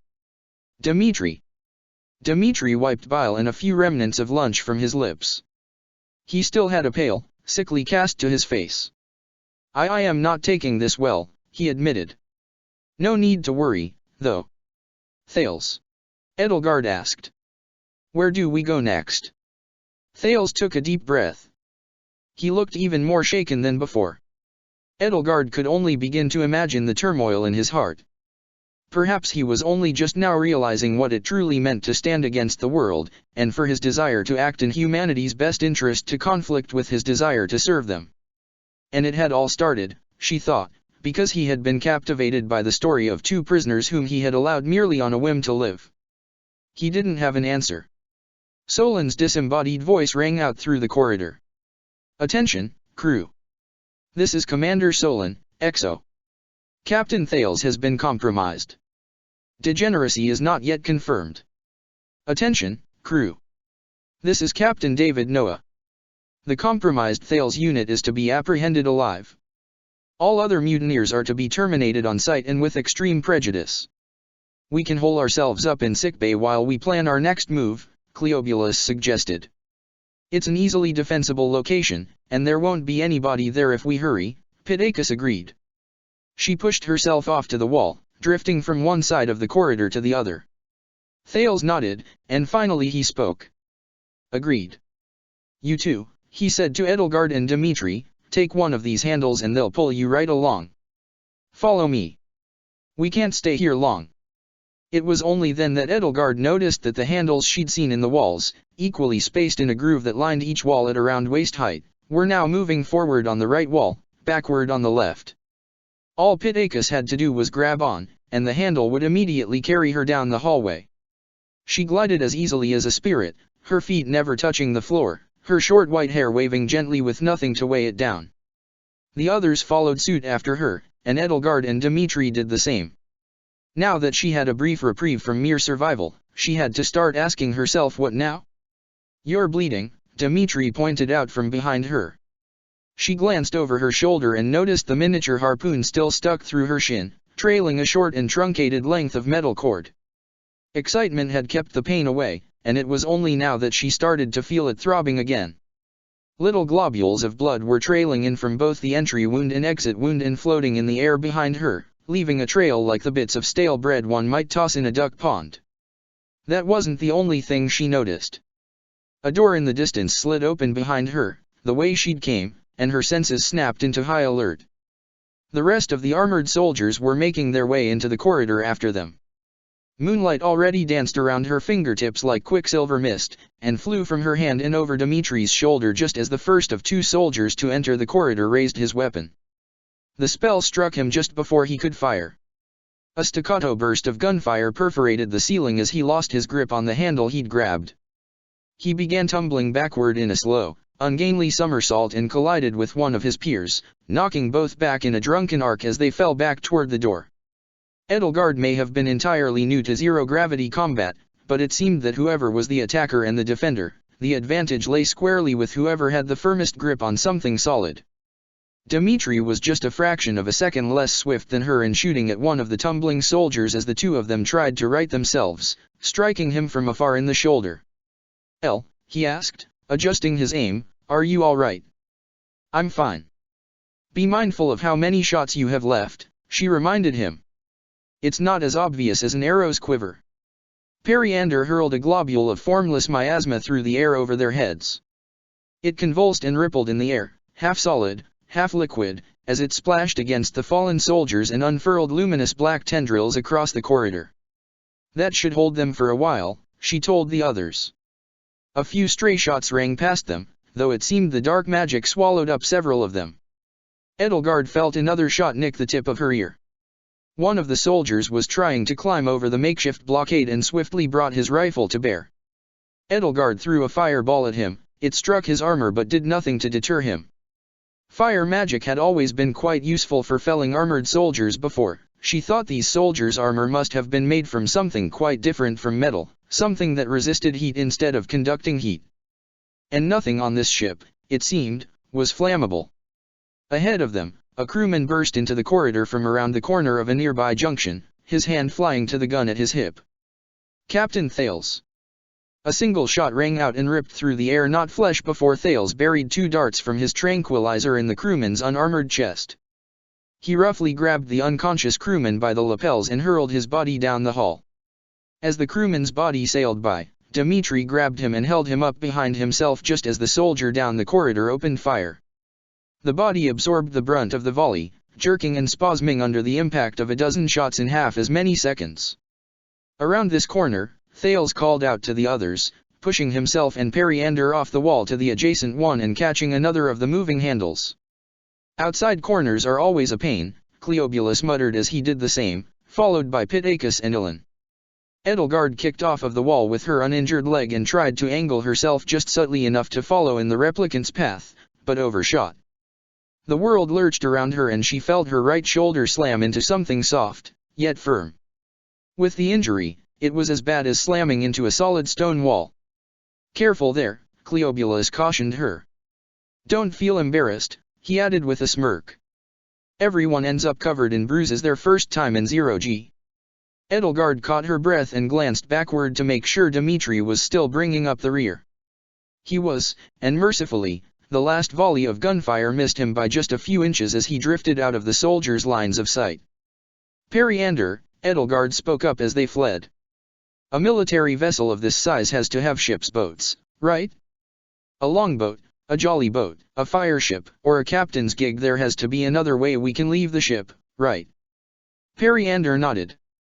Her long hair, white and green streaked, fanned out behind her as though frozen in the moment of a strong gust of wind. "There are a few runabouts in the hangar bay. We passed them on the way to the observation deck." A runabout? Edelgard had never heard of that sort of ship before. "How many can it hold?"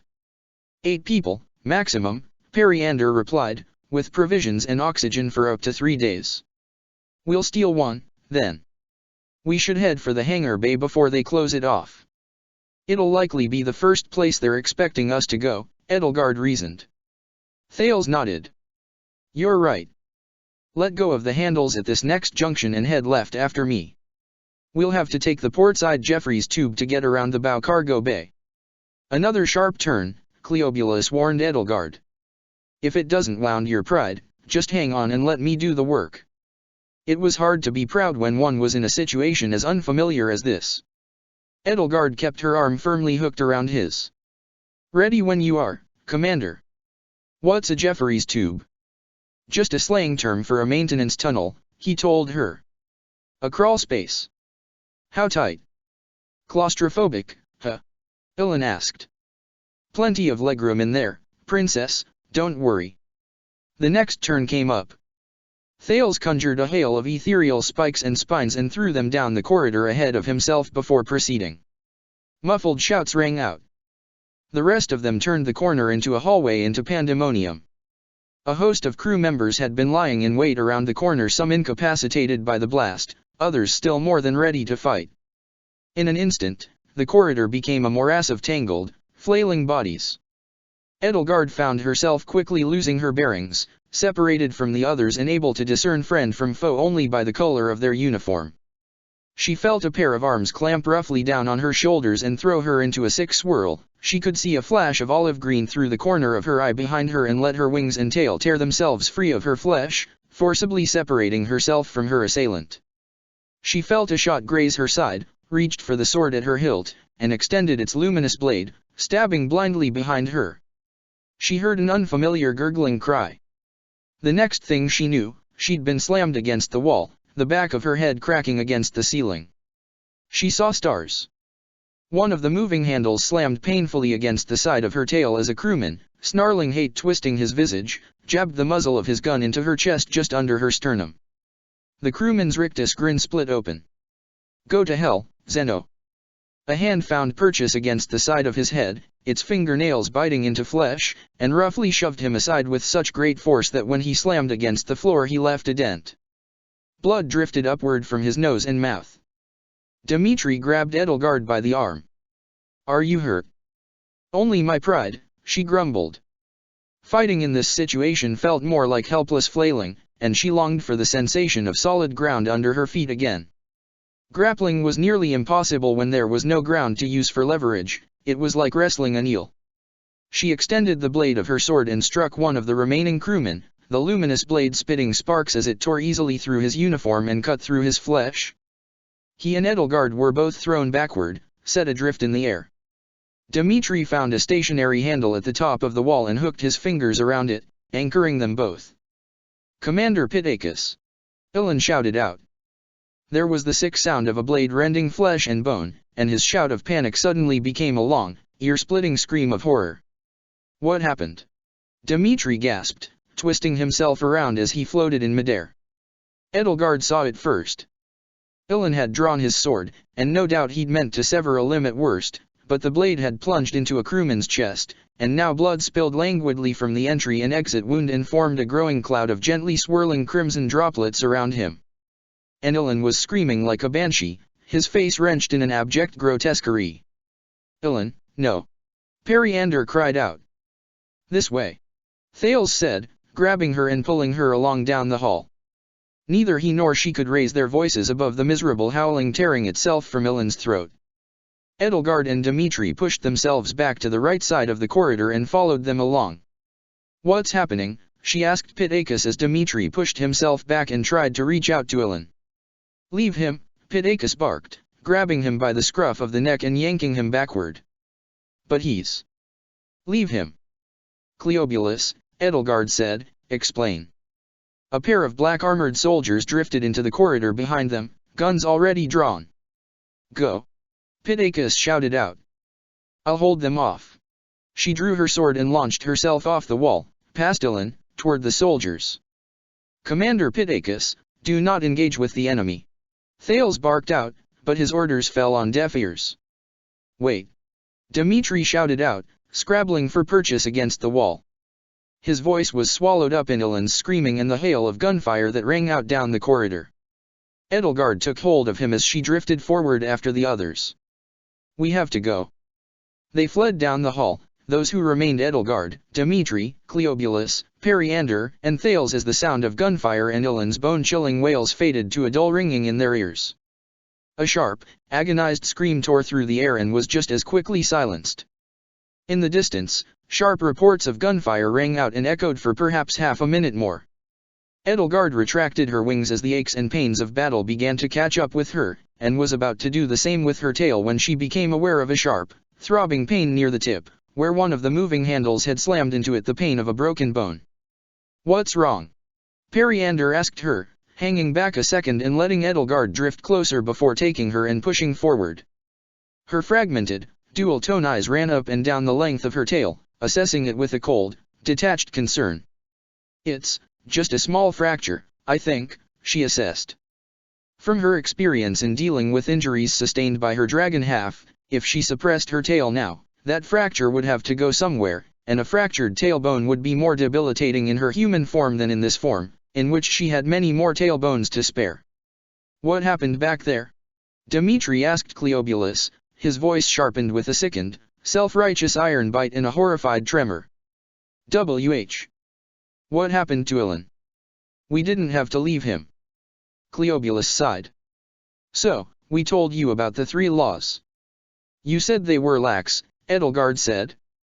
That they had to be lax, otherwise you couldn't perform government services.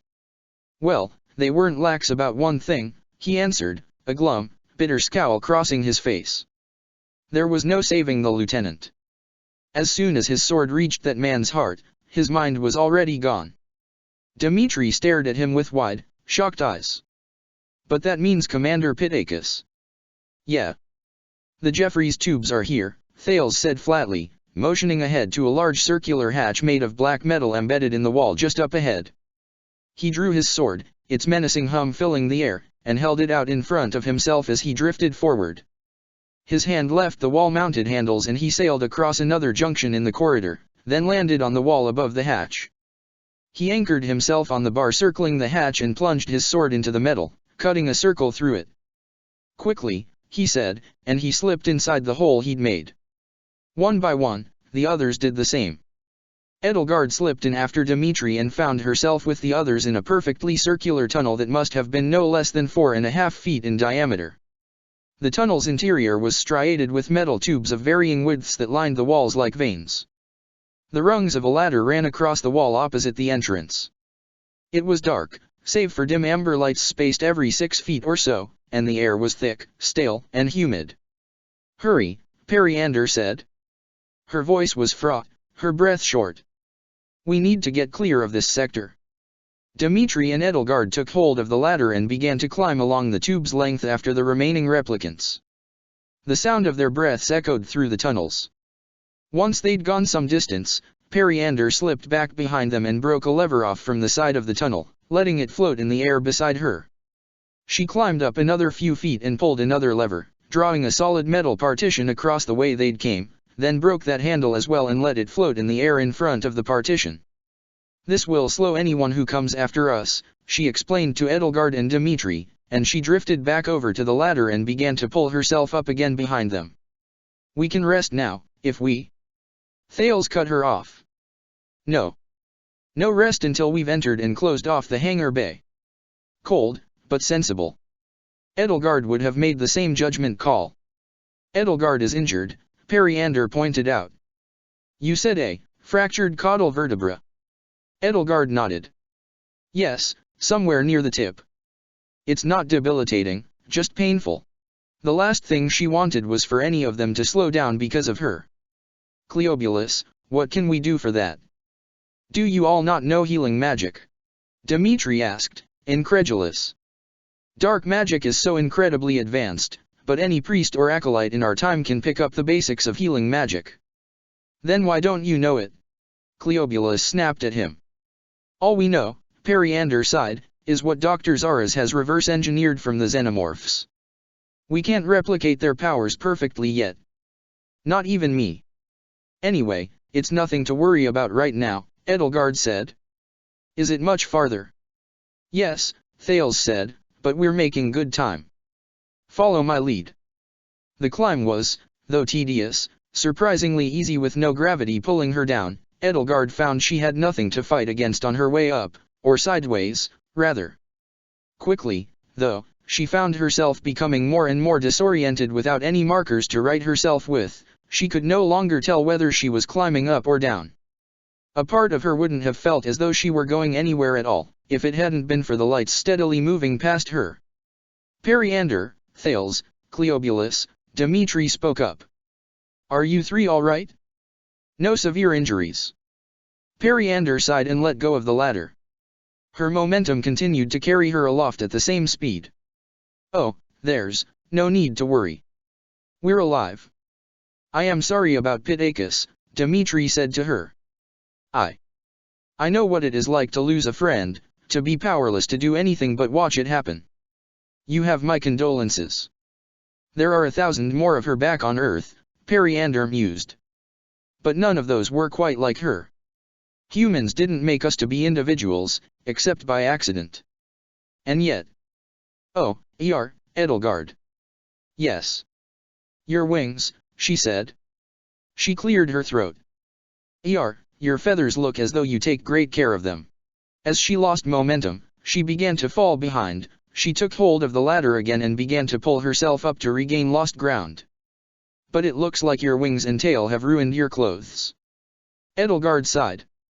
There were sizable holes in the back of her borrowed coat now, and she could feel the tunnel's humid air on her naked back through them. Her coat and the undershirt beneath it were both floating loosely around her chest, since in zero gravity they could not simply hang from her shoulders. She'd gotten so used to wearing clothes Bernadetta had specially tailored for her that it had slipped her mind that this uniform lacked those features altogether. Right. I'd forgotten. Take mine, Dimitri said, reaching to unbuckle his belt. I've got it, Periander said, undoing the clasp on her belt and unbuttoning and shrugging out of her coat. Underneath was nothing but a simple, unadorned band around her chest. Edelgard, take mine. Edelgard unbuttoned her coat and let it slough easily off her shoulders as Periander offered hers to her. The two of them drifted together behind the others. Thank you, she said, taking the new coat black, long, and bearing 2 scarlet stripes down its front and securing it firmly to her body. What should we expect in the hangar bay? She called out to Thales while she redressed herself. How many points of ingress are there that we need to be mindful of? There's that moving platform. There's a fore and an aft bulkhead on the starboard side, in addition to the bulkheads over the rail bridge, Thales said. All 4 of them can be sealed manually from the inside, in case of a hull breach. Thick, heavy doors, Cleobulus added, in case Edelgard didn't know what bulkheads were. Good, she said. She kept her eye on Thales as they continued their travels through the ship's veins. He was remaining silent, but she could sense his turmoil without words. He may have been the leader here, but he was following her vision and her mission, for all the sacrifice that entailed Mycen, Ilan, Pittacus, and perhaps more to come. Was he truly prepared to walk this path? Was he already regretting the path he had chosen, her path, Dimitri's path? The tunnel was not straight, it bent at slight and sometimes sharp angles on occasion, tracing the contours of the Yamato's form, dipping across decks and stretching along its metal skin like a vein. Here and there 2 tubes crossed, forming vertical shafts or horizontal crossroads, and it was impossible to tell which was which. Thales seemed to know the way perfectly, though, which was no small comfort. A small voice rang out at the bottom of the shaft they had just floated over. Captain Thales. Captain. Captain Thales. Edelgard's hand flew to her sword, and Periander and Thales did the same. Dimitri reached for Mycen's gun. They waited with bated breath. Edelgard could feel her heart pounding, and even Dimitri's. I hate these things, Dimitri muttered, his hands clasped so tightly around the gun that his knuckles were ice white, and if Edelgard strained her ears she could hear the faint squealing of metal. If I had only brought Eridbar with me, I'd be more at home with an axe myself, Edelgard agreed. Even Amber, for as much distaste as she had for that parody of an atrocity of a weapon. There was something to be said about the unsettling nature of a weapon that could kill so easily, without requiring the cultivated physical strength and training a sword or axe or bow demanded or the mental discipline magic required. An equalizer, something that made it as easy to kill for the weak as it did for the strong. More than that, I'd be happy with solid ground under my feet. A girl with curly pink hair that fanned out around her head like a halo floated up from the shaft, taking hold of one of the ladders to keep herself from continuing to fall upward through the intersecting tunnel. Captain. Cleo. Perry. Bias, Periander gasped, her eyes lighting up. What are you doing here? What's going on, Bias? Thales asked. Why aren't you in engineering? The hell are you wearing? Cleobulus asked. Bias looked down at her outfit. Her uniform had been replaced with what looked like a black dress of rather ornate design, more than a little too ostentatious for a lieutenant commander, as far as it looked in the tunnel's dull lighting. Oh, this. Yeah, sorry about this, Commander. There was an accident, I needed a change of clothes, I could only get a servant's uniform. She adjusted the outfit's elbow-length gloves and feather-adorned sleeves, then eyed Periander and Edelgard, her gaze traveling from her coat down to the tip of her tail. Why's she wearing your coat, Perry? Thales frowned. You're excused for being out of uniform. Now follow us. Of course she's excused, Cleobulus grumbled as Bias glided past him. Between us, he said to Edelgard and Dmitri, if Captain Thales were in charge of the whole military, he'd put every female officer in a leotard and tiny skirt like that one. Enough of that, Commander, Periander reprimanded him, following in Thales and Bias' wake. Edelgard and Dmitri followed behind her, and she noted from the red on his cheeks that he was just as embarrassed to be behind Bias in that attire as she was. Eyes front, wait, no, eyes not front. Eyes down. I could have gone my entire life without knowing Thales' taste in aesthetics, Dmitri mumbled to himself. What news of Operation British? Thales asked Bias. Were you able to do anything about it? Well, I tried, Bias said.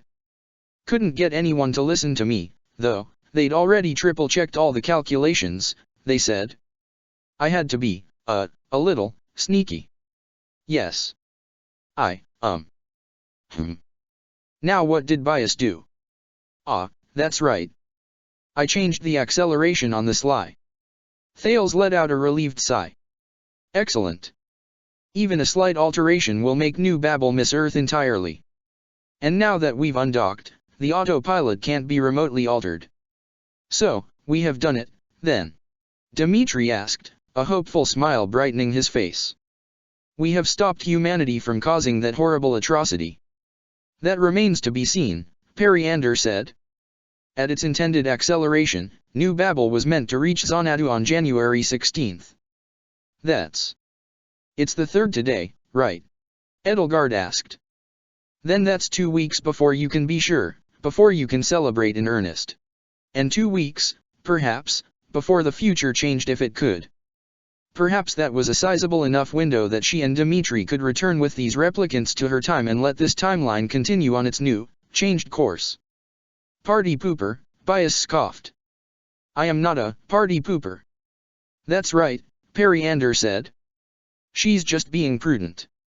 You're both party poopers. Well, the plan now, Cleobulus told Bias, is to steal one of the runabouts and fly it to New Babel. We have it on good faith that these humans' friends are going to be waiting for them. Sounds good to me, Bias sighed. Say, Captain, where are the others? Did you have to split up? Thales took a deep, shuddering breath. I am glad you're unharmed, Bias. You know, it's so rare for a Thales model to be so sensitive, Bias said. Guess that's why you're such a great captain. Dmitri frowned. He whispered. It is probably nothing, but, does Bias seem strange? Edelgard nodded. She couldn't say she knew Bias well, or even at all, based on meeting her all of once earlier this morning, but red flags were waving in her mind. Something was very wrong here. Her hand had already drifted to Cleobulus' gun, stowed in its holster next to the sword hilt at her hip. Periander, she whispered. Is Bias? There was a flash of gleaming metal in the corner of her eye. Captain Thales. Dmitri shouted out, pulling the gun from his coat and firing at Bias. Edelgard had already lined up her gun with the keyhole on the back of Bias' dress and was just a second slower to fire.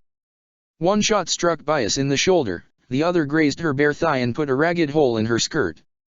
The dagger flashed in her hand as her skin shifted tones to a pallid, corpseish gray, and her curly pink hair turned a sickly, sallow carrot red. Thales let out an anguished shout and collapsed against the tunnel wall, clutching his bicep as globules of blood seeped through his fingers into the air. What the hell? Cleobulus pulled out his 2 tranquilizer guns, one in each hand, and held them akimbo. A roar tore from his throat. A dagger tore into it, and his roar became a wet, helpless gurgle as his eyes widened in shock and dulled. Edelgard and Dmitri shot at Cronia again, but managed only to graze her as she deftly maneuvered further down the tunnel. What in blazes was a Cronia unit doing here? Had she snuck onto the Yamato and stowed away earlier this morning, after Myson had brought the one he'd killed into the ship? Why had she replaced Bias? And what was she doing here? Cronia produced a gun from under her dress and squeezed off 3 haphazard shots in rapid succession, not even bothering to aim. I've only read about these, she crowed. I never thought shooting one would be so There was a flash of green and silver, and the next thing Edelgard knew, Kronia had been slammed bodily into the tunnel wall. Her back cracked against the vanes of tubes, splitting some of their metal casings open. Steam hissed out of them and billowed into the tunnel. Periander, Dmitri gasped, looking around the tunnel. What in? He and Edelgard both realized that Periander was no longer with them, and Edelgard's eyes were drawn to the hissing green and silver beast that was pinning Kronia to the wall.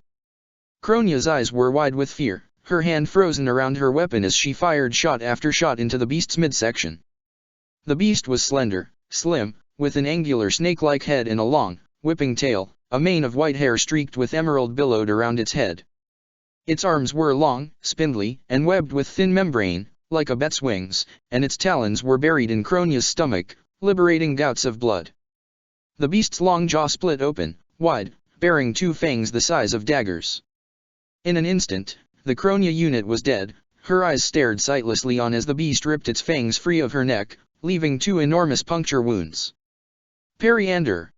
Thales cried out, his fraught voice ringing out down the tunnel as he climbed over to the beast. It was only then that Edelgard noticed the clothes the creature was wearing. The wounds are shallow, sir, Periander weakly gasped, her voice deepened and distorted to a serpentine rasp. Don't worry. Goddess, Dmitri gasped, looking from Periander to Edelgard. She's. Periander, let me see, Edelgard said, tearing Cleobulus' bag from his lifeless body. Is there anything in this bag I can help you with? Periander's fragmented blue-green eyes, her pupils now reptilian slits, focused on her. Ah. Hello, there. I'm fine. Only a few shots even broke the skin. A thin, forked tongue slipped briefly from her mouth and darted back inside just as swiftly. Can you change back? Periander nodded. Over the course of a few seconds, scales melted into flesh, her scaly snout and long tail receded, and with a series of sickening, wet cracks and pops her body reshaped itself into something human. A pained grimace twisted her face as it changed. Her eyes changed last, the pupils slowly widening and dilating. The tattered remnants of her boots floated around her bare feet as she clutched at the bloody blossoms around her midsection. She let out an exhausted, shuddering gasp. You didn't have to do that, Commander, Thales chided her. We've lost enough people today, Periander retorted. Besides, it's not as though. I mean, we're in good company, aren't we? Edelgard rummaged through the bag and found more of the adhesive bandages Cleobulus had used on her own wound. Will these staunch the blood flow? Thales nodded. Give them to me.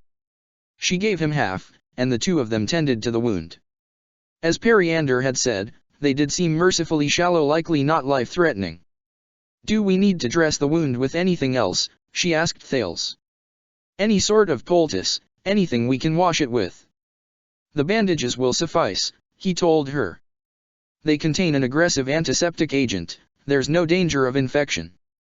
When we return to our own time, Dmitri assured Periander and Thales both, our healers will have you both as good as new. A sickly, bubbling laugh rose up from Kronia's corpse, what they had all assumed was Kronia's corpse. Your own time, she cackled. Ha! Why you're not going back. Neither of you, she coughed, her chest heaving, and she took a deep, wet, wheezing, shuddering breath. Ah! Dmitri! Savior King! Silver Nemesis! Lord Thales doesn't need you, or Edelgard, in the future anymore. You're going to rot here, in the past, where you belong. Edelgard and Dmitri aimed their weapons at her. And as for you, Sea Captain, Kronia continued. You're a stain on the face of Agartha. Argasthya. Lord Thales would be ashamed. A quiet, firm fury wrenched Thales' face. It was a look Edelgard knew well. Good, he spat. I'll wear your master's disgust and shame like a badge of honor. What did you do to Bias? Kronia licked her bloodied lips and raised her gun one last time. She didn't have a chance to fire it before Edelgard ignited the luminous blade of her sword and drove it through her elbow and into her stomach. She killed the blade and it vanished in a flurry of lavender sparks. We've spent too much time standing still here, Edelgard said. What about Bias? Thales asked. I'm sorry, Captain. But if this Kronia unit took her form, then Bias is already dead. She didn't let the words linger in the air. Periander, if you're feeling up to it, we should continue onward. I'm fine, Periander said. Thales nodded numbly. He and Periander had endured too much death today, Edelgard surmised. It hadn't all fully hit them yet, but soon it all would and all at once. It's not far now, he said, pulling himself back up. Give me one of the bandages. Edelgard gave him one. He slapped it over the wound in his bicep. Fresh blood stained the gauze wrapped around his palm from both sides now. He took a deep breath, then surveyed what little remained of his command crew. This way, he said, and he turned his back on them and pressed onward. It should be just up ahead. The four of them continued down the tunnel or perhaps up, and it wasn't long at all before Thales stopped. Periander, seal off the tube on either side of this aperture. Periander nodded, and as she'd done when they'd first entered the tunnel, she slid a metal panel closed behind them and ahead of them, and broke the levers next to each one. There, she said. Satisfied, Thales took his sword and cut open a hole in the tunnel's floor. Light, bright and white, poured through it. He took the handles built into the tunnel's walls, reared back, and pushed himself off through the hole into the light. Periander followed him. Dmitri took a deep breath. Are you ready, El? Edelgard nodded. I'll go first. No, I will. You stay behind me, just in case, he insisted, and mirroring Thales and Pittacus' movements, he lined himself up with the hole and pushed his way downward. Edelgard did the same, and found herself instantly struck by a wave of dizzying vertigo and nausea as she realized that the floor of the hangar bay was above her and the ceiling was below her. When the nausea had passed, she found herself and the others surrounded by 4 uniformed men, each with long two-handed guns trained on them, all of them upside down from their perspectives. And near them, floating sideways over one of the oddly shaped boats resting in the hangar, was Commander Solon. Edelgard reached up to find purchase on the floor and struggled to right herself. There were little rungs set into the floor around the hole Thales had cut, and slowly, very aware of the guns pointed at her head, she managed to use them as leverage to spin herself right side up and help Dmitri to do the same. Captain, Solon said, raising his eyebrows over his black eyes and pushing himself off toward them, righting himself as he glided down to the floor. Lieutenant Commander. Commander Solon, Thales said with a curt, prim nod. I was informed about our chief of security, and our first and second tactical officers, Solon said, eyeing him, Periander, Edelgard, and Dmitri in turn. It seems our ranks have thinned, Captain. I'm terribly sorry. Solon. Dmitri clenched his fists. You knew we were coming here. Where else would you go? Solon replied, smirking. Captain, I hope you've heard your handler's announcement. He'd like to take you alive, if possible, thankfully. Thales nodded. Yes. I've heard, he told him. Solon crossed his arms. So. This is what you didn't want me to be an accomplice to. Enough careers have been ruined today. Yours, at least, will not be among them, Commander. Did you know that we found Bias' body in a utility closet? Someone caught her red-handed tampering with the propulsion systems before we undocked. As we speak, the engineering department is scrambling to see if there's anything that can be done to counteract it. He shook his head. It looks as though this was all for nothing, Captain. So, before Noah shows up here, tell me what is it about these two, he asked Thales, eyeing Edelgard and Dmitri, that proved so enthralling. You've been briefed on the evidence, Solon, Thales responded. That was all I needed. I suppose it can't be helped, Solon raised his eyebrows. We were all but born yesterday. New Babel isn't going to destroy the Fell Star, Dmitri huffed. Only innocent people, countless innocent people. This is wrong. And when something wrong is happening, those who have the ability to take action have the responsibility to take action no matter who they must stand against. This cycle of violence that has ensnared your world cannot end with this atrocity, if you can help it. If there is still a chance to make peace on this world, to set it on a better course without senseless bloodshed, then it must be taken, no matter what, and if you are too afraid to be branded a villain to do what you know is right, then you should step aside. Solon chuckled. We've spent our entire lives, all 6 months of them, hearing our human masters rip bleeding hearts like yours to shreds, Dmitri Alexander Blad did, he scoffed. Whatever the state of your world, you're certainly not a wartime king. He motioned to his men, who trained their weapons upon Periander, Edelgard, and Dmitri. Edelgard could sense a perverse, violent gleam in their eyes as she felt their gazes fall upon herself and Periander specifically, and could feel the dragon inside shuddering all the way to the tip of her tail.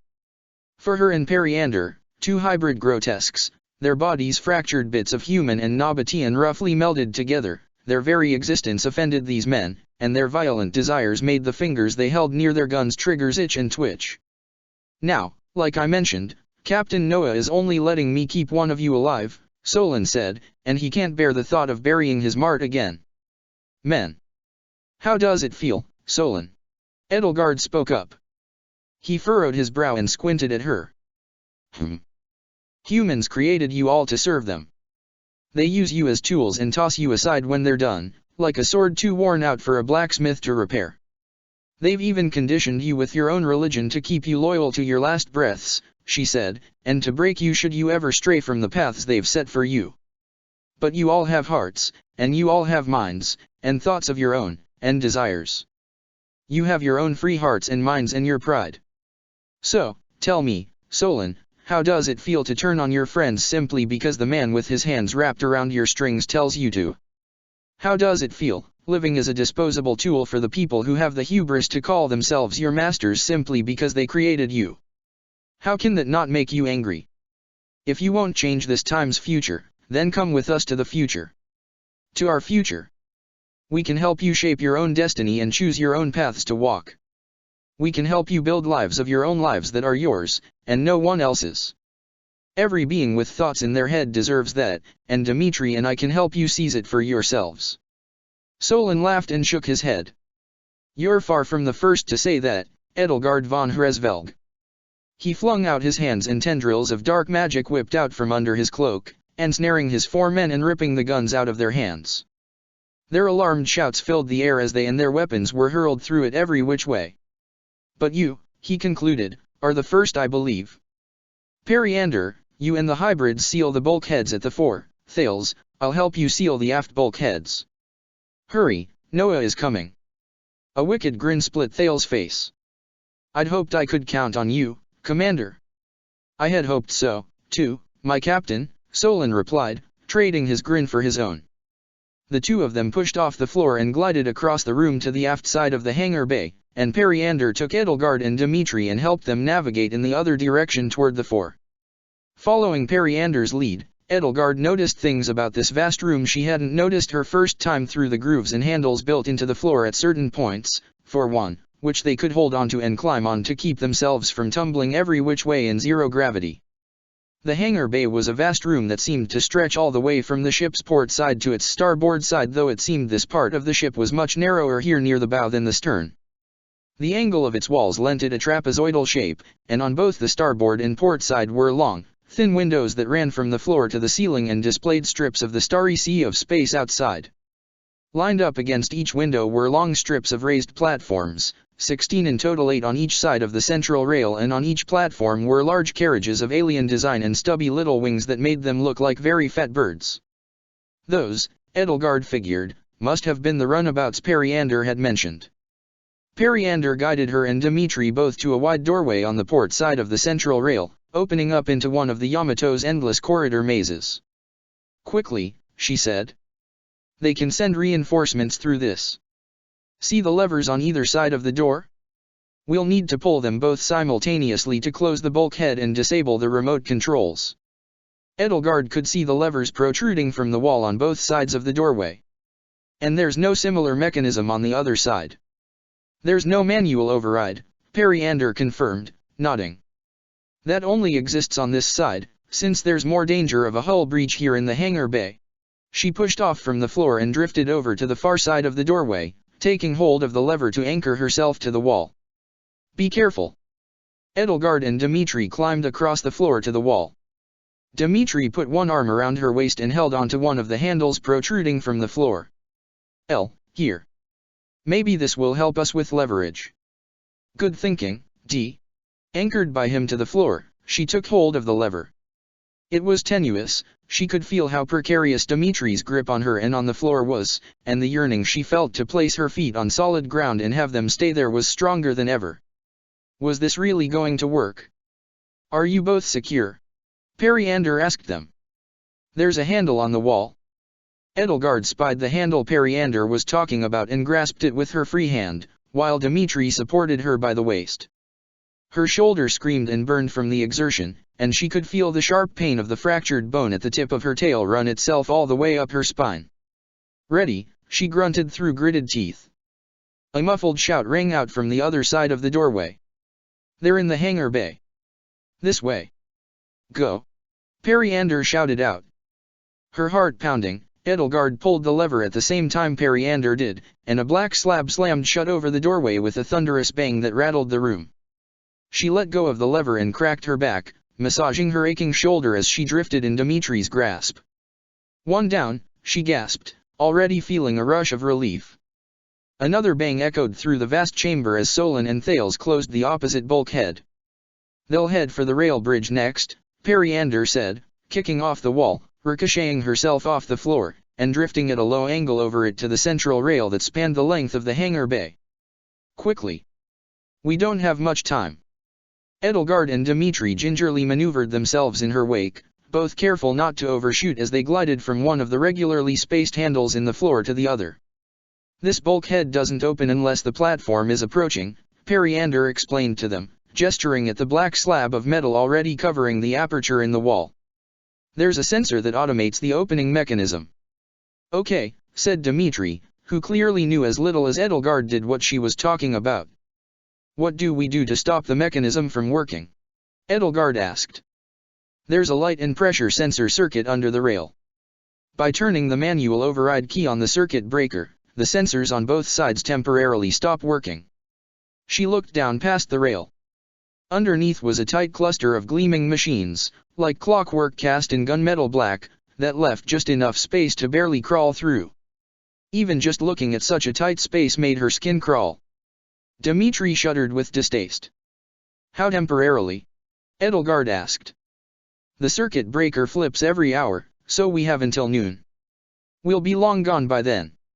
What can we do to help? Keep me from drifting into the machinery, Periander said, and she took hold of the rail and slowly began to lower herself down into the space beneath, slithering into the machinery. If the platform starts to move on the other side, the machinery will start moving, too. Both with one hand on the handles anchoring them to the floor, Edelgard and Dimitri took hold of Periander. Dimitri held her by the ankle with a firm grip, while Edelgard took her by the hair to keep it from getting tangled in the machinery. It was a precarious arrangement, both felt as though they could start drifting away at any time, or worse. Are you nearly there? Edelgard called down to Periander. Move me over a little more to the left. She and Dimitri slowly pulled themselves up to the next rung affixed to the floor, both careful not to remain unsecured for too long. Is this better? Yes. Under the rail, Periander reached out and snaked her arm through the machinery. I can just about reach it now. With a rattling screech, the machinery jerked into motion. Periander let out a yelp and jerked her hand back. Are you all right? Edelgard called out to her. I'm fine, she replied. Should we pull you up? Dimitri asked. No, she and Edelgard answered in unison. We've only got one shot at this, Periander added, and she gingerly ventured her hand into the whirring machinery once more. She was right. The platform was moving now, and that meant the bulkhead would open soon. A low, dull grinding sound filled the air, and the bulkhead began to slowly split open. The platform is approaching. Dimitri called out. I've almost got it, Periander grunted. Edelgard caught a flash of movement in the corner of her eye. She glanced over her shoulder and noticed one of the 4 soldiers Solon had strewn about the room clinging to a handrail on the ceiling and groping with his free hand at the gun floating lazily past him. He grabbed it by its strap and yanked it toward himself. It would only be a matter of seconds before he could take aim. Seconds Periander didn't have. And here Edelgard and Dimitri were, with their hands full, and Solon and Thales concerned with the opposite bulkhead. The bulkhead had opened a crack, and a spray of staccato gunfire lanced out. The soldiers on the other side were shooting blind, but even so, Edelgard felt a shot graze her scalp. A few globules of fresh blood floated in front of her eyes. Got it. Periander crowed, and not even a fraction of a second later the final bulkhead slammed shut once more. The machinery fell silent and came to a stop. A hail of gunfire thudded dully, muffled, against its opposite side. Pull me up. Edelgard and Dmitri hauled her back up, and as soon as she had her hand free she conjured a fireball and hurled it at the soldier near the ceiling, striking him square in the chest. The danger had passed. The bulkheads were sealed. The hangar bay was closed off. Edelgard took a deep, relieved breath. Solon and Thales pulled away from their end of the rail bridge and made their way over to one of the runabouts. This way, he called out. Edelgard, Dmitri, and Periander headed over to them. Lieutenant Commander Periander, Solon said, collect those other 3 soldiers and lock them in this runabout. Periander nodded. On it, sir, she said, and she pushed herself off the ship's side and into the air. As for us, Solon said, it would appear, Captain, we have the pick of the litter. We'll take this one, Thales said, resting his hand against the adjacent ship. There should be enough spacesuits for all of us, just in case. And what is a spacesuit? Edelgard asked. Some sort of armor. Dmitri inquired. Thales nodded. Armor against space. Since we're going to have to engineer a hull breach of our own, it might be prudent to wear one. He grabbed a handle on the roundabout's side and twisted it, and a panel next to it detached from the ship and slid away. Get in. Solon, assist Periander with the prisoners. They may come in handy as a bargaining chip. Edelgard and Dmitri followed Thales into the ship. The cabin was cramped.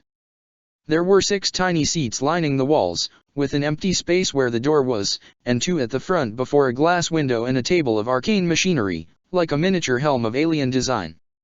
In back was a large chest and a rack of metal cylinders and white helmets with glass faceplates. Thales went to the chest and opened its lid, pulled out 2 rolled-up bundles of cloth, and tossed them toward Edelgard and Dmitri. Edelgard grabbed one. The fabric felt like nothing else, soft, pliable, yet somehow stiff, and unusually smooth.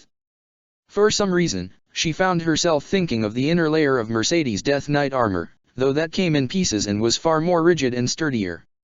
Something of the texture, though, its alien smoothness and sleekness, called it to mind. Dmitri frowned. This is armor, he asked, incredulous.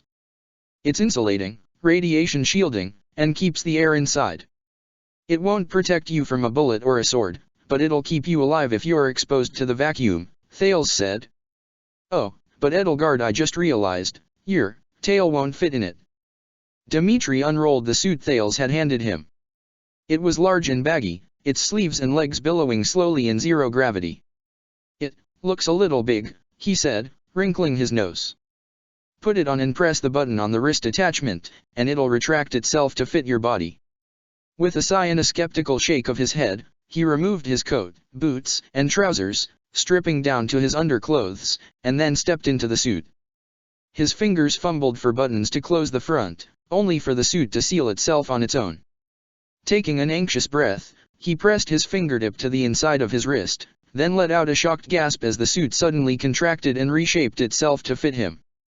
It clung to his body almost like a second skin, pure white and decorated with sharp, angular lines etched into it like ritual scars. Ah! Edelgard looked down uneasily at the roll in her hands. It certainly wasn't the most dignified-looking armor in the world. It looked like something Kronia would have worn, some inscrutable Agarthan fashion trend. How does it feel, Dmitri? She asked, watching his cheeks redden and trying not to look directly at him. It feels like I'm wearing nothing at all, he muttered sheepishly, snatching his holster and coat out of the air around himself and hastily reapplying them over the suit. You get used to it, Thales said, a little grin showing that he was quite amused by Dmitri's embarrassment. Edelgard. If I get rid of this tail, the fracture near its tip will just end up somewhere else on my body, Edelgard said. I won't risk that, not until I'm back home among my people. Interesting.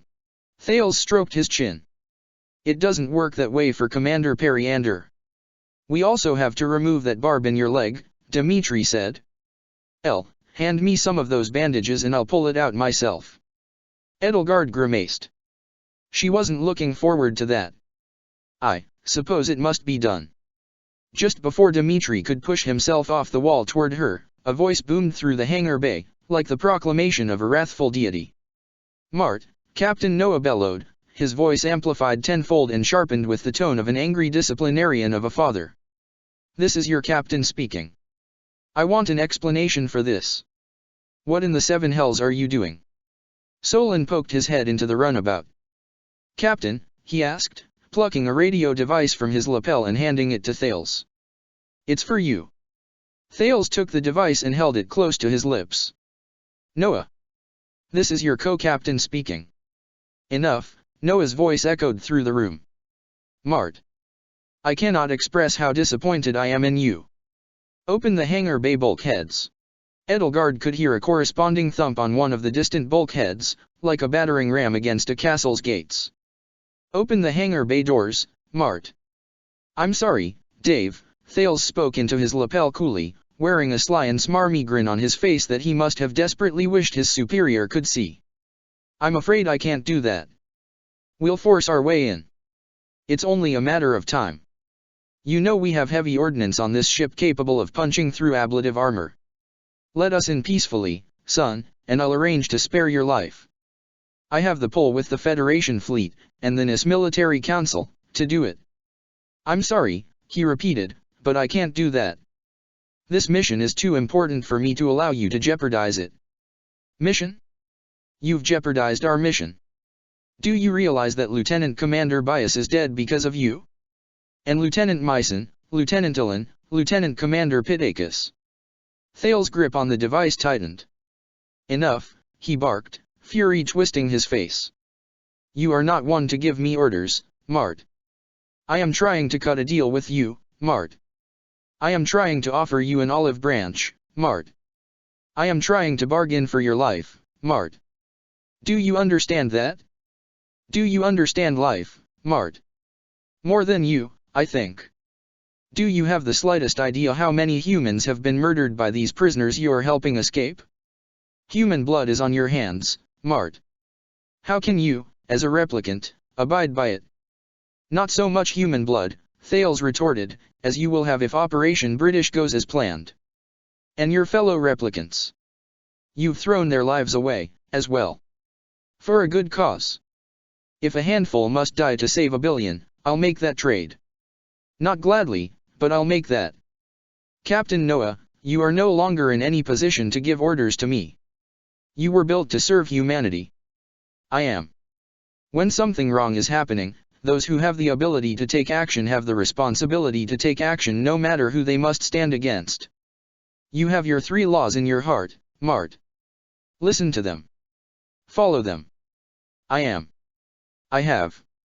I am forbidden from harming humanity, or through inaction allowing humanity to come to harm. That is why I have stopped Operation British. That is why I am going to help these humans return to their homes. They are not humans. They are as human as your son was, Thales hissed. How dare you? Noah bellowed.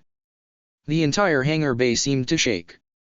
This is your last chance, Mart. I won't offer this to you again. He took a deep breath.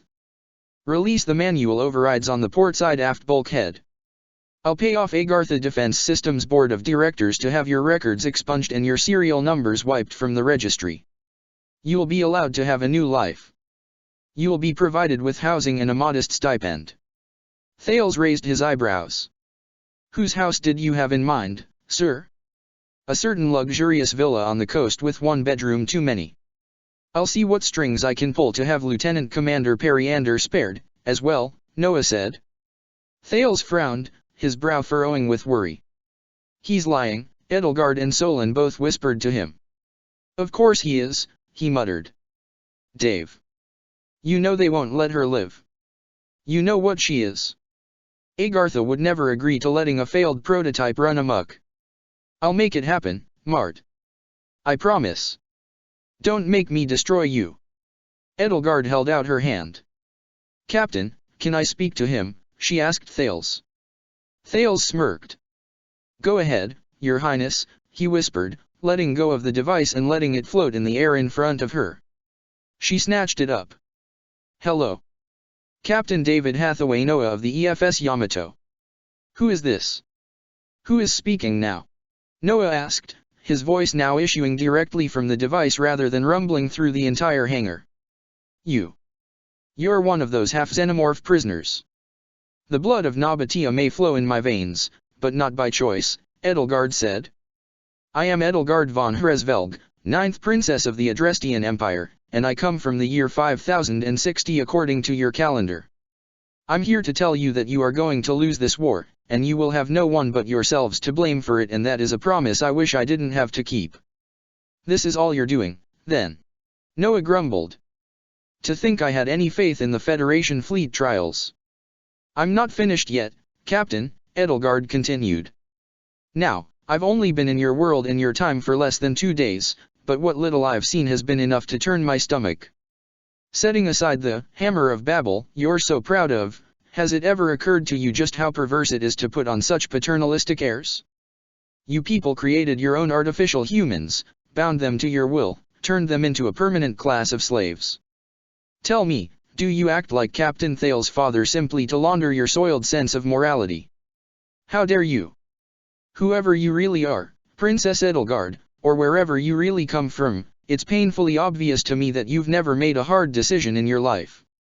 You speak like a coddled, entitled child. And you speak like a coddled, entitled adult. Think again, Captain. I've done more things I'm not proud of than I can count, drenched my hands in rivers of blood, in service of ends I knew were just and righteous. But I never consigned countless masses to death out of spite and vengeance, she said, her mind turning to Ferdiad into a vision of waves the size of mountains slamming into a foreign coastline. And never, in my wildest dreams, would I have even considered for a second creating life simply to enslave it. And if I did, at least I wouldn't have the gall to act shocked or indignant should those slaves ever decide to break their shackles and rise against their masters. You've made yourselves gods, and what tyrannical ones you are. There will be no negotiations. We have nothing more to say to you. Goodbye. Dmitri slowly began to clap, then let his applause peter out when no one joined him. She held the little radio away from her as Noah's voice on the other end devolved into a flurry of tinny, indignant squawks. Thales took it from her and crushed it. You said what I was thinking, Your Highness, he said with a smile. He turned to Solon. We should prepare to take off at once. Solon pushed himself into the runabout and glided over to the helm. At once, sir. Wait. Periander's voice rang out, and she all but flew into the runabout. Captain, Commander, Edelgard, Dmitri, we have a big problem. Come out here and look at this. They all made their way out of the runabout and followed Periander to one of the long windows. Look. Look out there, she said, her voice trembling with fear and worry as she held out her arm and pointed at the great Leviathan of New Babel floating above the ship. It was slowly spinning and receding from the Yamato, and to Edelgard's horror, it was moving. New Babel was already on its way to Earth. They were too late to return to the location of the portal. Thales stared, shocked, at the sight. But it's not 1200 hours yet. They must have decided to fire the rocket thrusters early to make up for the acceleration, Solon muttered. Dmitri croaked, spellbound by the horrible sight. Like her, he couldn't bear to look away. What do we do now? His voice seemed to be 1,000 miles away to Edelgard, hundreds of thousands of miles away, as far away as she was from the rest of the world, from the closest thing in this foreign time to her home. It couldn't be possible. What she was seeing couldn't be possible. She spoke, and there was none of the bravado she'd shown against Noah in her voice. No, she gasped, her voice slipping from her lips a tiny, fragile whimper. We go to the runabout, she said, jolted out of her horror and shock by the muffled sound of something powerful striking one of the bulkheads. We still need to leave the Yamato. Those bulkheads won't hold forever. You said we have 3 days' worth of air and rations in there. More than 3 days, considering there's only 5 of us, Periander answered. 6 days, I'd reckon. More, if the three of us enter hibernation and limit our air consumption to 10%. 10 days at most. Then we have time to decide our next course of action in there, Edelgard said. She took a deep, heavy breath that her lungs seemed to rebel against. We'll decide our next move there. So, we couldn't stop Operation British, after all, Thales muttered to himself. Damn it all. He slammed his fist against the window. Damn it all. All that sacrifice for naught. Damn you, Noah. Damn you all to hell. Whatever calculations engineering made to determine when the rockets would go off, Periander mused, they had to have been made in a hurry. Maybe New Babel will still miss the Earth. But then we'd change the future, Dmitri said, while we're still here. Would we have a future to go back to? Edelgard put her arm around his waist. Her heart pounded against her ribs and ached as though a knife had been thrust deep into it. She felt hollow inside, and the sharp sting of tears ran little needles into her eyes. Every ache in her body, from her tail to her leg to her shoulder to her head, magnified itself tenfold. Were she and Dmitri trapped here now? Would they never see their own time again, as either of them had known it? Byleth, Hubert, Ingrid, Geralt. Byleth. A sob tore itself from her chest, but no tears rolled down her cheeks. She could just feel them pressing against her eyes, stinging like hornets. Dmitri held her close. I'm sorry, Elle, he croaked, sniffling. I'm sorry. Solon stroked his chin. Captain Thales. If I take a runabout on my own and fly it into low Earth orbit, I can rendezvous with the Javelin kinetic bombardment platform and take manual control of it ahead of New Babel's descent. If I redirect the missiles manually, I could break the colony into multiple segments. Statistically, they'd be more likely to fall into the ocean, and they'd lack the size and mass to cause the global devastation these two described, if they don't miss entirely. Brilliant, Thales breathed. I hereby authorize your course of action. We will take our runabout and decide on our course once we have the luxury of time. He gave Solon a sharp salute, and Solon returned it. It's been an honor, Captain, Solon said. The greater honor will be the satisfaction of saving billions of human lives, Thales told him. Thank you, my friend, for your service. Let's go. Edelgard felt Periander's arm slither around her, and allowed herself to be carried off.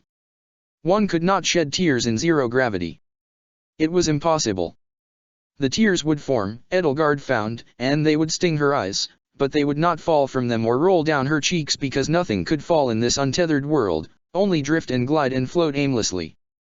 The tears would keep building up, never able to free themselves until they became so massive that they had no choice but to break away and drift off in little glistening, wobbling globules, the same way blood and sweat did. She didn't recall much more than vague impressions of returning to the runabout with Dmitri, Thales, and Periander. Vaguely, the thought came to her that she had glided into the ship, taken one of the cramped seats, and fastened a strap across her chest to hold herself down to it, but it was as though her counterpart had animated her body in her stead. Though there was no Ellie here, not across this vast gulf of time. Here, not even the power dwelling within Byleth, either Byleth could reach her. Perhaps the Suthies of this time could, but would she even know her? She recalled little of the roundabout leaving the hangar bay, but it and the twin Solon had taken had somehow flown through the windows and out into space. The window at the helm of the little ship now showed an uninterrupted starry ocean and the steady motion of New Babel as it began its long, slow, inexorable journey in Earth's direction. She kept her hands clasped together, feeling fleeting warmth between her palms and wishing she had something warm to hold between them instead of simply empty air. The absence made the hollow ache in her chest throb anew. Brace yourself, Elle, Dmitri said, taking her leg in his hand. I'm going to remove the barb and patch the wound. She nodded. Perhaps the pain would be a distraction. She gritted her teeth, clenched her jaw. He ripped the barb out and tossed it aside. She hissed the pain out through her teeth as he quickly pulled off her boot, rolled up her pant leg, and applied a bandage to the entry and exit wound. The bloodied barb languidly tumbled in lazy spirals through the air past her boot, which hung at Dmitri's side like some sort of familiar, to a distant corner of the cramped runabout's cabin. He looked up at her. She could see the fraught, pained look on his face, the forlorn crease of his brow under his matted, bloody hair, the vulnerable softness in his eyes. She saw a face that needed hope, that begged for it, and here she was, with none to spare. "Does it feel better now?" he asked. She nodded. "Good." He took hold of one of the woven straps on the empty seat beside her and pulled himself up with it so he could sit down beside her. "I've never wanted so badly to put my feet on solid ground." She shook her head. "Me either." He was silent for a while. She dried her eyes on her sleeve. "We're going to die 2,500 years before we were ever born," he muttered. "The kingdom of Faerghus won't even exist for another 2 millennia. The Bladdid bloodline won't exist for 1,300 more years. And if Solon succeeds, maybe they never will. Maybe it is better this way. Maybe they will make a better world than the one we came from. A more peaceful one, with no senseless death, no Church of Ceros, no Agarthance." His voice cracked. "But I will miss Fodlan. We'll never see Fhirdiad again, or Arianrod, or Gareg Mach." Tears he couldn't shed were blossoming in his eyes as well. He wiped them away. "Oh, goddess, I'll miss Professor Byleth, and Marianne, and Didu and Mercedes, and Bernadetta, and Felix, and Sylvain. Ingrid." He buried his face in his hands. "Elle," he moaned, "is this how it felt for you?" "No," she admitted. "This is worse. This is much worse." A muffled, mirthless laugh slipped out from between his hands. "At least we did some good here." "Perhaps we have," she said, "though that did nothing to lessen the pain. It simply cost us everything we knew." He lowered his hands and glanced over at Thales and Periander at the helm. "We are in good company, then." He sighed. "And they were so excited to go back to our time with us. Elle, tell me there's something we can still hope for." Edelgard was not one to offer empty platitudes of comfort lacking conviction. She had nothing to say here. "Can't you think of anything we can do? Anywhere we can go?" Dmitri asked her. "I suppose we have plenty of time to think of something." Perhaps, Edelgard wondered, they would simply have to make new lives for themselves in this time, in this world. Whatever the future brought, perhaps they could find some niche in it. Even if the flood still came and the world were still destroyed, some scattered humans would survive on the surface to populate the new and reshaped land masses left behind. Some would become the people of Fodlan, even. Perhaps there was space for them there, space to find new lives in the past. Like Ash. She recalled a snippet of the letter he had written, speaking to old friends one last time across a gulf of 400 years. "My dear friends, it pains me to think about you sometimes, and I know many of you must miss me terribly right now. I must confess that from my perspective, it is as though you were all dead and I was the survivor, and in the beginning that thought caused me great and terrible pain so much that sometimes I wished I had died so that I would not feel such staggering loss. But do not mourn me. My life did not end where our paths ceased to cross." She let out a weak sigh. Those words brought little comfort. They only opened old wounds. There was still so much in her time and her world she still had to do. Her mind wandered from Ash to Remire. Remire to Research Facility Omega. Research Facility Omega 2. To the place that had started it all. And she felt a spark in her chest, the beginnings of a flame in her heart that might have been hope. "Captain Thales," she called out. "What is it?" he asked. "Does the name, Research Facility Epsilon, ring a bell?" Dimitri's ears perked up.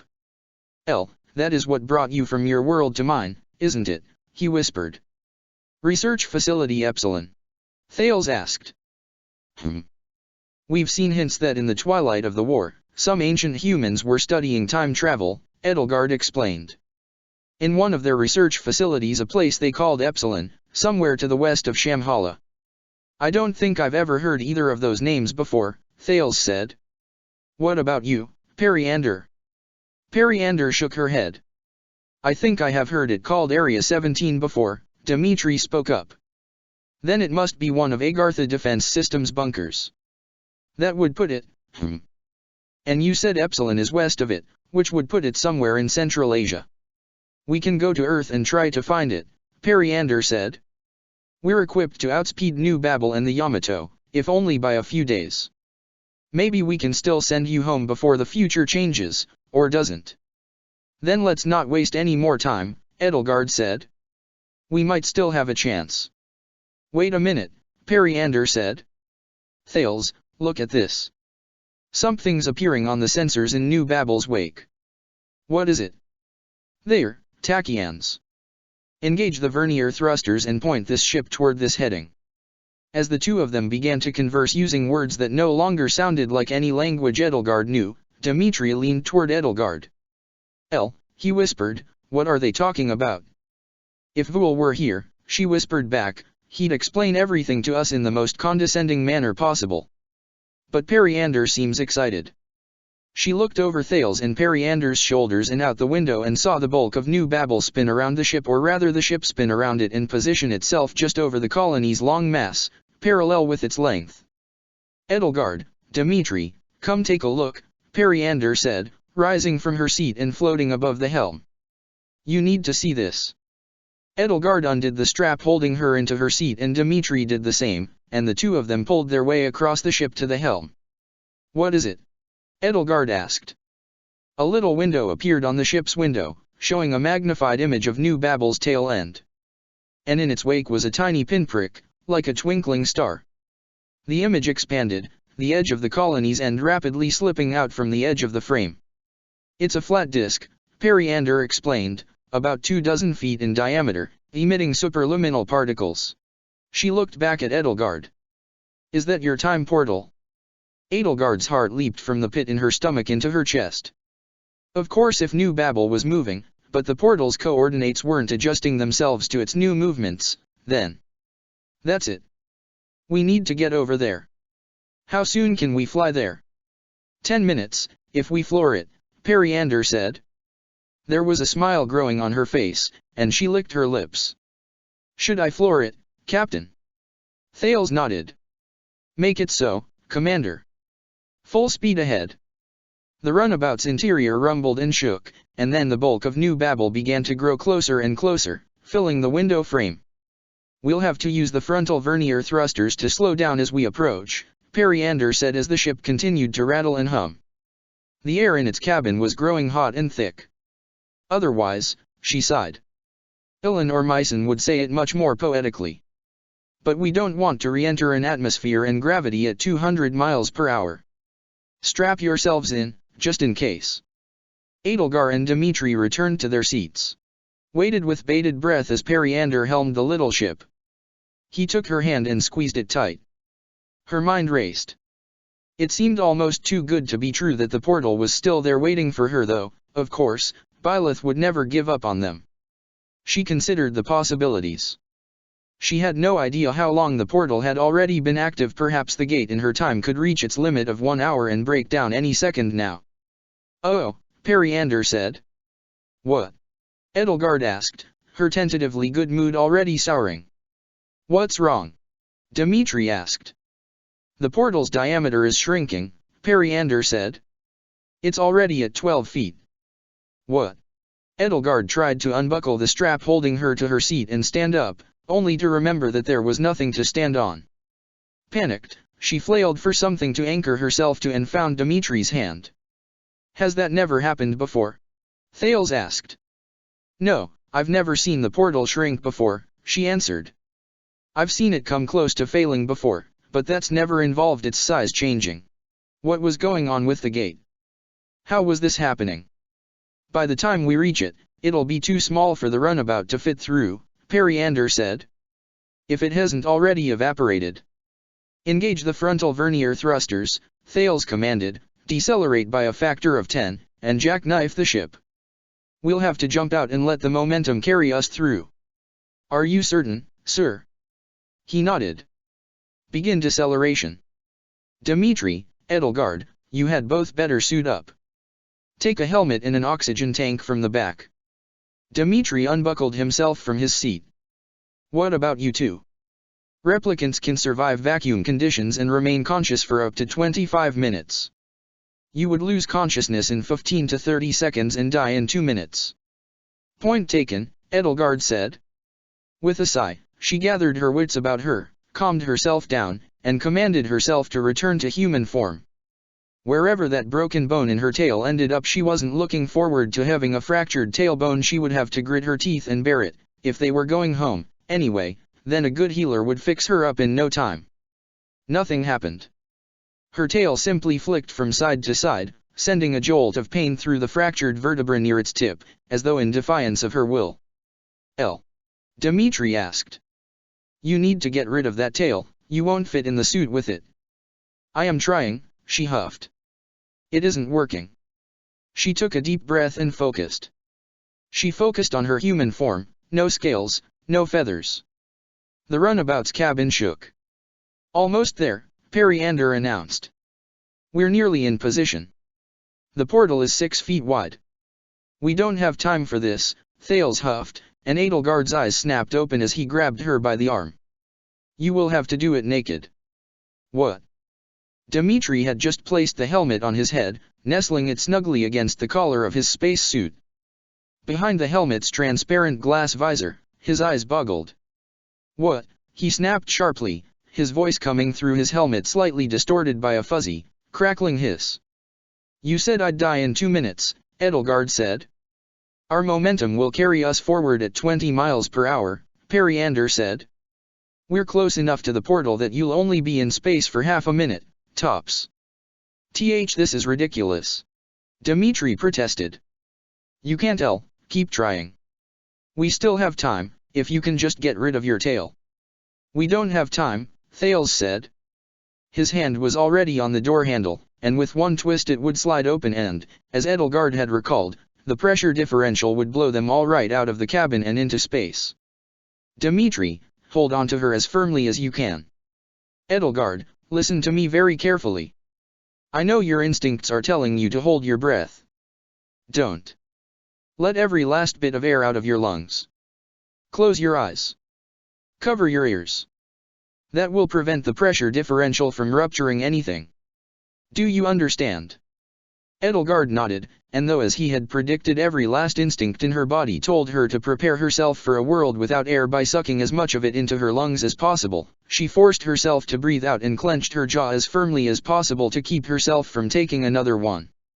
Dimitri wrapped his arms tightly around her chest, as though to press whatever air she'd missed out of it. It's going to be alright, he told her. You're going to be alright. 5 feet wide. Periander pulled herself away from the helm. Captain, it's now or never. Dimitri said, his breath quickening, if we don't make it, I love why. Edelgard felt a black mist crowd out her sight as her body began to yearn for fresh air. She squeezed her eyes shut and clasped her hands as tightly over her ears as she could. She heard the ship's door slide open, and suddenly she heard nothing at all, but felt a rush of wind tear her and Dimitri both from the cabin of the ship. Beyond that, there was utter silence. She couldn't even hear her own heartbeat or the blood singing in her ears. She resisted the urge to open her eyes, or unclench her jaw, or dare to try and breathe through her nose. There was nothing to breathe. She wanted nothing more to scream, and yet there was nothing to breathe. She was drowning in a darker sea than she could have ever imagined or comprehended, drowning not on water but on nothing. Her mind was racing, but it raced slower and slower as it ran low on air. Every part of her body hurt. Her bare, exposed skin felt as though it were on fire and freezing, and she could feel the blood under her bandages struggling to tear itself out of her wounds.